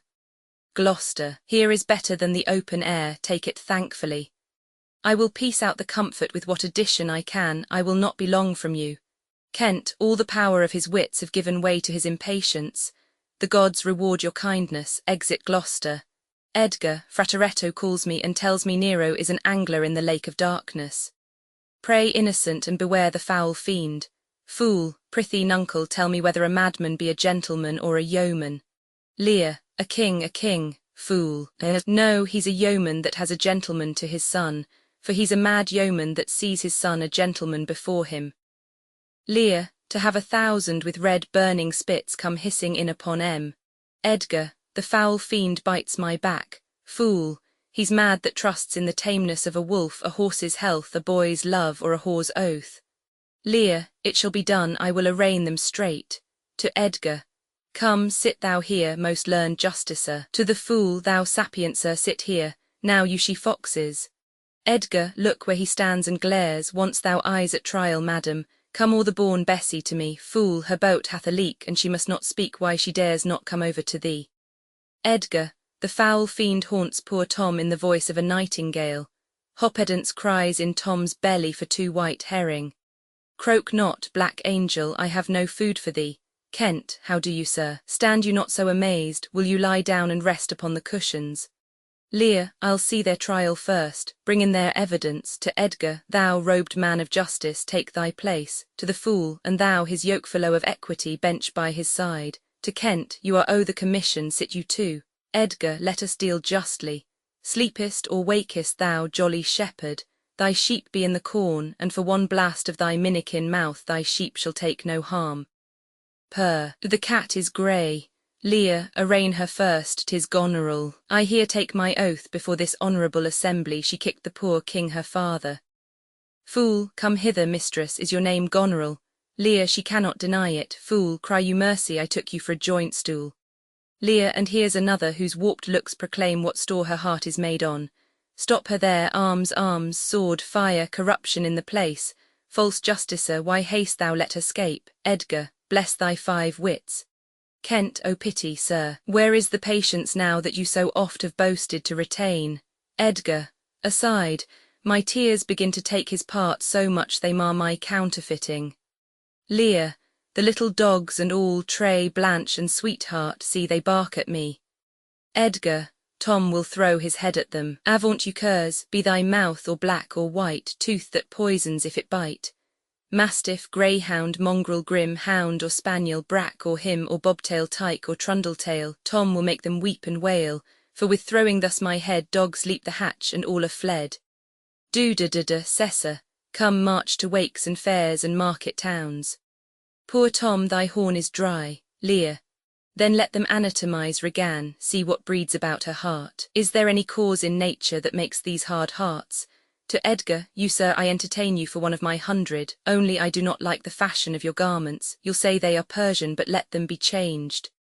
Kent, now, good my lord, lie here and rest a while. Lear, make no noise, draw the curtains, so, we'll go to supper the morning. Fool, and I'll go to bed at noon. Enter Gloucester. Come hither, friend, where is the king my master? Kent, here sir, but trouble him not, his wits are gone. Gloucester, good friend, I prithee, take him in thy arms. I have o'erheard a plot of death upon him. There is a litter ready. Lay him in't and drive towards Dover, friend, where thou shalt meet both welcome and protection. Take up thy master, if thou shouldst dally half an hour his life with thine, and all that offer to defend him stand in assured loss. Take up, and follow me that will to some provision give thee quick conduct. Kent, oppressed nature sleeps. This rest might yet have balmed thy broken sinews, which if convenience will not allow stand in hard cure. Come, help to bear thy master. To the fool, thou must not stay behind. Gloucester, come away. Exeunt Kent, Gloucester and the fool bearing off Lear. Edgar, when we our betters see bearing our woes, we scarcely think our miseries our foes. Who alone suffers most the mind, leaving free things and happy shows behind. But then the mind much sufferance doth o'erskip when grief hath mates and bearing fellowship. How light and portable my pain seems now, when that which makes me bend makes the king bow, he childed as I fathered. Tom, away. Mark the high noises, and thyself bewray when false opinion whose wrong thoughts defile thee in thy just proof repeals and reconciles thee. What will hap more tonight? Safe 'scape the king. Lurk, lurk, exit. Scene Roman 7. A room in Gloucester's castle. Enter Cornwall, Regan, Goneril, Edmund, and servants. Cornwall, post speedily to my lord your husband, show him this letter. The army of France is landed. Seek out the traitor Gloucester. Exeunt some of the servants. Regan, hang him instantly. Goneril, pluck out his eyes. Cornwall, leave him to my displeasure. Edmund, keep you our sister company. The revenges we are bound to take upon your traitorous father are not fit for your beholding. Advise the Duke where you are going to a most festinate preparation. We are bound to the like. Our post shall be swift and intelligent betwixt us. Farewell, dear sister, farewell, my lord of Gloucester. Enter Oswald. How now, where's the king? Oswald, my lord of Gloucester hath conveyed him hence. Some 5 or 36 of his knights, hot questrists after him, met him at gate, who with some other of the lord's dependents are gone with him toward Dover, where they boast to have well-armed friends. Cornwall, get horses for your mistress. Goneril, farewell, sweet lord and sister. Cornwall, Edmund, farewell. Exeunt Goneril, Edmund, and Oswald. Go seek the traitor Gloucester, pinion him like a thief, bring him before us. Exeunt other servants. Though well we may not pass upon his life without the form of justice, yet our power shall do a courtesy to our wrath, which men may blame but not control. Who's there? The traitor. Enter Gloucester and servants. Regan, ingrateful fox, 'tis he. Cornwall, bind fast his corky arms. Gloucester, what mean your graces? Good my friends, consider you are my guests. Do me no foul play, friends. Cornwall, bind him, I say. Servants, bind him. Regan, hard, hard. O filthy traitor. Gloucester, unmerciful lady as you are, I'm none. Cornwall, to this chair bind him. Villain, thou shalt find. Regan plucks his beard. Gloucester, by the kind gods, 'tis most ignobly done to pluck me by the beard. Regan, so white and such a traitor. Gloucester, naughty lady, these hairs which thou dost ravish from my chin will quicken and accuse thee. I am your host, with robbers' hands my hospitable favours you should not ruffle thus. What will you do? Cornwall, come. Sir, what letters had you late from France? Regan, be simple answered, for we know the truth. Cornwall, and what confederacy have you with the traitors late footed in the kingdom? Regan, to whose hands have you sent the lunatic king? Speak. Gloucester, I have a letter guessingly set down, which came from one that's of a neutral heart and not from one opposed. Cornwall, cunning. Regan, and false. Cornwall, where hast thou sent the king? Gloucester, to Dover. Regan, wherefore to Dover? Wast thou not charged at peril? Cornwall, wherefore to Dover? Let him first answer that. Gloucester, I am tied to the stake, and I must stand the course. Regan, wherefore to Dover, sir? Gloucester, because I would not see thy cruel nails pluck out his poor old eyes, nor thy fierce sister in his anointed flesh stick boorish fangs. The sea, with such a storm as his bare head in hell-black night endured, would have buoyed up and quenched the stelled fires. Yet, poor old heart, he holp the heavens to rain. If wolves had at thy gate howled that stern time, thou shouldst have said, good porter, turn the key. All cruels else subscribed, but I shall see the winged vengeance overtake such children. Cornwall, seat shalt thou never. Fellows, hold the chair. Upon these eyes of thine I'll set my foot. Gloucester is held down in his chair, while Cornwall plucks out one of his eyes and sets his foot on it. Gloucester, he that will think to live till he be old, give me some help. O cruel, O you gods. Regan, one side will mock another, the other too. Cornwall, if you see vengeance, first servant. Hold your hand, my lord, I have served you ever since I was a child, but better service have I never done you than now to bid you hold. Regan, how now, you dog? First servant, if you did wear a beard upon your chin, I'd shake it on this quarrel.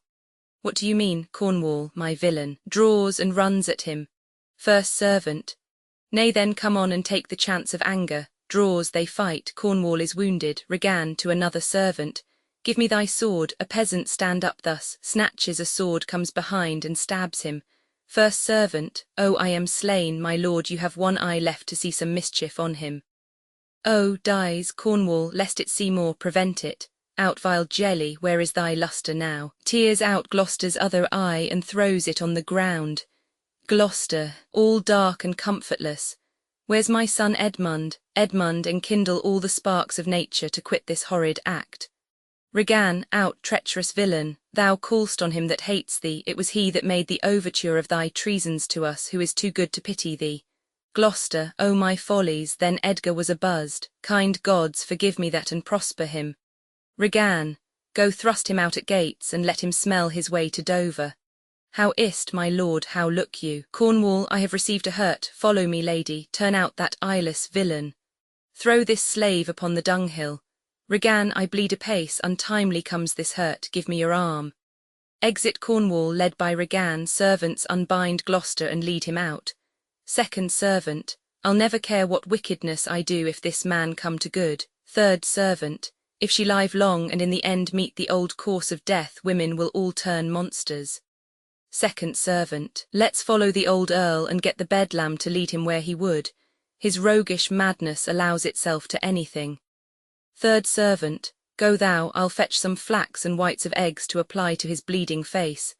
Now heaven help him, exeunt, actrum and foreseen I, the heath enter Edgar. Edgar, yet better thus and known to be contemned than still contemned and flattered. To be worst, the lowest and most dejected thing of fortune stands still in esperance, lives not in fear, the lamentable change is from the best, worst returns to laughter. Welcome then, thou unsubstantial air that I embrace, the wretch that thou hast blown unto the worst owes nothing to thy blasts. Enter Gloucester, led by an old man, but who comes here? My father poorly led, world, world, O world, but that thy strange mutations make us hate thee, life would not yield to age. Old man, O my good lord, I have been your tenant and your father's tenant these fourscore years. Gloucester. Away, get thee away, good friend. Begone, thy comforts can do me no good at all, thee they may hurt. Old man, you cannot see your way. Gloucester, I have no way and therefore want no eyes, I stumbled when I saw. Full oft 'tis seen our means secure us and our mere defects prove our commodities. O dear son Edgar, the food of thy abused father's wrath, might I but live to see thee in my touch, I'd say I had eyes again. Old man, how now, who's there? Edgar, aside, O gods, who is't can say I am at the worst? I am worse than e'er I was. Old man, 'tis poor mad Tom. Edgar, aside, and worse I may be yet, the worst is not so long as we can say this is the worst. Old man, fellow where ghost? Gloucester, is it a beggar man? Old man, madman and beggar too, Gloucester, he has some reason else he could not beg. Either last night's storm I such a fellow saw, which made me think a man a worm. My son came then into my mind, and yet my mind was then scarce friends with him. I have heard more since. As flies to wanton boys are we to the gods, they kill us for their sport. Edgar, aside, how should this be? Bad is the trade that must play fool to sorrow, angering itself and others. Bless thee, master, Gloucester, is that the naked fellow? Old man, I, my lord, Gloucester. Then prithee get thee away.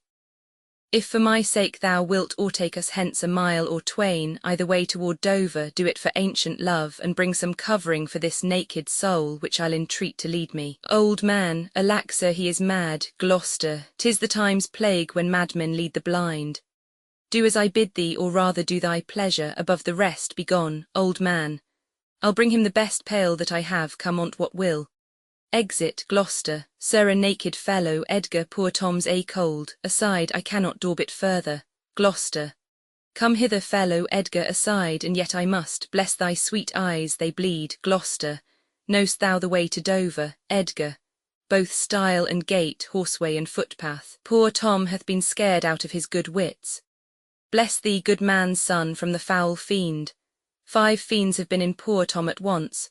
Of lust as Obedicut, Hobbididance, Prince of Darkness, Mahu of stealing, Modo of murder, Flibbertigibbet of mopping and mowing, who since possesses chambermaids and waiting women. So bless thee, master, Gloucester. Here, take this purse, thou whom the heavens' plagues have humbled to all strokes. That I am wretched makes thee the happier. Heavens deal so still. Let the superfluous and lust-dieted man that slaves your ordinance, that will not see because he does not feel your power quickly. So distribution should undo excess, and each man have enough. Dost thou know Dover? Edgar. Ay, master, Gloucester, there is a cliff whose high and bending head looks fearfully in the confined deep. Bring me but to the very brim of it, and I'll repair the misery thou dost bear with something rich about me. From that place I shall no leading need. Edgar, give me thy arm, poor Tom shall lead thee. Exeunt, scene Roman 2. Before the Duke of Albany's palace enter Goneril, Edmund, Oswald meeting them. Goneril, welcome, my lord, I marvel our mild husband not met us on the way. Now, where's your master? Oswald, madam, within, but never man so changed. I told him of the army that was landed. He smiled at it. I told him you were coming. His answer was the worse. Of Gloucester's treachery and of the loyal service of his son when I informed him, then he called me sot and told me I had turned the wrong side out. What most he should dislike seems pleasant to him, what like offensive. Goneril, to Edmund. Then shall you go no further. It is the cowish terror of his spirit that dares not undertake. He'll not feel wrongs which tie him to an answer. Our wishes on the way may prove effects. Back Edmund to my brother, hasten his musters and conduct his powers. I must change names at home and give the distaff into my husband's hands. This trusty servant shall pass between us. Ere long you are like to hear, if you dare venture in your own behalf, a mistress's command, giving a favour. Wear this, spare speech, decline your head. This kiss, if it durst speak, would stretch thy spirits up into the air. Conceive and fare thee well. Edmund, yours in the ranks of death. Exit Edmund. Goneril, my most dear Gloucester. Oh, the difference of man and man, to thee a woman's services are due, my fool usurps my body. Oswald, madam, here comes my lord. Exit, enter Albany. Goneril, I have been worth the whistle. Albany, O Goneril, you are not worth the dust which the rude wind blows in your face. I fear your disposition, that nature which contemns its origin cannot be bordered certain in itself. She that herself will sliver and disbranch from her material sap, perforce must wither and come to deadly use. Goneril, no more, the text is foolish. Albany, wisdom and goodness to the vile seem vile, filth savour but themselves. What have you done, tigers, not daughters, what have you performed? A father and a gracious aged man whose reverence even the head-lugged bear would lick, most barbarous, most degenerate have you madded. Could my good brother suffer you to do it? A man, a prince, by him so benefited, if that the heavens do not their visible spirits send quickly down to tame these vile offences, it will come. Humanity must perforce prey on itself like monsters of the deep. Goneril, milk-livered man, that bear'st a cheek for blows, a head for wrongs, who haste not in thy brows an eye discerning thine honour from thy suffering, that not know'st fools do those villains pity who are punished ere they have done their mischief. Where's thy drum? France spreads his banners in our noiseless land, with plumed helm thy state begins to threat, whilst thou, a moral fool, sits still and creased alack. Why does he so? Albany, see thyself, devil, proper deformity seems not in the fiend so horrid as in woman.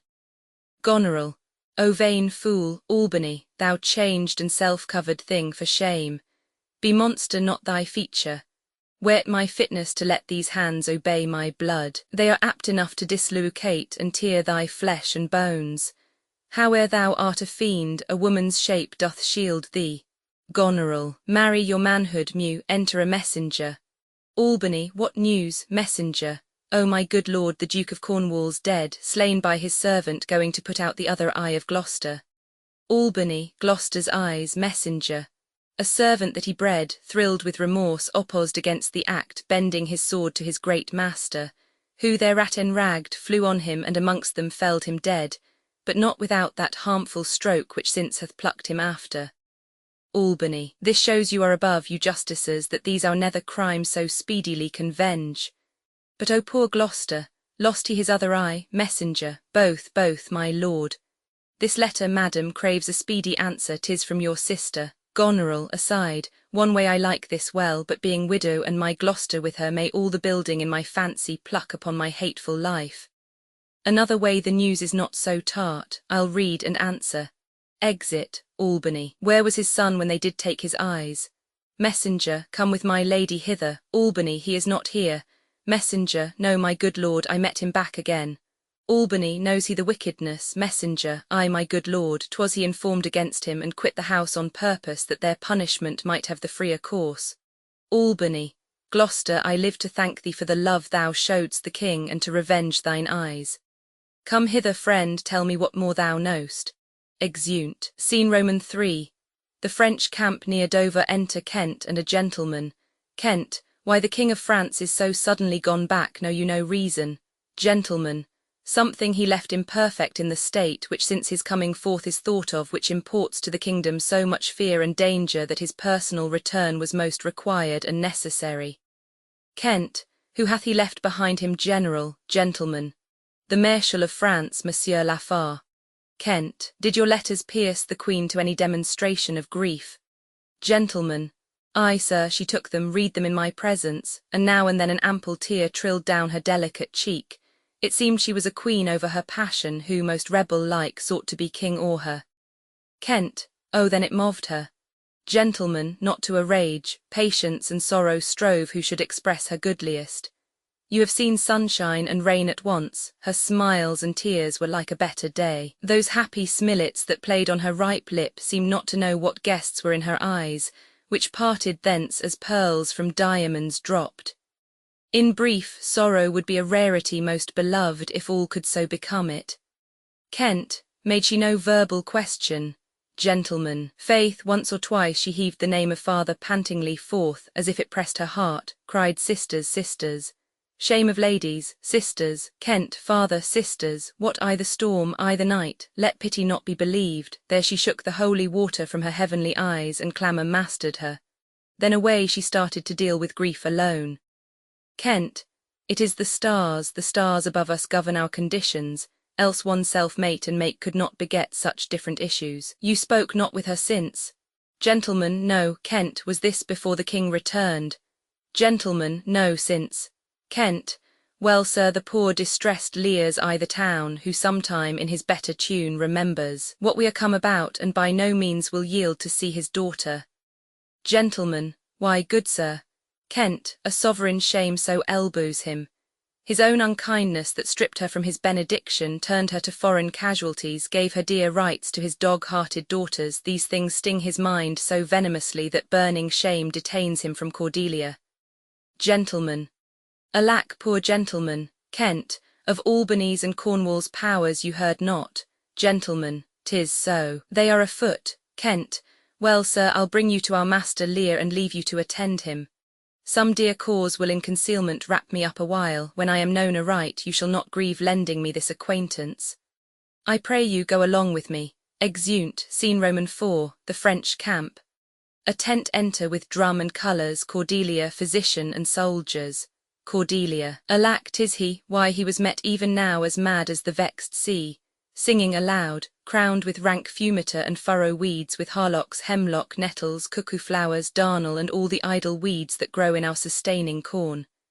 A sentry send forth, search every acre in the high-grown field, and bring him to our eye. Exit an officer. What can man's wisdom in the restoring his bereaved sense, he that helps him take all my outward worth? Physician, there is means. Madam, our foster nurse of nature is repose, the which he lacks, that to provoke in him are many simples operative, whose power will close the eye of anguish. Cordelia, all blessed secrets, all you unpublished virtues of the earth spring with my tears, be aidant and remediate in the good man's distress. Seek, seek for him, lest his ungoverned rage dissolve the life that wants the means to lead it. Enter a messenger. Messenger. News, madam, the British powers are marching hitherward. Cordelia, 'tis known before, our preparation stands in expectation of them. O dear father, it is thy business that I go about, therefore great France my mourning and important tears hath pitied. No blown ambition doth our arms incite, but love, dear love, and our agged father's right. Soon may I hear and see him.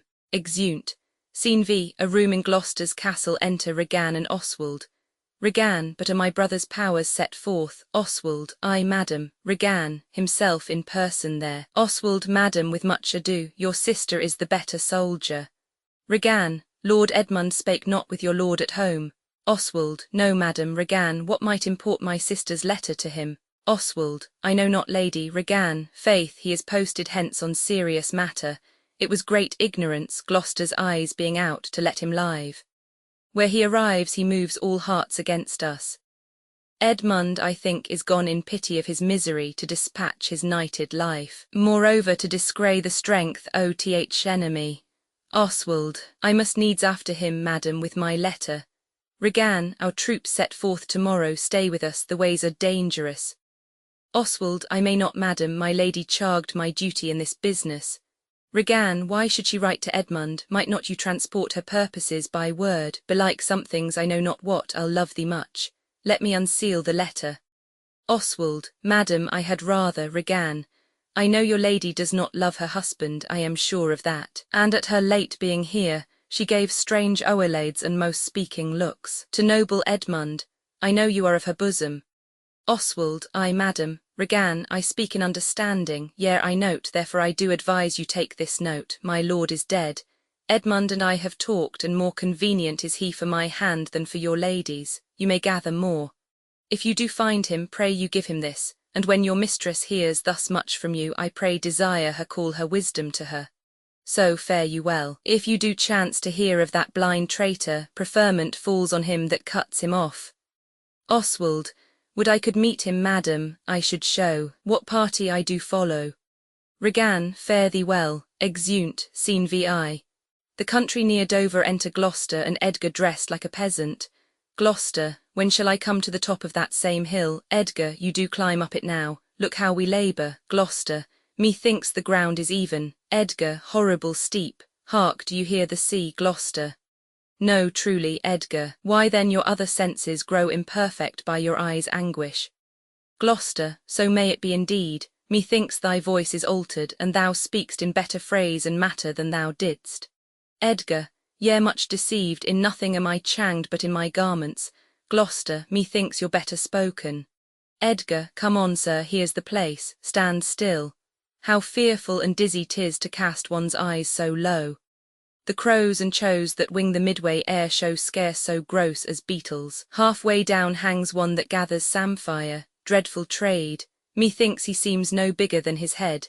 The fishermen that walk upon the beach appear like mice, and yond tall anchoring bark diminished to her cock a buoy almost too small for sight. The murmuring surge that on th unnumbered idle pebble chafes cannot be heard so high. I'll look no more, lest my brain turn and the deficient sight topple down headlong. Gloucester, set me where you stand. Edgar, give me your hand. You are now within a foot of th extreme verge. For all beneath the moon would I not leap upright. Gloucester, let go my hand. Here, friend, another purse, in it a jewel well worth a poor man's taking. Fairies and gods prosper it with thee. Go thou further off, bid me farewell, and let me hear thee going. Edgar, now fare ye well, good sir, seems to go. Gloucester, with all my heart. Edgar, aside, why I do trifle thus with his despair is done to cure it. Gloucester, O you mighty gods! This world I do renounce, and in your sights shake patiently my great affliction off. If I could bear it longer and not fall to quarrel with your great opposeless wills, my snuff and loathed part of nature should burn itself out. If Edgar live, oh bless him, now fellow fare thee well. Edgar, gone sir, farewell. Gloucester leaps and falls along, and yet I know not how conceit may rob the treasury of life when life itself yields to the theft. Had he been where he thought, by this had thought been past. Alive or dead, ho you sir, friend, hear you sir, speak, thus might he pass indeed, yet he revives. What are you sir? Gloucester, away and let me die. Edgar, hadst thou been aught but gossamer feathers ere so many fathom down precipitating, thou'dst shivered like an egg, but thou dost breathe. Haste heavy substance, bleedst not, speakst, art sound. 10 masts at each make not the altitude which thou hast perpendicularly fell. Thy life is a miracle, speak yet again. Gloucester, but have I fallen or no? Edgar, from the dread summit of this chalky bourne. Look up a height, the shrill gorged lark so far cannot be seen or heard. Do but look up. Gloucester, alack I have no eyes, is wretchedness deprived that benefit to end itself by death? 'Twas yet some comfort when misery could beguile the tyrant's rage and frustrate his proud will. Edgar, give me your arm. Up so, how is't? Feel you your legs? You stand. Gloucester, too well, too well. Edgar, this is above all strangeness. Upon the crown o' the cliff what thing was that which parted from you? Gloucester, a poor unfortunate beggar. Edgar, As I stood here below, methought his eyes were 2 full moons, he had 1,000 noses, horns whelked and waved like the enraged sea. It was some fiend. Therefore, thou happy father, think that the clearest gods, who make them honours of men's impossibilities, have preserved thee. Gloucester, I do remember now. Henceforth I'll bear affliction till it do cry out itself enough, enough, and die. That thing you speak of, I took it for a man, often 'twould say the fiend, he led me to that place. Edgar, bear free and patient thoughts, but who comes here? Enter Lear, fantastically dressed up with flowers. The safer sense will ne'er accommodate his master thus. Lear, no, they cannot touch me for coining. I am the king himself. Edgar, O thou side-piercing sight. Lear, nature's above art in that respect. There's your press money. That fellow handles his bow like a crow-keeper, draw me a clothier's yard. Look, look, a mouse, piece, this piece of toasted cheese will dot, there's my gauntlet, I'll prove it on a giant, bring up the brown bills, O well-flown bird, either clout, Hugh, give the word, Edgar, sweet Marjoram, Lear, pass, Gloucester, I know that voice, Lear, ha, Goneril with a white beard, they flattered me like a dog, and told me I had white hairs in my beard ere the black ones were there. To say aye and no to everything, I said aye and no to was no good divinity. When the rain came to wet me once, and the wind to make me chatter, when the thunder would not peace at my bidding, there I found em, there I smelt em out. Go to, they are not men o' their words, they told me I was everything, 'tis a lie, I am not ague-proof. Gloucester, the trick of that voice I do well remember, is't not the king? Lear, I every inch a king, when I do stare see how the subject quakes, I pardon that man's life. What was thy cause? Adultery, thou shalt not die, die for adultery. No, the wren goes tot, and the small gilded fly does lecher in my sight. Let copulation thrive, for Gloucester's bastard son was kinder to his father than my daughters got 'tween the lawful sheets. Tot, luxury, pell-mell, if her eye lack soldiers, behold yond simpering dame whose face between her forks presages snow, that minces virtue and does shake the head to hear of pleasure's name. The fitu nor the soiled horse goes tot with a more riotous appetite. Down from the waist they are centaurs, though women all above. But to the girdle do the gods inherit, beneath is all the fiends, there's hell, there's darkness, there is the sulphurous pit, burning, scalding, stench, consumption. Fie, fie, fie. Pa, give me an ounce of civet, good apothecary, to sweeten my imagination. There's money for thee. Gloucester, oh let me kiss that hand. Lear, let me wipe it first, it smells of mortality. Gloucester, O ruined piece of nature, this great world shall so wear out to naught. Dost thou know me? Lear, I remember thine eyes well enough. Dost thou squinny at me? No, do thy worst, blind Cupid, I'll not love. Read thou this challenge, mark but the penning of it. Gloucester, were all the letters suns, I could not see one. Edgar, I would not take this from report, it is, and my heart breaks at it. Lear, read, Gloucester, what with the case of eyes? Lear, oh ho, are you there with me? No eyes in your head, nor no money in your purse. Your eyes are in a heavy case, your purse in a light, yet you see how this world goes. Gloucester, I see it feelingly. Lear, what art mad? A man may see how the world goes with no eyes. Look with thine ears, see how yon justice rails upon yon simple thief. Hark in thine ear, change places, and handy-dandy, which is the justice, which is the thief. Thou hast seen a farmer's dog bark at a beggar, Gloucester. Ay, sir, Lear, and the creature run from the cur, there thou mightst behold the great image of authority, a dog's obeyed in office. Thou rascal beadle, hold thy bloody hand. Why dost thou lash that whore? Strip thine own back, thou hotly lusts to use her in that kind for which thou whipst her. The usurer hangs the cozener. Through tattered clothes great vices do appear, robes and furred gowns hide all. Plate sin with gold, and the strong lance of justice hurtless breaks, arm it in rags, a pygmy's straw does pierce it. None does offend, none, I say none, I'll able take that of me, my friend, who have the power to seal the accuser's lips. Get thee glass eyes, and like a scurvy politician seem to see the things thou dost not. Now, pull off my boots, harder, so. Edgar, oh matter and impertinency mixed. Reason in madness, Lear. If thou wilt weep my fortunes, take my eyes. I know thee well enough, thy name is Gloucester, thou must be patient, we came crying hither, thou know'st the first time that we smell the air we waul and cry. I will preach to thee, mark, Gloucester. Alack, alack the day, Lear.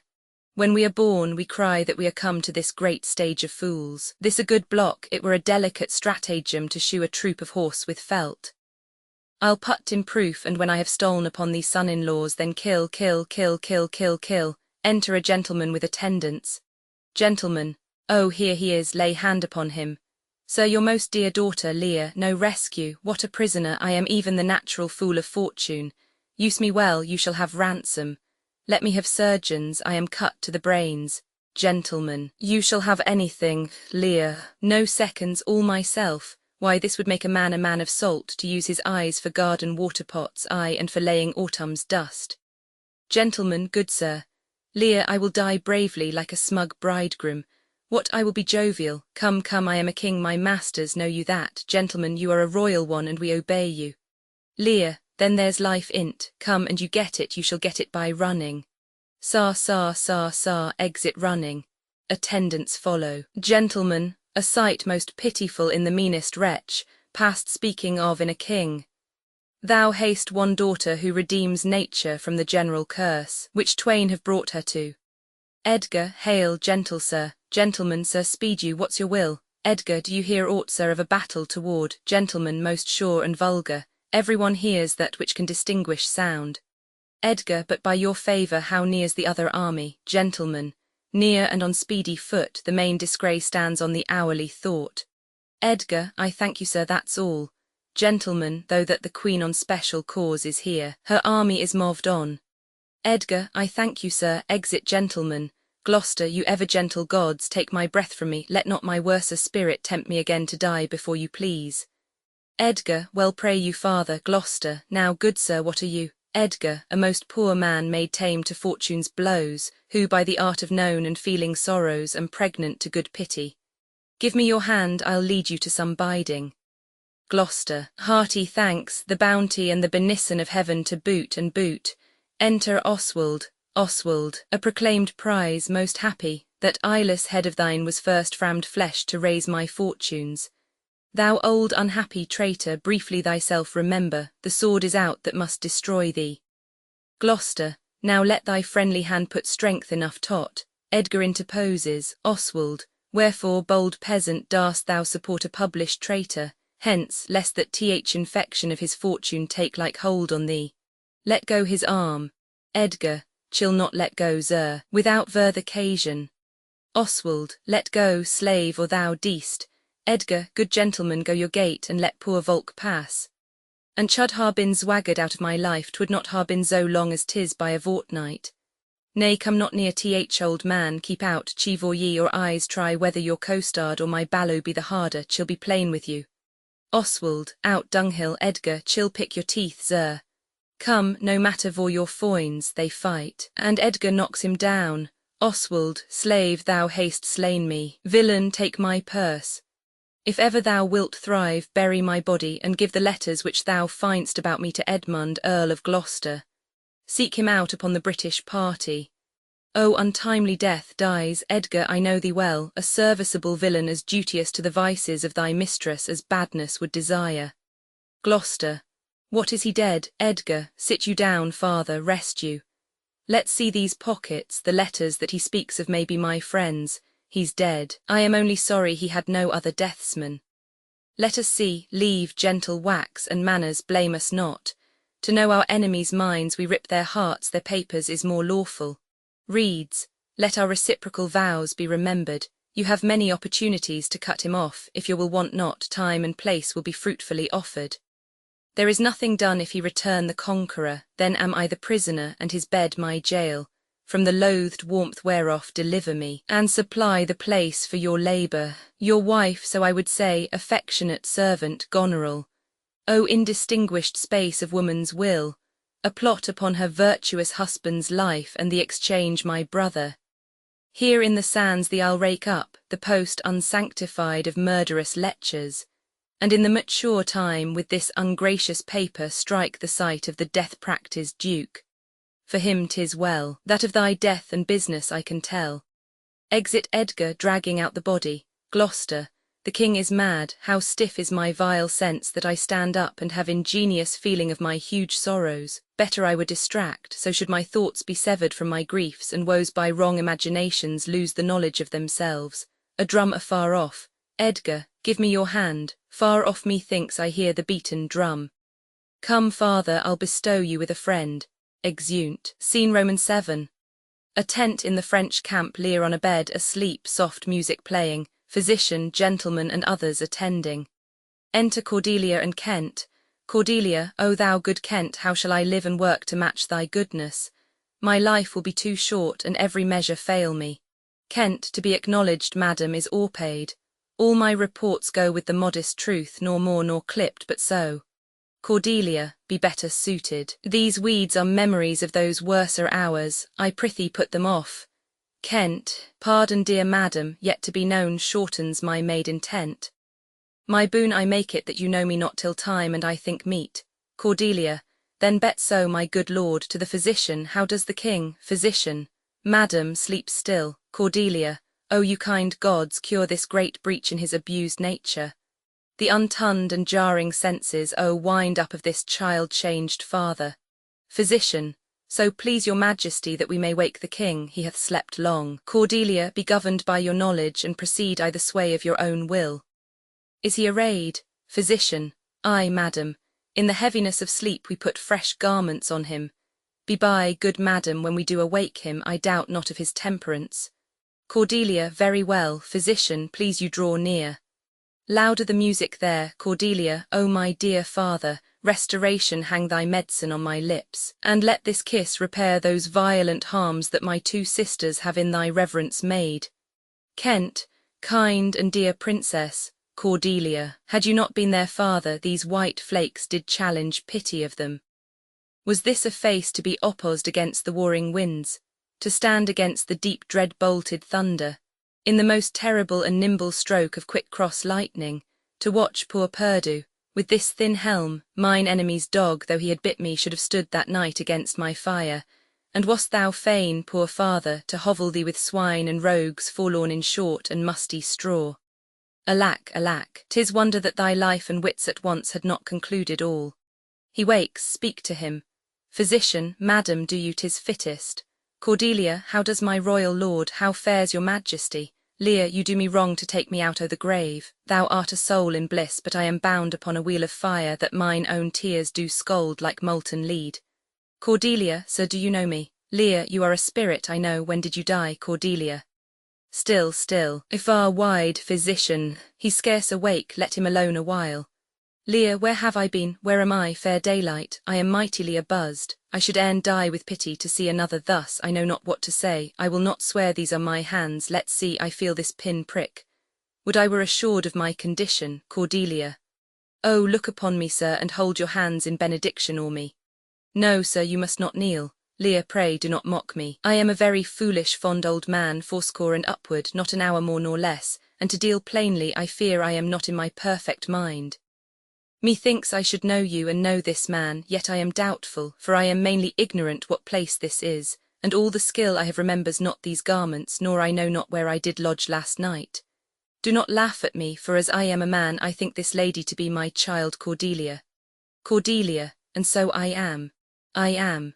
Lear, be your tears wet? Yes, faith, I pray weep not. If you have poison for me, I will drink it. I know you do not love me, for your sisters have, as I do remember, done me wrong. You have some cause, they have not. Cordelia, no cause, no cause. Lear, am I in France? Kent, in your own kingdom, sir. Lear, do not abuse me. Physician, be comforted, good madam, the great rage, you see, is killed in him.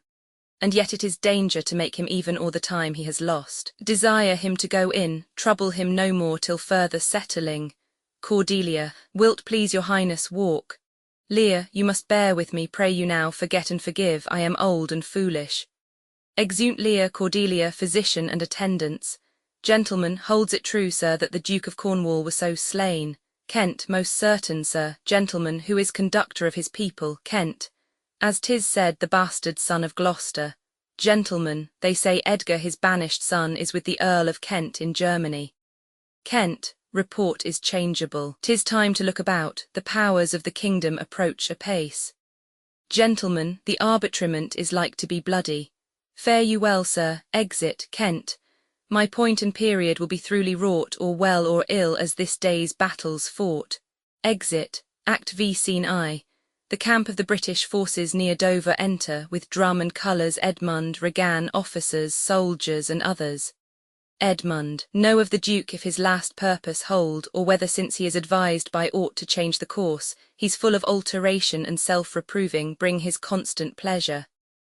To an officer who goes out, Regan, our sister's man is certainly miscarried. Edmund, 'tis to be doubted, madam. Regan, now, sweet lord, you know the goodness I intend upon you, tell me but truly, but then speak the truth, do you not love my sister? Edmund, in honoured love. Regan, but have you never found my brother's way to the forfended place? Edmund, that thought abuses you. Regan, I am doubtful that you have been conjunct and bosomed with her as far as we call hers. Edmund, no, by mine honour, madam. Regan, I never shall endure her, dear my lord, be not familiar with her. Edmund, fear not, she and the Duke her husband. Enter with drum and colours Albany, Goneril and soldiers. Goneril, aside, I had rather lose the battle than that sister should loosen him and me. Albany, our very loving sister, well be met. Sir, this I heard, the king is come to his daughter with others whom the rigour of our state fork to cry out. Where I could not be honest, I never yet was valiant.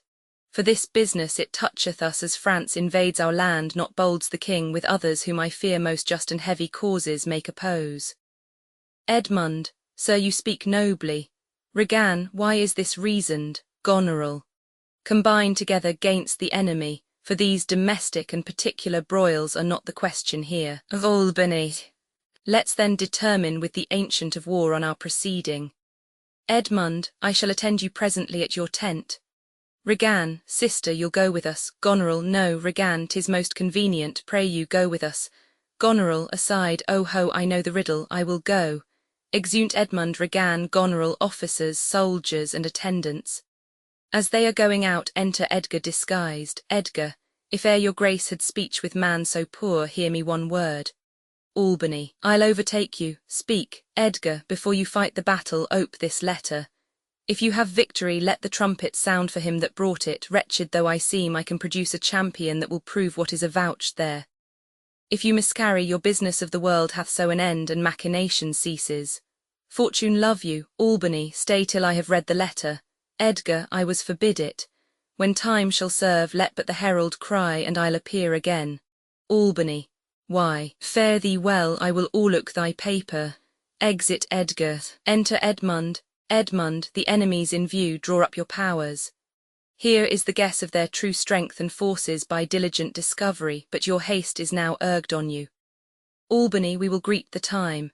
Exit, Edmund, to both these sisters have I sworn my love, each jealous of the other as the stung are of the adder. Which of them shall I take, both, one, or neither? Neither can be enjoyed if both remain alive. To take the widow exasperates, makes mad her sister Goneril, and hardly shall I carry out my side, her husband being alive. Now then we'll use his countenance for the battle, which being done, let her who would be rid of him devise his speedy taking off. As for the mercy which he intends to Lear and to Cordelia, the battle done and they within our power, shall never see his pardon, for my state stands on me to defend, not to debate. Exit, Scene Roman II. A field between the two camps, alarum within. Enter with drum and colours Lear, Cordelia and their forces, and exeunt. Enter Edgar and Gloucester.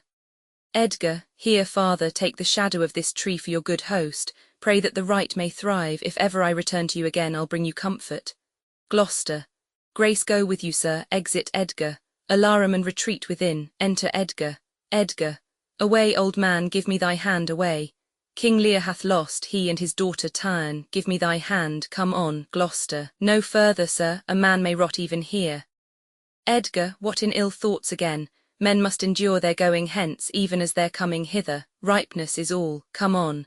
Gloucester, and that's true too. Exeunt, Scene Roman III. The British camp near Dover enter in conquest with drum and colours, Edmund, Lear and Cordelia as prisoners, officers, soldiers, and see. Edmund, some officers take them away. Good guard until their greater pleasures first be known that are to censure them. Cordelia, we are not the first who with best meaning have incurred the worst. For thee, oppressed king, I am cast down, myself could else outfrown false fortune's frown.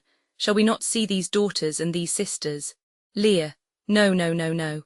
Come, let's away to prison, we two alone will sing like birds i' the cage. When thou dost ask me blessing, I'll kneel down and ask of thee forgiveness. So we'll live and pray and sing and tell old tales and laugh at gilded butterflies and hear poor rogues talk of court news, and we'll talk with them too, who loses and who wins, who's in, who's out, and take upon's the mystery of things as if we were God's spies. And we'll wear out in a walled prison packs and sects of great ones that ebb and flow by the moon. Edmund, take them away. Lear, upon such sacrifices, my Cordelia, the gods themselves throw incense. Have I caught thee? He that parts us shall bring a brand from heaven, and fire us hence like foxes. Wipe thine eyes, the good years shall devour them, flesh and fell, ere they shall make us weep, we'll see 'em starve first, come. Exeunt Lear and Cordelia guarded. Edmund, come hither, captain, hark, take thou this note giving a paper, go follow them to prison. One step I have advanced thee, if thou dost as this instructs thee, thou dost make thy way to noble fortunes. Know thou this, that men are as the time is. To be tender-minded does not become a sword. Thy great employment will not bear question. Either say thou'lt dot or thrive by other means. Captain, I'll dot my lord Edmund about it, and right happy when thou hast done. Mark, I say instantly, and carry it so as I have set it down. Captain, I cannot draw a cart nor eat dried oats. If it be man's work, I'll dot. Exit, flourish. Enter Albany, Goneril, Regan, officers and attendants. Albany, sir, you have showed today your valiant strain, and fortune led you well. You have the captives who were the opposites of this day's strife. I do require them of you, so to use them as we shall find their merits and our safety may equally determine. Edmund, sir, I thought it fit to send the old and miserable king to some retention and appointed guard, whose age has charms in it, whose title more, to pluck the common bosom on his side, and turn our impressed lances in our eyes which do command them. With him I sent the queen, my reason all the same, and they are ready tomorrow or at further space to appear where you shall hold your session. At this time we sweat and bleed, the friend hath lost his friend, and the best quarrels in the heat are cursed by those that feel their sharpness. The question of Cordelia and her father requires a fitter place. Albany, sir, by your patience I hold you but a subject of this war, not as a brother. Regan, that's as we list to grace him. Methinks our pleasure might have been demanded ere you had spoke so far. He led our powers, bore the commission of my place and person, the which immediacy may well stand up and call itself your brother. Goneril, not so hot, in his own grace he doth exalt himself more than in your addition. Regan, in my rights by me invested he compeers the best. Albany, that were the most if he should husband you. Regan, jesters do oft prove prophets. Goneril, holla, holla, that eye that told you so looked but a squint. Regan, lady, I am not well, else I should answer from a full-flowing stomach. General, take thou my soldiers, prisoners, patrimony, dispose of them of me, the walls are thine, witness the world that I create thee here my lord and master. Goneril, mean you to enjoy him? Albany, the let alone lies not in your good will. Edmund, nor in thine, Lord Albany, half-blooded fellow, yes. Regan, to Edmund, let the drums strike, and prove my title thine. Albany, stay yet. Hear reason. Edmund, I arrest thee, on capital treason, and in thine arrest this gilded serpent, pointing to Goneril. For your claim, fair sister, I bar it in the interest of my wife, 'tis she is subcontracted to this lord, and I her husband contradict your bans. If you will marry, make your loves to me, my lady is bespoke. Goneril, an interlude. Albany, thou art armed, Gloucester. Let the trumpet sound, if none appear to prove upon thy person thy heinous, manifest, and many treasons, there is my pledge. Throwing down a glove, I'll make it on thy heart ere I taste bread, thou art in nothing less than I have here proclaimed thee. Regan, sick, oh sick. Goneril, aside, if not I'll ne'er trust medicine. Edmund, there's my exchange, throwing down a glove, what in the world he is that names me traitor, villain like he lies. Call by thy trumpet, he that dares approach, on him, on you who not, I will maintain my truth and honour firmly. Albany, A herald, ho, enter a herald. Trust to thy single virtue, for thy soldiers, all levied in my name, have in my name took their discharge. Regan, my sickness grows upon me. Albany, she is not well, convey her to my tent. Exit Regan led, come hither herald, let the trumpet sound and read out this. Officer, sound trumpet, a trumpet sounds. Herald, reads.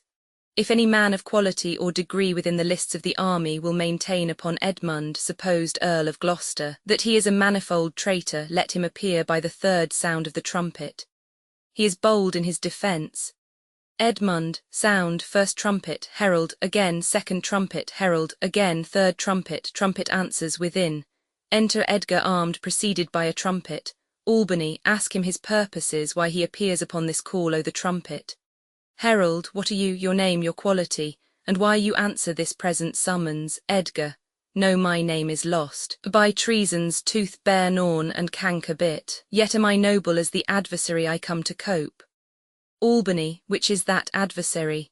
Edgar, what's he that speaks for Edmund, Earl of Gloucester? Edmund, himself, what say'st thou to him?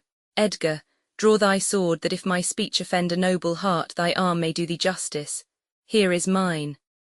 Behold, it is the privilege of mine honours, my oath, and my profession. I protest, maugre thy strength, youth, place, and eminence, despite thy victor sword and fire new fortune, thy valour and thy heart, thou art a traitor, false to thy gods, thy brother and thy father, conspirant gainst this high illustrious prince, and from the extremest upward of thy head to the descent and dust beneath thy foot, a most toad-spotted traitor. Say thou no, this sword, this arm, and my best spirits are bent to prove upon thy heart, whereto I speak, thou least. Edmund, in wisdom I should ask thy name, but since thy outside looks so fair and warlike, and that thy tongue some say of breeding breathes, what safe and nicely I might well delay by rule of knighthood, I disdain and spurn. Back do I toss those treasons to thy head, with the hell-hated lie o'erwhelm thy heart, which for they yet glance by and scarcely bruise, this sword of mine shall give them instant way, where they shall rest for ever. Trumpets speak, alarums, they fight. Edmund falls. Albany, save him, Goneril. This is mere practice, Gloucester, by the law of arms thou wast not bound to answer, an unknown opposite, thou art not vanquished, but cozened and beguiled. Albany, shut your mouth, dame, or with this paper shall I stop it. Hold, sir, thou worse than any name, read thine own evil. No tearing, lady, I perceive you know it, gives the letter to Edmund. Goneril, say if I do, the laws are mine, not thine, who can arraign me for't. Exit. Albany, most monstrous. Oh, know'st thou this paper? Edmund, ask me not what I know. Albany, to an officer who goes out. Go after her, she's desperate, govern her. Edmund, what you have charged me with, that have I done, and more, much more, the time will bring it out. 'Tis past, and so am I, but what art thou that haste this fortune on me? If thou art noble, I do forgive thee. Edgar, let's exchange charity. I am no less in blood than thou art, Edmund, if more, the more thou hast wronged me. My name is Edgar, and thy father's son. The gods are just, and of our pleasant vices make instruments to plague us, the dark and vicious place where the he got cost him his eyes. Edmund, thou hast spoken right, 'tis true, the wheel is come full circle, I am here. Albany, methought thy very gait did prophesy a royal nobleness, I must embrace thee. Let sorrow split my heart if ever I did hate thee or thy father. Edgar, worthy prince, I note. Albany, where have you hid yourself? How have you known the miseries of your father? Edgar, by nursing them, my lord. List a brief tale, and when 'tis told, oh, that my heart would burst. The bloody proclamation to escape that followed me so near, oh, our lives' sweetness. That with the pain of death we'd hourly die rather than die at once. Taught me to shift into a madman's rags, to assume a semblance that very dogs disdained. And in this habit met I my father with his bleeding rings, their precious stones new lost, became his guide, led him, begged for him, salved him from despair. Never, O fault, revealed myself unto him until some half hour past, when I was armed, not sure though, hoping of this good success, I asked his blessing, and from first to last told him my pilgrimage. But his flawed heart, alack, too weak the conflict to support, twixt two extremes of passion, joy and grief, burst smilingly. Edmund, This speech of yours hath moved me, and shall perchance do good, but speak you on, you look as you had something more to say. Albany, if there be more woeful, hold it in, for I am almost ready to dissolve, hearing of this. Edgar, this would have seemed a period to such as love not sorrow, but another to amplify too much would make much more and top extremity. Whilst I was big in clamour, came there a man who, having seen me in my worst estate, shunned my abhorred society. But then finding who 'twas that so endured, with his strong arms he fastened on my neck, and bellowed out as he'd burst heaven, threw him on my father, told the most piteous tale of Lear and him that ever ear received, which in recounting his grief grew puissant, and the strings of life began to crack. Twice then the trumpet sounded, and there I left him tranked. Albany, but who was this? Edgar, Kent, sir, the banished Kent, who in disguise followed his enemy king and did him service improper for a slave. Enter a gentleman hastily with a bloody knife. Gentleman. Help, help, oh help, Edgar. What kind of help? Albany, speak man. Edgar, what means this bloody knife? Gentleman, 'tis hot, it smokes, it came even from the heart of, oh, she's dead. Albany, who dead? Speak man. Gentleman, your lady, sir, your lady, and her sister by her is poisoned, she hath confesses it. Edmund, I was contracted to them both, all three now marry in an instant. Edgar, here comes Kent. Enter Kent. Albany, produce their bodies, be they alive or dead. This judgment of the heavens that makes us tremble touches us not with pity. Oh, is this he? The time will not allow the compliment which very manners urges. Kent, I am come to bid my king and master I good night, is he not here? Albany, great thing of us forgot, speak Edmund, where's the king, and where's Cordelia? The bodies of Goneril and Regana brought in. Seest thou this object, Kent, Kent? Alack, why thus, Edmund? Yet Edmund was beloved. The one the other poisoned for my sake, and after slew herself. Albany, even so, cover their faces. Edmund, I pant for life. Some good I mean to do, despite of mine own nature. Quickly send, be brief in it, to the castle. For my writ is on the life of Lear and on Cordelia, nay, send in time. Albany, run, run, oh run. Edgar, to who, my lord, who has the office, send thy token of reprieve. Edmund, well thought on, take my sword, give it the captain. Edgar, haste thee for thy life. Exit Edgar. Edmund, he hath commission from thy wife and me to hang Cordelia in the prison, and to lay the blame upon her own despair that she forded herself. Albany, the gods defend her, bear him hence a while. Edmund is borne off. Enter Lear with Cordelia dead in his arms, Edgar, officer, and others following. Lear, howl, howl, howl, howl, oh you are men of stone. Had I your tongues and eyes, I'ld use them so that heaven's vault should crack.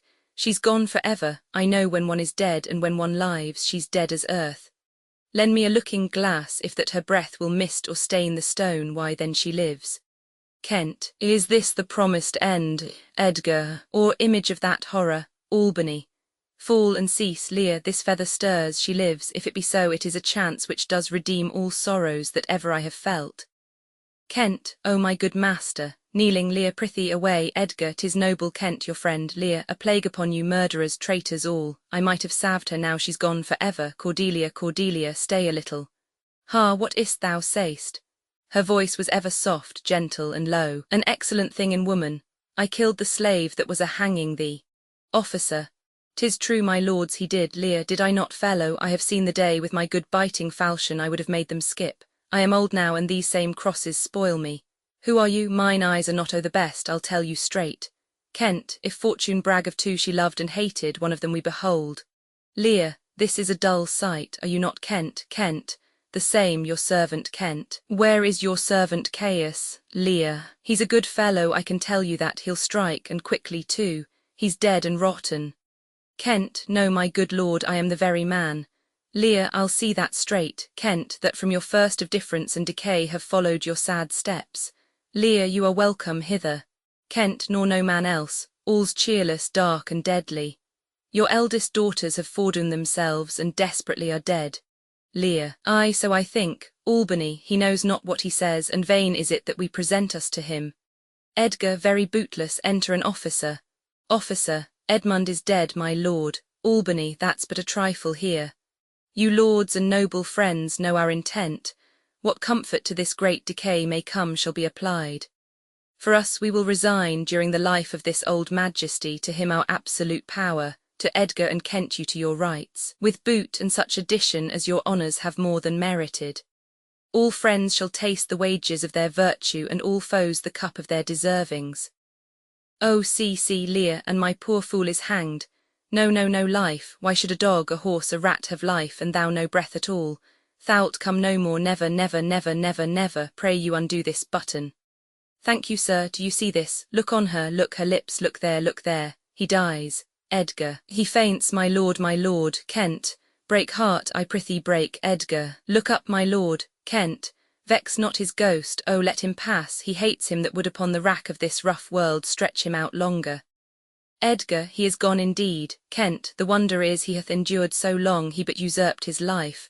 Albany, bear them from hence. Our present business is general woe to Edgar and Kent. Friends of my soul, you twain rule in this realm and the gored state sustain. Kent, I have a journey, sir, shortly to go, my master calls me, I must not say no.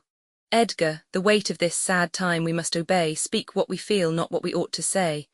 The oldest hath borne most, we that are young shall never see so much, nor live so long. Exeunt with a dead march. Love's labours, lost contents, act I. The King of Navarre's park, scene Roman II. The park, act Roman II, scene I. The King of Navarre's park. A pavilion and tents at a distance, act Roman III, scene I. The King of Navarre's park, act Roman IV, scene I. The King of Navarre's park, scene Roman II. The same, scene Roman III. The same, act v, scene I. The King of Navarre's park, scene Roman II. The same.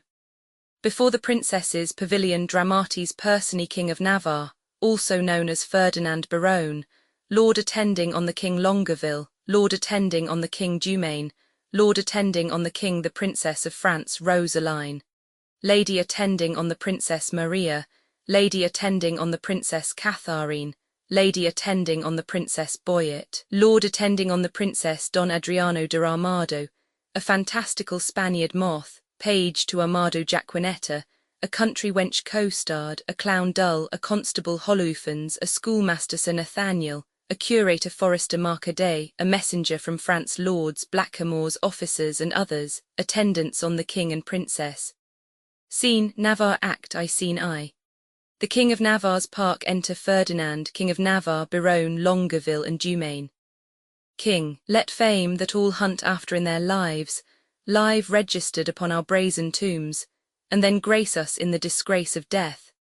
When spite of cormorant devouring time, endeavour of this present breath may buy that honour which shall bait his scythe's keen edge, and make us heirs of all eternity.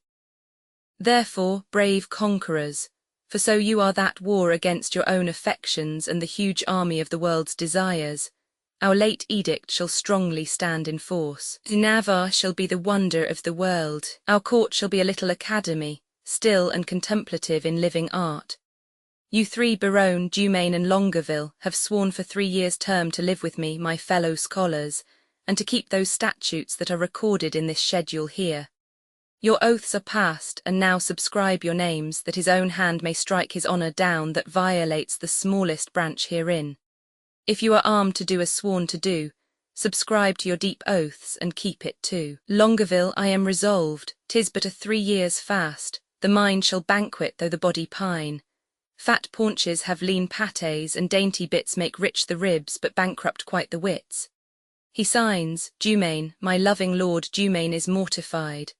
The grosser manner of these world's delights he throws upon the gross world's baser slaves. To love, to wealth, to pomp I pine and die with all these living in philosophy. He signs, Biron, I can but say their protestation over. So much, dear liege, I have already sworn, that is, to live and study here 3 years.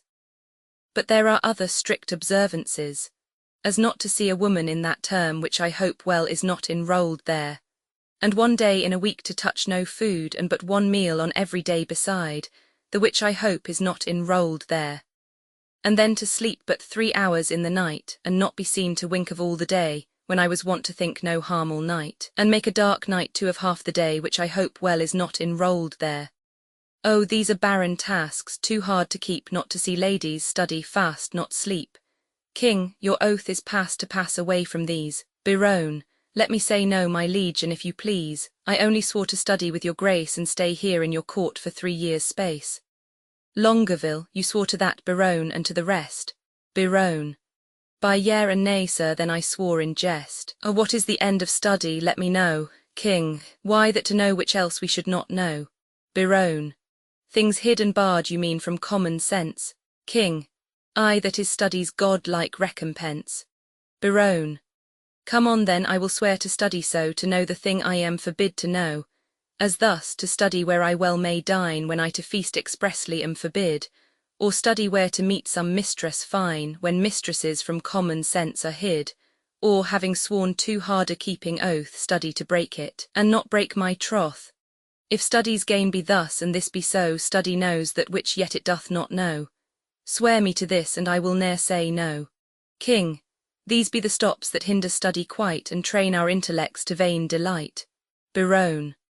Why, all delights are vain, but that most vain which, with pain purchased, doth inherit pain, as painfully to pore upon a book to seek the light of truth, while truth the while doth falsely blind the eyesight of his look. Light seeking light doth light of light beguile. So ere you find where light in darkness lies, your light grows dark by losing of your eyes. Study me how to please the eye indeed by fixing it upon a fairer eye, who dazzling so that I shall be his heed, and give him light that it was blinded by. Study is like the heaven's glorious sun, that will not be deep searched with saucy looks. Small have continual plodders ever won, save base authority from others' books. These earthly godfathers of heaven's lights that give a name to every fixed star, have no more profit of their shining nights than those that walk and wot not what they are. Too much to know is to know naught but fame, and every godfather can give a name. King, how well he's read to reason against reading. Dumaine, proceeded well to stop all good proceeding. Longueville, he weeds the corn and still lets grow the weeding. Biron, the spring is near when green geese are breeding. Dumaine, how follows that, Biron? Fit in his place and time, Dumaine in reason nothing, Biron something then in rhyme. Longueville, Biron is like an envious sneaping frost that bites the first-born infants of the spring. Biron, well say I am. Why should proud summer boast before the birds have any cause to sing? Why should I joy in any abortive birth? At Christmas I no more desire a rose than wish a snow in May's new-fangled shows, but like of each thing that in season grows. So you to study now it is too late, climb o'er the house to unlock the little gate. King, well sit you out, go home Biron. Adieu Biron. No, my good lord, I have sworn to stay with you, and though I have for barbarism spoke more than for that angel knowledge you can say, yet confident I'll keep what I have sworn and bide the penance of each 3 years' day. Give me the paper, let me read the same, and to the strictest decrees I'll write my name. King, how well this yielding rescues thee from shame. Biron, reads, item that no woman shall come within a mile of my court. Hath this been proclaimed, Longueville, 4 days ago, Biron? Let's see the penalty, reads on pain of losing her tongue. Who devised this penalty, Longueville? Marry, that did I, Biron, sweet lord, and why, Longueville, to fright them hence with that dread penalty? Biron, a dangerous law against gentility. Reads, item, if any man be seen to talk with a woman within the term of 3 years, he shall endure such public shame as the rest of the court can possibly devise. This article, my liege, yourself must break, for well you know here comes in embassy the French king's daughter, with yourself to speak, a mild of grace and complete majesty, about surrender up of Aquitaine to her decrepit, sick, and bedrid father. Therefore this article is made in vain, or vainly comes th admired princess hither. King, what say you, lords? Why, this was quite forgot, Biron, so study evermore is overshot. While it doth study to have what it would, it doth forget to do the thing it should, and when it hath the thing it hunteth most, 'tis one as towns with fire, so won, so lost. King, we must of force dispense with this decree, she must lie here on mere necessity. Biron, necessity will make us all forsworn 3,000 times within this 3 years' space. For every man with his effects is born, not by might mastered, but by special grace. If I break faith, this word shall speak for me, I am forsworn on mere necessity. So to the laws at large I write my name, and he that breaks them in the least degree stands in attainder of eternal shame. Suggestions are to other as to me, but I believe, although I seem so loath, I am the last that will last keep his oath. He signs, but is there no quick recreation granted? King, aye, that there is. Our court, you know, is haunted with a refined traveller of Spain, a man in all the world's new fashion planted, that hath a mint of phrases in his brain. One who the music of his own vain tongue doth ravish like enchanting harmony, a man of compliments, whom right and wrong have chose as umpire of their mutiny. This child of fancy, that Amado hight, for interim to our studies shall relate in high-born words the worth of many a knight from tawny Spain lost in the world's debate. How you delight, my lords, I know not, but I protest I love to hear him lie, and I will use him for my minstrelsy. Biron, Armado is a most illustrious wight, a man of fire new words, fashion's own knight. Longueville co-starred the swain, and he shall be our sport, and so to study 3 years is but short. Enter Dull, a constable with a letter and co-starred. Dull, which is the Duke's own person, Biron. This fellow, what wouldst, Dull? I myself reprehend his own person, for I am his Grace's farberer, but I would see his own person in flesh and blood. Biron, this is he. Dull, Signor arm commends you, there's villainy abroad, this letter will tell you more. Co-starred, so the contempts thereof are as touching me. King, a letter from the magnificent Armado. Biron, how long soever the matter, I hope in God for high words. Longueville, a high hope for a low heaven. God grant us patience, Biron, to hear or forbear laughing. Longueville, to hear meekly, sir, and to laugh moderately, or to forbear both. Biron, well, sir, be it as the style shall give us cause to climb in the merriness. Co-starred, the matter is to me, sir, as concerning Jaquenetta. The manner of it is I was taken with the manner. Biron, in what manner? Co-starred, in manner and form following, sir, all those 3. I was seen with her in the manor house, sitting with her upon the form, and taken following her into the park, which, put together, is in manner and form following. Now, sir, for the manner. It is the manner of a man to speak to a woman. For the form, in some form, Biron. For the following, sir, co-starred, as it shall follow in my correction, and God defend the right. King, will you hear this letter with attention, Biron, as we would hear an oracle? Co-starred, such is the simplicity of man to hearken after the flesh. King, reads, great deputy, the Welkin's vicegerent and sole dominator of Navarre, my soul's earth's god and body's fostering patron, co-starred. Not a word of co-starred yet. King, reads, so it is, co-starred, it may be so, but if he say it is so, he is in telling true but so. King, peace, co-starred, be to me and every man that dares not fight. King, no words, co-starred, of other men's secrets I beseech you. King, reads, so it is, besieged with sable-coloured melancholy, I did commend the black oppressing humour to the most wholesome physic of thy health-giving air, and as I am a gentleman betook myself to walk. The time when, about the 6th hour, when beasts most graze, birds best peck, and men sit down to that nourishment which is called supper, so much for the time when. Now for the ground which I mean I walked upon, it is yclept thy park. Then for the place where I mean, I did encounter that obscene and most preposterous event that draweth from my snow-white pen the ebon-coloured ink, which here thou viewest, beholdest, surveyst, or seest. But to the place where it standeth north-northeast and by east from the west corner of thy curious knotted garden. There did I see that low-spirited swain, that base minnow of thy mirth, co-starred me. King, reads, that unlettered small knowing soul, co-starred me. King, reads, that shallow vassal, co-starred, still me. King, reads, which as I remember hight co-starred, oh me. King, reads, sorted and consorted contrary to thy established proclaimed edict and continent canon, which but with this I passion to say wherewith, co-starred, with a wench. King, reads, with a child of our grandmother Eve, a female, or for thy more sweet understanding, a woman. Him I, as my ever-esteemed duty pricks me on, have sent to thee to receive the meed of punishment, by thy sweet grace's officer, Anthony Dull, a man of good repute, carriage, bearing, and estimation. Dull, me an't shall please you, I am Anthony Dull. King, reads, For Jaquenetta, so is the weaker vessel called which I apprehended with the aforesaid swain. I keep her as a vessel of thy law's fury, and shall, at the least of thy sweet notice, bring her to trial. Thine, in all compliments of devoted and heart-burning heat of duty, Don Adriano de Armado. Biron. This is not so well as I looked for, but the best that ever I heard. King. Ay, the best for the worst. But, sirrah, what say you to this? Costard. Sir, I confess the wench. King. Did you hear the proclamation? Costard. I do confess much of the hearing it, but little of the marking of it. King. It was proclaimed a year's imprisonment to be taken with a wench. Costard. I was taken with none, sir. I was taken with a damsel. King.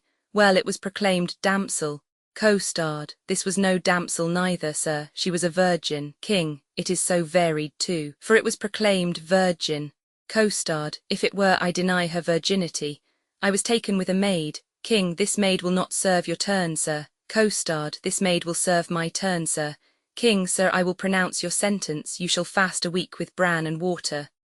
Costard. I had rather pray a month with mutton and porridge. King. And Don Armado shall be your keeper. My Lord Biron, see him delivered o'er, and go we lords, to put in practice that which each to other hath so strongly sworn.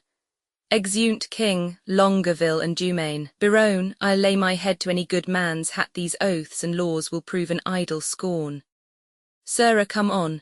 Costard. I suffer for the truth, sir, for true it is I was taken with Jaquenetta, and Jaquenetta is a true girl, and therefore welcome the sour cup of prosperity.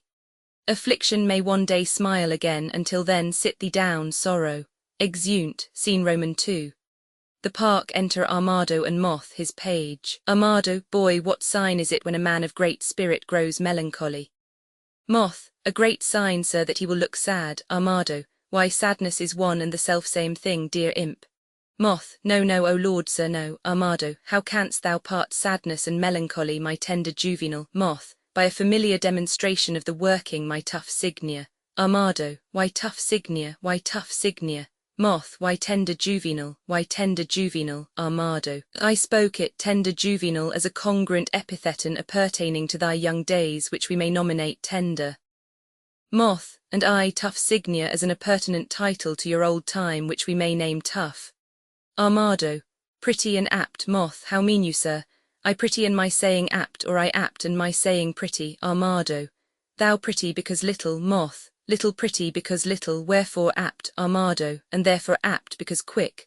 Moth, speak you this in my praise, master? Armado, in thy condign praise. Moth, I will praise an eel with the same praise.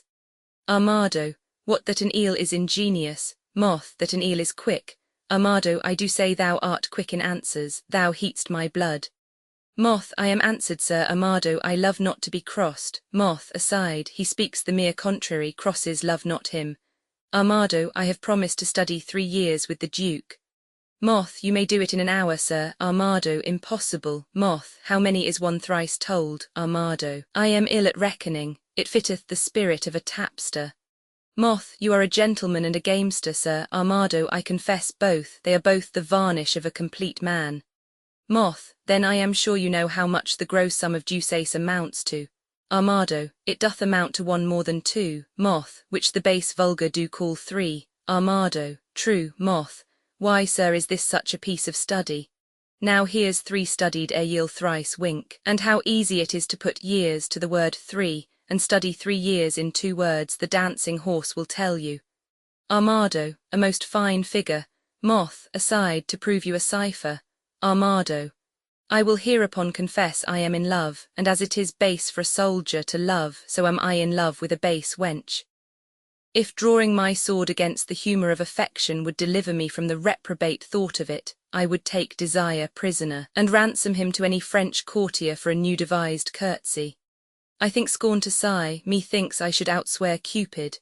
Comfort me, boy, what great men have been in love? Moth, Hercules, master. Armado, most sweet Hercules. More authority, dear boy, name more, and sweet my child, let them be men of good repute and carriage. Moth, Samson, master. He was a man of good carriage, great carriage, for he carried the town gates on his back like a porter, and he was in love. Armado, O well-knit Samson, strong-jointed Samson.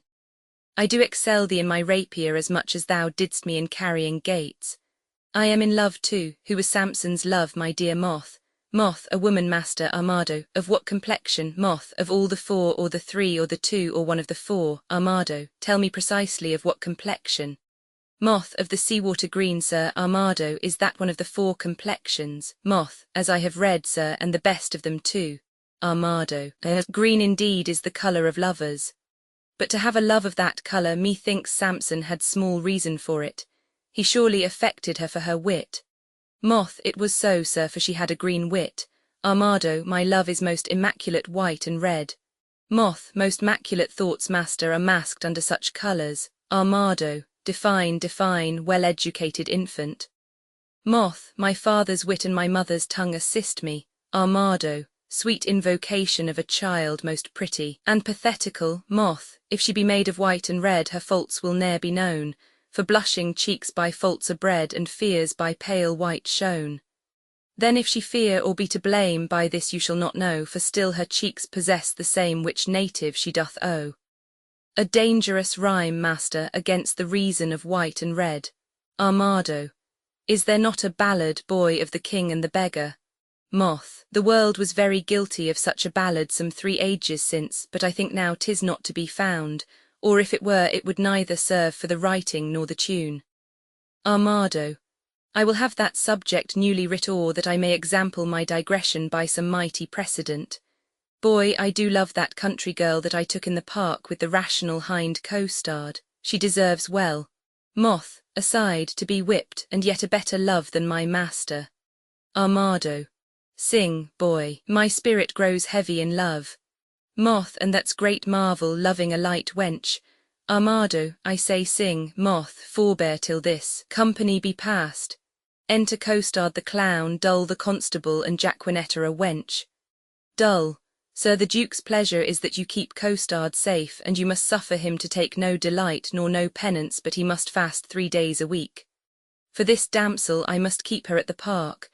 She is allowed for the day woman. Fare you well. Armado, I do betray myself with blushing. Maid Jaquenetta, man, Armado, I will visit thee at the lodge. Jaquenetta, that's hereby. Armado, I know where it is situate. Jaquenetta, Lord, how wise you are. Armado, I will tell thee wonders. Jaquenetta, with that face. Armado, I love thee. Jaquenetta, so I heard you say. Armado, and so farewell. Jaquenetta, fair weather after you. Dull. Come, Jaquenetta, away. Exeunt Dull and Jaquenetta. Armado, villain, thou shalt fast for thy offences ere thou be pardoned. Co-starred, well, sir, I hope when I do it I shall do it on a full stomach. Armado, thou shalt be heavily punished. Co-starred, I am more bound to you than your fellows, for they are but lightly rewarded. Armado, take away this villain, shut him up. Moth, come you transgressing slave, away. Co-starred, let me not be pent up, sir, I will fast being loose. Moth, no, sir, that were fast and loose, thou shalt to prison. Co-starred, well, if ever I do see the merry days of desolation that I have seen, some shall see. Moth, what shall some see? Co-starred, nay, nothing, master Moth, but what they look upon. It is not for prisoners to be too silent in their words, and therefore I will say nothing. I thank God I have as little patience as another man, and therefore I can be quiet. Exeunt Moth and co-starred. Armado, I do affect the very ground which is base, where her shoe which is baser, guided by her foot which is basest, doth tread. I shall be forsworn, which is a great argument of falsehood, if I love. And how can that be true love which is falsely attempted? Love is a familiar, love is a devil. There is no evil angel but love. Yet was Samson so tempted, and he had an excellent strength. Yet was Solomon so seduced, and he had a very good wit. Cupid's butt shaft is too hard for Hercules' club, and therefore too much odds for a Spaniard's rapier. The first and second cause will not serve my turn. The passado he respects not, the duello he regards not. His disgrace is to be called boy, but his glory is to subdue men. Adieu valour, rust, rapier, be still, drum, for your manager is in love. Yea, he loveth. Assist me, some extemporal god of rhyme, for I am sure I shall turn sonnet. Devise wit, write pen, for I am for whole volumes in folio. Exit, Act Roman 2 Scene I, the King of Navarre's park. A pavilion and tents at a distance enter the Princess of France, with 3 attending ladies. Rosaline, Maria, Catharine, and 3 lords, Boyet and 2 others. Boyet, Now, madam, summon up your dearest spirits. Consider who the king your father sends, to whom he sends, and what's his embassy. Yourself held precious in the world's esteem, to parley with the sole inheritor of all perfections that a man may owe, matchless Navarre. The plea of no less weight than Aquitaine, a dowry for a queen. Be now as prodigal of all dear grace as nature was in making graces dear when she did starve the general world beside, and prodigally gave them all to you. Princess. Good Lord Boyet, my beauty, though but mean, needs not the painted flourish of your praise. Beauty is bought by judgment of the eye, not uttered by base sale of chapmen's tongues. I am less proud to hear you tell my worth than you much willing to be counted wise in spending your wit in the praise of mine. But now to task the tasker. Good Boyet, you are not ignorant, all-telling fame doth noise abroad Navarre hath made a vow, till painful study shall outwear 3 years, no woman may approach his silent court. Therefore to seemeth it a needful course before we enter his forbidden gates to know his pleasure, and in that behalf, bold of your worthiness, we single you as our best moving fair solicitor. Tell him the daughter of the King of France, on serious business craving quick dispatch, importunes personal conference with his grace. Haste signify so much while we attend like humble-visaged suitors his high will. Boyet, proud of employment, willingly I go. Princess, all pride is willing pride, and yours is so. Exit Boyet. Who are the votaries, my loving lords, that are vow fellows with this virtuous duke? Lord Longueville is one. Princess, know you the man? Maria, I know him, madam. At a marriage feast between Lord Perigord and the beauteous heir of Jacques Falconbridge, solemnized in Normandy, saw I this Longueville. A man of sovereign parts, he is esteemed, well fitted in arts, glorious in arms. Nothing becomes him ill that he would well. The only soil of his fair virtue's gloss, if virtue's gloss will stain with any soil, is a sharp wit matched with too blunt a will, whose edge hath power to cut, whose will still wills it should none spare that come within his power. Princess, some merry mocking lord belike, is't so, Maria? They say so most that most his humours know. Princess, such short-lived wits do wither as they grow. Who are the rest? Catharine. The young Dumain, a well-accomplished youth of all that virtue love for virtue loved, most power to do most harm, least knowing ill, for he hath wit to make an ill shape good, and shape to win grace though he had no wit. I saw him at the Duke Alençon's once, and much too little of that good I saw is my report to his great worthiness. Rosaline, another of these students at that time, was there with him, if I have heard a truth. Biron they call him, but a merrier man, within the limit of becoming mirth. I never spent an hour's talk with Al. His eye begets occasion for his wit, for every object that the one doth catch the other turns to a mirth-moving jest, which his fair tongue, conceit's expositor, delivers in such apt and gracious words that aged ears play truant at his tales, and younger hearings are quite ravished, so sweet and voluble is his discourse. Princess, God bless my ladies, are they all in love that every one her own hath garnished with such bedecking ornaments of praise? Lord, here comes Boyet. Enter Boyet. Princess, now what admittance, Lord Boyet? Navarre had notice of your fair approach, and he and his competitors in oath were all addressed to meet you, gentle lady, before I came. Marry, thus much I have learned, he rather means to lodge you in the field, like one that comes here to besiege his court, than seek a dispensation for his oath to let you enter his unpeopled house. Enter King of Navarre, Longueville, Dumain, Biron, and attendants. Here comes Navarre. King, fair princess, welcome to the court of Navarre. Princess, fair, I give you back again, and welcome I have not yet. The roof of this court is too high to be yours, and welcome to the wide fields too base to be mine. King, you shall be welcome, madam, to my court. Princess, I will be welcome then. Conduct me thither. King, hear me, dear lady. I have sworn an oath. Princess, our lady help my lord, he'll be forsworn. King, not for the world, fair madam, by my will. Princess, why? Will shall break it, will and nothing else. King, your ladyship is ignorant what it is. Princess, were my lord so, his ignorance were wise, where now his knowledge must prove ignorance. I hear your grace hath sworn out housekeeping. 'Tis deadly sin to keep that oath, my lord, and sin to break it, but pardon me, I am too sudden bold, to teach a teacher ill beseemeth me. Vouchsafe to read the purpose of my coming, and suddenly resolve me in my suit. She gives him a paper. King. Madam, I will, if suddenly I may. Princess. You will the sooner that I were away, for you'll prove perjured if you make me stay. The king reads the paper. Biron, to Rosaline, did not I dance with you in Brabant once? Rosaline, did not I dance with you in Brabant once? Biron, I know you did. Rosaline, how needless was it then to ask the question? Biron, you must not be so quick. Rosaline, 'tis long of you that spur me with such questions. Biron, your wit's too hot, it speeds too fast, 'twill tire. Rosaline, not till it leave the rider in the mire. Biron, what time o' day? Rosaline, the hour that fools should ask. Biron, now fair befall your mask. Rosaline, fair fall the face it covers. Biron, and send you many lovers. Rosaline, amen, so you be none. Biron, nay, then will I be gone. King. Madam, your father here doth intimate the payment of 100,000 crowns, being but the one half of an entire sum disbursed by my father in his wars.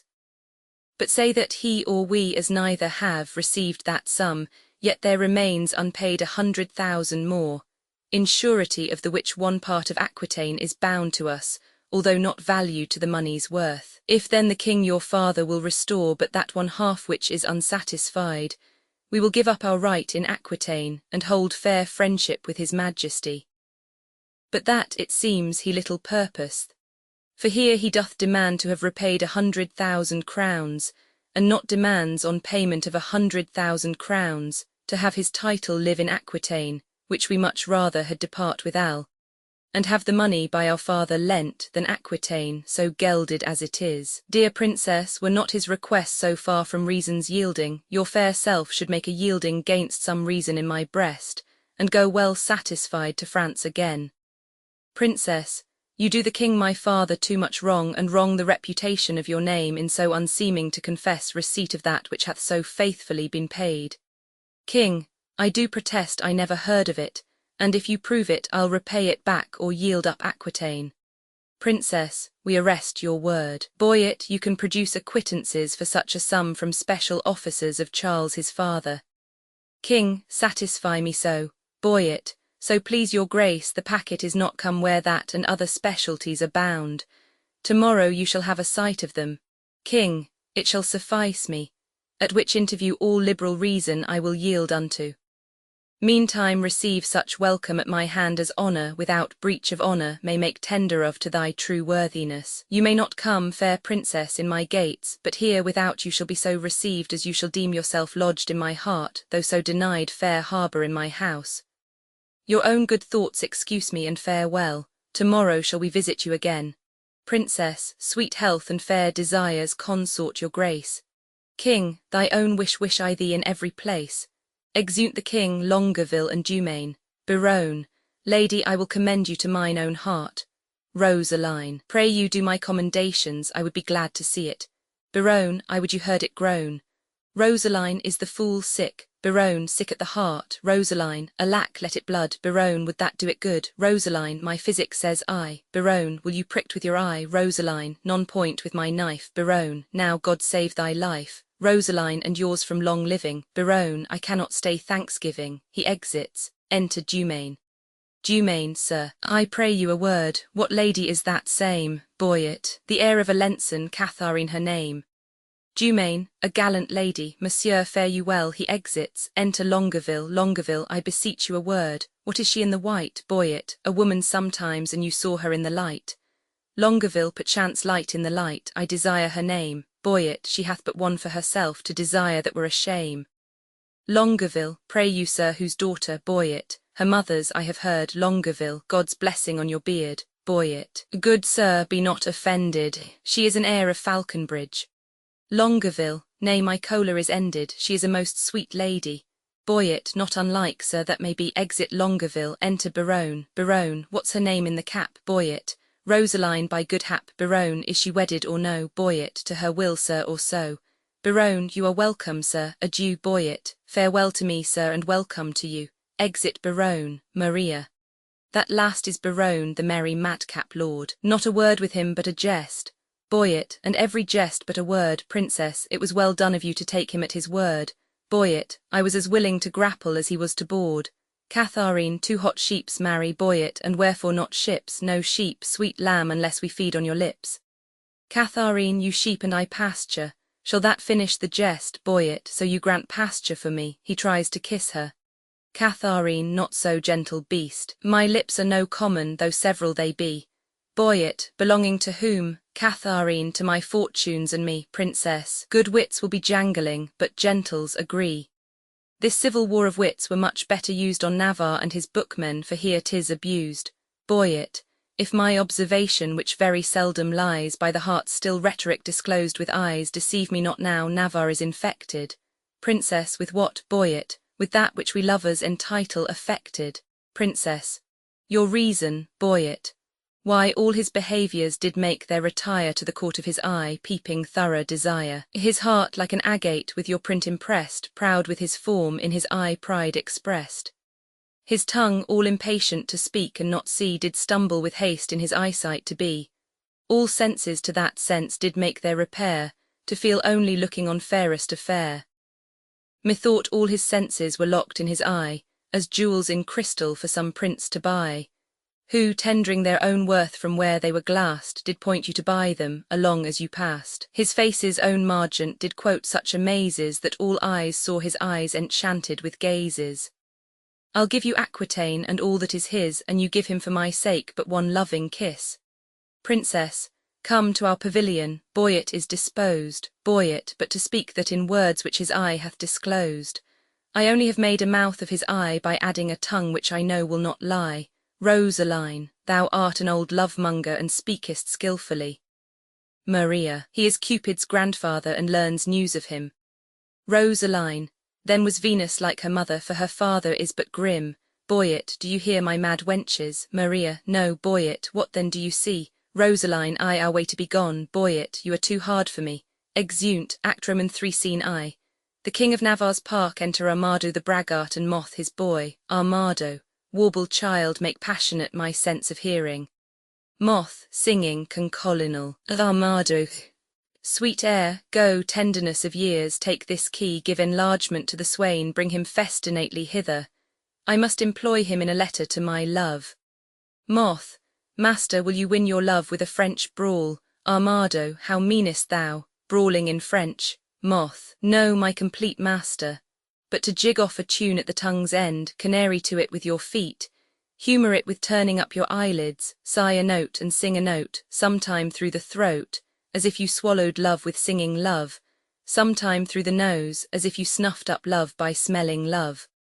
With your hat penthouse-like or the shop of your eyes, with your arms crossed on your thin-belly doublet like a rabbit on a spit, or your hands in your pocket like a man after the old painting, and keep not too long in one tune but a snip and away. These are compliments, these are humours, these betray nice wenches that would be betrayed without these, and make them men of note. Do you note me? That most are affected to these. Armado, how haste thou purchase this experience, Moth, by my penny of observation. Armado, but oh, Moth, the hobby horse is forgot. Armado, call'st thou my love hobby horse? Moth, no, master, the hobby horse is but a colt, and your love perhaps a hackney. But have you forgot your love? Armado, almost I had. Moth, negligent student, learn her by heart. Armado, by heart and in heart, boy. Moth, and out of heart, master. All those three I will prove. Armado, what wilt thou prove? Moth, a man if I live, and this by in and without, upon the instant. By heart you love her because your heart cannot come by her. In heart you love her because your heart is in love with her. And out of heart you love her, being out of heart that you cannot enjoy her. Armado, I am all these three. Moth, and 3 times as much more, and yet nothing at all. Armado, fetch hither the swain, he must carry me a letter. Moth, a message well sympathized, a horse to be ambassador for an ass. Armado, ha ha, what sayest thou? Moth, marry, sir, you must send the ass upon the horse, for he is very slow-gated. But I go, Armado, the way is but short. Away, Moth, as swift as lead, sir. Armado, the meaning pretty ingenious, is not lead a metal heavy, dull and slow? Moth, minim honest master, or rather master, no. Armado, I say lead is slow. Moth, you are too swift, sir, to say so. Is that lead slow which is fired from a gun? Armado, sweet smoke of rhetoric, he reputes me a cannon, and the bullet, that's he, I shoot thee at the swain. Moth, thump then and I flee. exit, Armado, a most acute juvenile, voluble and free of grace. By thy favour, sweet welkin, I must sigh in thy face, most rude melancholy, valour gives thee place. My herald is returned, enter Moth and co-starred. Moth, a wonder master, here's a co-starred broken in a shin. Armado, some enigma, some riddle, come thy envoy begin. Co-starred, no egma, no riddle, no envoy, no salve in the mail, sir. Oh, sir, plantain, a plain plantain, no envoy, no salve, sir, but a plantain. Armado. By virtue thou enforcest laughter, thy silly thought my spleen. The heaving of my lungs provokes me to ridiculous smiling. Oh, pardon me, my stars. Doth the inconsiderate take salve for envoy and the word envoy for a salve? Moth, do the wise think them other? Is not envoy a salve, Armado? No, page, it is an epilogue or discourse to make plain some obscure precedents that hath tofore been sane. I will example it, the fox, the ape, and the humble bee were still at odds, being but three. There's the moral, now the envoy, Moth, I will add the envoy, say the moral again. Armado, the fox, the ape, and the humble bee were still at odds, being but three. Moth, until the goose came out of door and stayed the odds by adding four. Now will I begin your moral, and do you follow with my envoy. The fox, the ape, and the humble bee were still at odds, being but three. Armado, until the goose came out of door, staying the odds by adding four. Moth, a good envoy ending in the goose, would you desire more, co-starred? The boy hath sold him a bargain, a goose, that's flat. Sir, your pennyworth is good and your goose be fat. To sell a bargain well is as cunning as fast and loose. Let me see a fat envoy, aye, that's a fat goose. Armado, come hither, come hither. How did this argument begin? Moth, by saying that a co-starred was broken in a shin, then called you for the envoy. Co-starred, true, and I for a plantain. Thus came your argument in. Then the boy's fat envoy, the goose that you bought, and he ended the market. Armado, but tell me, how was there a co-starred broken in a shin? Moth, I will tell you sensibly. Co-starred, thou hast no feeling of it, Moth, I will speak that envoy. I, co-starred, running out that was safely within, fell over the threshold and broke my shin. Armado, we will talk no more of this matter. Co-starred, till there be more matter in the shin. Armado, sir, a co-starred, I will enfranchise thee. Co-starred, oh, marry me to one Francis. I smell some envoy, some goose in this. Armado, by my sweet soul, I mean setting thee at liberty, enfreedoming thy person. Thou wert immured, restrained, captivated, bound. Co-starred, true, true, and now you will be my purgation and let me loose. Armado, I give thee thy liberty, set thee from durance, and in lieu thereof impose on thee nothing but this, giving him a letter. Bear this significant to the country-maid Jaquenetta, giving money. There is remuneration for the best ward of mine honour is rewarding my dependence. Moth, follow, exit, Moth, like the sequel. I, Signia co-starred, adieu. Exit Moth, co-starred. I sweet ounce of man's flesh, my incarnate Jew. Now will I look to his remuneration. Remuneration, oh, that's the Latin word for 3 farthings. 3 farthings, remuneration. What's the price of this in Clee? 1 penny. No, I'll give you a remuneration. Why, it carries it, remuneration. Why, it is a fairer name than French crown. I will never buy and sell out of this word. Enter Baron, Biron. My good knave co-starred, exceedingly well met. Co-starred, pray you, sir, how much carnation ribbon may a man buy for remuneration? Biron. What is a remuneration? Co-starred, marry, sir, halfpenny farthing. Biron. Why then 3 farthing worth of silk. Co-starred, I thank your worship, God be why you. Biron, stay, slave, I must employ thee. As thou wilt win my favour, good my knave, do one thing for me that I shall entreat. Co-starred, when would you have it done, sir? Biron, this afternoon. Co-starred, well, I will do it, sir. Fare you well, Biron, thou knowest not what it is. Co-starred, I shall know, sir, when I have done it. Biron, why, villain, thou must know first. Co-starred, I will come to your worship tomorrow morning. Biron, it must be done this afternoon.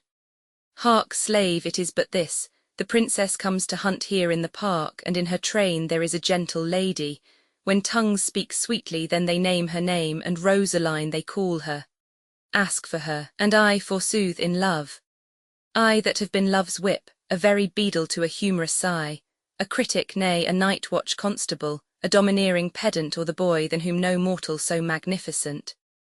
This wimpled, whining, purblind, wayward boy, this Signia Junior, giant dwarf Dan Cupid, regent of love rhymes, lord of folded arms, anointed sovereign of sighs and groans, liege of all loiterers and malcontents, dread prince of plackets, king of codpieces, sole imperator and great general of trotting parroters, O my little heart, and I to be a corporal of his field and wear his colours like a tumbler's hoop. What, I love, I sue, I seek a wife. A woman that is like a German clock, still repairing, ever out of frame and never going aright, being a watch but being watched that it may still go right. Nay, to be perjured, which is worst of all, and among three to love the worst of all, a whitely wanton with a velvet brow, with 2 pitch balls stuck in her face for eyes, ay, and, by heaven, one that will do the deed though Argus were her eunuch and her guard, and to her white hand see thou do commend this sealed-up counsel. Gives him money, there's thy guerdon. Go, costard, garden, O sweet garden, better than remuneration, 11pence farthing better, most sweet garden, I will do it, sir, in print, garden, remuneration, exit, Berone, and I to sigh for her, to watch for her, to pray for her. Go to, it is a plague that Cupid will impose for my neglect of his almighty dreadful little might. Well, I will love, write, sigh, pray, sue, and groan. Some men must love my lady and some Joan. Exit, Actrum and foreseen I. The King of Navarre's park enter the princess, a forester, Rosaline, Maria, Catharine, Boyet, and other lords. Princess, was that the king that spurred his horse so hard against the steep uprising of the hill, Boyet? I know not, but I think it was not he. Princess, whoe'er he was, he showed a mounting mind. Well, lords, today we shall have our dispatch. On Saturday we will return to France. Then, forester, my friend, where is the bush that we must stand and play the murderer in? Forester. Hereby upon the edge of yonder coppice, a stand where you may make the fairest shoot. Princess, I thank my beauty I am fair that shoot, and thereupon thou speakst the fairest shoot. Forester, pardon me, madam, for I meant not so. Princess, what, first praise me and again say no, O short-lived pride, not fair, alack for woe. Forester. Yes, madam, fair. Princess, nay, never paint me now, where fair is not, praise cannot mend the brow. Here, good my glass, take this for telling true, she gives him money. Fair payment for foul words is more than due. Forester, nothing but fair is that which you inherit. Princess, see, my beauty will be saved by merit. O heresy in fair, fit for these days, a giving hand though foul shall have fair praise. But come, the bow, now mercy goes to kill, and shooting well is then accounted ill. Thus will I save my credit in the shoot. Not wounding, pity would not let me dot. If wounding, then it was to show my skill, that more for praise than purpose meant to kill. And out of question so it is sometimes, glory grows guilty of detested crimes, when for fame's sake, for praise an outward part, we bend to that the working of the heart. As I for praise alone now seek to spill the poor dear's blood, that my heart means no ill. Boyet, do not cursed wives hold that self-sovereignty only for praise sake when they strive to be lords or their lords? Princess, only for praise, and praise we may afford to any lady that subdues a lord. Enter costard. Boyet, here comes a member of the Commonwealth. Costard, God dig you den all, pray you which is the head lady? Princess, thou shalt know her, fellow, by the rest that have no heads. Costard, which is the greatest lady, the highest? Princess, the thickest and the tallest. Costard, the thickest and the tallest, it is so, truth is truth.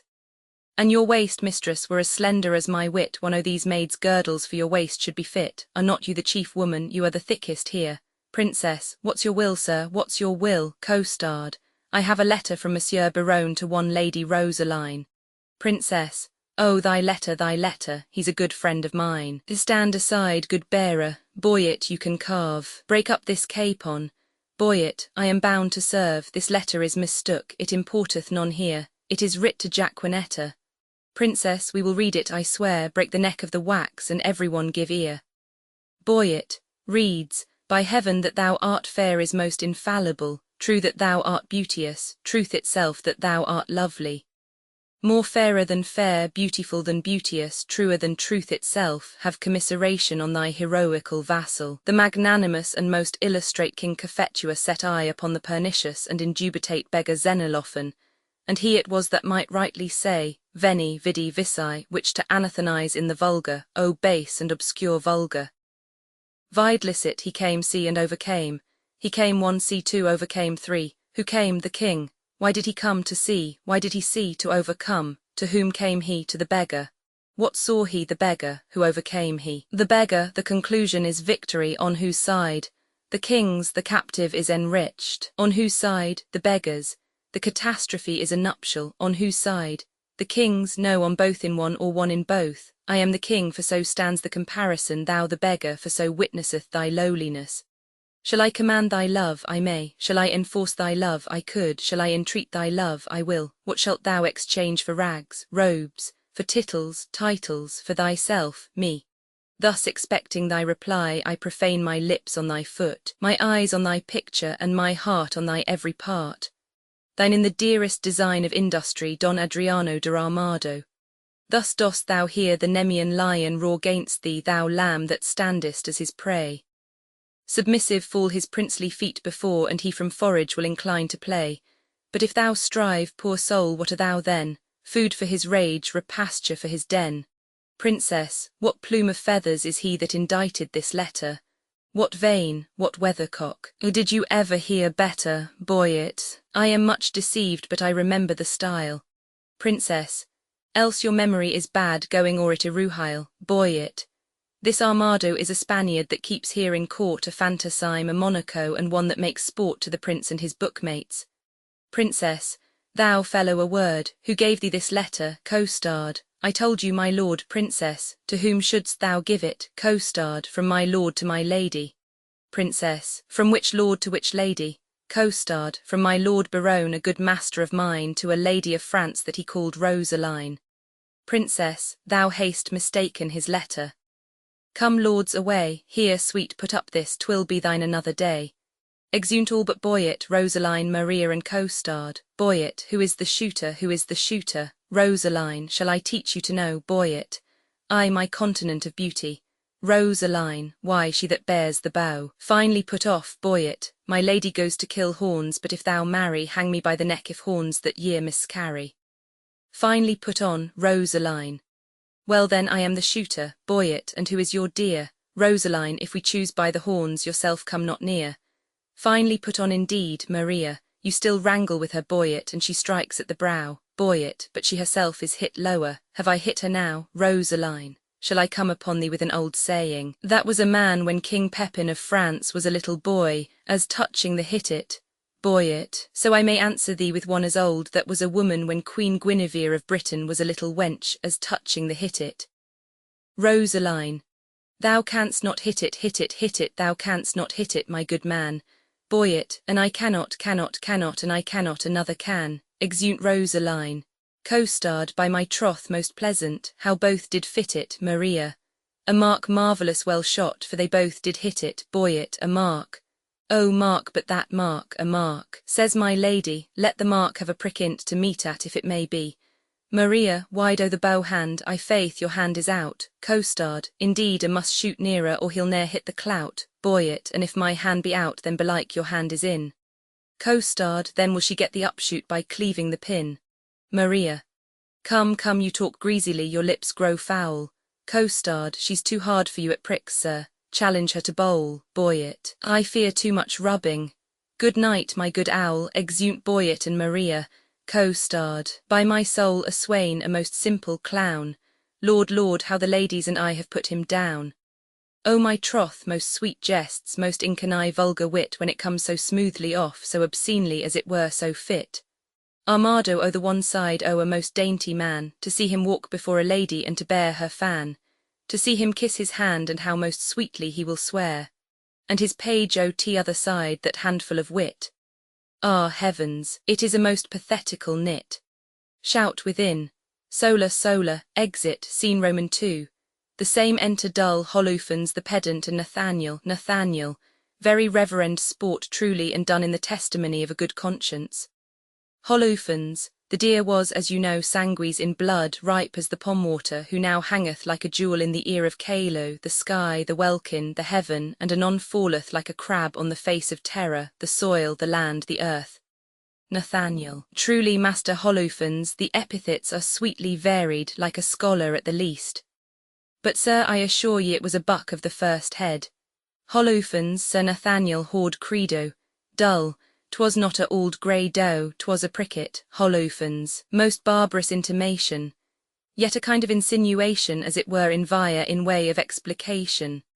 Facera as it were replication or rather ostentare to show as it were his inclination after his undressed, unpolished, uneducated, unpruned, untrained or rather unlettered or ratherest, unconfirmed fashion to insert again my Horde Credo for a deer.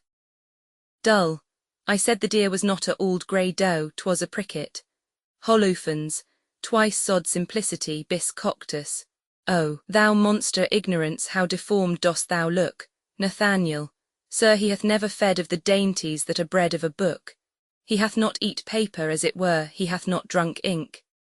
His intellect is not replenished, he is only an animal, only sensible in the duller parts.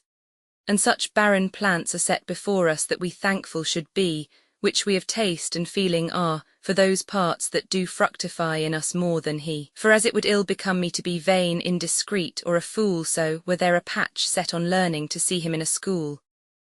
But omni bene, say I, being of an old father's mind, many can brook the weather that love not the wind. Dull, you two are bookmen. Can you tell me by your wit what was a month old at Cain's birth that's not 5 weeks old as yet, Holophans? Dictana, Goodman, dull, Dictana, Goodman, dull, dull, what is Dictana, Nathaniel? A title to Phoebe, to Luna, to the moon, Holophans. The moon was a month old when Adam was no more and wrought not to 5 weeks when he came to 50.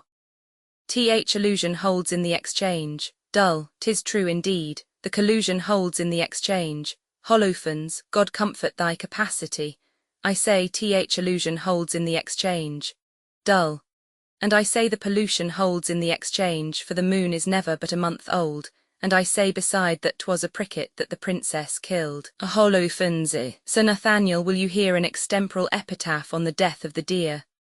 And to humour the ignorant, call I the deer the princess killed a pricket. Nathaniel, purge, good master Holophans, purge, so it shall please you to abrogate scurrility. Holophans, I will something affect the letter, for it argues facility. The prayful princess pierced and pricked a pretty pleasing pricket, some say a sore, but not a sore till now made sore with shooting. The dogs did yell, put L to sore, then sorrel jumps from thicket, or pricket sore, or else sorrel, the people fall a hooting. If sore be sore, then L to sore makes 50 sores o sorrel. Of one sore I 100 make, by adding but one more L. Nathaniel, a rare talent, dull, aside, if a talent be a claw, look how he claws him with a talent, Holophans. This is a gift that I have, simple, simple, a foolish extravagant spirit, full of forms, figures, shapes, objects, ideas, apprehensions, motions, revolutions. These are begot in the ventricle of memory, nourished in the womb of pia mater, and delivered upon the mellowing of occasion. But the gift is good in those in whom it is acute, and I am thankful for it. Nathaniel, Sir, I praise the Lord for you, and so may my parishioners, for their sons are well tutored by you, and their daughters profit very greatly under you. You are a good member of the Commonwealth, Holophans. Mehical, if their sons be ingenious, they shall want no instruction, if their daughters be capable, I will put it to them. But ver sapit qui porca loquita. A soul feminine saluteth us. Enter Jaquinetta and co-starred, Jaquinetta. God give you good morrow, Master Person, Holophans, Master Person quasi pierce one, and if one should be pierced, which is the one, co-starred. Marry, Master Schoolmaster, he that is likest to a hogshead, Holophans, of piercing a hogshead, a good lustre or conceit in a turf of earth, fire enough for a flint, pearl enough for a swine. 'Tis pretty, it is well. Jaquinetta, good Master Parson, be so good as read me this letter. It was given me by co-starred and sent me from Don Armado. I beseech you read it, giving a letter to Nathaniel, Holophans, forst precor gelida quando pecus omni sub umbra ruminat, and so forth. Ah, good old Mantuan, I may speak of thee as the traveller doth of Venice. Venetia, Venetia, kai non tai vide, non tai prescire. Old Mantuan, who understandeth thee not, loves thee not. He sings, Ut re sol la mi fa, under pardon, sir, what are the contents, or rather as Horace says in his, what my soul verses, Nathaniel, I, sir, and very learned, Holophans, let me hear a staff, a stanza, verse, liege domine, Nathaniel, reads, If love make me forsworn, how shall I swear to love? Ah, never faith could hold if not to beauty vowed. Though to myself forsworn, to thee I'll faithful prove. Those thoughts to me were oaks, to thee like osiers bowed. Study his bias leaves, and makes his book thine eyes, where all those pleasures live that art would comprehend. If knowledge be the mark, to know thee shall suffice. Well learned is that tongue that well can thee commend, all ignorant that soul that sees thee without wonder, which is to me some praise that I thy parts admire. Thy eye Jove's lightning bears, thy voice his dreadful thunder, which, not to anger bent, is music and sweet fire. Celestial as thou art, O pardon love this wrong that sings heaven's praise with such an earthly tongue. Holophons, you find not the apostrophus and so miss the accent. Let me supervise the canzonet, he takes the letter. Here are only numbers ratified, but for the elegancy, facility, and golden cadence of Posey Carrot. Ovidius Naso was the man. And why indeed Naso, but for smelling out the odoriferous flowers of fancy, the jerks of invention. Imitari is nothing, so doth the hound his master, the ape his keeper, the tired horse his rider. But damosella virgin, was this directed to you, Jaquenetta? I, sir, from one Monsieur Baron, one of the strange Queen's lords, Holophons, I will over-glance the superscript, to the snow-white hand of the most beauteous Lady Rosaline. I will look again on the intellect of the letter, for the nomination of the party writing to the person written unto. Your ladyship's in all desired employment, Baron. Sir Nathaniel, this Baron is one of the votaries with the king, and here he hath framed a letter to a sequent of the stranger queens, which accidentally or by the way of progression hath miscarried. Trip and go, my sweet, deliver this paper into the royal hand of the king. It may concern much. Stay not thy compliment, I forgive thy duty. Adieu, Jaquenetta. Good costard, go with me, sir, God save your life. Costard, have with thee my girl. Exeunt costard and Jaquenetta. Nathaniel, sir, you have done this in the fear of God very religiously, and as a certain father saith, Holophons, sir, tell not me of the father, I do fear colourable colours. But to return to the verses, did they please you, Sir Nathaniel? Nathaniel, marvellous well for the pen, Holophons. I do dine today at the father's of a certain pupil of mine, where if before repast it shall please you to gratify the table with a grace, I will, on my privilege I have with the parents of the foresaid child or pupil, undertake your benvenuto, where I will prove those verses to be very unlearned, neither savouring of poetry, wit, nor invention. I beseech your society, Nathaniel, and thank you too, for society, saith the text, is the happiness of life. Holophons, and certes the text most infallibly concludes it. To dull, sir, I do invite you too, you shall not say me nay. Porca verba. Away. The gentles are at their game, and we will to our recreation. Exeunt, Scene Roman 3. The same enter Baron with a paper in his hand, alone. Baron. The king, he is hunting the deer, I am coursing myself. They have pitched a toil, I am toiling in a pitch that defiles. Defile, a foul word. Well, set thee down, sorrow, for so they say the fool said, and so say I, and I the fool. Well proved wit. By the Lord, this love is as mad as Ajax. It kills sheep, it kills me, I a sheep. Well proved again, O my side, I will not love if I do hang me, I faith I will not, oh, but her eye. By this light, but for her eye I would not love her, yes, for her 2 eyes. Well, I do nothing in the world but lie, and lie in my throat. By heaven I do love, and it hath taught me to rhyme and to be melancholy. And here is part of my rhyme, and here my melancholy. Well, she hath won, O my sonnets already. The clown bore it, the fool sent it, and the lady hath it. Sweet clown, sweeter fool, sweetest lady. By the world I would not care a pin if the other 3 were in. Here comes one with a paper. God give him grace to groan. He stands aside. Enter the king with a paper.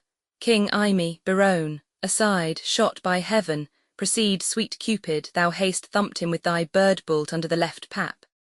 In faith, secrets, king, reads. So sweet a kiss the golden sun gives not to those fresh morning drops upon the rose, as thy eye beams, when their fresh rays have smote the night of dew that on my cheeks down flows. Nor shines the silver moon one half so bright through the transparent bosom of the deep as doth thy face, through tears of mine give light. Thou shin'st in every tear that I do weep. No drop but as a coach doth carry thee, so ridest thou triumphing in my woe. Do but behold the tears that swell in me, and they thy glory through my grief will show. But do not love thyself, then thou wilt keep my tears for glasses and still make me weep. O Queen of Queens, how far dost thou excel, no thought can think, nor tongue of mortal tell. How shall she know my griefs? I'll drop the paper, sweet leaves shade folly, who is he comes here, steps aside. What Longueville and reading, listen ear, enter Longueville with a paper. Biron, aside, now in thy likeness one more fool appear. Longueville, I me, I am forsworn. Biron, why he comes in like a perjurer wearing papers. King, in love I hope, sweet fellowship in shame. Biron, one drunkard loves another of the name. Longueville, am I the first that have been perjured so? Biron, I could put thee in comfort, not by two that I know. Thou makest the triumvirate the corner cap of society, the shape of love's Tyburn that hangs up simplicity. Longueville, I fear these stubborn lines lack power to move. O sweet Maria, empress of my love, these numbers will I tear and write in prose. Biron, O rhymes are guards on wanton Cupid's hose, disfigure not his shop. Longueville, this same shall go, he reads the sonnet. Did not the heavenly rhetoric of thine eye, against whom the world cannot hold argument, persuade my heart to this false perjury? Vows for thee broke deserve not punishment. A woman I forswore, but I will prove, thou being a goddess, I forswore not thee.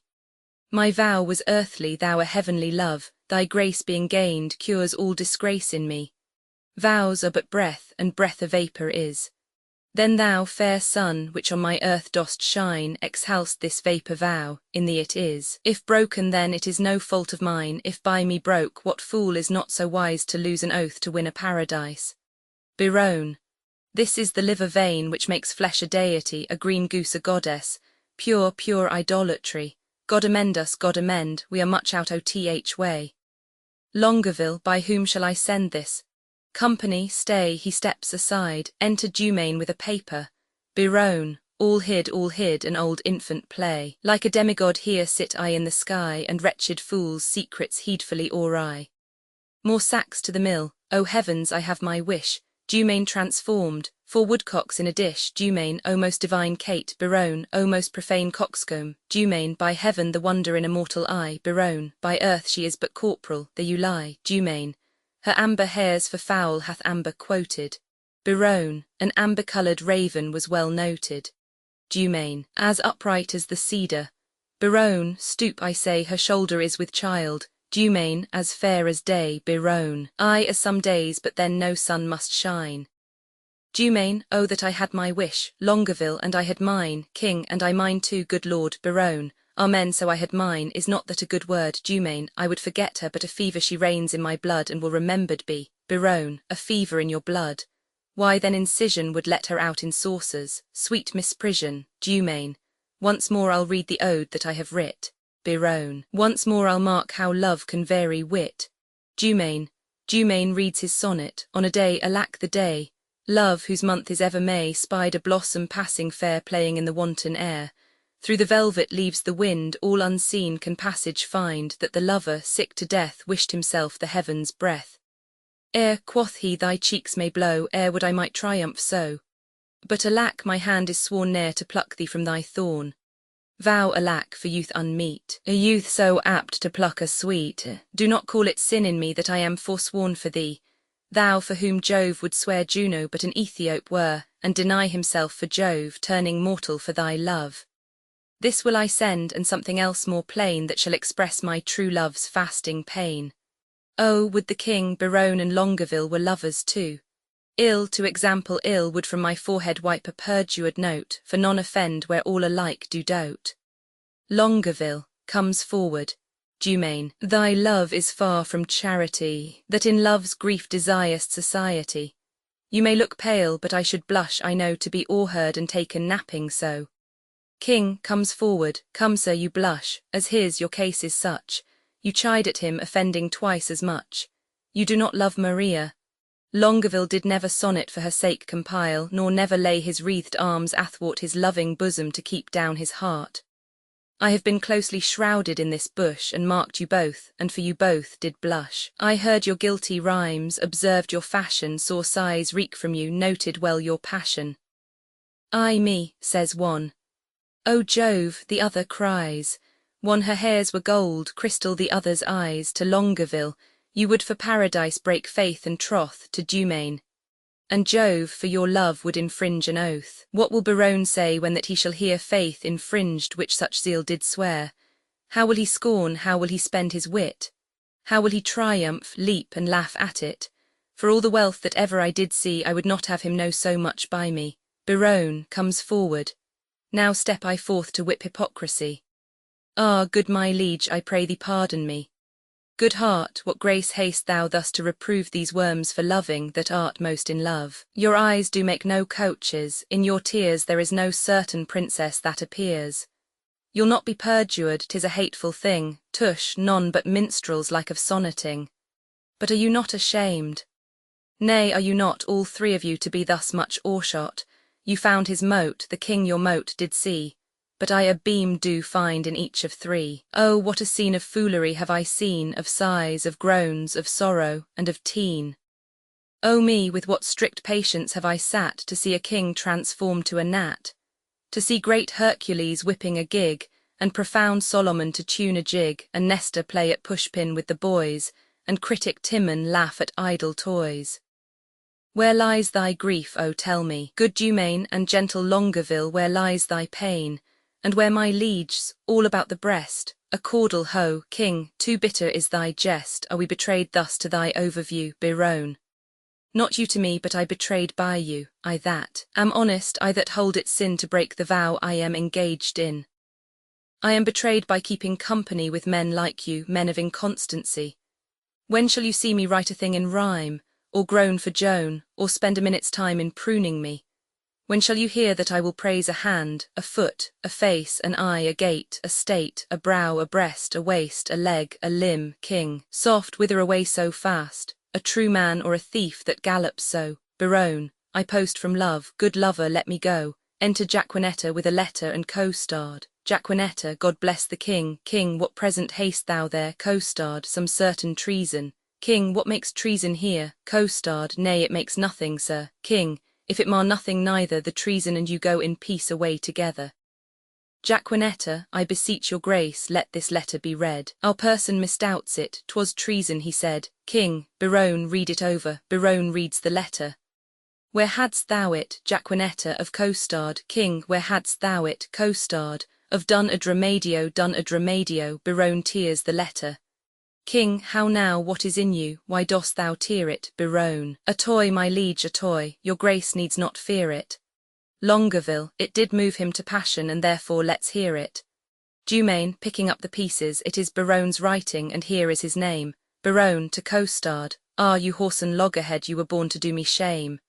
Guilty, my lord, guilty, I confess, I confess. King, what, Biron? That you three fools lacked me fool to make up the mess. He, and you, my liege, and I are pick purses in love, and we deserve to die. Oh, dismiss this audience, and I shall tell you more. Dumain, now the number is even. Biron. True, we are four, will these turtles be gone? King, hence, sirs, away. Co-starred, walk aside the true folk, and let the traitors stay. Exeunt co-starred and Jaquenetta. Biron, sweet lords, sweet lovers, oh, let us embrace, as true we are as flesh and blood can be. The sea will ebb and flow, heaven show his face. Young blood doth not obey an old decree. We cannot cross the cause why we were born, therefore of all hands must we be forsworn. King, what, did these rent lines show some love of thine? Biron. Did they? Quoth you, who sees the heavenly Rosaline that, like a rude and savage man of Ind, at the first opening of the gorgeous east, bows not his vassal head, and, strucken blind, kisses the base ground with obedient breast. What peremptory eagle-sighted eye dares look upon the heaven of her brow that is not blinded by her majesty? King, what zeal, what fury hath inspired thee now? My love, her mistress, is a gracious moon, she an attending star scarce seen a light. Biron. My eyes are then no eyes, nor I Biron. Oh, but for my love day would turn to night. Of all complexions the culled sovereignty do meet as at a fair in her fair cheek, where several worthies make one dignity, where nothing wants that want itself doth seek. Lend me the flourish of all gentle tongues, fie, painted rhetoric, oh, she needs it not, to things of sale a seller's praise belongs. She passes praise, then praise too short doth blot. A withered hermit 50 winters worn might shake off 50 looking in her eye. Beauty doth varnish age as if new-born, and gives the crutch the cradle's infancy. Oh, 'tis the sun that maketh all things shine. King, by heaven thy love is black as ebony, Biron is ebony like her. O word divine, a wife of such would were felicity. Oh, who can give an oath, where is a book, that I may swear beauty doth beauty lack if that she learn not of her eye to look? No face is fair that is not full so black. King, O paradox! Black is the badge of hell, the hue of dungeons and the school of night, and beauty's crest becomes the heavens well. Biron. Devils soonest tempt, resembling spirits of light. Oh, if in black my lady's brows be decked, it mourns that painting and usurping hair should ravish doters with a false aspect, and therefore is she born to make black fair. Her favour turns the fashion of the days, for native blood is counted painting now, and therefore red that would avoid dispraise paints itself black to imitate her brow. Dumaine, to look like her a chimney sweeper's black. Longueville, and since her time a collier's counted bright. King and Ethiops of their sweet complexion crack. Dumaine, dark needs no candles now, for dark is light. Biron, your mistresses dare never come in rain, for fear their colours should be washed away. King, 'twere good yours did, for sir to tell you plain, I'll find a fairer face not washed today. Biron, I'll prove her fair or talk till doomsday here. King, no devil will fright thee then so much as she. Dumaine, I never knew man hold vile stuff so dear. Longueville, showing his shoe, look, here's thy love, my foot and her face see. Biron, oh, if the streets were paved with thine eyes, her feet were much too dainty for such tread. Dumaine, oh vile, then, as she goes, what upward lies the street should see as she walked overhead. King, but what of this, are we not all in love? Biron, nothing so sure, and thereby all forsworn. King, then leave this chat, and good Biron, now prove our loving lawful and our faith not torn. Dumaine, I marry there some flattery for this evil. Longueville, oh, some authority how to proceed, some tricks, some quillets how to cheat the devil. Dumaine, some salve for perjury. Biron, oh, 'tis more than need. Have at you then, affection's men-at-arms. Consider what you first did swear unto. To fast, to study, and to see no woman. Flat treason gainst the kingly state of youth. Say, can you fast? Your stomachs are too young, and abstinence engenders maladies. Oh, we have made a vow to study lords, and in that vow we have forsworn our books. For when would you, my liege, or you, in leaden contemplation have found out such fiery numbers as the prompting eyes of beauty's tutors have enriched you with? Other slow arts entirely keep the brain, and therefore, finding barren practisers, scarce show a harvest of their heavy toil. But love, first learned in a lady's eyes, lives not alone immured in the brain, but with the motion of all elements courses as swift as thought in every power, and gives to every power a double power above their functions and their offices. It adds a precious seeing to the eye. A lover's eyes will gaze an eagle blind. A lover's ear will hear the lowest sound, when the suspicious head of theft is stopped. Love's feeling is more soft and sensible than are the tender horns of cockled snails. Love's tongue proves dainty Bacchus gross in taste, for valour is not love a Hercules still climbing trees in the Hesperides. Subtle as Sphinx, as sweet and musical as bright Apollo's lute, strung with his hair. And when love speaks, the voice of all the gods make heaven drowsy with the harmony. Never durst poet touch a pen to write until his ink were tempered with love's sighs. Oh, then his lines would ravish savage ears and plant in tyrants mild humility. From women's eyes this doctrine I derive. They sparkle still the right Promethean fire. They are the books, the arts, the academies that show, contain, and nourish all the world, else none at all in aught proves excellent. Then fools you were these women to forswear, or, keeping what is sworn, you will prove fools. For wisdom's sake, a word that all men love, or for love's sake, a word that loves all men, or for men's sake, the authors of these women, or women's sake, by whom we men are men, Let us once lose our oaths to find ourselves, or else we lose ourselves to keep our oaths. It is religion to be thus forsworn, for charity itself fulfills the law, and who can sever love from charity? King, Saint Cupid then, and soldiers to the field, Biron. Advance your standards, and upon them, lords, pell-mell down with them, but be first advised in conflict that you get the son of them. Longueville, now to plain dealing, lay these glozes by. Shall we resolve to woo these girls of France, King, and win them too? Therefore let us devise some entertainment for them in their tents. Biron. First, from the park let us conduct them thither. Then homeward every man attach the hand of his fair mistress. In the afternoon we will with some strange pastime solace them, such as the shortness of the time can shape. For revels, dances, masks, and merry hours for unfair love, strewing her way with flowers. King, away, away, no time shall be omitted that will betime and may by us be fitted. Biron. Allens, sowed cockle reaped no corn, and justice always whirls in equal measure. Light wenches may prove plagues to men forsworn, if so our copper buys no better treasure. Exeunt. Act V Scene I. The King of Navarre's park enter Holofernes. Sir Nathaniel and Dull, Holofernes. Sutties quod sufficit, Nathaniel. I praise God for you, sir. Your reasons at dinner have been sharp and sententious, pleasant without scurrility, witty without affection, audacious without impudency, learned without opinion, and strange without heresy. I did converse this quondam day with a companion of the king's, who is intituled, nominated, or called Don Adriano de Ramado.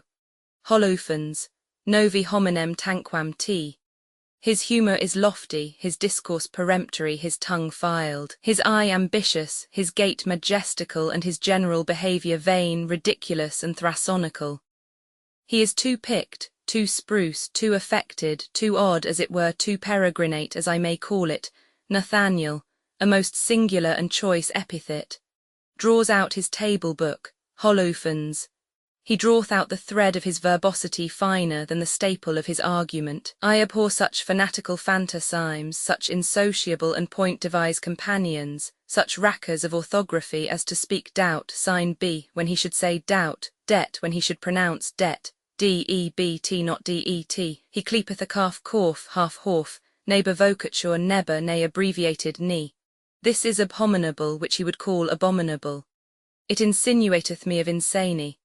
Ni intelliges domine, to make frantic, lunatic Nathaniel, laus dio bone intelligo, Holofernes, bone for Benny, Priscian a little scratched, 'twill serve. Enter Armado moth and costard Nathaniel, vidus ni quis venit, Holofernes, video et gaudio Armado chura Holofernes, quer chura not sera, Armado. Men of peace well encountered, Holofernes, most military sir, salutation, moth, aside to costard. They have been at a great feast of languages and stolen the scraps. Costard, oh, they have lived long on the alms-basket of words. I marvel thy master hath not eaten thee for a word, for thou art not so long by the head as honorificabilitudinitatibus. Thou art easier swallowed than a flap-dragon. Moth, peace, the peal begins, Armado to Holofernes, Monsieur, are you not lettered? Moth, yes, he teaches boys the horn-book. What is A, B spelt backward with the horn on his head, Holofernes, bar Purisher with a horn added. Moth, bar most silly sheep with a horn, you hear his learning. Holofernes, quis thou consonant, Moth. The third of the 5 vowels if you repeat them, or the 5th if I, Holofernes, I will repeat them, A, E, I. Moth, the sheep, the other 2 concludes it, O, you, Armado, now by the salt wave of the Mediterranean a sweet touch, a quick venue of wit. Snip, snap, quick and home, it rejoiceth my intellect, true wit, moth, offered by a child to an old man which is wit old. Holofernes, what is the figure, moth, horns, Holofernes. Thou disputes like an infant, go whip thy gig. Moth, lend me your horn to make one, and I will whip about your infamy unum seater. A gig of a cuckold's horn, costard, and I had but 1 penny in the world, thou shouldst have it to buy gingerbread. Hold, there is the very remuneration I had of thy master, thou halfpenny purse of wit, thou pigeon egg of discretion. Oh, and the heavens were so pleased that thou wert but my bastard, what a joyful father wouldst thou make me. Go to, thou haste it, add dunghill at the fingers' ends, as they say. Holophons, oh, I smell false Latin, dunghill for ungum, armado, arts man preambulate, we will be singuled from the barbarous. Do you not educate youth at the charge house on the top of the mountain? Holophons, or mons the hill, armado, at your sweet pleasure for the mountain. Holophons, I do sans question. Armado, sir, it is the king's most sweet pleasure and affection to congratulate the princess at her pavilion in the posteriors of this day which the rude multitude call the afternoon. Holophons, the posterior of the day, most generous sir, is liable, congruent, and measurable for the afternoon. The word is well culled, chose, sweet, and apt, I do assure you, sir, I do assure. Armado, sir, the king is a noble gentleman, and my familiar, I do assure ye, very good friend. For what is inward between us, let it pass. I do beseech thee, remember thy courtesy, I beseech thee, apparel thy head. And among other importunate and most serious designs, and of great import indeed too, but let that pass. For I must tell thee it will please his grace by the world sometime to lean upon my poor shoulder, and with his royal finger thus dally with my excrement, with my mustachio. But, sweetheart, let that pass. By the world I recount no fable. Some certain special honours it pleaseth his greatness to impart to Amado, a soldier, a man of travel that hath seen the world. But let that pass. The very all of all is, but, sweetheart, I do implore secrecy, that the king would have me present the princess, sweet chuck, with some delightful ostentation or show or pageant or antic or firework. Now, understanding that the curate and your sweet self are good at such eruptions and sudden breaking out of mirth, as it were, I have acquainted you withal to the end to crave your assistance.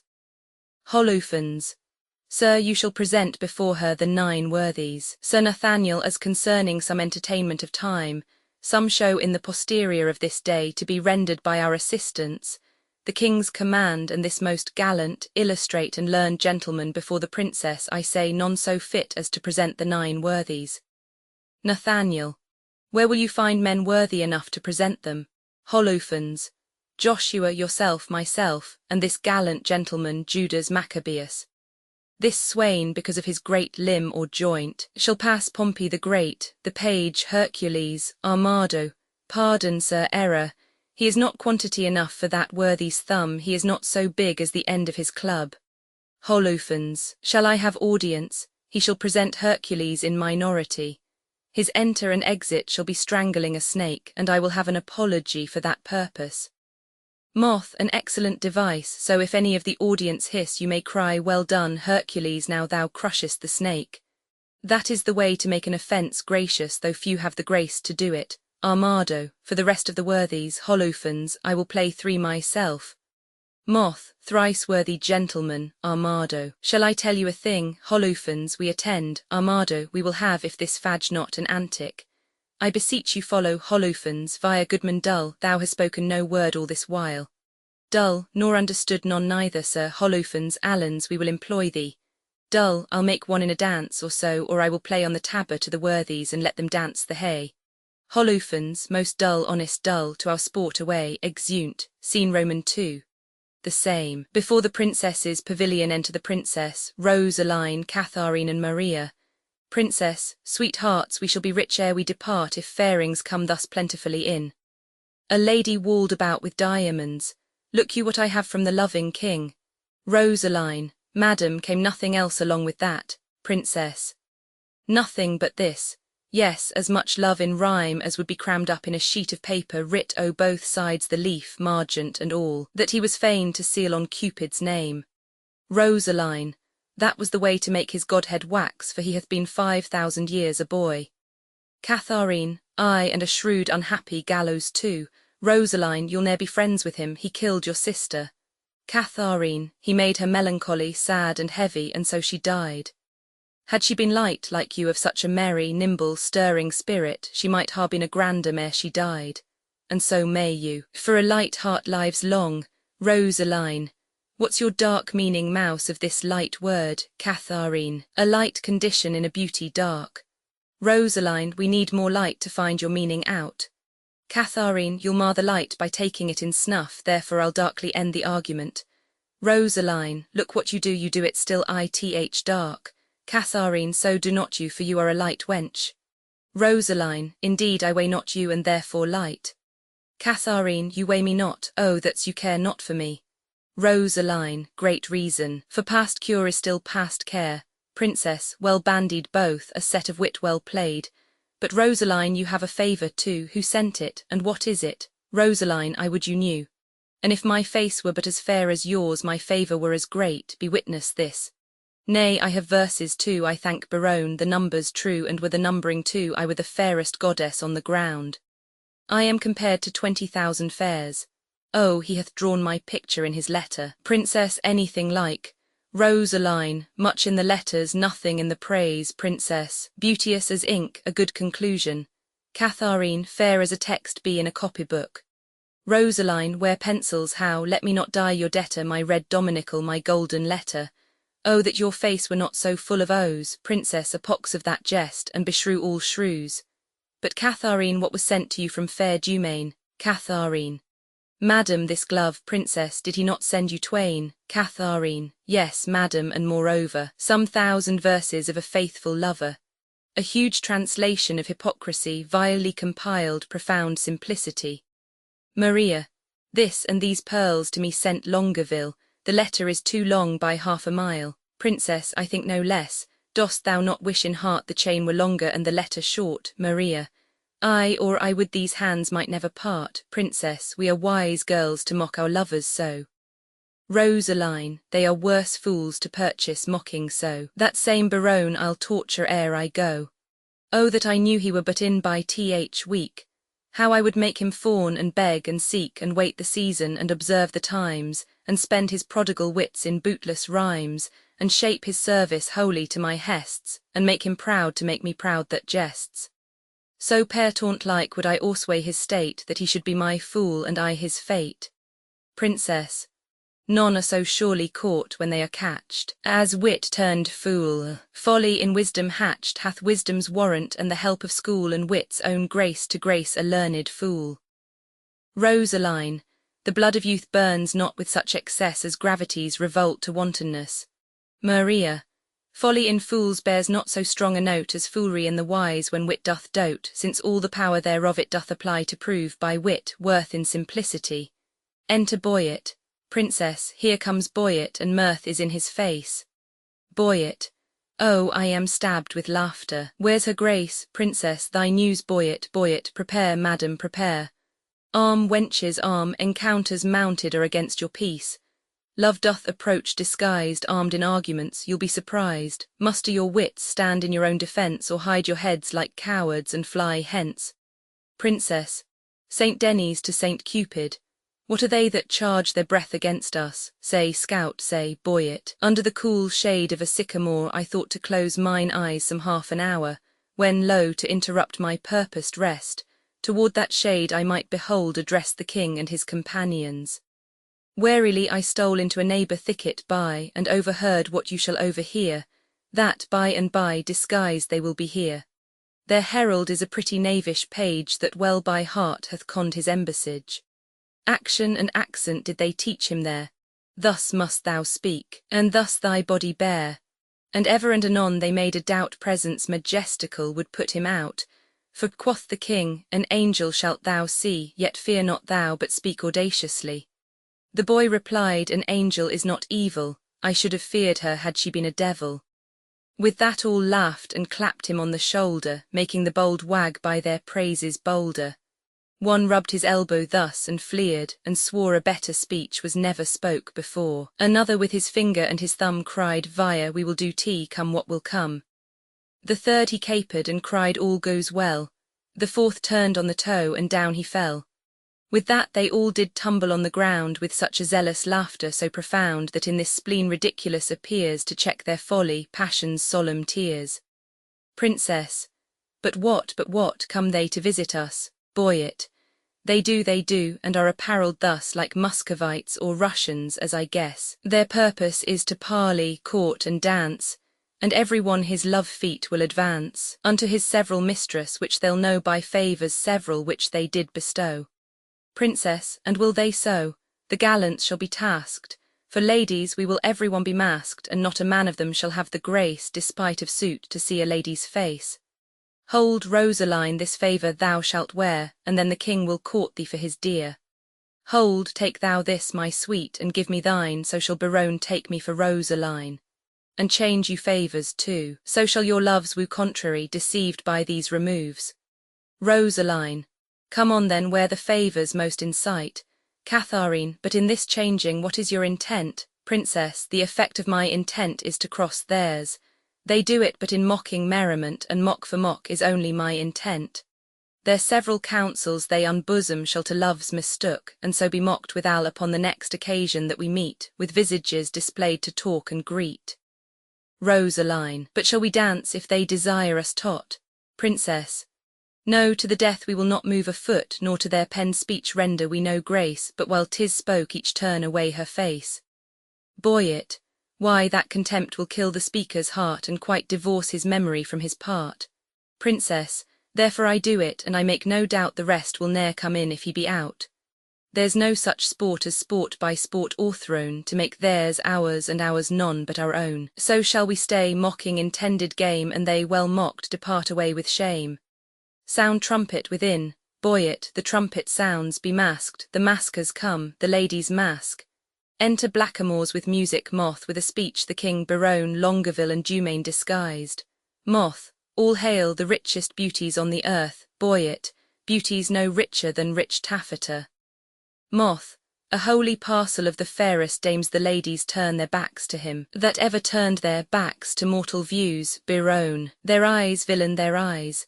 Moth, that ever turned their eyes to mortal views. Out, Boyet, true out indeed. Moth, out of your favours heavenly spirits vouchsafe not to behold Biron. Once to behold, rogue Moth, once to behold with your sunbeamed eyes, Boyet, they will not answer to that epithet, you were best call it daughter-beamed eyes. Moth, they do not mark me, and that brings me out. Biron, is this your perfectness? Begone, you rogue, exit Moth. Rosaline, what would these strangers? Know their minds, Boyet, if they do speak our language 'tis our will that some plain man recount their purposes. Know what they would, Boyet, what would you with the princess, Biron? Nothing but peace and gentle visitation. Rosaline, what would they say they, Boyet? Nothing but peace and gentle visitation. Rosaline, why that they have, and bid them so begone. Boyet, she says you have it and you may be gone. King, say to her we have measured many miles to tread a measure with her on this grass. Boyet, they say that they have measured many a mile to tread a measure with you on this grass. Rosaline, it is not so.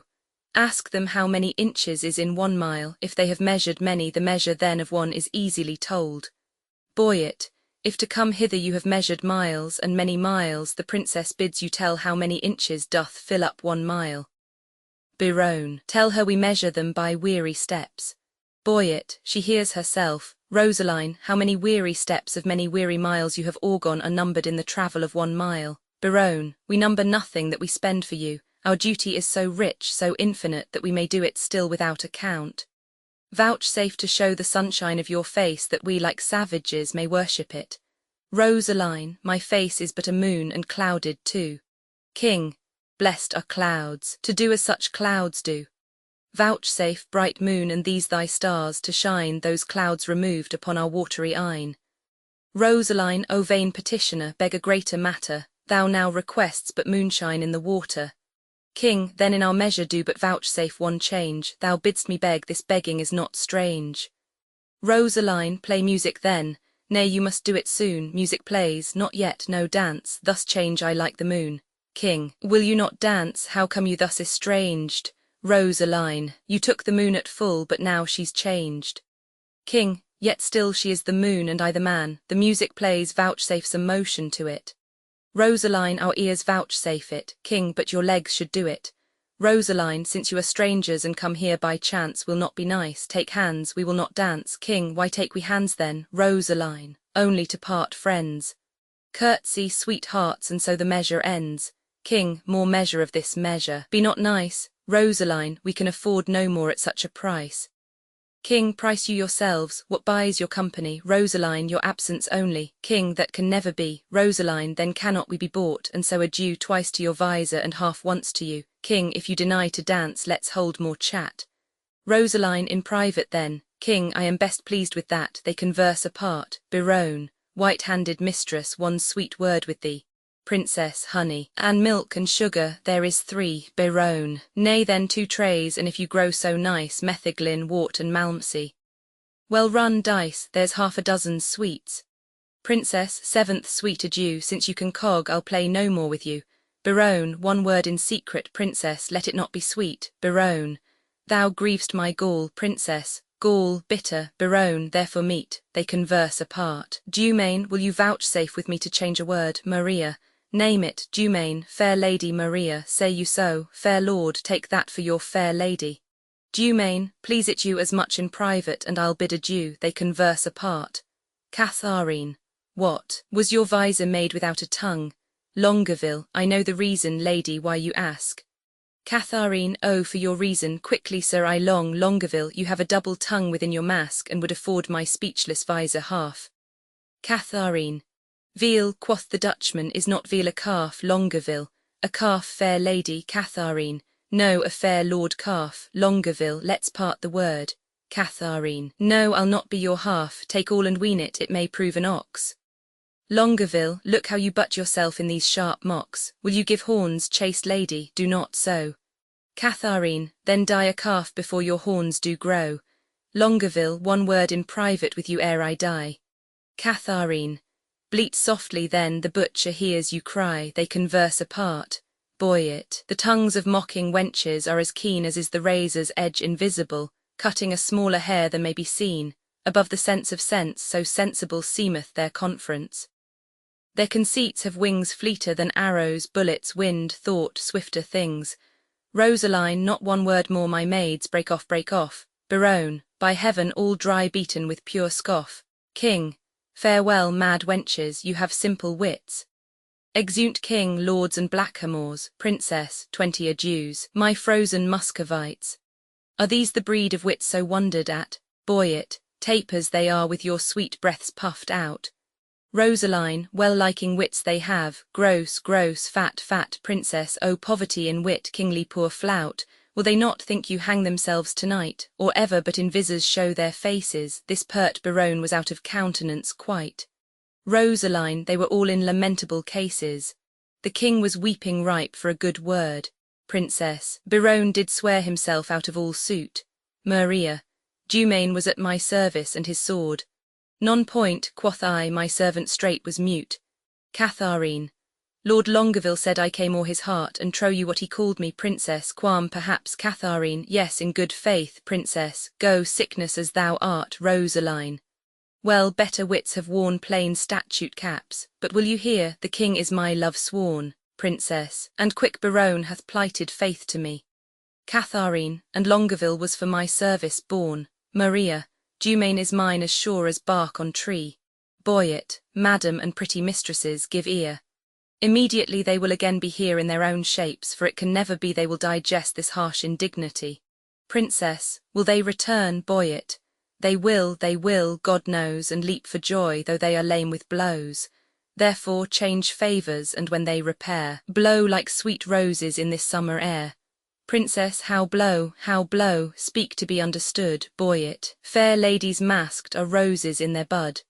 Dismasked, their damask sweet commixture shown, are angels veiling clouds or roses blown. Princess, avaunt perplexity, what shall we do if they return in their own shapes to woo? Rosaline, good madam, if by me you'll be advised, let's mock them still as well known as disguised. Let us complain to them what fools were here, disguised like Muscovites in shapeless gear, and wonder what they were, and to what end their shallow shows and prologue vilely penned, and their rough carriage so ridiculous should be presented at our tent to us. Boyet, ladies withdraw, the gallants are at hand. Princess, whip to our tents as roes run o'er the land. Exeunt Princess, Rosaline, Catharine and Maria. Enter the king, Biron, Longueville and Dumaine as themselves. King, fair sir, God save you, where's the princess? Boyet, gone to her tent. Please it your majesty command me any service to her thither. King, that she vouchsafe me audience for 1 word. Boyet, I will, and so will she, I know my lord. Exit, Biron. This fellow pecks up wit as pigeons peas, and utters it again when God doth please. He is wit's peddler, and retails his wares at wakes and wassails, meetings, markets, fairs, and we that sell by gross, the Lord doth know, have not the grace to grace it with such show. This gallant pins the wenches on his sleeve. Had he been Adam, he had tempted Eve. He can carve too and lisp. Why, this is he that kissed his hand away in courtesy. This is the ape of form, Monsieur the Nice, that when he plays at tables chides the dice in honourable terms. Nay, he can sing a mean most meanly, and in ushering mend him who can. The ladies call him sweet. The stairs, as he treads on them, kiss his feet. This is the flower that smiles on everyone to show his teeth as white as whale's bone, and consciences that will not die in debt pay him the due of honey-tongued Boyet. King, a blister on his sweet tongue with my heart that put Armado's page out of his part. Enter the princess, Rosaline, Maria, Catharine with Boyet, Biron, see where it comes. Behaviour, what wert thou till this man showed thee, and what art thou now? King, all hail, sweet madam, and fair time of day. Princess, fair in all hail is foul as I conceive. King, construe my speeches better. If you may, princess, then wish me better. I will give you leave. King, we came to visit you, and purpose now to lead you to our court. Vouchsafe it then, princess, this field shall hold me, and so hold your vow. Nor God nor I delights in perjured men. King, rebuke me not for that which you provoke. The virtue of your eye must break my oath. Princess, you nickname virtue. Vice you should have spoke, for virtue's office never breaks men's troth. Now by my maiden honour, yet as pure as the unsullied lily, I protest, a world of torments though I should endure, I would not yield to be your house's guest, so much I hate a breaking cause to be of heavenly oaths, vowed with integrity. King, oh, you have lived in desolation here, unseen, unvisited, much to our shame. Princess, not so, my lord, it is not so, I swear. We have had pastimes here and pleasant game. A mess of Russians left us but of late. King, how, madam, Russians, princess, I in truth, my lord, trim gallants, full of courtship and of state. Rosaline, madam, speak true. It is not so, my lord. My lady to the manner of the days in courtesy gives undeserving praise. We four indeed confronted were with four in Russian habit. Here they stayed an hour and talked apace, and in that hour, my lord, they did not bless us with one happy word. I dare not call them fools, but this I think, when they are thirsty, fools would fain have drink. Biron, this jest is dry to me. My gentle sweet, your wit makes wise things foolish. When we greet, with eyes best seeing heaven's fiery eye, by light we lose light. Your capacity is of that nature that to your huge store wise things seem foolish and rich things but poor. Rosaline, this proves you wise and rich, for in my eye, Biron, I am a fool and full of poverty. Rosaline, but that you take what doth to you belong, it were a fault to snatch words from my tongue. Biron, oh, I am yours and all that I possess. Rosaline, all the fool mine. Biron, I cannot give you less. Rosaline, which of the visors was it that you wore? Biron, where, when, what visor? Why demand you this? Rosaline, there then that visor, that superfluous case that hid the worse and showed the better face. King, we are disgrayed, they'll mock us now downright. Dumaine, let us confess and turn it to a jest. Princess, amazed, my lord, why looks your highness sad? Rosaline, help, hold his brows, he'll swoon, why look you pale? Seasick, I think, coming from Muscovy. Biron, thus pour the stars down plagues for perjury. Can any face of brass hold longer out? Here stand I, lady, dart thy skill at me. Bruise me with scorn, confound me with a flout, thrust thy sharp wit quite through my ignorance, cut me to pieces with thy keen conceit, and I will wish thee never more to dance, nor never more in Russian habit wait. Oh, never will I trust to speeches penned, nor to the motion of a schoolboy's tongue, nor never come in visor to my friend, nor woo in rhyme like a blind harper's song. Taffeta phrases, silken terms precise, three-piled hyperboles, spruce affectation, figures pedantical, these summer flies have blown me full of maggot ostentation.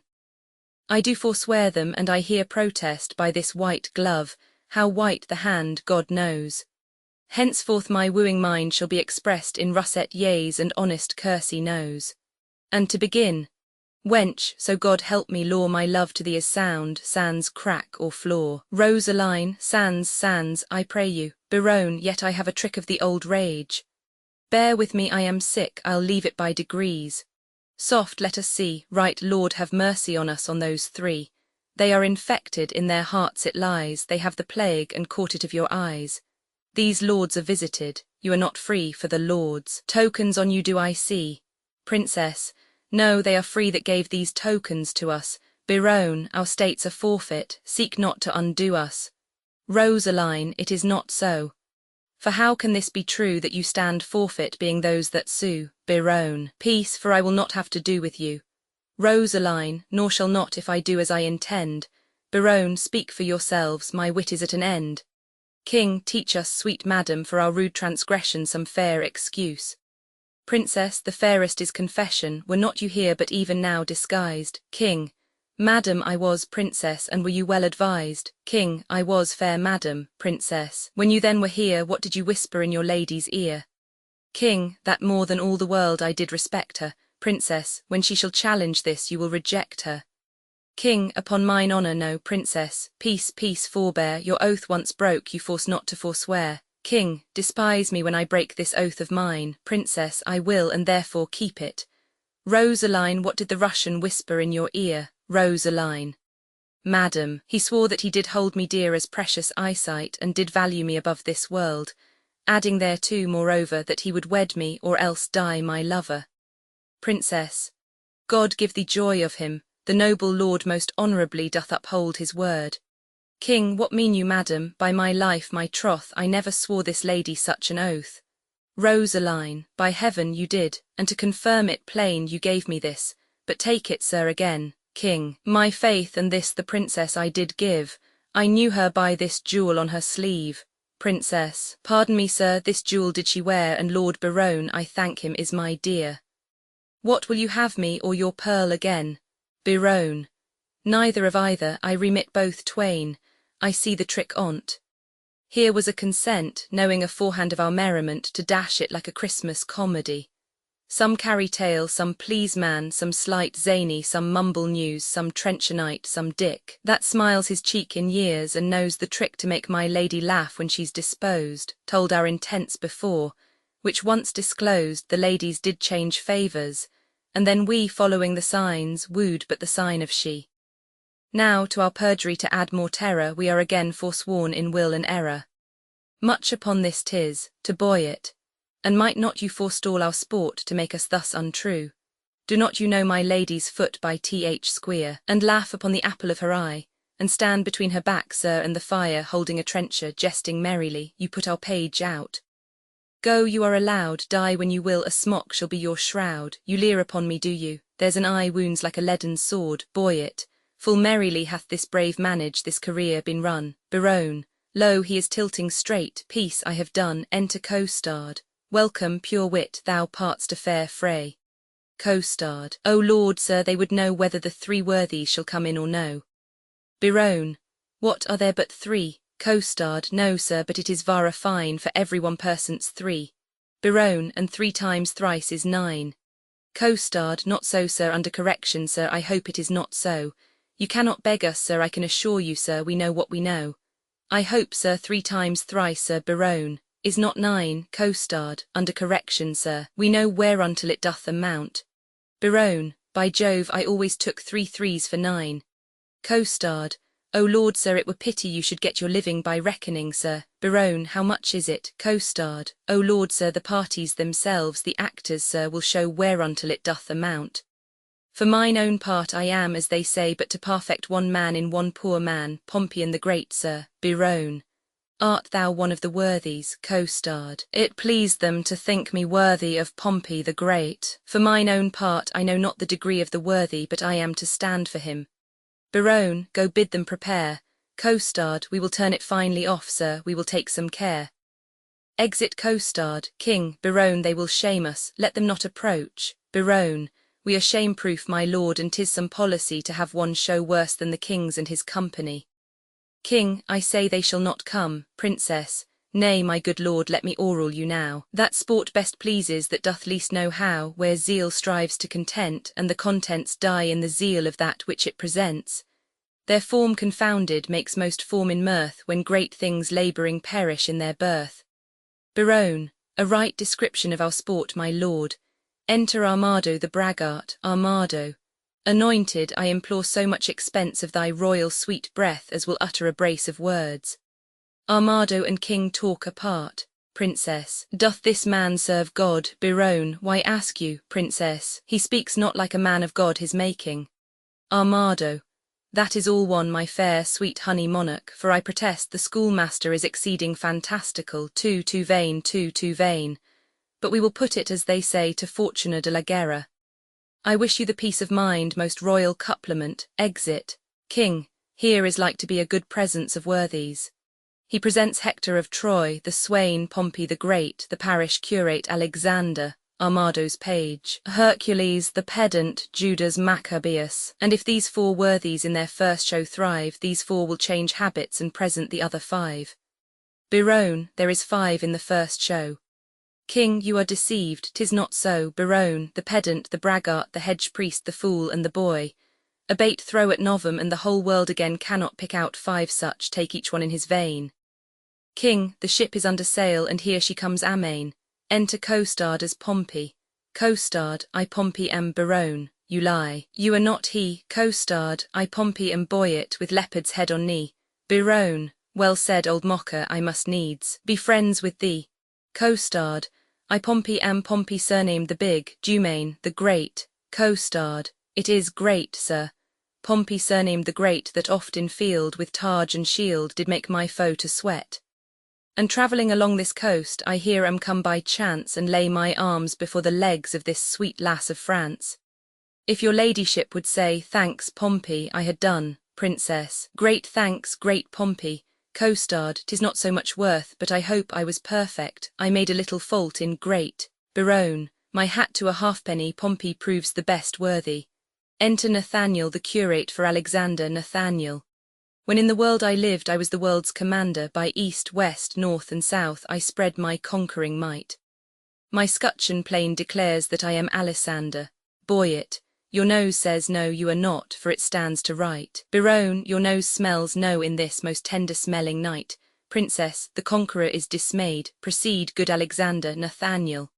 When in the world I lived, I was the world's commander. Boyet, most true 'tis right, you were so, Alisander. Berowne, Pompey the Great co-starred, your servant and co-starred. Berowne, take away the conqueror, take away Alisander. Co-starred to Sir Nathaniel. O sir, you have overthrown Alisander the conqueror. You will be scraped out of the painted cloth for this. Your lion that holds his poleaxe sitting on a close stool will be given to Ajax. He will be the 9th worthy, a conqueror and afeard to speak. Run away for shame, Alisander. Nathaniel retires. There an't shall please you, a foolish mild man, an honest man, look you, and soon dashed. He is a marvellous good neighbour, faith, and a very good bowler. But for Alisander, alas, you see how 'tis, a little all-parted. But there are worthies a-coming will speak their mind in some other sort. Princess, stand aside, good Pompey. Enter Holofernes the pedant as Judas, and Moth the boy as Hercules. Holofernes. Great Hercules is presented by this imp, whose club killed Cerberus that 3-headed Canis, and when he was a babe, a child, a shrimp, thus did he strangle serpents in his manus. Quoniam he seemeth in minority, ergo I come with this apology. Keep some state in thy exit, and vanish. Moth retires, Judas I am. Dumain, a Judas, Holofernes, not Iscariot, sir. Judas I am, yclept Maccabeus. Dumain, Judas Maccabeus clipped is plain Judas. Berowne, a kissing traitor. How art thou proved Judas? Holofernes, Judas I am, Dumain. The more shame for you, Judas. Holofernes, what mean you, sir? Boyet, to make Judas hang himself. Holofernes, begin, sir, you are my elder. Berowne, well followed. Judas was hanged on an elder. Holofernes, I will not be put out of countenance. Berowne, because thou hast no face. Holofernes, what is this? Boyet, a sitten head. Dumain, the head of a bodkin. Berowne, a death's face in a ring. Longueville, the face of an old Roman coin scarce seen. Boyet, the pommel of Caesar's falchion.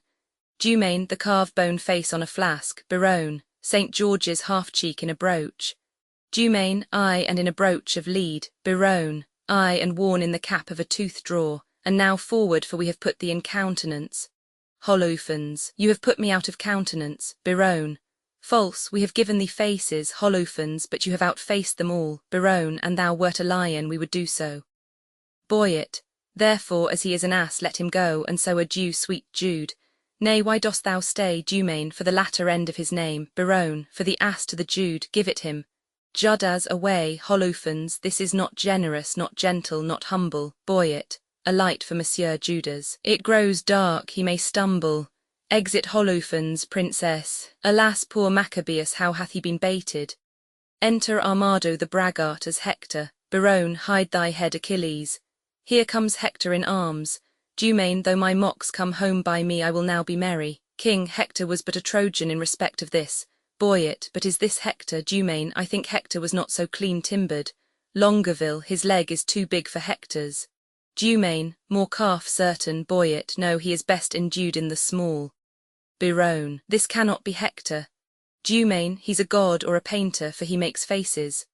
Armado, the armor-potent Mars of lances the Almighty gave Hector a gift, Dumain. A gilt nutmeg, Biron, a lemon, Longueville, stuck with cloves, Dumain. No cloven, Armado, peace, the armor-potent Mars of lances the Almighty gave Hector a gift, the heir of Ilion. A man so breathed that certain he would fight, yea, from morn till night, out of his pavilion. I am that flower, Dumain, that mint, Longueville, that columbine, Armado.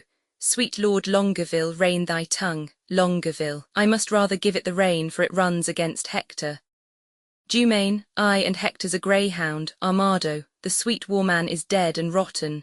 Sweet chucks, beat not the bones of the buried. When he breathed he was a man, but I will forward with my device.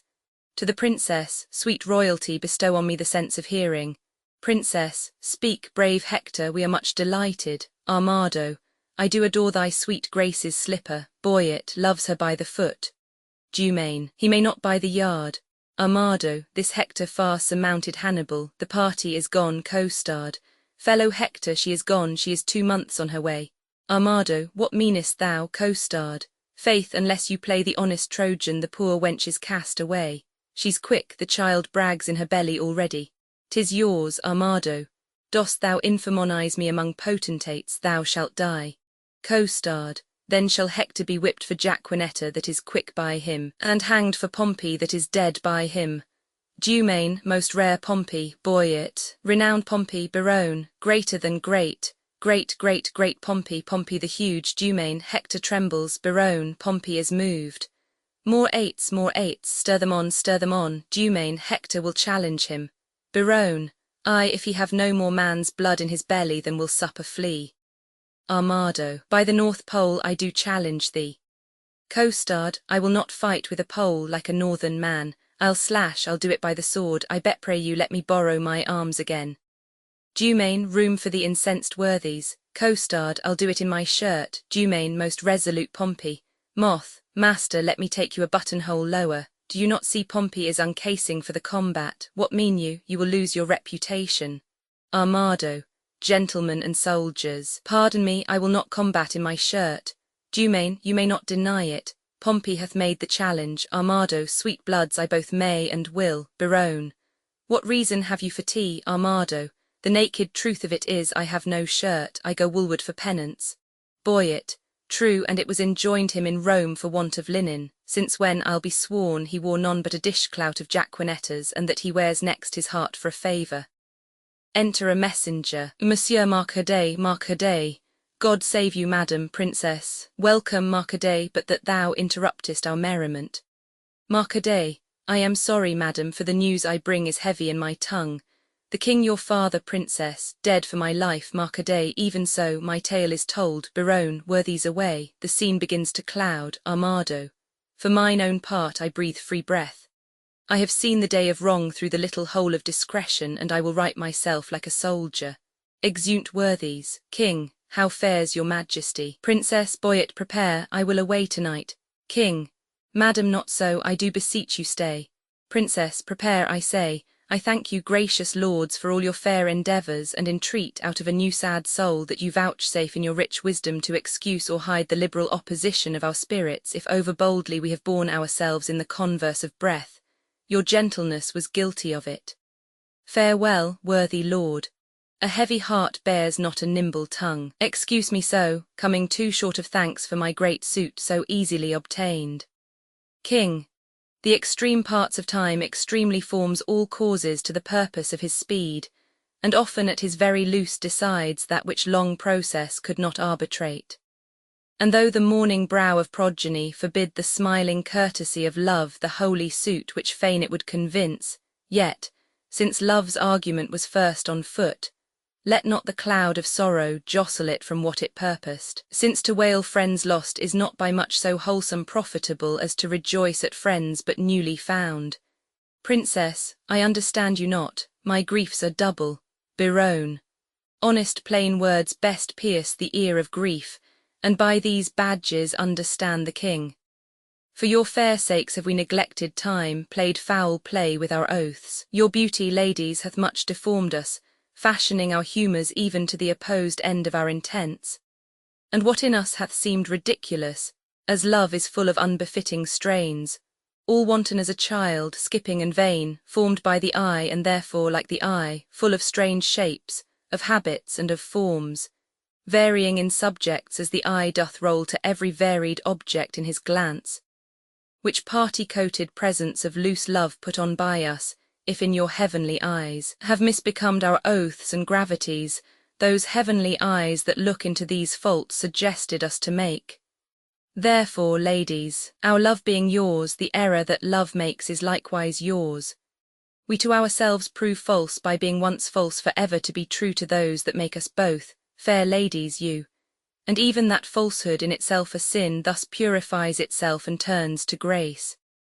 Princess, we have received your letters full of love, your favours the ambassadors of love, and in our maiden council rated them at courtship, pleasant jest, and courtesy, as bombast and as lining to the time. But more devout than this in our respects have we not been, and therefore met your loves in their own fashion like a merriment.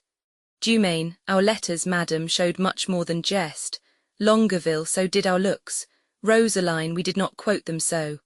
King, now, at the latest minute of the hour, grant us your loves. Princess, a time, methinks, too short to make a world without end bargain in. No, no, my lord, your grace is perjured much, full of dear guiltiness. And therefore this, if for my love, as there is no such cause, you will do aught, this shall you do for me. Your oath I will not trust, but go with speed to some forlorn and naked hermitage, remote from all the pleasures of the world, there stay until the 12 celestial signs have brought about the annual reckoning. If this austere insociable life change not your offer made in heat of blood, if frosts and fasts, hard lodging and thin weeds, nip not the gaudy blossoms of your love, but that it bear this trial and last love, then at the expiration of the year come challenge me by these deserts, and by this virgin palm now kissing thine I will be thine.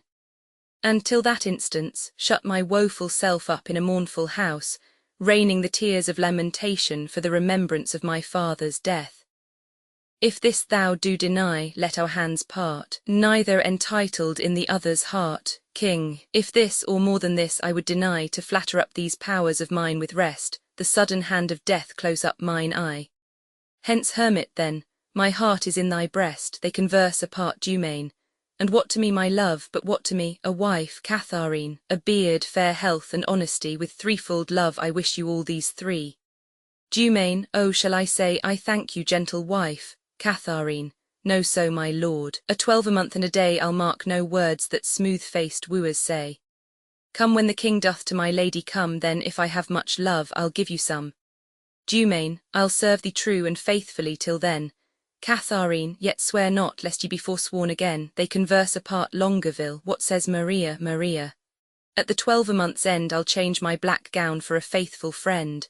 Longueville, I'll stay with patience, but the time is long, Maria, the like are you. Few taller are so young, they converse apart, Biron. Studies my lady, mistress, look on me.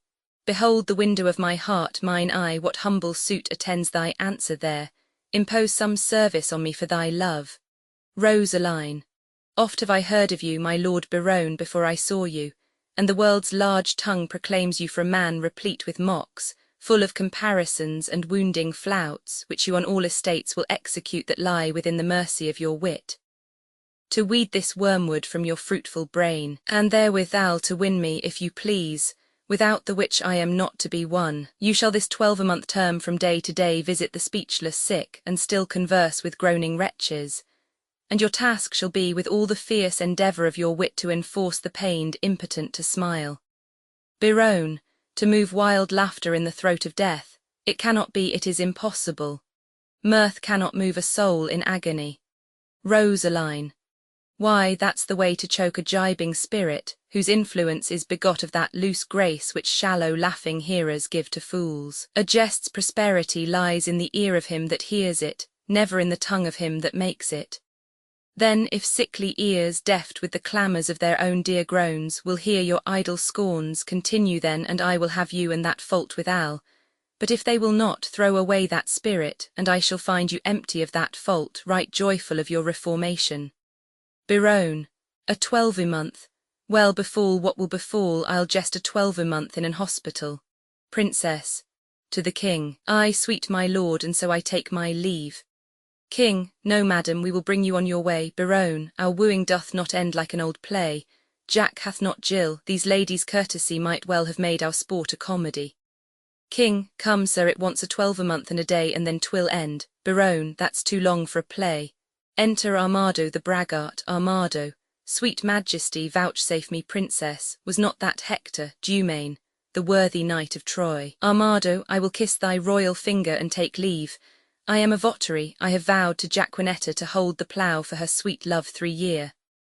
But most esteemed greatness, will you hear the dialogue that the 2 learned men have compiled in praise of the owl and the cuckoo?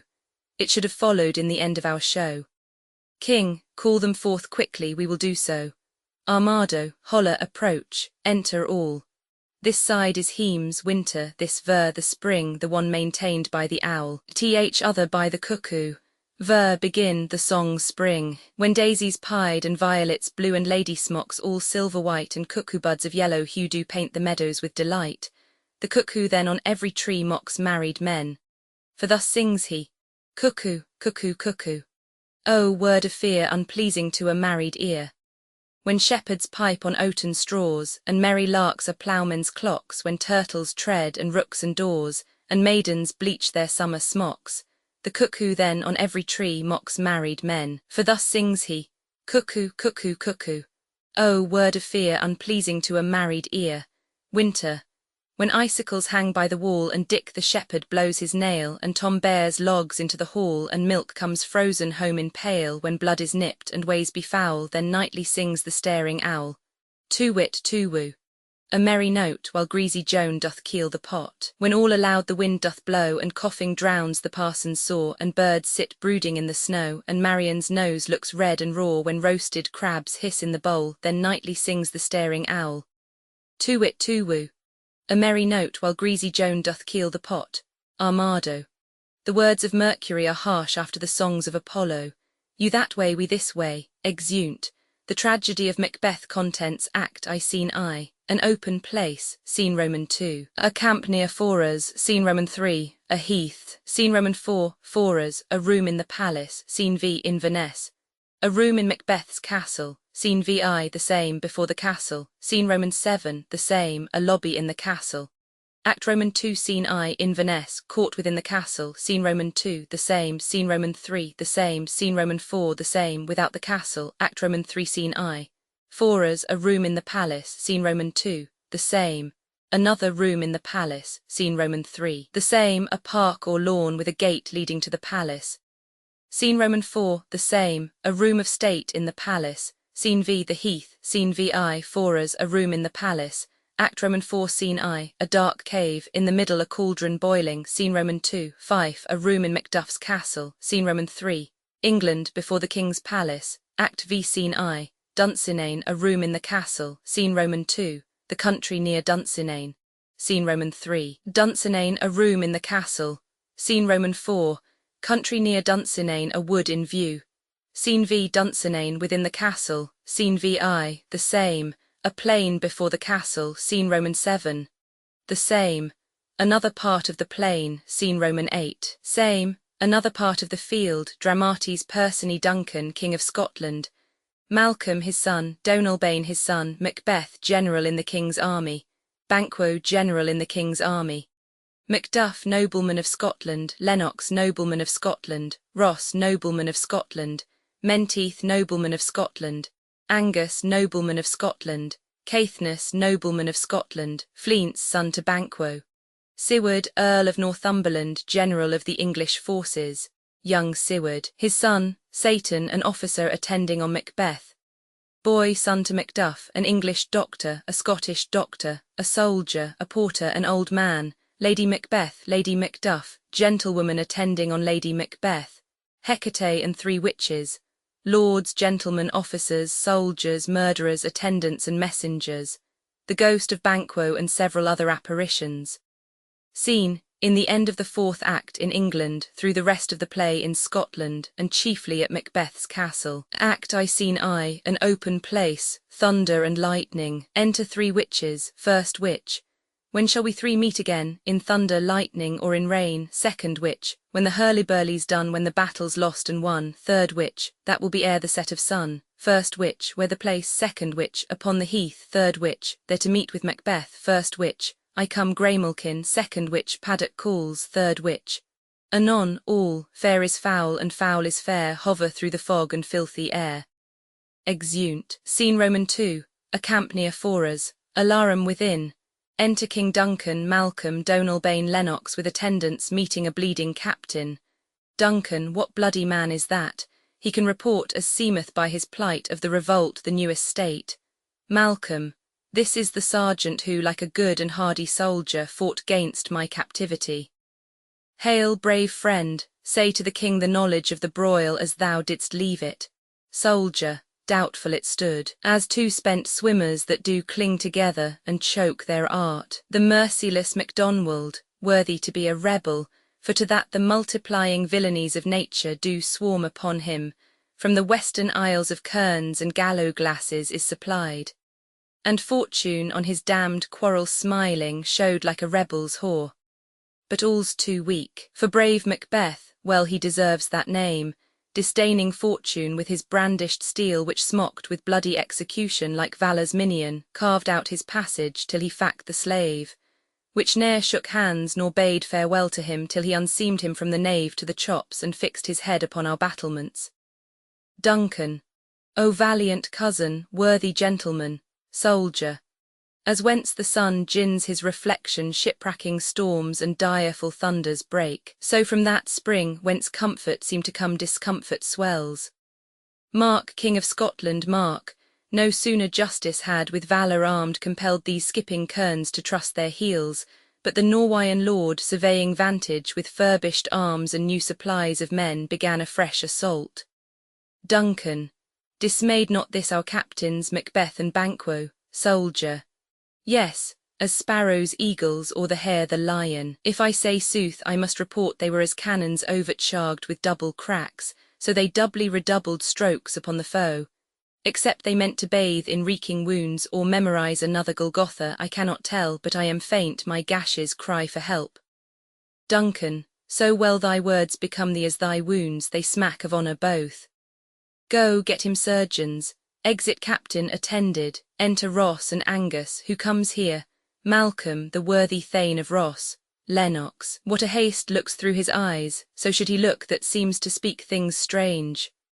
Ross, God save the king. Duncan, whence cam'st thou, worthy thane? Ross, from Fife, great king, where the Norwegian banners flout the sky and fan our people cold. Norway himself, with terrible numbers, assisted by that most disloyal traitor, the Thane of Cawdor, began a dismal conflict, till that Bellona's bridegroom lapped in proof confronted him with self-comparisons, point against point, rebellious arm gainst arm, curbing his lavish spirit, and to conclude the victory fell on us. Duncan, great happiness. Ross, that now Sweno, the Norway's king, craves composition, nor would we deign him burial of his men till he dispersed at St. Colmys inch $10,000 to our general use. Duncan, no more that thane of Cawdor shall deceive our bosom interest. Go pronounce his present death, and with his former title greet Macbeth. Ross, I'll see it done. Duncan, what he hath lost, noble Macbeth hath won. Exeunt, scene Roman 3. A heath, thunder, enter the three witches. First witch. Where hast thou been, sister? Second witch. Killing swine. Third witch. Sister, where thou? First witch. A sailor's wife had chestnuts in her lap, and mounched and mounched and mounched. Give me, quoth I. Aroint thee, witch, the rump-fed Ronian cries. Her husband's to Aleppo gone, master oth tiger, but in a sieve I'll thither sail, and like a rat without a tail I'll do, and I'll do. Second witch. I'll give thee a wind. First witch. Th art kind. Third witch. And I another. First witch. I myself have all the other, and the very ports they blow, all the quarters that they know I the shipman's card. I will drain him dry as hay. Sleep shall neither night nor day hang upon his penthouse lid. He shall live a man forbid. Weary 7 nights 9 times 9 shall he dwindle, peak and pine. Though his bark cannot be lost, yet it shall be tempest tossed. Look what I have. Second witch. Show me, first witch. Here I have a pilot's thumb, racked as homeward he did come.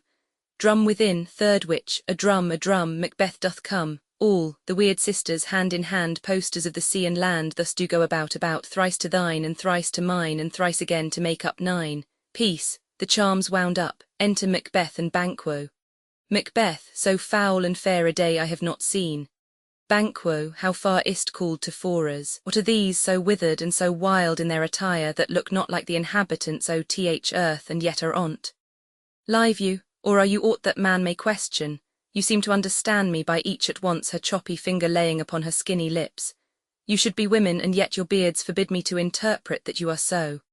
Macbeth, speak if you can, what are you? First witch.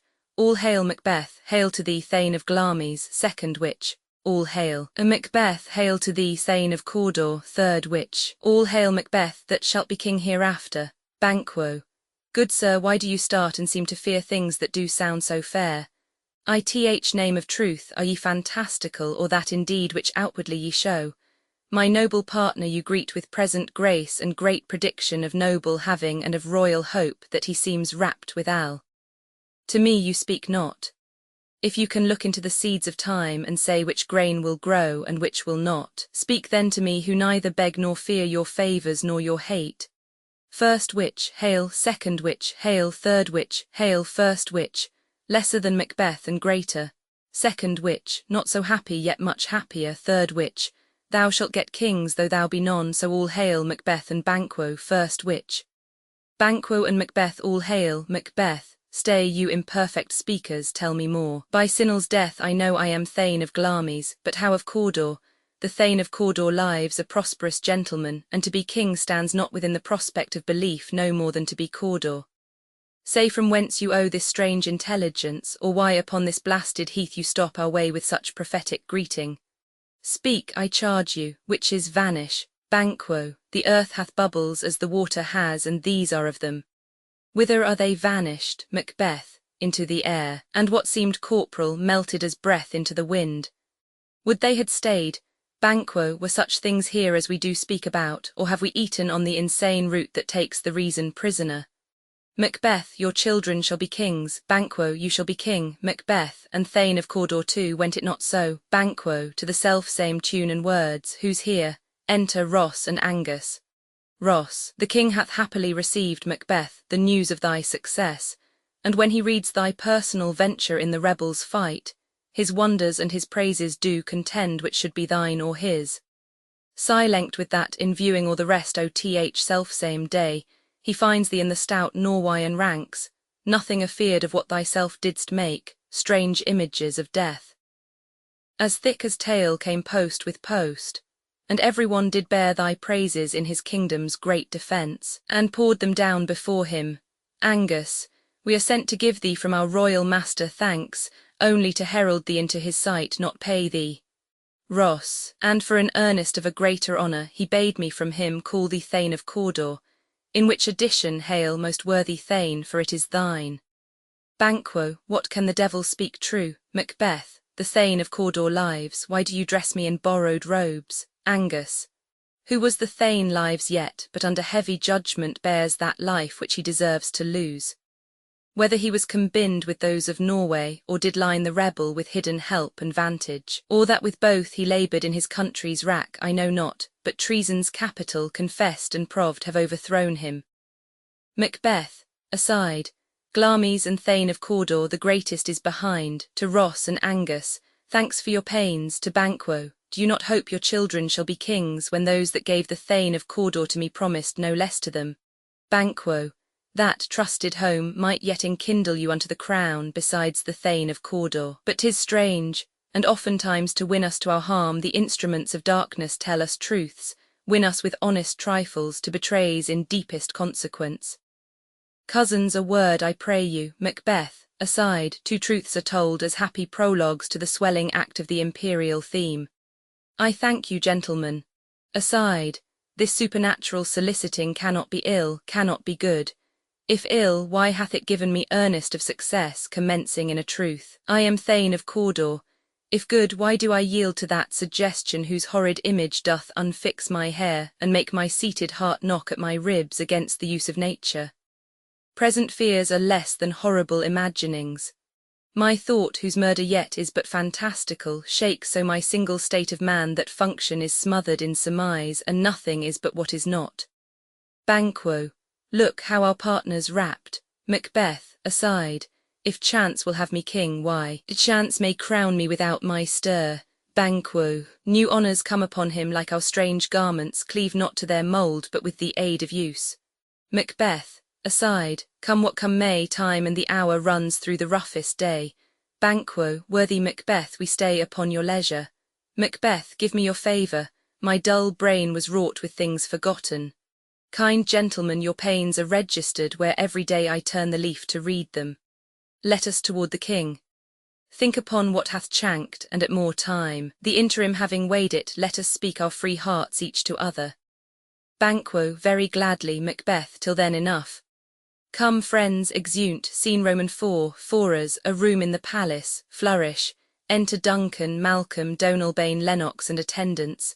Duncan, is execution done on Cawdor? Are not those in commission yet returned?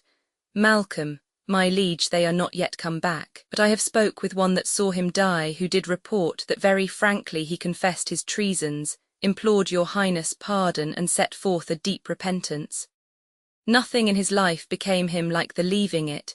He died as one that had been studied in his death to throw away the dearest thing he owed as 'twere a careless trifle. Duncan, there's no art to find the mind's construction in the face. He was a gentleman on whom I built an absolute trust.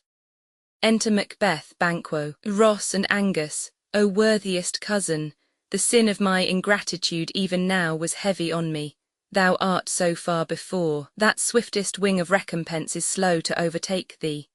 Would thou hadst less deserved, that the proportion both of thanks and payment might have been mine. Only I have left to say, more is thy due than more than all can pay. Macbeth, the service and the loyalty I owe in doing it pays itself. Your highness' part is to receive our duties, and our duties are to your throne and state, children and servants, which do but what they should, by doing everything safe toward your love and honour. Duncan, welcome hither. I have begun to plant thee, and will labour to make thee full of growing. Noble Banquo, that haste no less deserved, nor must be known no less to have done so, let me enfold thee and hold thee to my heart. Banquo, there if I grow the harvest is your own. Duncan, my plenteous joys, wanton in fullness, seek to hide themselves in drops of sorrow. Sons, kinsmen, thanes, and you whose places are the nearest, know, we will establish our estate upon our eldest Malcolm, whom we name hereafter the Prince of Cumberland, which honour must not unaccompanied invest him only, but signs of nobleness like stars shall shine on all deservers. From hence to Inverness and bind us further to you. Macbeth, the rest is labour which is not used for you. I'll be myself the harbinger, and make joyful the hearing of my wife with your approach. So humbly take my leave. Duncan, my worthy Cawdor. Macbeth, aside, the Prince of Cumberland. That is a step on which I must fall down, or else or leap, for in my way it lies. Stars, hide your fires, let not light see my black and deep desires. The eye wink at the hand, yet let that be which the eye fears when it is done to see. Exit. Duncan, true worthy Banquo, he is full so valiant, and in his commendations I am fed. It is a banquet to me. Let's after him whose care is gone before to bid us welcome. It is a peerless kinsman.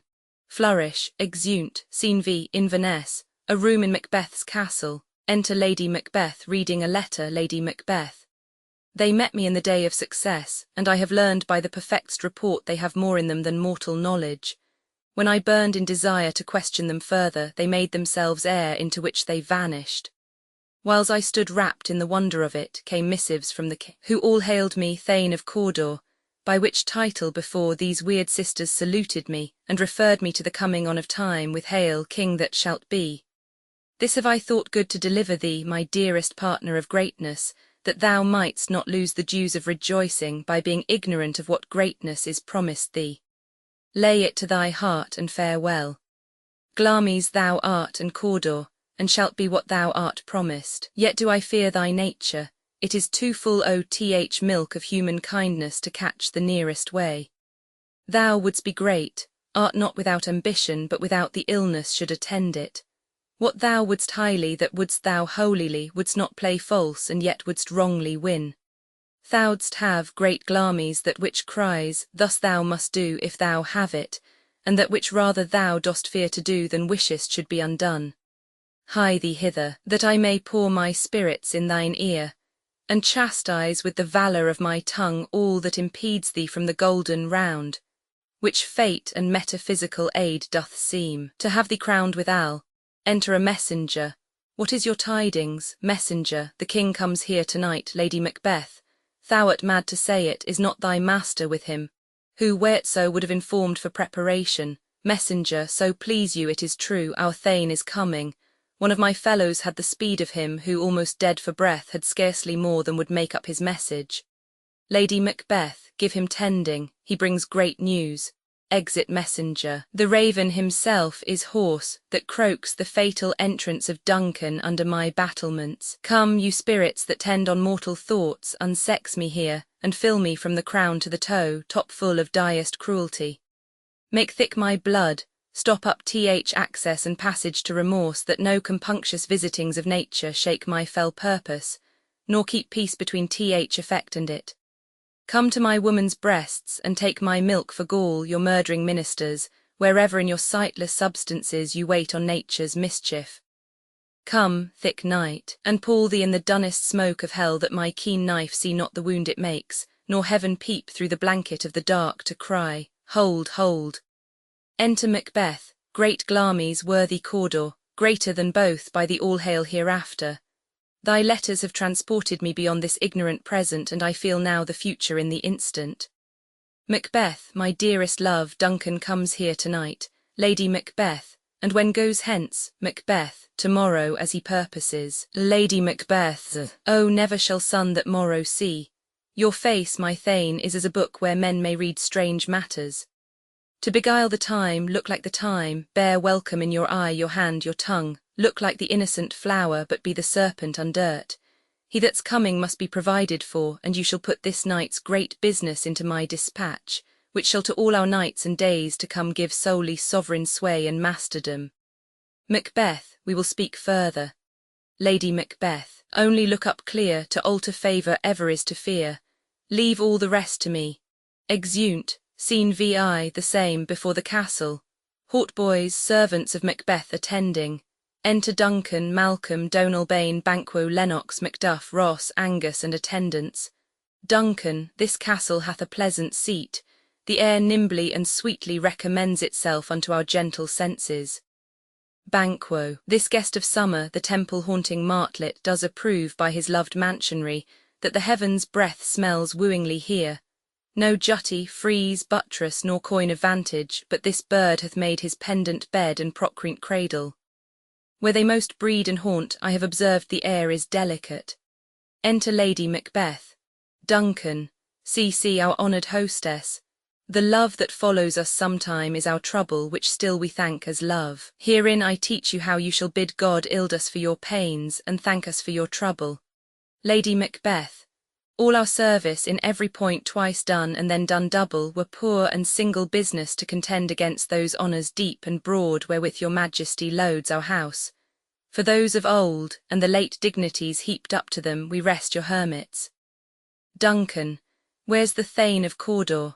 We caused him at the heels, and had a purpose to be his purveyor, but he rides well, and his great love sharp as his spur hath holp him to his home before us. Fair and noble hostess, we are your guest tonight, Lady Macbeth. Your servants ever have theirs themselves, and what is theirs in compt to make their audit at your highness' pleasure, still to return your own. Duncan. Give me your hand, conduct me to mine host, we love him highly, and shall continue our graces towards him. By your leave, hostess, exeunt, scene Roman 7. The same. A lobby in the castle. Hautboys and torches. Enter and pass over a sewer and divers servants with dishes and service. Then enter Macbeth. Macbeth. If it were done when 'tis done, then 'twere well it were done quickly.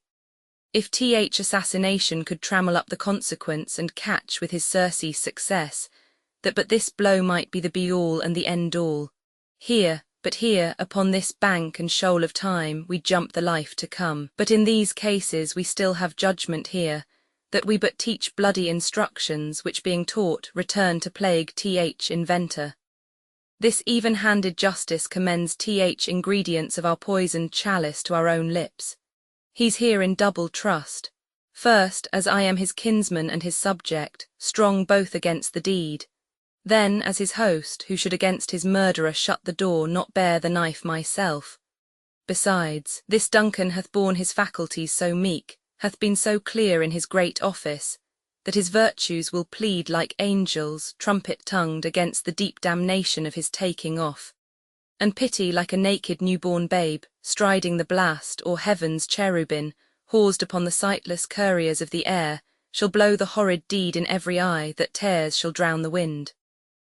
I have no spur to prick the sides of my intent, but only vaulting ambition, which o'erleaps itself and falls on other. Enter Lady Macbeth. How now, what news, Lady Macbeth? He has almost supped. Why have you left the chamber, Macbeth? Hath he asked for me, Lady Macbeth? Know you not he has, Macbeth? We will proceed no further in this business, he hath honoured me of late, and I have bought golden opinions from all sorts of people, which would be worn now in their newest gloss, not cast aside so soon. Lady Macbeth.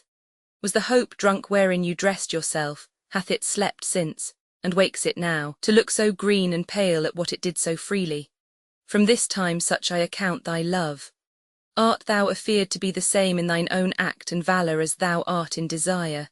Wouldst thou have that which thou esteem'st the ornament of life, and live a coward in thine own esteem, letting I dare not wait upon I would, like the poor cat adage? Macbeth.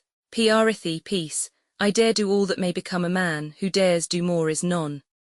Lady Macbeth. What beast wast then that made you break this enterprise to me? When you durst do it, then you were a man, and to be more than what you were, you would be so much more the man. Nor time nor place did then adhere, and yet you would make both. They have made themselves, and that their fitness now does unmake you.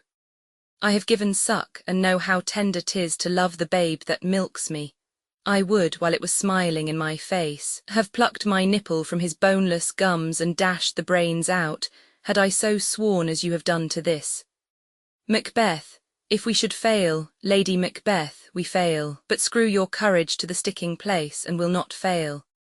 When Duncan is asleep, whereto the rather shall his day's hard journey soundly invite him, his 2 chamberlains will I with wine and wassail so convince that memory, the warder of the brain, shall be a fume, and the receipt of reason a limbeck only. When in swinish sleep their drenched natures lie as in a death, what cannot you and I perform upon unguarded Duncan? What not put upon his spongy officers? Who shall bear the guilt of our great quell? Macbeth. Bring forth men-children only, for thy undaunted metal should compose nothing but males. Will it not be received when we have marked with blood those sleepy 2 of his own chamber, and us their very daggers that they have don't? Lady Macbeth. Who dares receive it other, as we shall make our griefs and clamour roar upon his death? Macbeth. I am settled, and bend up each corporal agent to this terrible feat. Away and mock the time with fairest show, false face must hide what the false heart doth know.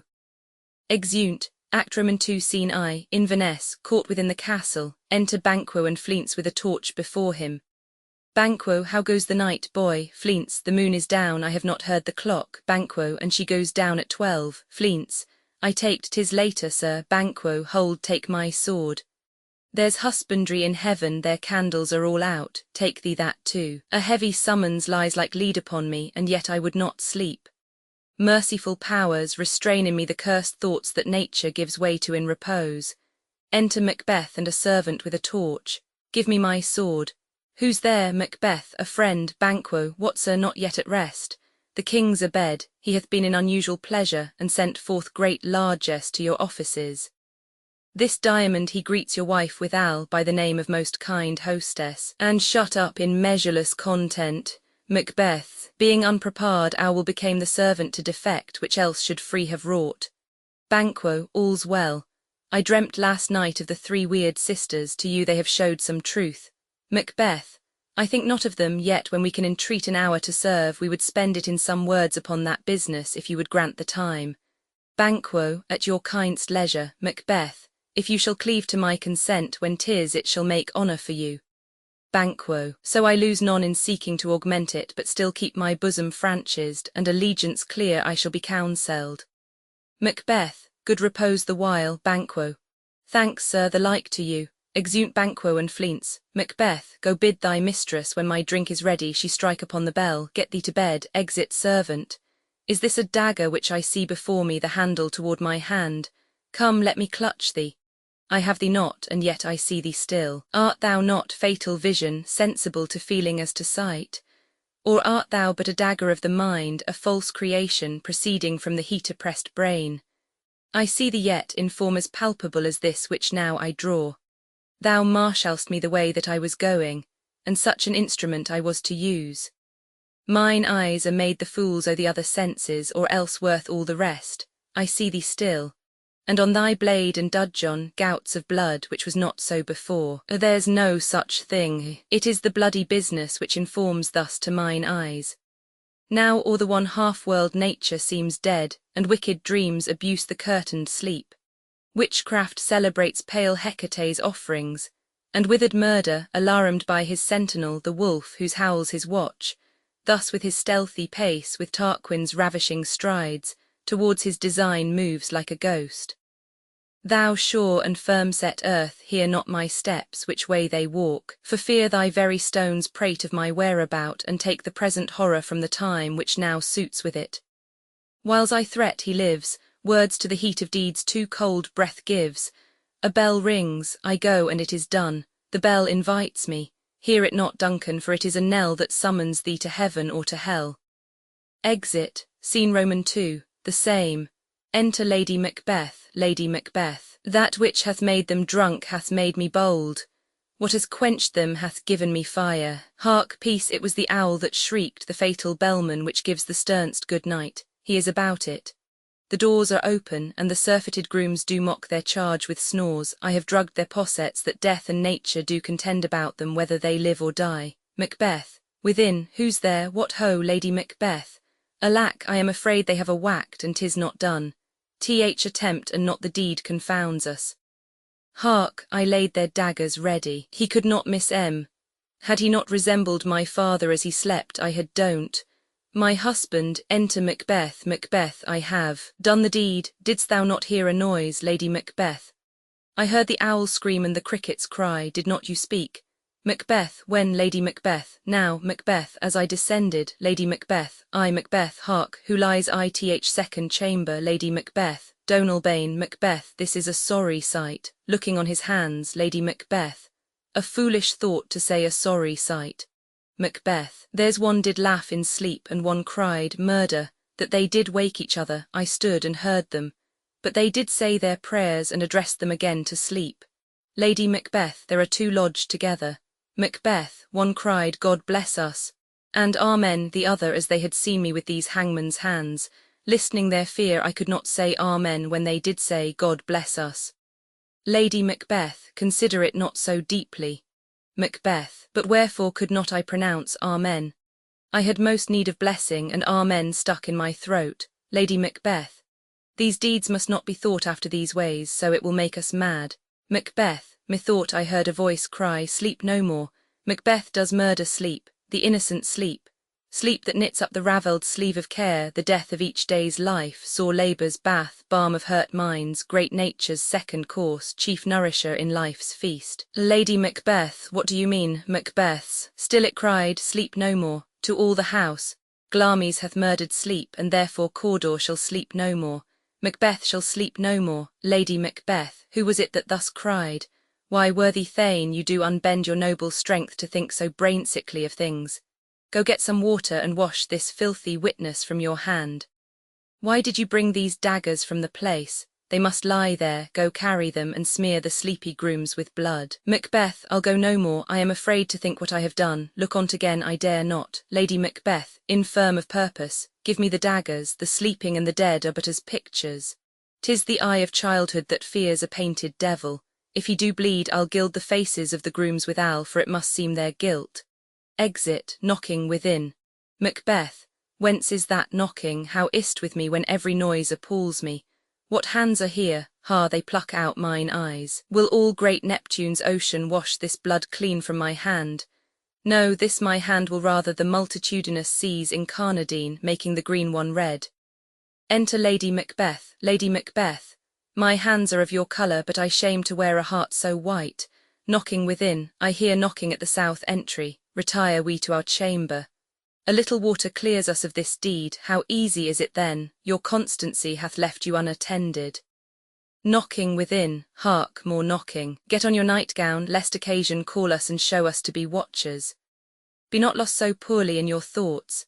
Macbeth, to know my deed, 'twere best not know myself. Knocking within, wake Duncan with thy knocking, I would thou couldst, exeunt, scene Roman 3, the same, enter a porter, knocking within, porter, here's a knocking indeed, if a man were porter of Hell Gate he should have old turning the key. Knocking, knock, knock, knock, who's there? Ith name of Beelzebub, here's a farmer that hanged himself on the expectation of plenty. Come in time, have napkins eno about you, here you'll sweat fort. Knocking, knock, knock, who's there? Ith other devil's name. Faith, here's an equivocator that could swear in both the scales against either scale, who committed treason enough for God's sake, yet could not equivocate to heaven. Oh, come in, equivocator. Knocking, knock, knock, knock, who's there? Faith, here's an English tailor come hither for stealing out of a French hose. Come in, tailor, here you may roast your goose. Knocking, knock, knock, never at quiet, what are you? But this place is too cold for hell. I'll devil porter it no further. I had thought to have let in some of all professions that go the primrose way to th everlasting bonfire. Knocking, anon, anon, I pray you remember the porter. Opens the gate. Enter Macduff and Lennox. Macduff, was it so late, friend, ere you went to bed, that you do lie so late? Porter. Faith, sir, we were carousing till the second cock, and drink, sir, is a great provoker of three things. Macduff, what three things does drink especially provoke? Porter. Marry, sir, nose painting, sleep and urine. Lechery, sir, it provokes and unprovokes. It provokes the desire, but it takes away the performance. Therefore much drink may be said to be an equivocator with lechery. It makes him and it mars him. It sets him on and it takes him off. It persuades him and disheartens him, makes him stand to and not stand to, in conclusion equivocates him in a sleep, and giving him the lie leaves him. Macduff, I believe drink gave thee the lie last night. Porter, that it did, sir, I the very throat on me, but I requited him for his lie. And I think, being too strong for him, though he took up my legs sometime, yet I made a shift to cast him. Macduff, is thy master stirring? Enter Macbeth. Our knocking has a-whacked him, here he comes. Lennox. Good morrow, noble sir. Macbeth. Good morrow both. Macduff, is the king stirring, worthy Thane? Macbeth, not yet. Macduff, he did command me to call timely on him, I have almost slipped the hour. Macbeth, I'll bring you to him. Macduff, I know this is a joyful trouble to you, but yet 'tis one.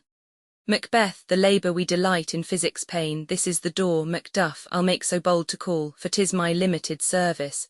Exit Macduff. Lennox, goes the king hence today? Macbeth, he did appoint so. Lennox, the night has been unruly.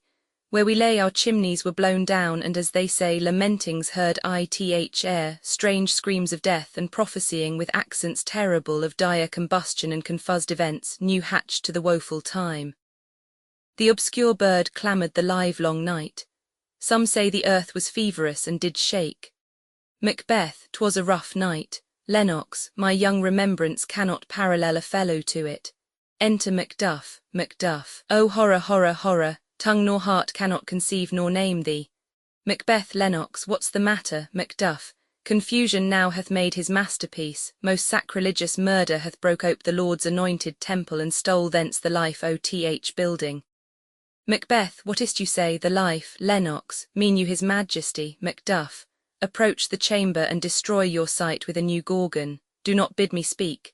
See and then speak yourselves. Exeunt Macbeth and Lennox. Awake, awake, ring the alarum bell.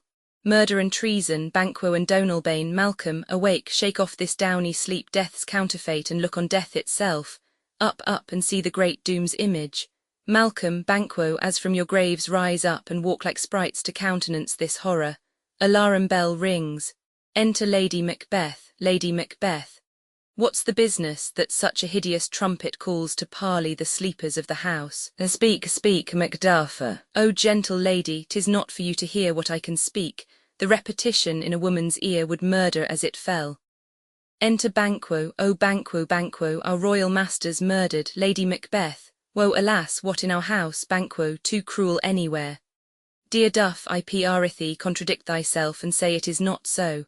Enter Macbeth and Lennox with Ross. Macbeth. Had I but died an hour before this chance, I had lived a blessed time, for, from this instant there's nothing serious in mortality. All is but toys, renown and grace is dead, the wine of life is drawn, and the mere lees is left this vault to brag of. Enter Malcolm and Donalbain. Donalbain, what is amiss? Macbeth, you are and do not note, the spring, the head, the fountain of your blood is stopped, the very source of it is stopped. Macduff, your royal fathers murdered. Malcolm, oh by whom, Lennox? Those of his chamber, as it seemed, had don't. Their hands and faces were all badged with blood, so were their daggers, which unwhipped we found upon their pillows. They starred and were distracted, no man's life was to be trusted with them. Macbeth, oh yet I do repent me of my fury that I did kill them. Macduff, wherefore did you so? Macbeth, who can be wise, amazed, temperate and furious, loyal and neutral in a moment? No man, th expedition of my violent love outrun the paucer, reason. Here lay Duncan, his silver skin lacked with his golden blood, and his gashed stabs looked like a breach in nature for ruin's wasteful entrance. There the murderers, steeped in the colours of their trade, their daggers unmannily breached with gore. Who could refrain that had a heart to love, and in that heart courage to makes love known? Lady Macbeth. Help me hence, ho, Macduff, look to the lady. Malcolm, why do we hold our tongues that most may claim this argument for ours? Donalbain. What should be spoken here where our fate, hid in an auger hole, may rush and seize us? Let's away, our tears are not yet brewed. Malcolm, nor our strong sorrow upon the foot of motion. Banquo, look to the lady. Lady Macbeth is carried out. And when we have our naked frailties hid that suffer in exposure, let us meet, and question this most bloody piece of work to know it further. Fears and scruples shake us. In the great hand of God I stand, and thence against the undivulged pretence I fight of treasonous malice. Macduff, and so do I, all so all. Macbeth, let's briefly put on manly readiness and meet ith hall together. All, well contented. Exeunt all but Malcolm and Donalbain. Malcolm, what will you do? Let's not consort with them, to show an unfelt sorrow is an office which the false man does easy. I'll to England, Donalbain to Ireland I, our separated fortune shall keep us both the safer. Where we are there's daggers in men's smiles, the near in blood, the nearer bloody. Malcolm, this murderous shaft that's shot hath not yet lighted, and our safest way is to avoid the aim. Therefore to horse, and let us not be dainty of leave-taking, but shift away. There's warrant in that theft which steals itself when there's no mercy left. Exeunt, scene Roman 4, the same, without the castle. Enter Ross and an old man. Old man. 70 I can remember well, within the volume of which time I have seen hours dreadful and things strange. But this sore night hath trifled former knowings. Ross, good father, thou seest the heavens as troubled with man's act, threatens his bloody stage. By the clock 'tis day, and yet dark night strangles the travelling lamp. Is't night's predominance or the day's shame that darkness does the face of earth entomb when living light should kiss it? Old man, 'tis unnatural, even like the deed that's done. On Tuesday last a falcon, towering in her pride of place, was by a mousing owl hawked at and killed. Ross, and Duncan's horses, a thing most strange and certain, beauteous and swift, the minions of their race, turned wild in nature, broke their stalls, flung out, contending gainst obedience as they would make war with mankind. Old man, 'tis said they eat each other. Ross, they did so to the amazement of mine eyes that looked upon't. Here comes the good Macduff, enter Macduff. How goes the world, sir, now, Macduff, why see you not? Ross, is't known who did this more than bloody deed? Macduff, those that Macbeth hath slain. Ross, alas the day, what good could they pretend? Macduff, they were suborned. Malcolm and Donalbain, the king's 2 sons, are stol'n away and fled, which puts upon them suspicion of the deed. Ross, gainst nature still, thriftless ambition that will ravin up thine own life's means. Then 'tis most like the sovereignty will fall upon Macbeth. Macduff, he is already nammed, and gone to Scone to be invested. Ross, where is Duncan's body? Macduff, carried to Colmcille, the sacred storehouse of his predecessors and guardian of their bones. Ross, will you to Scone? Macduff, no, cousin, I'll to Fife. Ross, well, I will thither. Macduff, well, may you see things well done there. Adieu, lest our old robes sit easier than our new. Ross, farewell, father. Old man, God's benison go with you, and with those that would make good of bad and friends of foes. Exeunt. Act Roman 3 Scene I. Forers. A room in the palace. Enter Banquo. Banquo. Thou haste it now, King Cawdor Glamis, all as the weird women promised, and I fear thou playedst most foully fought. Yet it was said it should not stand in thy posterity, but that myself should be the root and father of many kings. If there come truth from them, as upon thee, Macbeth, their speeches shine, why, by the verities on thee made good, may they not be my oracles as well, and set me up in hope? But hush, no more. A senate sounded. Enter Macbeth as king, Lady Macbeth as queen, Lennox, Ross, lords and attendants. Macbeth, here's our chief guest, Lady Macbeth. If he had been forgotten, it had been as a gap in our great feast, and all thing unbecoming. Macbeth, tonight we hold a solemn supper, sir, and I'll request your presence. Banquo, let your highness command upon me, to the which my duties are with a most indissoluble tie for ever knit. Macbeth, ride you this afternoon? Banquo, ay, my good lord. Macbeth, we should have else desired your good advice, which still hath been both grave and prosperous in this day's council, but we'll take tomorrow. Is't far you ride? Banquo, as far, my lord, as will fill up the time twixt this and supper. Go not my horse the better, I must become a borrower of the night for a dark hour or twain. Macbeth, fail not our feast. Banquo, my lord, I will not. Macbeth, we hear our bloody cousins are bestowed in England and in Ireland, not confessing their cruel parricide, filling their hearers with strange invention. But of that tomorrow, when therewithal we shall have cause of state craving us jointly. Hie you to horse, adieu till you return at night. Goes Fleance with you? Banquo, ay, my good lord, our time does call upon's. Macbeth, I wish your horses swift and sure of foot, and so I do commend you to their backs. Farewell. Exit Banquo. Let every man be master of his time till 7 at night. To make society the sweeter welcome, we will keep ourself till supper time alone. While then, God be with you. Exeunt Lady Macbeth, lords, and see, sir, a word with you. Attend those men our pleasure. Servant, they are my lord without the palace gate. Macbeth, bring them before us. Exit servant. To be thus is nothing, but to be safely thus. Our fears in Banquo stick deep, and in his royalty of nature reigns that which would be feared. 'Tis much he dares, and to that dauntless temper of his mind he hath a wisdom that doth guide his valour to act in safety. There is none but he whose being I do fear, and under him my genius is rebucked, as it is said Mark Antony's was by Caesar. He chid the sisters when first they put the name of king upon me, and bade them speak to him. Then, prophet-like, they hailed him father to a line of kings. Upon my head they placked a fruitless crown, and put a barren sceptre in my gripe, thence to be wrenched with an unlineal hand, no son of mine succeeding. If't be so, for Banquo's issue have I filled my mind. For them the gracious Duncan have I murdered, put rancours in the vessel of my peace only for them, and mine eternal jewel given to the common enemy of man to make them kings, the seed of Banquo kings. Rather than so, come, fate into the list, and champion me to th utterance. Who's there? Enter servant with 2 murderers. Now go to the door and stay there till we call. Exit servant. Was it not yesterday we spoke together? First murderer.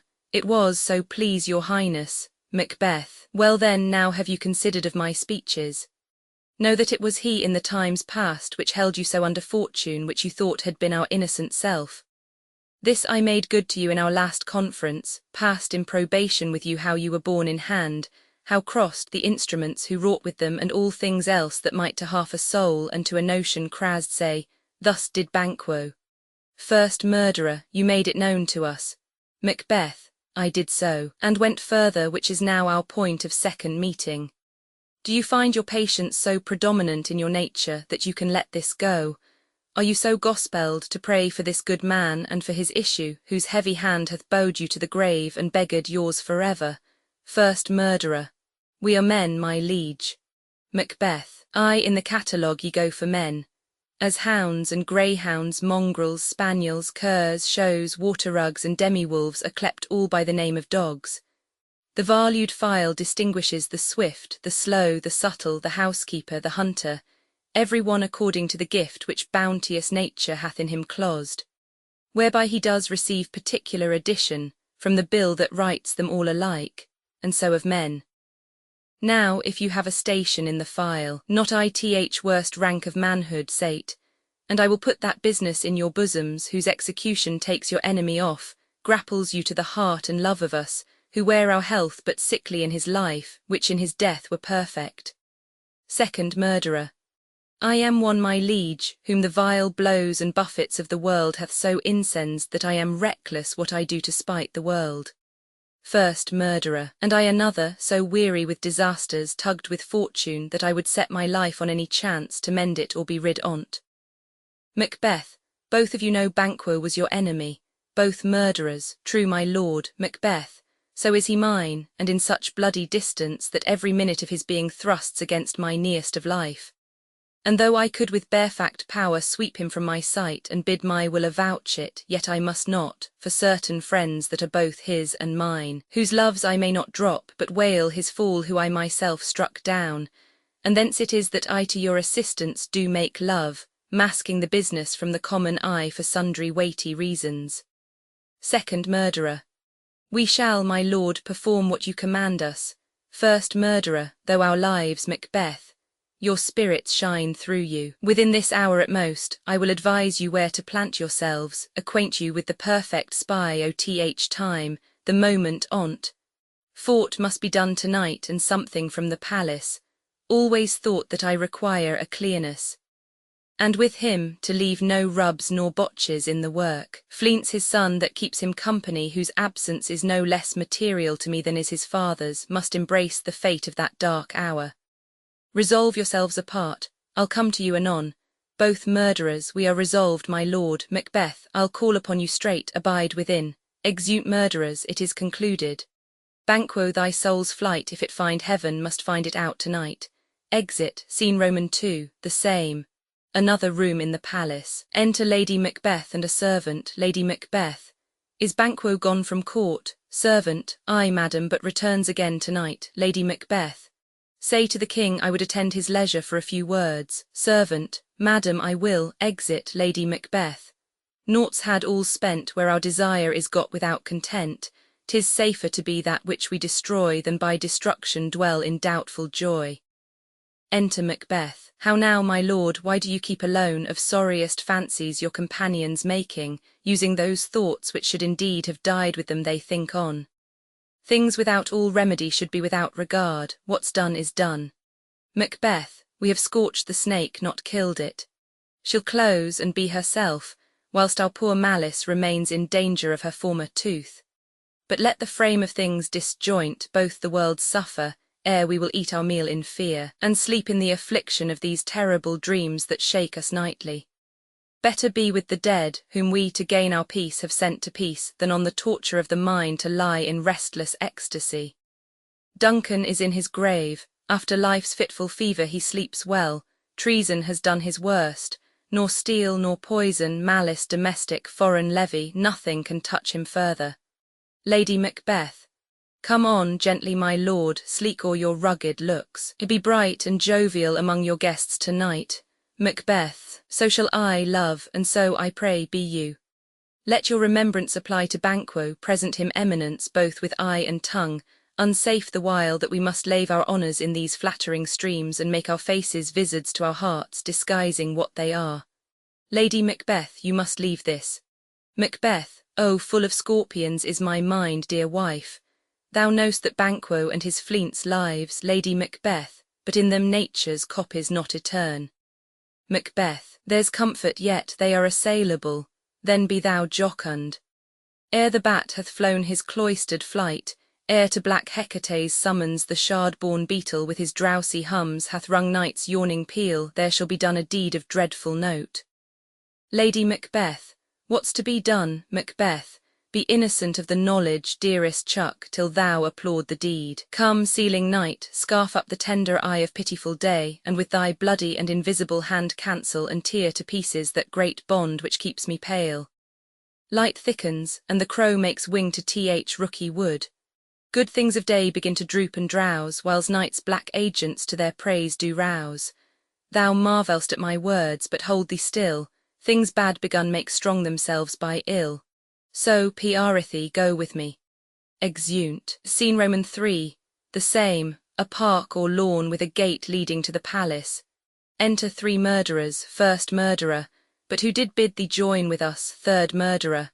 Macbeth, second murderer. He needs not our mistrust, since he delivers our offices and what we have to do to the direction just. First murderer, then stand with us. The west yet glimmers with some streaks of day. Now spurs the lated traveller apace to gain the timely inn, and near approaches the subject of our watch. Third murderer. Hark, I hear horses, Banquo, within, give us a light there, ho, second murderer. Then 'tis he, the rest that are within the note of expectation already are caught. First murderer. His horses go about. Third murderer. Almost a mile, but he does usually, so all men do from hence to the palace gate make it their walk.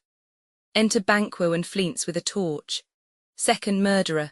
A light, third murderer, 'tis he, first murderer, stand taut, Banquo, it will be rain tonight. First murderer, let it come down, assaults Banquo, Banquo, O treachery, fly, good Fleance, fly, fly, fly, thou mayst revenge, O slave, dies, Fleance escapes. Third murderer, who did strike out the light, first murderer, wast not the way, third murderer, there's but one down, the sun is fled. Second murderer, we have lost best half of our affair, first murderer. Well, let's away and say how much is done. Exeunt. Scene Roman 4. The same, a room of state in the palace, a banquet prepared. Enter Macbeth, Lady Macbeth, Ross, Lennox, lords and attendants. Macbeth, you know your own degrees, sit down. At first and last the hearty welcome. Lords, thanks to your majesty.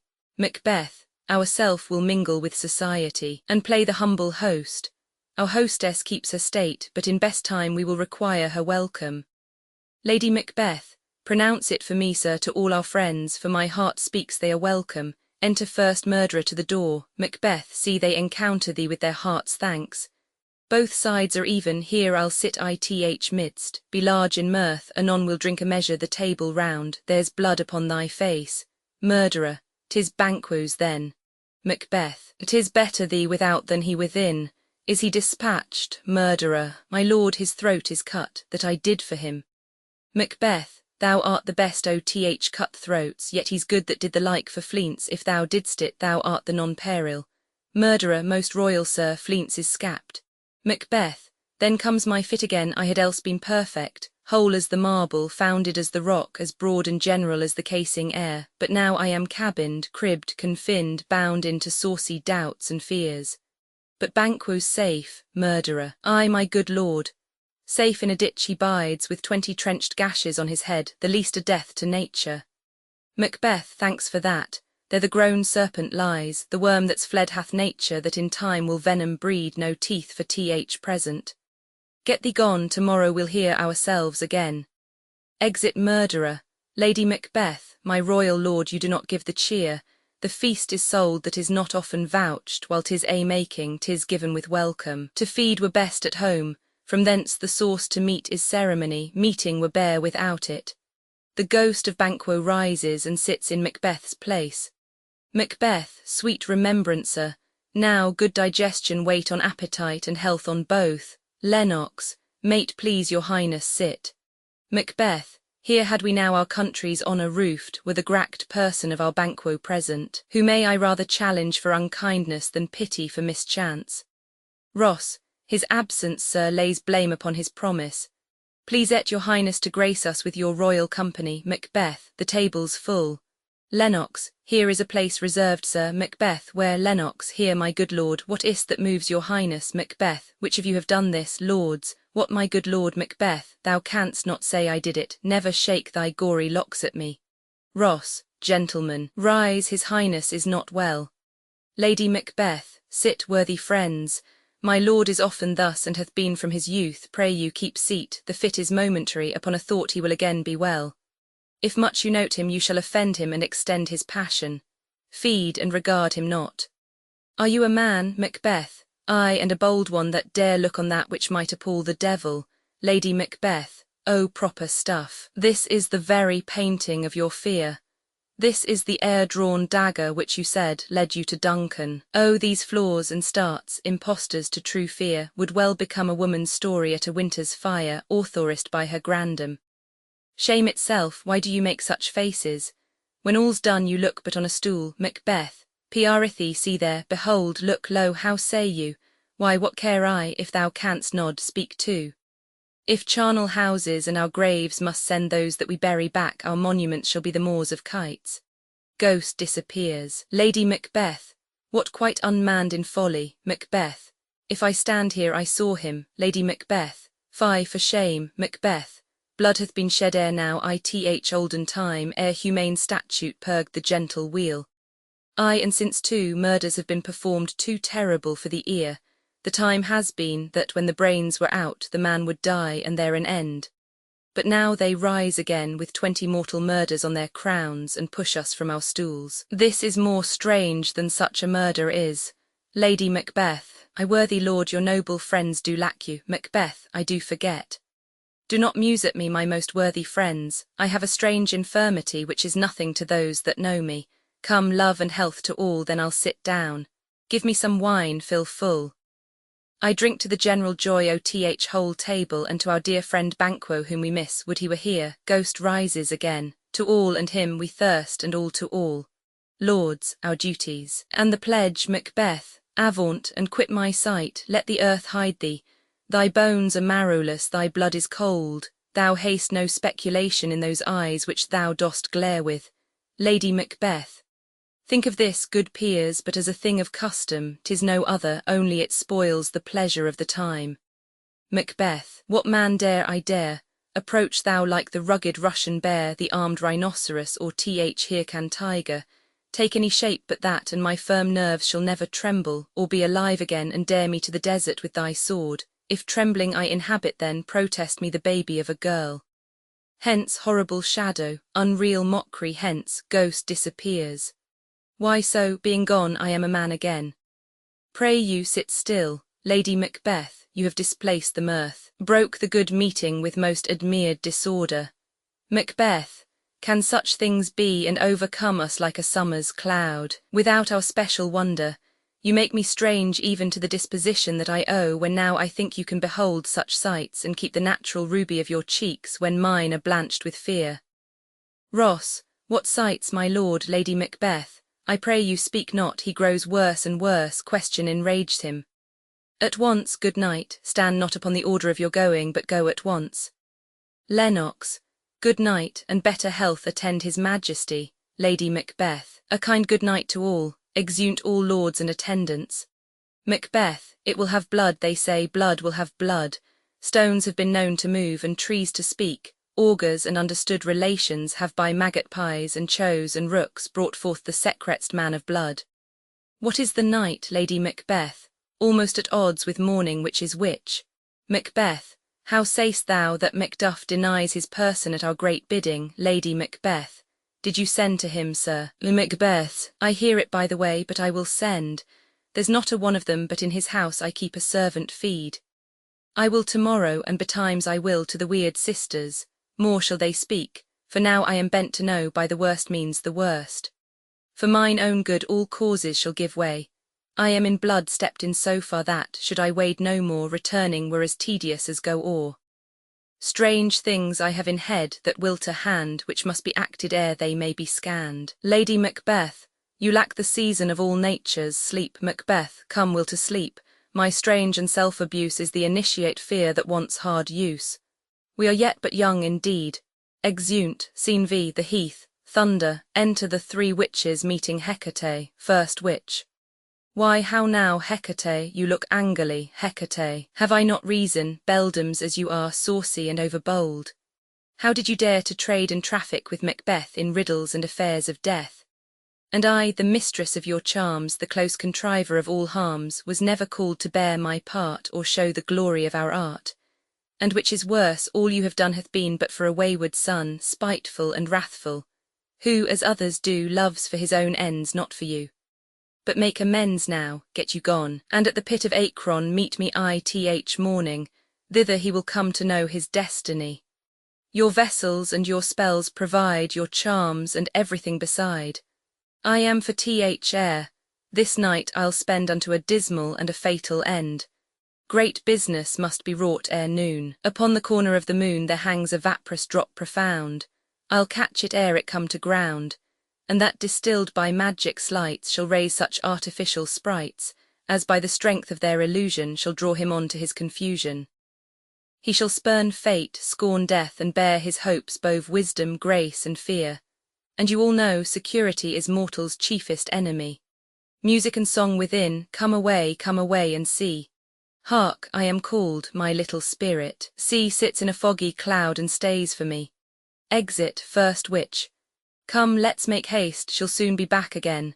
Exeunt, scene VI, Forers, a room in the palace, enter Lennox and another Lord Lennox. My former speeches have but hit your thoughts which can interpret farther, only I say things have been strangely born.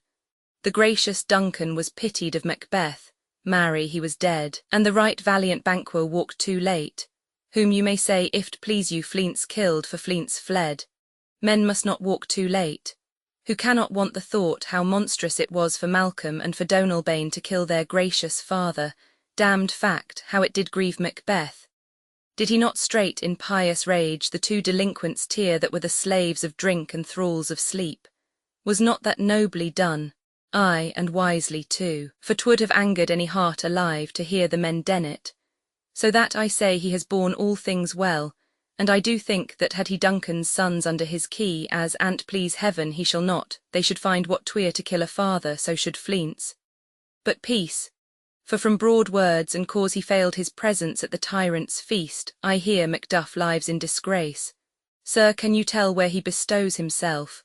Lord, the son of Duncan, from whom this tyrant holds the due of birth, lives in the English court and is received of the most pious Edward with such grace that the malevolence of fortune nothing takes from his high respect. Thither Macduff is gone to pray the holy king, upon his aid to wake Northumberland, and warlike Siward that by the help of these, with him above to ratify the work, we may again give to our tables meat, sleep to our nights, free from our feasts and banquets bloody knives, do faithful homage and receive free honours all which we pine for now.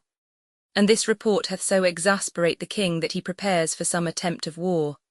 Lennox, sent he to Macduff, Lord, he did, and with an absolute sir not I, the cloudy messenger turns me his back and hums as who should say, you'll rue the time that clogs me with this answer.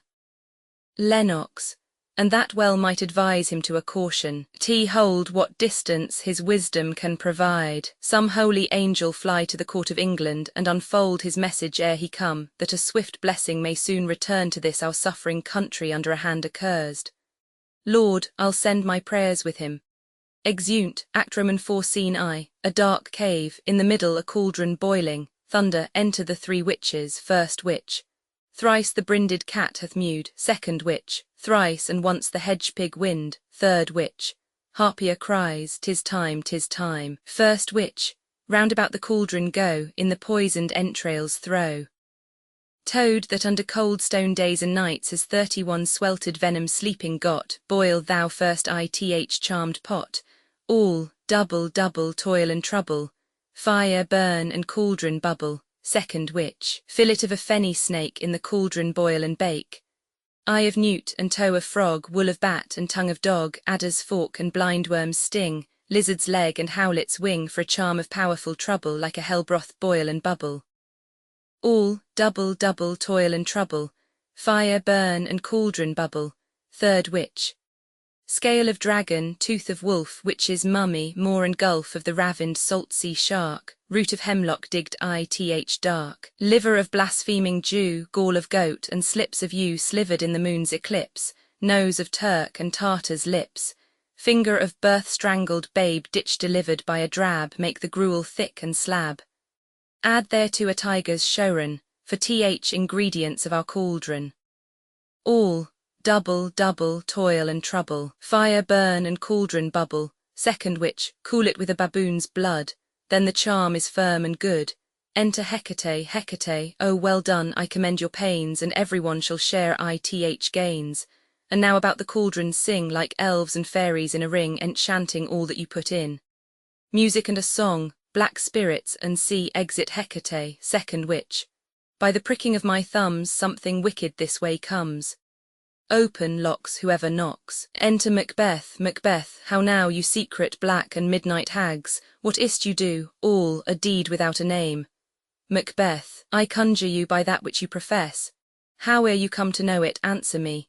Though you untie the winds and let them fight against the churches, though the yesty waves confound and swallow navigation up, though bladed corn be lodged and trees blown down, though castles topple on their warders' heads, though palaces and pyramids do slope their heads to their foundations, though the treasure of nature's germans tumble all together, even till destruction sicken, answer me to what I ask you. First witch, speak, second witch, demand, third witch, we'll answer, first witch, say if thou'dst rather hear it from our mouths or from our masters.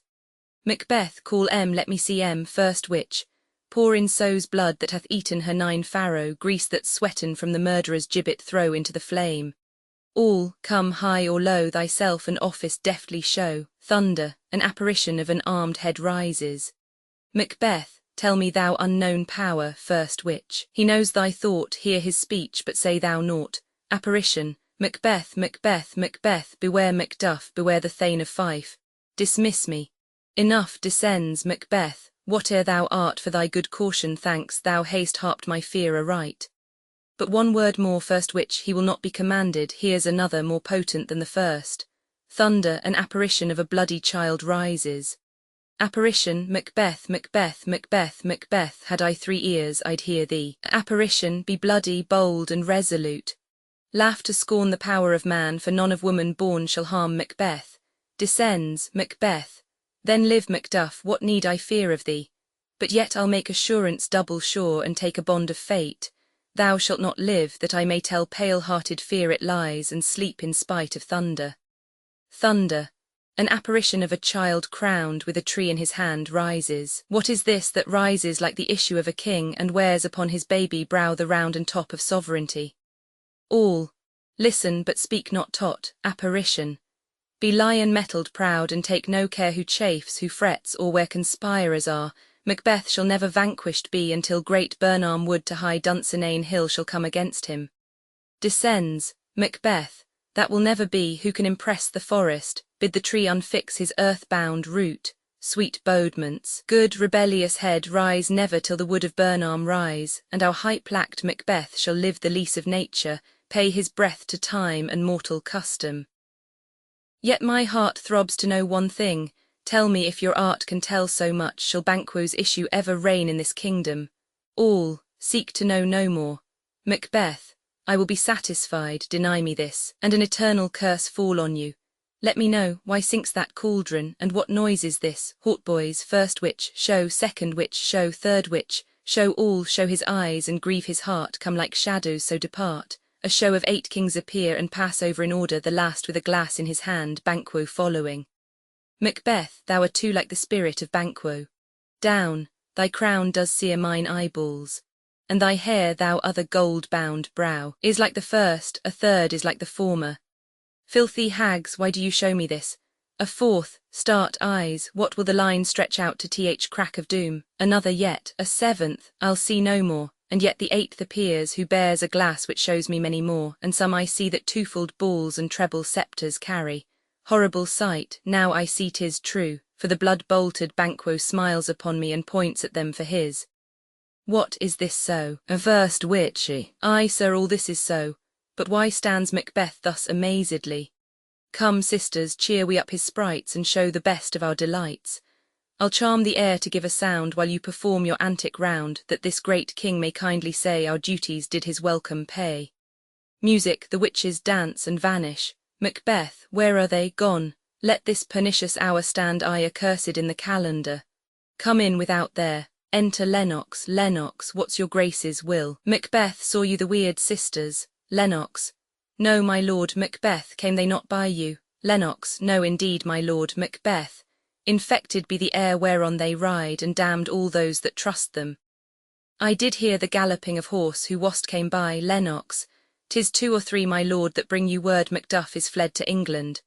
Macbeth fled to England, Lennox, aye, my good lord. Macbeth, time, thou anticipatst my dread exploits.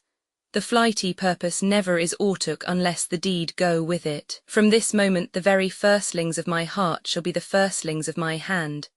And even now, to crown my thoughts with acts, be it thought and done, the castle of Macduff I will surprise, seize upon Fife, give to th Edge o' th sword his wife, his babes, and all unfortunate souls that trace him in his line. No boasting like a fool, this deed I'll do before this purpose cool, but no more sights. Where are these gentlemen? Come, bring me where they are. Exeunt. Scene Roman 2. Fife, a room in Macduff's castle. Enter Lady Macduff, her son, and Ross. Lady Macduff, what had he done to make him fly the land? Ross, you must have patience, madam. Lady Macduff, he had none, his flight was madness. When our actions do not, our fears do make us traitors. Ross, you know not whether it was his wisdom or his fear. Lady Macduff, wisdom, to leave his wife, to leave his babes, his mansion, and his titles, in a place from whence himself does fly. He loves us not, he wants the natural touch. For the poor wren, the most diminutive of birds, will fight her young ones in her nest against the owl. All is the fear, and nothing is the love, as little is the wisdom, where the flight so runs, against all reason. Ross, my dearest cause, I pray you school yourself, but for your husband he is noble, wise, judicious, and best knows the fits o' th season. I dare not speak much further, but cruel are the times when we are traitors, and do not know ourselves, when we hold rumour from what we fear, yet know not what we fear, but float upon a wild and violent sea each way and move. I take my leave of you, shall not be long, but I'll be here again. Things at the worst will cease, or else climb upward to what they were before. My pretty cousin, blessing upon you, Lady Macduff, fathered he is, and yet he's fatherless. Ross, I am so much a fool, should I stay longer. It would be my disgrace and your discomfort. I take my leave at once. Exit, Lady Macduff. Sirrah, your father's dead, and what will you do now? How will you live, son? As birds do, mother. Lady Macduff, what with worms and flies? Son, with what I get, I mean, and so do they. Lady Macduff, poor bird, thou'dst never fear the net nor lime, the pitfall nor the gin. Son, why should I, mother? Poor birds they are not set for. My father is not dead, for all your saying. Lady Macduff, yes, he is dead. How wilt thou do for a father, son? Nay, how will you do for a husband, Lady Macduff? Why, I can buy me 20 at any market. Son, then you'll buy to sell again. Lady Macduff, thou speak'st with all thy wit, and yet I faith with wit enough for thee. Son, was my father a traitor, mother? Lady Macduff, aye, that he was. Son, what is a traitor, Lady Macduff? Why, one that swears and lies. Son, and be all traitors that do so. Lady Macduff, every one that does so is a traitor and must be hanged. Son, And must they all be hanged that swear and lie, Lady Macduff? Every one, son, who must hang them, Lady Macduff. Why, the honest men, son, then the liars and swearers are fools. For there are liars and swearers enow to beat the honest men and hang up them. Lady Macduff. Now God help thee, poor monkey, but how wilt thou do for a father, son? If he were dead you'ld weep for him, if you would not it were a good sign that I should quickly have a new father. Lady Macduff. Poor prattler, how thou talk'st. Enter a messenger. Messenger. Bless you, fair dame, I am not to you known, though in your state of honour I am perfect. I doubt some danger does approach you nearly. If you will take a homely man's advice, be not found here, hence with your little ones. To fright you thus, methinks I am too savage, to do worse to you a fell cruelty which is too nigh your person. Heaven preserve you, I dare abide no longer. Exit, Lady Macduff. Whither should I fly? I have done no harm, but I remember now I am in this earthly world, where to do harm is often laudable, to do good sometime accounted dangerous folly. Why then, alas, do I put up that womanly defence to say I have done no harm? What are these faces? Enter murderers. First murderer, where is your husband, Lady Macduff? I hope in no place so unsanctified where such as thou mayst find him. First murderer, he's a traitor. Son, thou least, thou shag-eared villain. First murderer. What, you egg stabbing him, young fry of treachery, son? He has killed me, mother, run away, I pray you, dies. Exit Lady Macduff, crying murder, and pursued by the murderers. Scene Roman 3. England, before the King's palace. Enter Malcolm and Macduff. Malcolm, let us seek out some desolate shade, and there weep our sad bosoms empty. Macduff, let us rather hold fast the mortal sword, and like good men bestride our down-fall'n birthdom. Each new morn, new widows howl, new orphans cry, new sorrows strike heaven on the face, that it resounds as if it felt with Scotland, and yelled out like syllable of dollar. Malcolm, what I believe I'll wail, what no believe, and what I can redress as I shall find the time to friend I will. What you have spoke, it may be so perchance. This tyrant whose sole name blisters our tongues was once thought honest. You have loved him well, he hath not touched you yet. I am young, but something you may deserve of him through me, and wisdom to offer up a weak, poor, innocent lamb to appease an angry God. Macduff, I am not treacherous, Malcolm, but Macbeth is. A good and virtuous nature may recoil in an imperial charge, but I shall crave your pardon, that which you are my thoughts cannot transpose. Angels are bright still, though the brightest fell, though all things foul would wear the brows of grace, yet grace must still look so. Macduff, I have lost my hopes. Ye Malcolm, perchance even there where I did find my doubts. Why in that rawness left you wife and child, those precious motives, those strong knots of love without leave taking? I pray you let not my jealousies be your dishonours but mine own safeties. You may be rightly just whatever I shall think. Macduff, bleed, bleed, poor country. Great tyranny, lay thou thy basis sure, for goodness dare not check thee. Where thou thy wrongs, the title is afeard. Fare thee well. Lord, I would not be the villain that thou think'st for the whole space that's in the tyrant's grasp and the rich east to boot. Malcolm, be not offended. I speak not as in absolute fear of you. I think our country sinks beneath the yoke, it weeps, it bleeds, and each new day a gash is added to her wounds. I think withal there would be hands uplifted in my right, and here from gracious England have I offer of goodly thousands. But for all this, when I shall tread upon the tyrant's head, or wear it on my sword, yet my poor country shall have more vices than it had before, more suffer, and more sundry ways than ever, by him that shall succeed. Macduff, what should he be? Malcolm. It is myself I mean, in whom I know all the particulars of vice so grafted that, when they shall be opened, black Macbeth will seem as pure as snow, and the poor state esteem him as a lamb, being compared with my confineless harms. Macduff, not in the legions of horrid hell can come a devil more damned in evils to top Macbeth. Malcolm, I grant him bloody, luxurious, avaricious, false, deceitful, sudden, malicious, smacking of every sin that has a name. But there's no bottom, none, in my voluptuousness. Your wives, your daughters, your matrons, and your maids could not fill up the cistern of my lust. And my desire all continent impediments would o'erbear that did oppose my will, better Macbeth than such an one to reign. Macduff, Boundless intemperance in nature is a tyranny. It hath been untimely emptying of the happy throne and fall of many kings. But fear not yet to take upon you what is yours. You may convey your pleasures in a spacious plenty, and yet seem cold, the time you may so hoodwink. We have willing dames enough, there cannot be that vulture in you to devour so many as will to greatness dedicate themselves, finding it so inclined. Malcolm. With this there grows in my most ill-composed affection such a staunchless avarice that were I king I should cut off the nobles for their lands, desire his jewels and this other's house, and my more having would be as a source to make me hunger more, that I should forge quarrels unjust against the good and loyal, destroying them for wealth. Macduff, this avarice sticks deeper, grows with more pernicious root than summer seeming lust, and it hath been the sword of our slain kings, yet do not fear. Scotland hath foisons to fill up your will of your mere own. All these are portable with other graces weighed. Malcolm, but I have none, the king becoming graces as justice, verity, temperance, stableness, bounty, perseverance, mercy, lowliness, devotion, patience, courage, fortitude. I have no relish of them, but abound in the division of each several crime, acting it many ways. Nay, had I power, I should pour the sweet milk of concord into hell, uproar the universal peace, confound all unity on earth. Macduff. O Scotland, Scotland, Malcolm, if such a one be fit to govern, speak, I am as I have spoken. Macduff, fit to govern, no, not to live.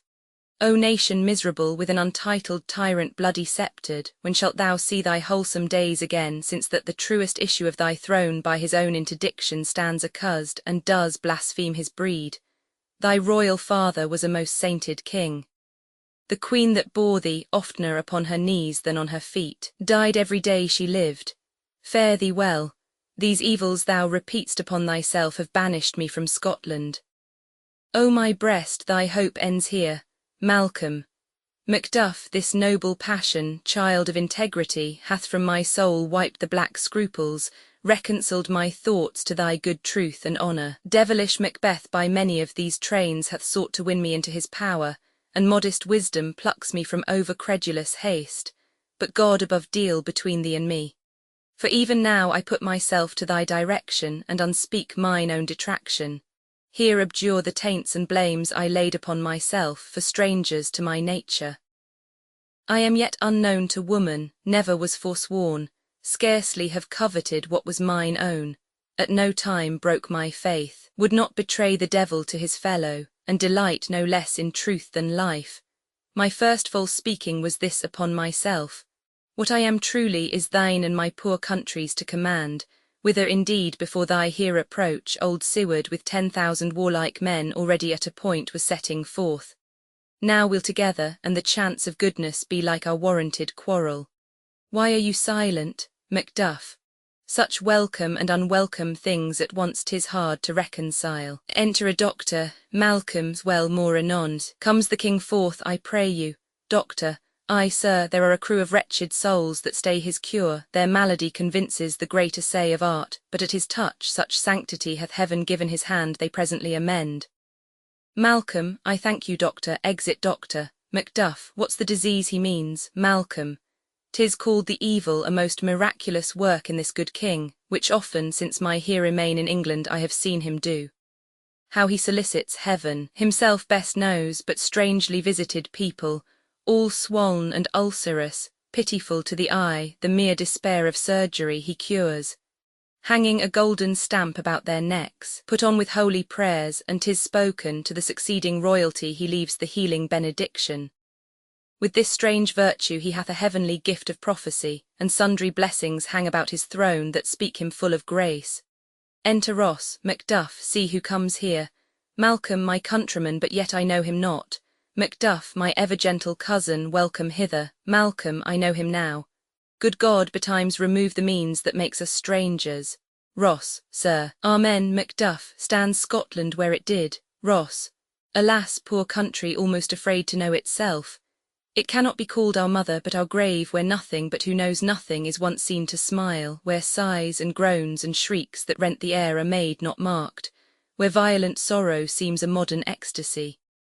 The dead man's knell is there scarce asked for who, and good men's lives expire before the flowers in their caps, dying or ere they sicken. Macduff. Oh, relation too nice and yet too true. Malcolm, what's the newest grief? Ross. That of an hour's age doth hiss the speaker, each minute teems a new one. Macduff. How does my wife? Ross. Why well, Macduff, and all my children. Ross. Well too, Macduff. The tyrant has not battered at their peace. Ross. No, they were well at peace when I did leave 'em. Macduff. Be not a niggard of your speech. How ghost? Ross. When I came hither to transport the tidings which I have heavily borne, there ran a rumour of many worthy fellows that were out, which was to my belief witnessed the rather, for that I saw the tyrant's power afoot. Now is the time of help. Your eye in Scotland would create soldiers, make our women fight to doff their dire distresses. Malcolm, bet their comfort we are coming thither. Gracious England hath lent us good Seward and 10,000 men, an older and a better soldier none that Christendom gives out. Ross. Would I could answer this comfort with the like, but I have words that would be howled out in the desert air where hearing should not latch them. Macduff. What concern they, the general cause, or is it a fee-grief due to some single breast? Ross. No mind that's honest but in it shares some woe, though the main part pertains to you alone. Macduff. If it be mine, keep it not from me, quickly let me have it. Ross. Let not your ears despise my tongue for ever, which shall possess them with the heaviest sound that ever yet they heard. Macduff. I guess at it. Ross. Your castle is suppressed, your wife and babes savagely slaughtered. To relate the manner were on the quarry of these murdered deer to add the death of you. Malcolm. Merciful heaven, what man ne'er pull your hat upon your brows, give sorrow words, the grief that does not speak whispers the o'erfraught heart and bids it break. Macduff. My children too. Ross. Wife, children, servants, all that could be found. Macduff. And I must be from thence, my wife killed too. Ross. I have said. Malcolm, be comforted, let's make us medicines of our great revenge to cure this deadly grief. Macduff. He has no children. All my pretty ones, did you say all? Oh hell-kite. All what? All my pretty chickens and their dam at one fell swoop. Malcolm. Dispute it like a man. Macduff. I shall do so, but I must also feel it as a man. I cannot but remember such things were, that were most precious to me. Did heaven look on and would not take their part? Sinful Macduff, they were all struck for thee. Naught that I am, not for their own demerits but for mine, fell slaughter on their souls. Heaven rest them now. Malcolm, be this the whetstone of your sword. Let grief convert to anger, blunt not the heart, enrage it. Macduff. Oh, I could play the woman with mine eyes and braggart with my tongue. But gentle heavens, cut short all intermission. Front to front bring thou this fiend of Scotland and myself, within my sword's length set him, if he scape, heaven forgive him too. Malcolm, this tune goes manly. Come, go we to the king, our power is ready, our lack is nothing but our leave. Macbeth is ripe for shaking, and the powers above put on their instruments. Receive what cheer you may, the night is long that never finds the day. Exeunt. Act V. Scene I. Dunsinane, a room in the castle. Enter a doctor of physic and a waiting gentlewoman. Doctor, I have 2 nights watched with you, but can perceive no truth in your report. When was it she last walked? Gentlewoman. Since his majesty went into the field, I have seen her rise from her bed, throw her nightgown upon her, unlock her closet, take forth paper, fold it, write up on't, read it, afterwards seal it, and again return to bed, yet all this while in a most fast sleep. Doctor. A great perturbation in nature to receive at once the benefit of sleep, and do the effects of watching. In this slumbery agitation, besides her walking and other actual performances, what at any time have you heard her say? Gentlewoman. That, sir, which I will not report after her. Doctor. You may to me, and 'tis most meet you should. Gentlewoman. Neither to you nor anyone, having no witness to confirm my speech. Enter Lady Macbeth with a taper. Lo you, here she comes, this is her very guise, and upon my life fast asleep. Observe her, stand close. Doctor. How came she by that light? Gentlewoman. Why, it stood by her, she has light by her continually, 'tis her command. Doctor. You see her eyes are open. Gentlewoman. Aye, but their sense are shut. Doctor. What is it she does now? Look how she rubs her hands. Gentlewoman. It is an accustomed action with her to seem thus washing her hands. I have known her continue in this a quarter of an hour. Lady Macbeth. Yet here's a spot. Doctor. Hark, she speaks. I will set down what comes from her, to satisfy my remembrance the more strongly. Lady Macbeth. Out, damned spot, out I say, 1, 2, why then 'tis time to dot, hell is murky, fie my lord, fie, a soldier and afeard, what need we fear who knows it when none can call our power to account, yet who would have thought the old man to have had so much blood in him, doctor, do you mark that, Lady Macbeth? The Thane of Fife had a wife, where is she now? What will these hands ne'er be clean, no more o' that, my lord, no more o' that, you mar all with this starting. Doctor, go to, you have known what you should not. Gentlewoman, she has spoke what she should not, I am sure of that, heaven knows what she has known. Lady Macbeth, here's the smell of the blood still, all the perfumes of Arabia will not sweeten this little hand. Oh, doctor, what a sigh is there, the heart is sorely charged. Gentlewoman, I would not have such a heart in my bosom for the dignity of the whole body. Doctor. Well, gentlewoman, pray God it be, sir. Doctor, this disease is beyond my practice, yet I have known those which have walked in their sleep who have died holily in their beds. Lady Macbeth, wash your hands, put on your nightgown, look not so pale. I tell you yet again, Banquo's buried, he cannot come out on's grave. Doctor, even so, Lady Macbeth, to bed, there's knocking at the gate. Come, give me your hand, what's done cannot be undone. To bed, exit. Doctor, will she go now to bed? Gentlewoman, directly. Doctor, foul whisperings are abroad, unnatural deeds do breed unnatural troubles, infected minds to their deaf pillows will discharge their secrets. More needs she the divine than the physician. God, forgive us all, look after her, remove from her the means of all annoyance and still keep eyes upon her. So good night, my mind she has mated and amazed my sight. I think but dare not speak. Gentlewoman, good night, good doctor. Exeunt, scene Roman II, the country near Dunsinane. Enter, with drum and colours, Menteith, Caithness, Angus, Lennox, and soldiers. Menteith, the English power is near, led on by Malcolm, his uncle Seward, and the good Macduff.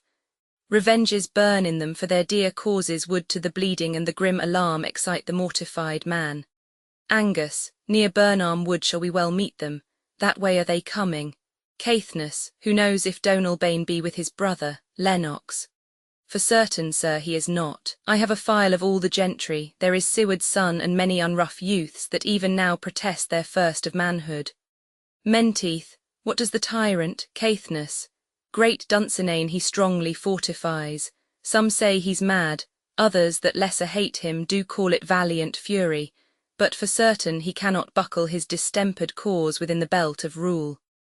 Angus, now does he feel his secret murders sticking on his hands, now minutely revolts upbraid his faith breach. Those he commands move only in command, nothing in love. Now does he feel his title hang loose about him like a giant's robe upon a dwarfish thief. Menteith, who then shall blame his pestered senses to recoil and start when all that is within him does condemn itself for being there? Caithness. Well, march we on, to give obedience where 'tis truly owed.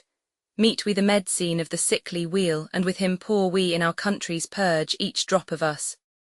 Lennox, or so much as it needs to dew the sovereign flower and drown the weeds, make we our march towards Burnham. Exeunt marching, scene Roman III. Dunsinane, a room in the castle. Enter Macbeth, doctor and attendants. Macbeth, bring me no more reports, let them fly all. Till Burnham would remove to Dunsinane I cannot taint with fear. What's the boy Malcolm, was he not born of woman? The spirits that know all mortal consequences have pronounced me thus. Fear not, Macbeth, no man that's born of woman shall e'er have power upon thee. Then fly, false thanes, and mingle with the English epicures, the mind I sway by and the heart I bear shall never sag with doubt nor shake with fear. Enter a servant, the devil damn thee black, thou cream-fact loon, where got'st thou that goose look? Servant, there is 10,000 Macbeth, geese villain, servant, soldiers, sir, Macbeth, go prick thy face and overed thy fear, thou lily-livered boy. What soldiers, Patch, death of thy soul, those linen cheeks of thine are counsellors to fear. What soldiers, way face? Servant, the English force, so please you, Macbeth, take thy face hence. Exit servant, Satan, I am sick at heart when I behold Satan, I say, this push will cheer me ever or deceit me now. I have lived long enough. My way of life is fallen into the sere, the yellow leaf, and that which should accompany old age, as honour, love, obedience, troops of friends, I must not look to have, but in their stead curses, not loud but deep, mouth honour, breath, which the poor heart would fain deny and dare not. Satan, enter Satan, Satan, what's your gracious pleasure? Macbeth, what news more? Satan, all is confirmed, my lord, which was reported. Macbeth, I'll fight till from my bones my flesh be hacked, give me my armour.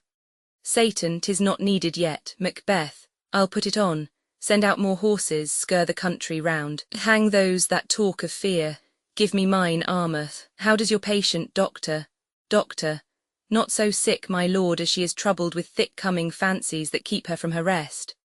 Macbeth, cure her of that. Canst thou not minister to a mind diseased, pluck from the memory a rooted sorrow, raise out the written troubles of the brain, and with some sweet oblivious antidote cleanse the stuffed bosom of that perilous stuff which weighs upon the heart?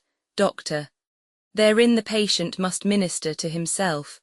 Macbeth, throw physic to the dogs. I'll none of it. Come, put mine armour on, give me my staff. Satan, send out. Doctor, the thanes fly from me. Come, sir, dispatch. If thou couldst, doctor, cast the water of my land, find her disease, and purge it to a sound and pristine health, I would applaud thee to the very echo that should applaud again. Pull't off, I say. What rhubarb senna or what purgative drug would scour these English hence? Hear'st thou of them, doctor? Ay, my good lord. Your royal preparation makes us hear something. Macbeth, bring it after me. I will not be afraid of death and bane till Burnham Forest come to Dunsinane. Exeunt all except doctor. Doctor, were I from Dunsinane away and clear, profit again should hardly draw me here. Exit, scene Roman 4. Country near Dunsinane, a wood in view.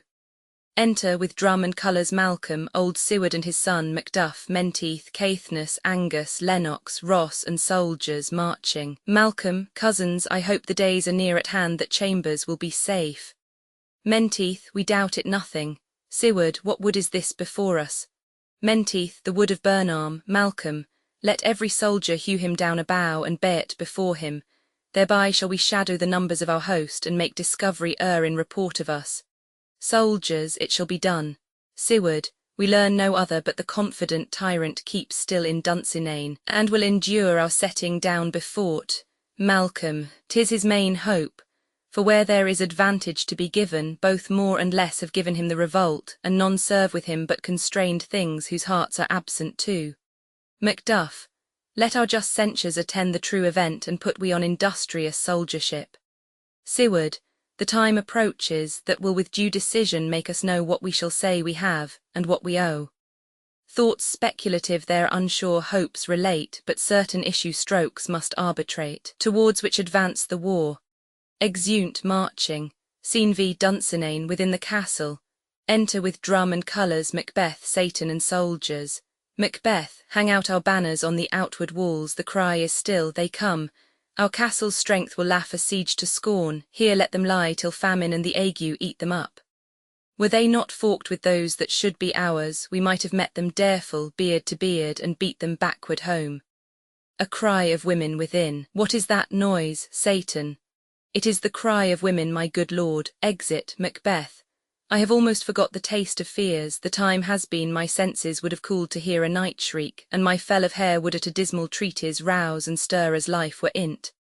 I have supped full with horrors, Dionysus, familiar to my slaughterous thoughts, cannot once start me. Enter Satan. Wherefore was that cry, Satan? The queen, my lord, is dead. Macbeth, she should have died hereafter. There would have been a time for such a word. Tomorrow and tomorrow and tomorrow creeps in this petty pace from day to day to the last syllable of recorded time, and all our yesterdays have lighted fools the way to dusty death. Out, out, brief candle. Life's but a walking shadow, a poor player that struts and frets his hour upon the stage and then is heard no more. It is a tale told by an idiot, full of sound and fury, signifying nothing. Enter a messenger. Thou comest to use thy tongue, thy story quickly. Messenger. Gracious my lord, I should report that which I say I saw, but know not how to dot. Macbeth. Well say, sir, messenger. As I did stand my watch upon the hill, I looked toward Burnham, and anon methought the wood began to move. Macbeth. Liar and slave, messenger. Let me endure your wrath, if be not so. Within this 3 mile may you see it coming, I say, a moving grove. Macbeth, if thou speak'st false, upon the next tree shalt thou hang alive, till famine cling thee. If thy speech be sooth, I care not if thou dost for me as much. I pull in resolution, and begin to doubt equivocation of the fiend that lies like truth. Fear not, till Burnham would do come to Dunsinane, and now a wood comes toward Dunsinane. Arm, and out. If this which he avouches does appear, there is nor flying hence nor tarrying here. I gin to be Ori of the sun, and wish estate world were now undone. Ring the alarum bell, blow wind, come rack, at least we'll die with harness on our back. Exeunt, scene vi, the same, a plain before the castle. Enter with drum and colours Malcolm, old Seward, Macduff, and their army with boughs. Malcolm, now near enough. Your leafy screens throw down and show like those you are. You, worthy uncle, shall with my cousin, your right noble son, lead our first battle. Worthy Macduff, and we shall take upon's what else remains to do according to our order. Seward, fare you well. Do we but find the tyrant's power tonight, let us be beaten if we cannot fight. Macduff, make all our trumpets speak, give them all breath, those clamorous harbingers of blood and death. Exeunt, scene Roman 7, the same. Another part of the plain, alarums, enter Macbeth. Macbeth, they have tied me to a stake, I cannot fly, but bear like I must fight the course. What's he that was not born of woman? Such a one am I to fear or none. Enter young Seward. Young Seward, what is thy name? Macbeth, thou'lt be afraid to hear it. Young Seward, no, though thou call'st thyself a hotter name than any is in hell. Macbeth, my name's Macbeth. Young Seward, the devil himself could not pronounce a title more hateful to mine ear. Macbeth, no, nor more fearful. Young Seward, thou least abhorred tyrant, with my sword I'll prove the lie thou speak'st. They fight, and young Seward is slain. Macbeth, thou wast born of woman. But swords I smile at, weapons laugh to scorn, brandished by man that's of a woman born. Exit. Alarums, enter Macduff. Macduff, that way the noise is. Tyrant, show thy face. If thou best slain, and with no stroke of mine, my wife and children's ghosts will haunt me still. I cannot strike at wretched kerns, whose arms are hired to bear their staves.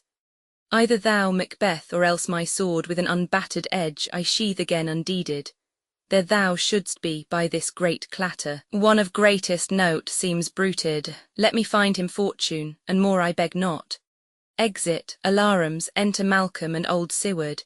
Seward, this way my lord, the castle's gently rendered, the tyrant's people on both sides do fight, the noble thanes do bravely in the war, the day almost itself professes yours, and little is to do. Malcolm, we have met with foes that strike beside us.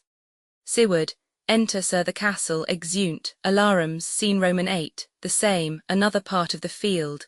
Enter Macbeth. Macbeth, why should I play the Roman fool, and die on mine own sword? Whiles I see lives, the gashes do better upon them. Enter Macduff. Macduff, turn, hellhound, turn. Macbeth, of all men else I have avoided thee, but get thee back. My soul is too much charged with blood of thine already. Macduff, I have no words, my voice is in my sword, thou bloodier villain than terms can give thee out. They fight. Macbeth, thou losest labour. As easy mayst thou the intrenchant air with thy keen sword impress, as make me bleed. Let fall thy blade on vulnerable crests. I bear a charmed life which must not yield to one of woman born. Macduff, despair thy charm, and let the angel whom thou still hast served tell thee Macduff was from his mother's womb untimely ripped. Macbeth, accursed be that tongue that tells me so, for it hath cowed my better part of man. And be these juggling fiends no more believed, that palter with us in a double sense, that keep the word of promise to our ear and break it to our hope. I'll not fight with thee, Macduff, then yield thee coward and live to be the show and gaze time. We'll have thee as our rarer monsters are, painted upon a pole, and under it, here may you see the tyrant. Macbeth, I will not yield to kiss the ground before young Malcolm's feet, and to be baited with the rabble's curse. Though Burnham would be come to Dunsinane, and thou opposed, being of no woman born, yet I will try the last. Before my body I throw my warlike shield, lay on Macduff, and damned be him that first cries, hold enough. Exeunt fighting. Alarums, retreat, flourish.